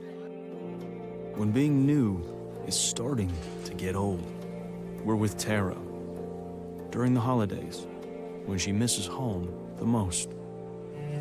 Thanks to generous supporters, we're with all service members and their families who need connection, comfort, and a home away from home. Are you with them? Learn more at uso.org today. We're with Bridget, whose husband won't be home for months and whose daughter is due any day. We're with Mike, who's leaving home to protect his family and yours. Thanks to your donations, we're with all service members and their families who need community, connection, and maybe a bit of magic. Are you with them? Learn more at uso.org today.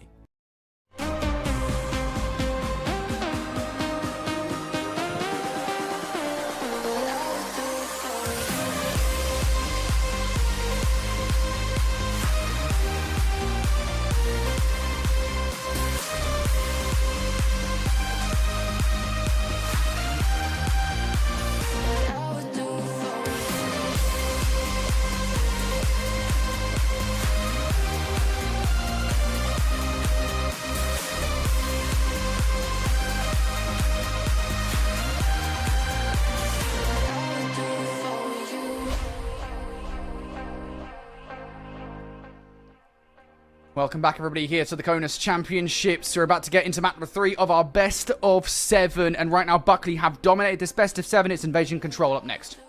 It is indeed. And again, we talk about whether or not Hill can build themselves into this. They've looked solid in controls throughout this whole competition, to be fair. Also took the high-rise control that we last got to witness up against Minot. So definitely, you know, a squad that is capable of doing something here. What I will say is immediately, I wanted to see this A break off. I want to see you try and pull off a surprise play to Rock Buckley.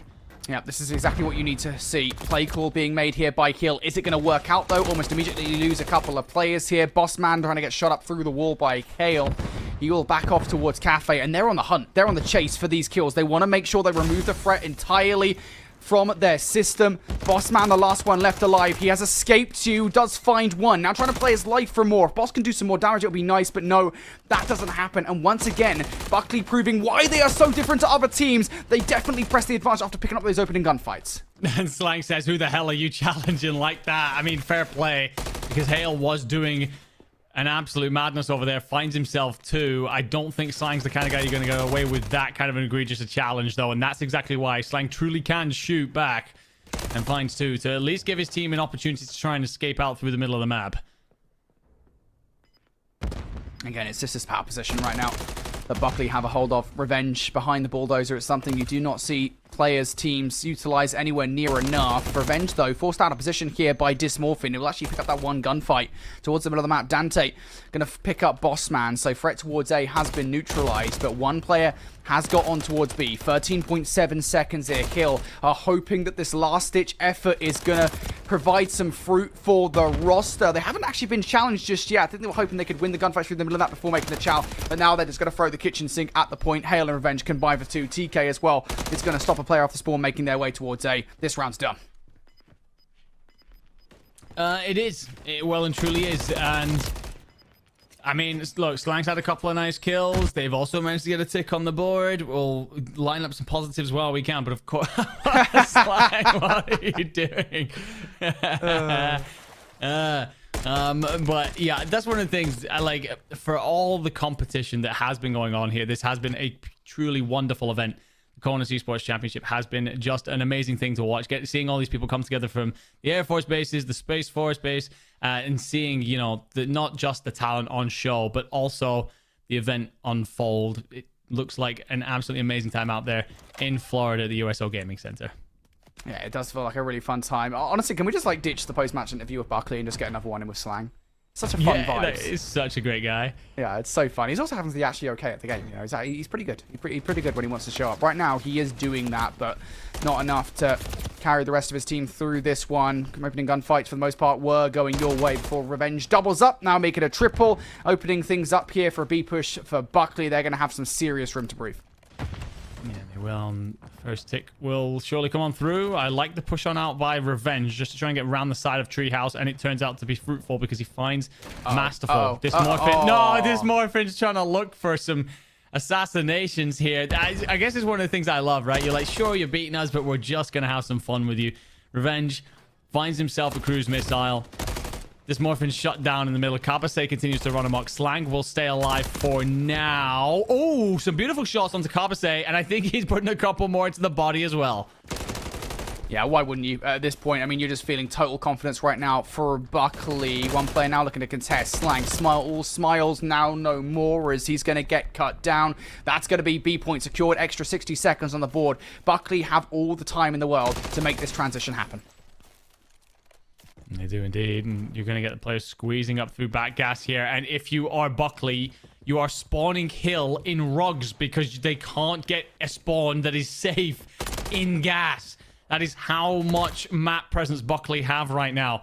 As Dante wins another over by Blue, Revenge finds one and bullies his way into the bus stop. It's on a 9 spree for Revenge, getting into the spot. We've seen it before. He's going to bring that cruise missile down. I honestly do not know what's going on with these spawns. These spawns are absolutely wild here on Control. Players spawning out all the way over towards the B control zone. That's going to be the space that Buckley needs surely to close this one out. Kills coming through against Revenge and Dante, though. Now on the point. Hale is removed from the time. Doesn't matter. He plays Wing Around Rosie around the bus station. Not going to have to wait for the bus for that much longer here because this game might be done very, very soon. Second tick now going through. Yeah, it surely can't be much longer. The rest of Buckley are just trying to drive up through the middle of the map. There is actually a kill onto Hale to remove him off the point, but there's no respawns remaining. If you're Hill, you're basically playing TDM. If you're Buckley, I don't know if that's been different to how they've played the entire rest of it.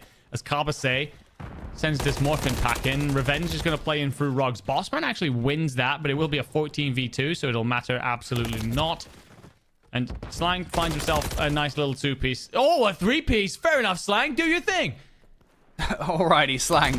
trying to keep the embers of this game alive. Slang now on 4 in a row. It would be an epic end if they were able to pull off a 2 versus, what would it have been, 12 now off the back of those kills from Slang. Slang continuing on this spree as well. 5 in a row for him now, but he finally goes down. I believe short of the cruise missile here. There's the final kill coming through. Buckley going to close things out.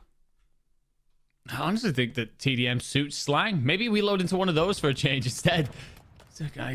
Having his way a little bit there through the back end of that, but again, Buckley just doing so damn well there. They eventually get so much presence through the back of the map. I'm not sure if that is actually where the spawns end up coming out in the CDL playlist, because I was about to say you never really see that happen either in the CDL playlist. But the fact that the spawns end up starting to come out towards B for the defensive team is absolutely wild. He'll then, to try and keep this control going and build into the series in some format other than a couple of lovely kills and body shots. Yep, Hill looking for a solid start to this, what could be the final round of this control. They're doing so by a split effort here. A couple of players towards A, one player hanging around B. That player now jumping on the point here should be the go call to Revenge that, hey, you got to take that player down. That's exactly what happens. Revenge wins that gunfight, and now it's go time for Buckley to try and hold on towards this A zone. First tick now going to be through. Masterful, good enough on the coverage. Masterful actually able to get a double here, buying a lot of time and space for Bossman inside, but Hale flies out and puts a stop to all that messiness. Does, but Slang's going to be there to trade it on out, so he can actually push up towards A. Carbase is going to try and get a nade on over. Does that catch Slang? Yes, it does. Then the stun. Oh no, Slang effectively manages to slide out from that, but will still be cleaned up anyway. So the presence around A is gone. Second tick doesn't even come on through. But I will say it's a little bit better out of Hill Air Force Base. I asked them to be brave. I asked them to be bold. At least try and take something to Buckley. They are indeed answering that call. They're just too damn good. Yeah, I mean, like, I will say they're being competitive right now, right? Yeah. I mean, Heal are actually doing something here in this round of control that's spicy. It's a little bit different, right? You've got one tick over by A, but finally that will stop momentarily now. And now you've got to go up against Revenge over by B. Revenge looking to just kind of cut these guys down, put away their hopes and dreams. Dysmorphin playing his life long enough that perhaps this kill can come through. It does. Nicely done from Slang. Just trying to get something going in the mental game, right? Put some extra bullets in the body, because why not at this point? Yeah, absolutely. Especially when Carbase sat on Palace Tank, just hemming you into your spawn. He's trying to patrol the wall now, just to make things even worse. The stun's actually perfect and catches him, so Bossman will eventually clear him on out. Problem is, you've only got Dysmorphin available over by B, and he's going for the assassinations. I mean, again, why not at this point, right? I mean, it's a mental game thing, you know. Just get it done, get it out there. Regardless, first tick about to be through over by B. Hill trying to get it done. Couple of players on the point as well. So this is going to go by pretty fast. It's going to force Capacity out of position. Masterful going to follow up with another kill here. Hill are getting it done. B might actually be captured now, and they're following up with more kills as well. This is stellar from Hill. Brother, they've got B a minute to go and are 3 lives up. I mean, if Buckley are going to be the better team when you play actual Call of Duty, don't play Call of Duty. Just go around doing whatever the hell you want. Buckley slam a couple back. Will actually be miles away from A, though. He's got to rotate on in. Feels like Dysmorphin in Laundry is going to be a big gunfight, and Carbase comes out on top of it. And the problem you have for Hill is you are spawning all the way back towards Palace Tank, and there's also pressure coming from Revenge up by Ice Cream. Yep, looking to get it done here. Ice Cream player getting shut down, so things will neutralize here. 7 versus 5. You've got numbers if you're Hill. You've just got to play the map correctly and not get shut down. And Dante, off getting peppered up here, trying to vie for map control, long-range shots. That's aspirational against Dysmorphin. This one, the two-piece might not be, though. How on earth has Dante gotten away with that? Kills now in your favor. You've got to deal with the pressure around the front of the point, though. I mean, for all the credit I've given Bossman for how he's built himself into this tournament, that one is not going to be one he wants to watch back, for sure. A 3v3. The most competitive round that we have seen. 10 seconds to go. Bossman's trying to push up through fire. Might have slipped the net. Can he get it done? Oh, he goes for the kill instead of going for the point. Now you got to go on it. 1.4 seconds. You lose the fight as well. Last remaining player, nowhere near the point. The last round is the competitive one coming out from Hill. They get involved in the conversation, but the result is still the same. I think that might have been the 3-0 signs being put up by Buckley there as well. I mean, at this point, I'm very glad to say that I don't think he'll care. They're just enjoying themselves. And honestly, there's a moment there where that could have gone the way of Hill. Bossman, I think, actually manages to slip the net through Cafe, wraps around the back of Fire. I think if he gets maybe 1 kill or at least a little bit more information there before he pulls his trigger and gets a bit itchy with it and fires a shot off into the wind, I think there's a potential for Hill to collapse on that point and take it. Buckley obviously not playing much out of second gear at the minute, but it did get interesting there. We got to watch a little bit of a round. Yeah, we did. Yeah, we got to watch 1 round of Control. I think it is more or less. We won't talk about the first 2 because Buckley, I mean, they just totally dominated. It honestly is insane. I definitely, you know, I appreciate it. I appreciate, you know, the glass half full mentality, you know, good cop, bad cop kind of routine we've got going on here. I'll be bad cop. I think Buckley are dominating this series. It's been a stellar series from them so far. Have taught everybody here how to play Call of Duty, and they've only got to win 1 more map. And we should talk about what they actually win, because we haven't had a chance to mention it really so far. In true kind of WWE style, right, because that's the thing that's going on right now in Call of Duty in multiplayer. I don't know if you played like the slam down mode or whatever it is. It's pretty fun. Nope. These guys, they get belts if they win the tournament, so they can like pretend they're wrestlers. It's fun. Yeah, have you actually had an opportunity to see them, by the way? I've seen like the pictures that they've shown us, and it looks so cool. I don't know if we have the ability to show them at all. Production will probably tell me, obviously not, Andrew, but they're really damn cool. I'm not gonna lie, like, I love when I come and do these like Air Force Base events, Space Force Base events. They do a wonderful job of putting on really cool prizes. One of the things is often the challenge coins that come out of them, and then they had a trophy for the Eastern and Western Invitationals, and then they end up with the belts and the medals for this as well. I honestly think that they put on some of the coolest prizes that you get in tournaments, because I don't know about you, I love playing for those kind of things back in the day. You know, the trophy itself, how it would look, how it would feel. Yeah. Belt's a very unique way of getting to celebrate how damn good you are. Yeah, they absolutely are. And they do a really good job of holding up the jeans as well. Sometimes my jeans just fall down really weirdly, and like, I don't know, a belt like that would be solid. So yeah, it's going to be awesome for these guys to win it. By the way, chat, if you're unsure about what it is that I'm tracking, me and Brody used to cast back in the day together quite a bit. Yes. And I would track the amount of terrible jokes that he would say in a series. We're up to 5 so far in the last hour, so we're not done. We're still got 1 more map. Yeah, we are putting up some numbers here. What I will say, coming to the Vista hardpoint, it doesn't get much better for Hill. I've seen them play this map twice on the broadcast. They've lost it twice both times. So, well, of course, twice both times. They've lost it both times. Brilliant. Thank you, mate. Appreciate that. Back to you on the not the desk. Hill here trying to fight back, and so far in this game they've been competitive with Buckley. It's 3 players down though. Buckley now looking for control of the rotation. 1 more player to take out, and it is theirs. That was Dysmorphin. He's sent back to the respawn point. Yes, indeed. What I will say, it's certainly more competitive than our first hard point. I think that was a 100-1 at one point. Oh, hail. I will say, as much as it feels almost predictable that we come on top in some of these gunfights, they're so smooth sometimes. That one was definitely not. This Morphin comes out on top. And you do have presence from top window. So as Bossman gets aggressive here, managed to get on. But of course, Dante waiting top railing to take him down. Kind of surprised that Bossman even got towards the point there in that moment. Buckley, a kind of momentary lapse of judgment will allow him through towards the time. It doesn't really make that much of a difference. Hale now putting some love taps into the body of Slang as that kill comes through. Of course, there's been quite a bit of a smack talk, friendly smack talk, of course, back and forth between these 2 teams, and Slang has been the primary perpetrator of it on Hill. So you shouldn't be surprised that he's the one receiving the body shots right now. Buckley, very happy with the position they're in this game. They've got themselves a 30-point advantage. Hill, already halfway to the points they got in map number 1. They are indeed. Masterful would be wise to keep an eye on these backstairs here, because Revenge still wants it, and he does a great job of reading the play. However, it's going to be coming in from the railings if you're Carbasay. Finds one. Hill finds yet another mid-map, and a second for Carbasay. And unfortunately, for Hill, you also then lose Slang in the tunnel. So that will be all 4 sent back in. The spawns are flipped on out. Buckley back in control. Yeah, Buckley doesn't take long for them to regain control of this hard point.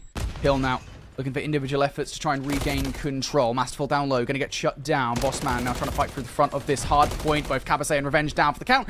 And I was saying it, right? You're going to see body shots back and forth. Slang's now the one doing it on towards the opposition here. Hill now back in control. And there is actually a real opportunity here off the back of this hill and the next one for Hill to do something. It is indeed. I love your positivity. What was that? That was glass half full coming out of you, bro. Yeah, that was like the 10 milliliters that's at the bottom of the. I'm actually like rubbing off on you. I'm a big fan. Oh, Kappa say, you disgusting human being. Boss man's not going to want to watch that one back. And all that discussion about whether or not they could chain those hills together amounts to naught. Kappa say just absolutely hawks on him and now has found himself in the point too. I told you it was only 10 milliliters, mate. I didn't say it was much. Positivity out the window now. Hill also out of the window as well. Buckley now in control of this hard point, fighting this one from the front. Hill, last player left up in that assault is going to be Masterful. He's swiftly dealt with as well.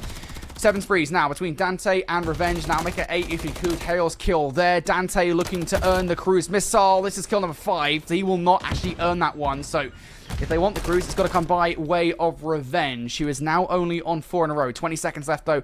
I don't necessarily think he will actually feed this. They'll just focus on the rotation. Yeah, I think that's a wise thing to do. You got to catch Dante first, though. Who's hitting a little bit of parkour along the tops, and mid-control picked up by Hale. To continue to squeeze and apply the pressure, finds Dysmorphin. Slang collapses in through mid-windows. So we'll actually give control here for a moment to the middle of the map, but unfortunately then if you're the Buckley player, if you're the Hill player, sorry, you have 2 players checking the same way, and Kabase gobbles that up. Buckley now in control once more. This 45 seconds would be a statement against Hill, who are frankly nowhere there. You can see them just playing slow, so slow right now. They don't want to feed the opposition, and that slowness will pay off. Buckley run right into them. Now just one more player left on the hard point. It's Dante on 3 in a row. What do you got for us? Lines up Masterful. Will get shut down by Slang. Good trades coming on through, but it's not convincing enough trades for Hill to actually get anything off it. No, and they have been sent a long way away from this hill. They have been backed way off towards P3 at this point. You are going to get a little bit of a wrap coming in from Masterful, and Slang will also try and pick up the middle of the map. So trying to find some sort of presence towards P1, but then the kill feed lights up blue. That's 3 players from Hill dead. And Dante actually might not have read the Dysmorphins here, but as the contest comes on through, Dysmorphin is just snuffed out of the point. More kills once again for Buckley. More map control once again for Buckley. We were kind of keeping an eye on the streaks as well. Revenge now has it on 7 in a row. That Semtex is not great from Slang. It does nothing. The kill will, though, providing some map control now. They're going to have to run right through Hale. Nice double chow from Masterful and Bossman. So Hill back in towards the time here. This is a valuable 30 seconds if they can get it. Certainly is, I think. Yes, that was a cruise. Revenge finds Masterful. Carbase picks up yet another. Buckley looks likely to cross the 200-point marker here, and, well, although he'll have more points than they achieved in the first hard point, it isn't by very many. Oh, Dysmorphin, though, finds a beautiful second one there. And a third as well? No, Hale just does enough, and then Hale decides that he wants to get in on the action, and this is where we get a little bit of a bloodbath ongoing. I'm always a big fan of seeing it get scrappy between 2 teams, but as I say that, it is 4 clean dead for Hill Air Force Base. Buckley right now, a 150-point advantage. All they've got to do is hold 1 more hard point. A couple of kills do come through, though, from Hill. Every single time it looks positive. There's more kills to come through from Buckley. Hill sent right back towards the respawn point. Hale's holding the window here, trying to stop an array of players. Slang has picked up 2 from the point. Bossman then wins 1, so an opportunity to dive this and scrape some time together at least. Dante's going to be by himself. Stun, full catches, but he immediately has the coverage over from Revenge. Revenge, by the way, not content with dealing with 2 players from Hill, but also then slices Dante to bits. Oh, yes, we got one. No, so hoping we could have that finished off. Bossman actually takes it away from Dysmorphin, and Dysmorphin is furious. Oh, I would be as well. That was hilarious. That was actually the WWE move as well, I'm pretty sure. Oh, that would have been absolutely brilliant. But Buckley... Wait, or was it the Kong Punch? I don't really know, actually. It might have been the Kong Punch, if so that would have been even better. Bossman, I hate you so much right now. Either way, Buckley 20 points away from victory here. It's been a phenomenal grand final showing for them. All they got to do is hold 1 more hard point. Players isolated, though. Hale now has to do it himself. Grab the Infinity Gauntlet and get it done yourself here in the situation. And Hale going to do exactly that. Last one on the tally is going to be spotted out with Dysmorphin. He survives. Does, but there's a perfect grenade to follow up from that from Kabase. Revenge with another. It is answered back by a couple. There's a big fight here between Hale and Slang, and Hale comes out on top. Last 15 seconds required, and all Buckley have to do is hold. All they have to do is hold this one away. I don't think they're even preoccupied with the hill time at this point. Hill fighting them from the front. Buckley can finish it here if they want to. And they're going to hop out the hard point, so now we have to go towards the next rotation. Guys, you really know how to ruin the end of a hard point. Come on, man. We're just waiting for this one to be done and dusted. It is all but a formality at this point. 5 points away. Buckley have the rotation, and they have sent themselves to the stratosphere, while Hill have been brought back down to earth. It is Buckley who walk away as your CONUS Esports champions. I feel like that was jokes at least 6 and 7 there towards It the was. end. It was good. Yeah. Not bad. That's a good ratio for what, in 2 hours or something? Yep. Yeah, no, Buckley, absolutely indomitable. What I will say, I mean, I don't get much opportunities to cast over multiplayer these days. I think this is only like my 3rd time this year casting over Modern Warfare 3. So, you know, always a wonderful thing to get to do. Obviously, when we look at stuff like this, you can sit and think to yourself, okay, well, Buckley are just too damn good, really. Like, this makes it so top-heavy, one-sided, or whatever. I cast mostly over Warzone, and there we have a team that we are building up as a potential dynasty because they win so many things. Right. I always say the same thing when people kind of have comments about the strength of one team, and that is enjoy it while it lasts. This won't go on forever. Great things always come to an end. And so just to get to witness the quality that Buckley are bringing to this event and to all the events we have seen them play thus far is truly something spectacular. Really, really wonderful to watch these 4 go to work. Yeah, well, here's a look back at a highlight reel for Buckley. They can put this one in their CV because this was an insane showing from them. Just across the board, every single map was totally dominant. Every single map was showing why we've considered Buckley not just one of the best teams in the competition, but by far and away the best team in the competition, and nobody really got even close. Their team play was exemplary. Again, we discussed kind of that potential to go off as individuals. All of them had it, and they lived up to that potential as well. Granted, there are moments of flip-ups. Nobody's going to be 100% perfect, but I think Buckley is probably as close as we're going to get. Yeah, absolutely. I think they dropped 1 map through the whole tournament, which is just outrageous, really. And again, you know, these teams had to qualify through the Western and Eastern regional invitationals to get to this competition in the first place. And then we push ourselves into grand finals. We see some huge players come out of the likes of Slang, of Bossman. Slang, I feel like, still did his thing. I actually genuinely think he will have a positive KD at the end of that grand finals series. Yeah. Unfortunately, it was way too much for the others to hang in this. It's just well and truly just seeing the kind of things that Buckley were doing. This, by the way, who was it that stole that? It was indeed Bossman. He's got a lot to answer for because I was really excited to see that happen. I like that we get to see it again in the replay package as well. It's like, the production really knew that we wanted to see that again. That is a phenomenal performance in the grand finals from Buckley. A 4-0 sweep over Hill as they are your CONUS champions. Of course, we've done it for every single matchup. We've done it for every single team this competition. So we've got to close things out with an interview. Let's have Cabasay from Team Buckley.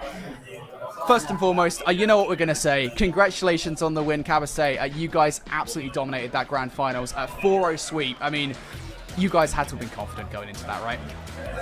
I mean, yeah, like, we played probably the best competition in winners finals, and it didn't even make it back to us, so we weren't really expecting too much. We just came out and wanted to just get it over with, so.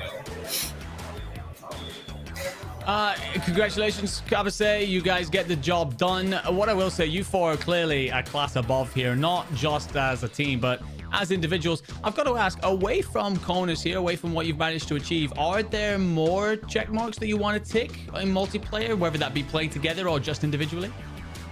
I mean, yeah, like, it's kind of like our goal. We want to try to make it out to a major if our schedules permit, just to see where we stand in, like, the grand scheme of things, because we kind of know that this competition is not really, like, we're not getting, like, the best competition we want. Like, you know, we've dabbled competitively, but we really want to try to make our mark at, like, some type of major or, like, a bigger group or something. So, yeah. Would absolutely love to see you out at a major. I know that Brody in particular cast over a lot of them at the challenger level as well. I think that would definitely be an interesting story. Moving away from Call of Duty for just a moment and to the event that you've currently got going on there at CONUS out in Florida. What's your plans for the evening to celebrate your victory?